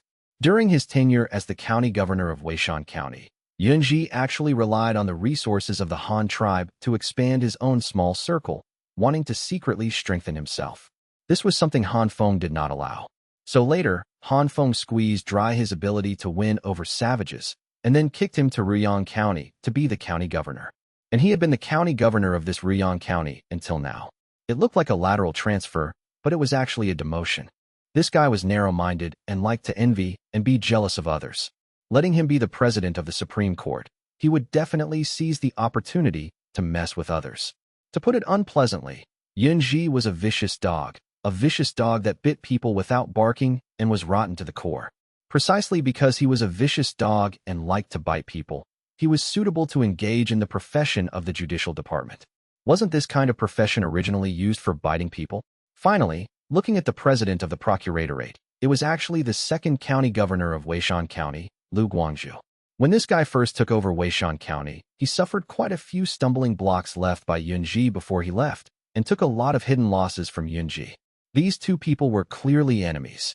As a result, Han Feng let one of them be the president of the court and the other be the president of the procuratorate. And the other minister of justice of the 3 judicial offices, Rue, was Han Feng's man. Now this was interesting. If Yunji, this vicious dog, dared to bite people randomly, then Lu Guangzhou, as his enemy, and with the leader holding the ability to verify evidence, as long as Lu Guangzhou didn't nod and admit the evidence was valid, then even if Yunji was the president of the court, he couldn't randomly convict and sentence people.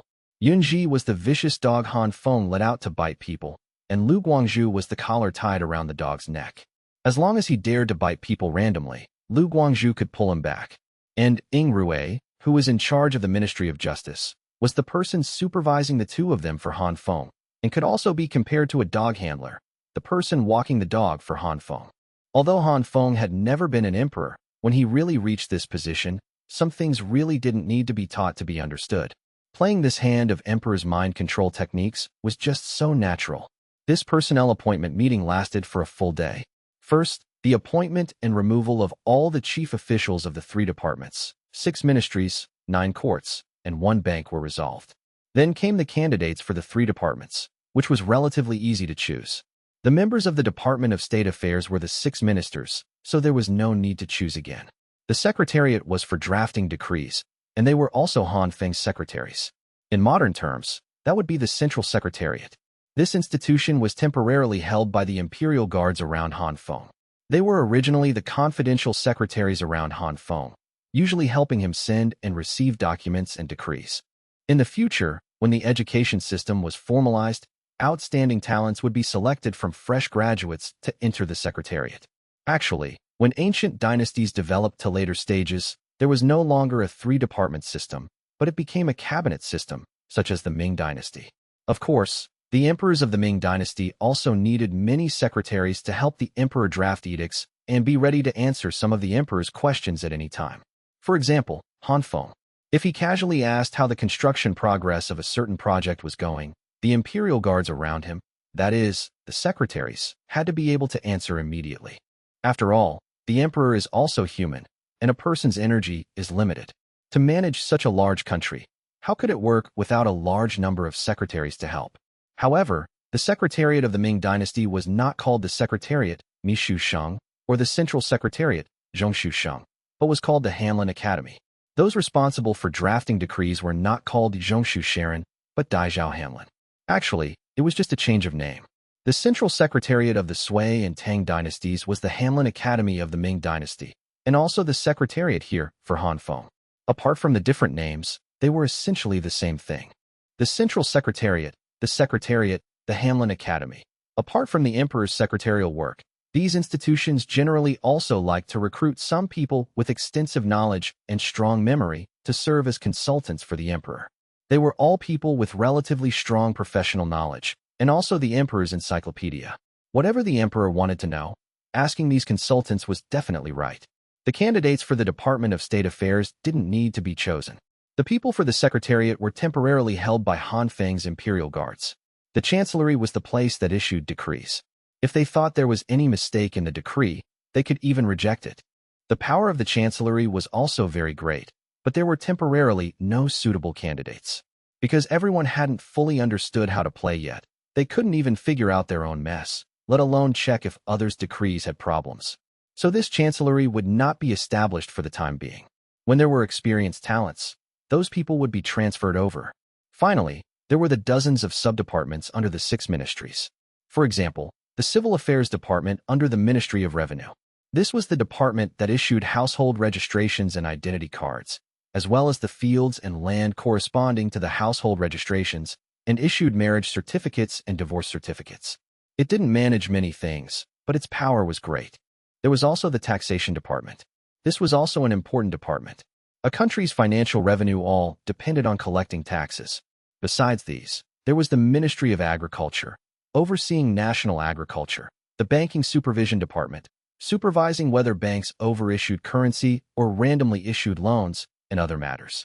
The Ministry of Works also had a bunch of things underneath, such as the Ministry of Transportation, the Ministry of Railways, the Ministry of Water Resources, and the Ministry of Industry. These subdepartments also needed chief officials with relatively strong professional abilities. The Ministry of War wasn't easy either. Underneath it was the General Staff Department, responsible for formulating national defense deployments, the Armed Forces Department, responsible for conscription, the families of active duty soldiers, and the local arrangements for retired soldiers, and the Equipment Department, managing arsenals and military weapons and equipment. It was also a big mess of affairs. Even the Ministry of Justice, one of the 3 judicial offices, had underneath it the department responsible for arresting and interrogating criminals, the Judicial Department, responsible for popularizing the law and suggesting legal additions, the Confiscation Department, managing the assets obtained from fines and confiscations, as well as confiscated tools used in crimes. Some of these things were useless for the imperial court to keep, so according to modern practices, that would be court auctions. In addition, there was the Prison Department, managing prisons nationwide. This was also not a small department. Every one of the above subdepartments needed an experienced chief official to take charge. Those who hadn't snagged an official position in the 3 departments, 6 ministries, and 9 courts before, now it was their turn for the subdepartments under the 6 ministries, and there might not even be enough of them. Not only did the 6 ministries have subdepartments underneath, but the 9 courts also had their respective subdepartments. However, the subdepartments of the 9 courts were called so-and-so Bureau, so-and-so Institute, so-and-so Court, and were no longer called subdepartments, to avoid getting mixed up with the system of the 6 ministries. It is worth mentioning that the former Directorate of Astronomy was now changed to the Astronomical Institute, and the workplace was called the National Astronomical Observatory, responsible for observing celestial phenomena and granting time. The former 3 research institutes were completely separated according to research classification. They usually moved freely.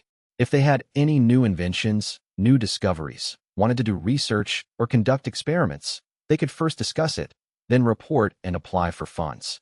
After the funds were approved, they would go do the experiments, get the results, and finally summarize the theoretical knowledge, compile it into textbooks, and incidentally improve the technological level of the Han tribe. In addition, if there were any special projects from above that needed research and development, the CAS would be asked to set up a special research institute group. The groups were all temporary formations. Whichever experts were needed would be dispatched from various research institutes to form a temporary R&D team. So looking at it comprehensively, under the CAS were 2 structures, institutes and groups. But each institute also needed its respective person in charge. However, this happened to be able to promote some researchers from below. In addition, the other two of the three judicial offices, the court and the procuratorate, were also divided into a three-level system: central, county, and district. District court, county court, supreme court. To fight a lawsuit or file a complaint, go to the court. To report someone breaking the law, go directly to the Ministry of Justice to report the case. Just the personnel appointments and removals for this bunch of sub-departments and sub-institutes under the 6 ministries and 9 courts took a full afternoon of discussion. First, the chief officials were determined, which was easy to handle. Then the candidates for those deputy officials and clerks needed to be selected from the people below. Fortunately, Han Feng had asked those county governors to bring the evaluation reports of the officials below this time. Everyone first looked at the reports, recommended those with excellent political achievements, and then the others voted by a show of hands. Every position was determined by a show of hands. If Han Feng really had to choose those minor officials below himself, Han Feng didn't even know them. Finally, after these county-level main officials became capital officials, who should fill the vacancies they left behind. So, the appointments of county-level officials for the dozens of counties of the Han tribe took everyone another 3 hours of discussion to finish. After the officials of the local and central imperial courts were all appointed, Han Feng then said to them, "This time's appointments will be finalized like this for now. However, you cannot take office immediately. Now, all of you return to your original posts first, promote the grassroots officials, hand over your work, and then after the autumn harvest in various places is over, everyone will come back to the capital. At that time, we will take advantage of the slack farming season in the capital to rehearse the nation-building and enthronement ceremony, as well as the heaven-worshipping ceremony and the founding ceremony. These all need to be prepared and rehearsed in advance. We have about 2 or 3 months of rehearsal time. Then, on the first day of the 14th month of the 5th year of the Great Mandate, which is the spring festival this winter, we will officially hold the heaven-worshipping and enthronement ceremony, and then the founding ceremony. At that time, we will also promulgate a new era name." "Yes, sir." Hearing this, everyone stood up and bowed to Han Feng. Their hearts were excited. The Han tribe was about to establish a nation soon. Counting it all up, there were only a few months left. At that time, the leader would ascend the throne and become the emperor, and they would also soar into the sky, becoming the important ministers of the first imperial court that made up the Han Empire. With such a major event, how could their hearts not be moved? After the meeting ended, the officials quickly returned to their current posts, mainly to hand over their work and guide the newly promoted officials. And Han Feng wasn't idle here either. He first asked Xiao Dai to lead people to make new official uniforms, which would be distributed to the officials then. He, Ziadi, Zhaning, Tang Yao, and the children also needed to make a few new outfits, such as dragon robes, phoenix crowns, and ceremonial robes. On the other hand, Han Feng also urged the construction of the Haidu Line heavy-duty railway. He hoped that before the founding of the nation, this only heavy-duty railway line of the Han tribe could be opened to traffic. The Haidu Line heavy-duty railway started construction in the summer of last year, and now it had been under construction for a full year. He believed that giving them another half a year, by the spring festival this year, it should be almost finished. However, the development work of the heavy-duty locomotive was simpler than imagined. Actually, as early as a few years ago, when the Han tribe first had trains, the Research Institute had conducted research and demonstration on heavy-duty locomotives. If speed was not pursued, directly scaling up the currently used Endeavor by more than 2 times would be enough. However, the Research Institute had accumulated so many years of experience in manufacturing and using locomotives, they actually already had the capability to manufacture better steam-powered locomotives. Han Feng even ran around those factories when he had free time, guiding their research and development ideas. For example, for the heavy-duty locomotive, in addition to the model they scaled up according to the proportion of the Endeavor, Han Feng also gave them a wooden carved front of a high-speed bullet train, which was that bullet-shaped train head. Actually, this thing was the same using steam power. The bullet head in front was nothing more than an extended fairing, which was very simple for them. However, the development work of the train cars brought some difficulties to the Research Institute, but they were all solved by Han Feng. In the past, the Han tribe only had freight train cars and passenger freight dual-purpose cars. But this heavy-duty locomotive was different. In addition to freight cars, Hanfeng also asked them to make passenger cars specifically for carrying people. The car, which was over 4 meters wide, was very spacious. It could fit 6 seats horizontally and still leave an aisle in the middle. It was 1 seat wider than the trains on standard tracks commonly seen in modern times.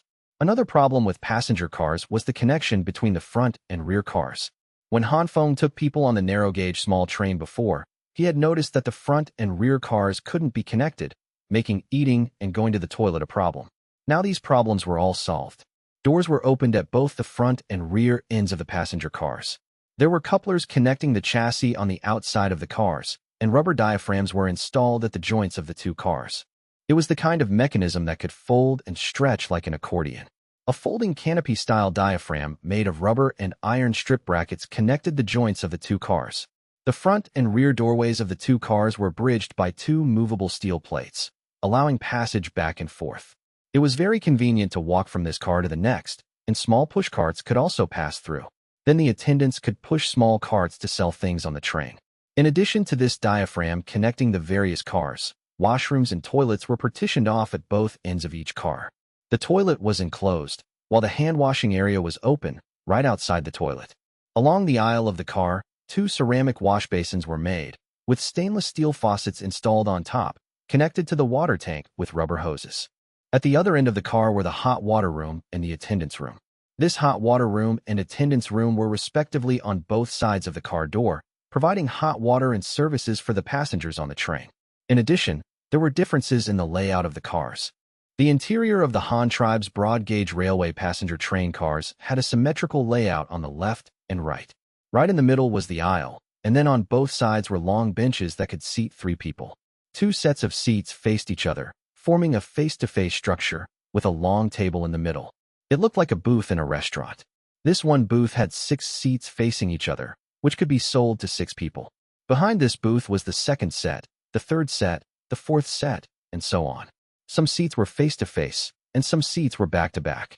Above their heads, on the side leaning against the car wall, were luggage racks used to put some carry-on luggage.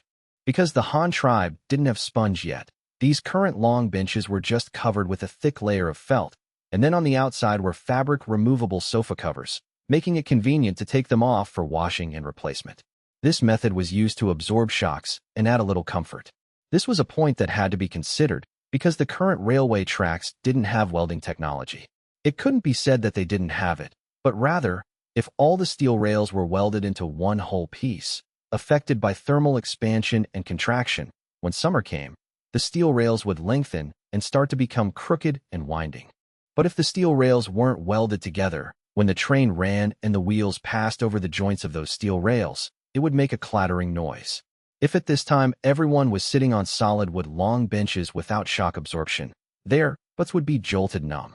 Especially the Haidu Line Railway, from the banks of the Luyang River in Tuahai County all the way to the train station in the capital, it was a full 367 kilometers. Just with this current scaled-up version of the Endeavor, not to mention running for a day and a night, it would take more than 10 hours. Sitting on a solid wood chair for such a long time, one would probably be jolted to pieces by the time they arrived. However, this kind of train was only temporary. Currently, there was only one. The Power Research Institute was rushing to make a second one under Han Feng's orders. For this model of train head, a total of 2 would be produced, considered prototypes, just to let there be trains running on this railway line first. When faster high-speed rail models were developed in the future, they would be mass-produced then. After inspecting the manufacturing of the broad-gauge train, Han Feng went to inspect the preparation work and other aspects. When founding the nation, heaven had to be worshipped, and a sacrificial altar shaped like a pyramid without a tip had to be piled up with yellow earth in the suburbs outside the city. Inside the city, there were also the Temple of Heaven and the Temple of Earth, as well as the altar of land and grain. The altar of land and grain represented the gods of land and grain, which was the symbol of an agricultural civilization and could not be discarded. They all needed to be sacrificed to. And the most important one, the Imperial Ancestral Temple, which was the place to enshrine the emperor's ancestors. It was the emperor's family temple, and also the ancestral shrine of the emperor's family. However, there were rules for this thing. The emperor's was the Imperial Ancestral Temple. If one was granted land and made a king, they could also build a family temple. Other people couldn't use the word temple. No matter how high an official you were, what marquis, or what count, yours could only be called an ancestral shrine. The ancestors in the Imperial Ancestral Temple, the gods of land and grain, the Temple of Heaven and the Temple of Earth, and the large earth mound outside for worshipping heaven. Just the preparation of these sacrificial locations was a flurry of busy work. In addition, besides the sacrifices, for such a grand founding ceremony, there had to be a military parade, right? At any rate, the Han tribe was now a country with a Class A division, which was an army of nearly 20,000 men armed with firearms.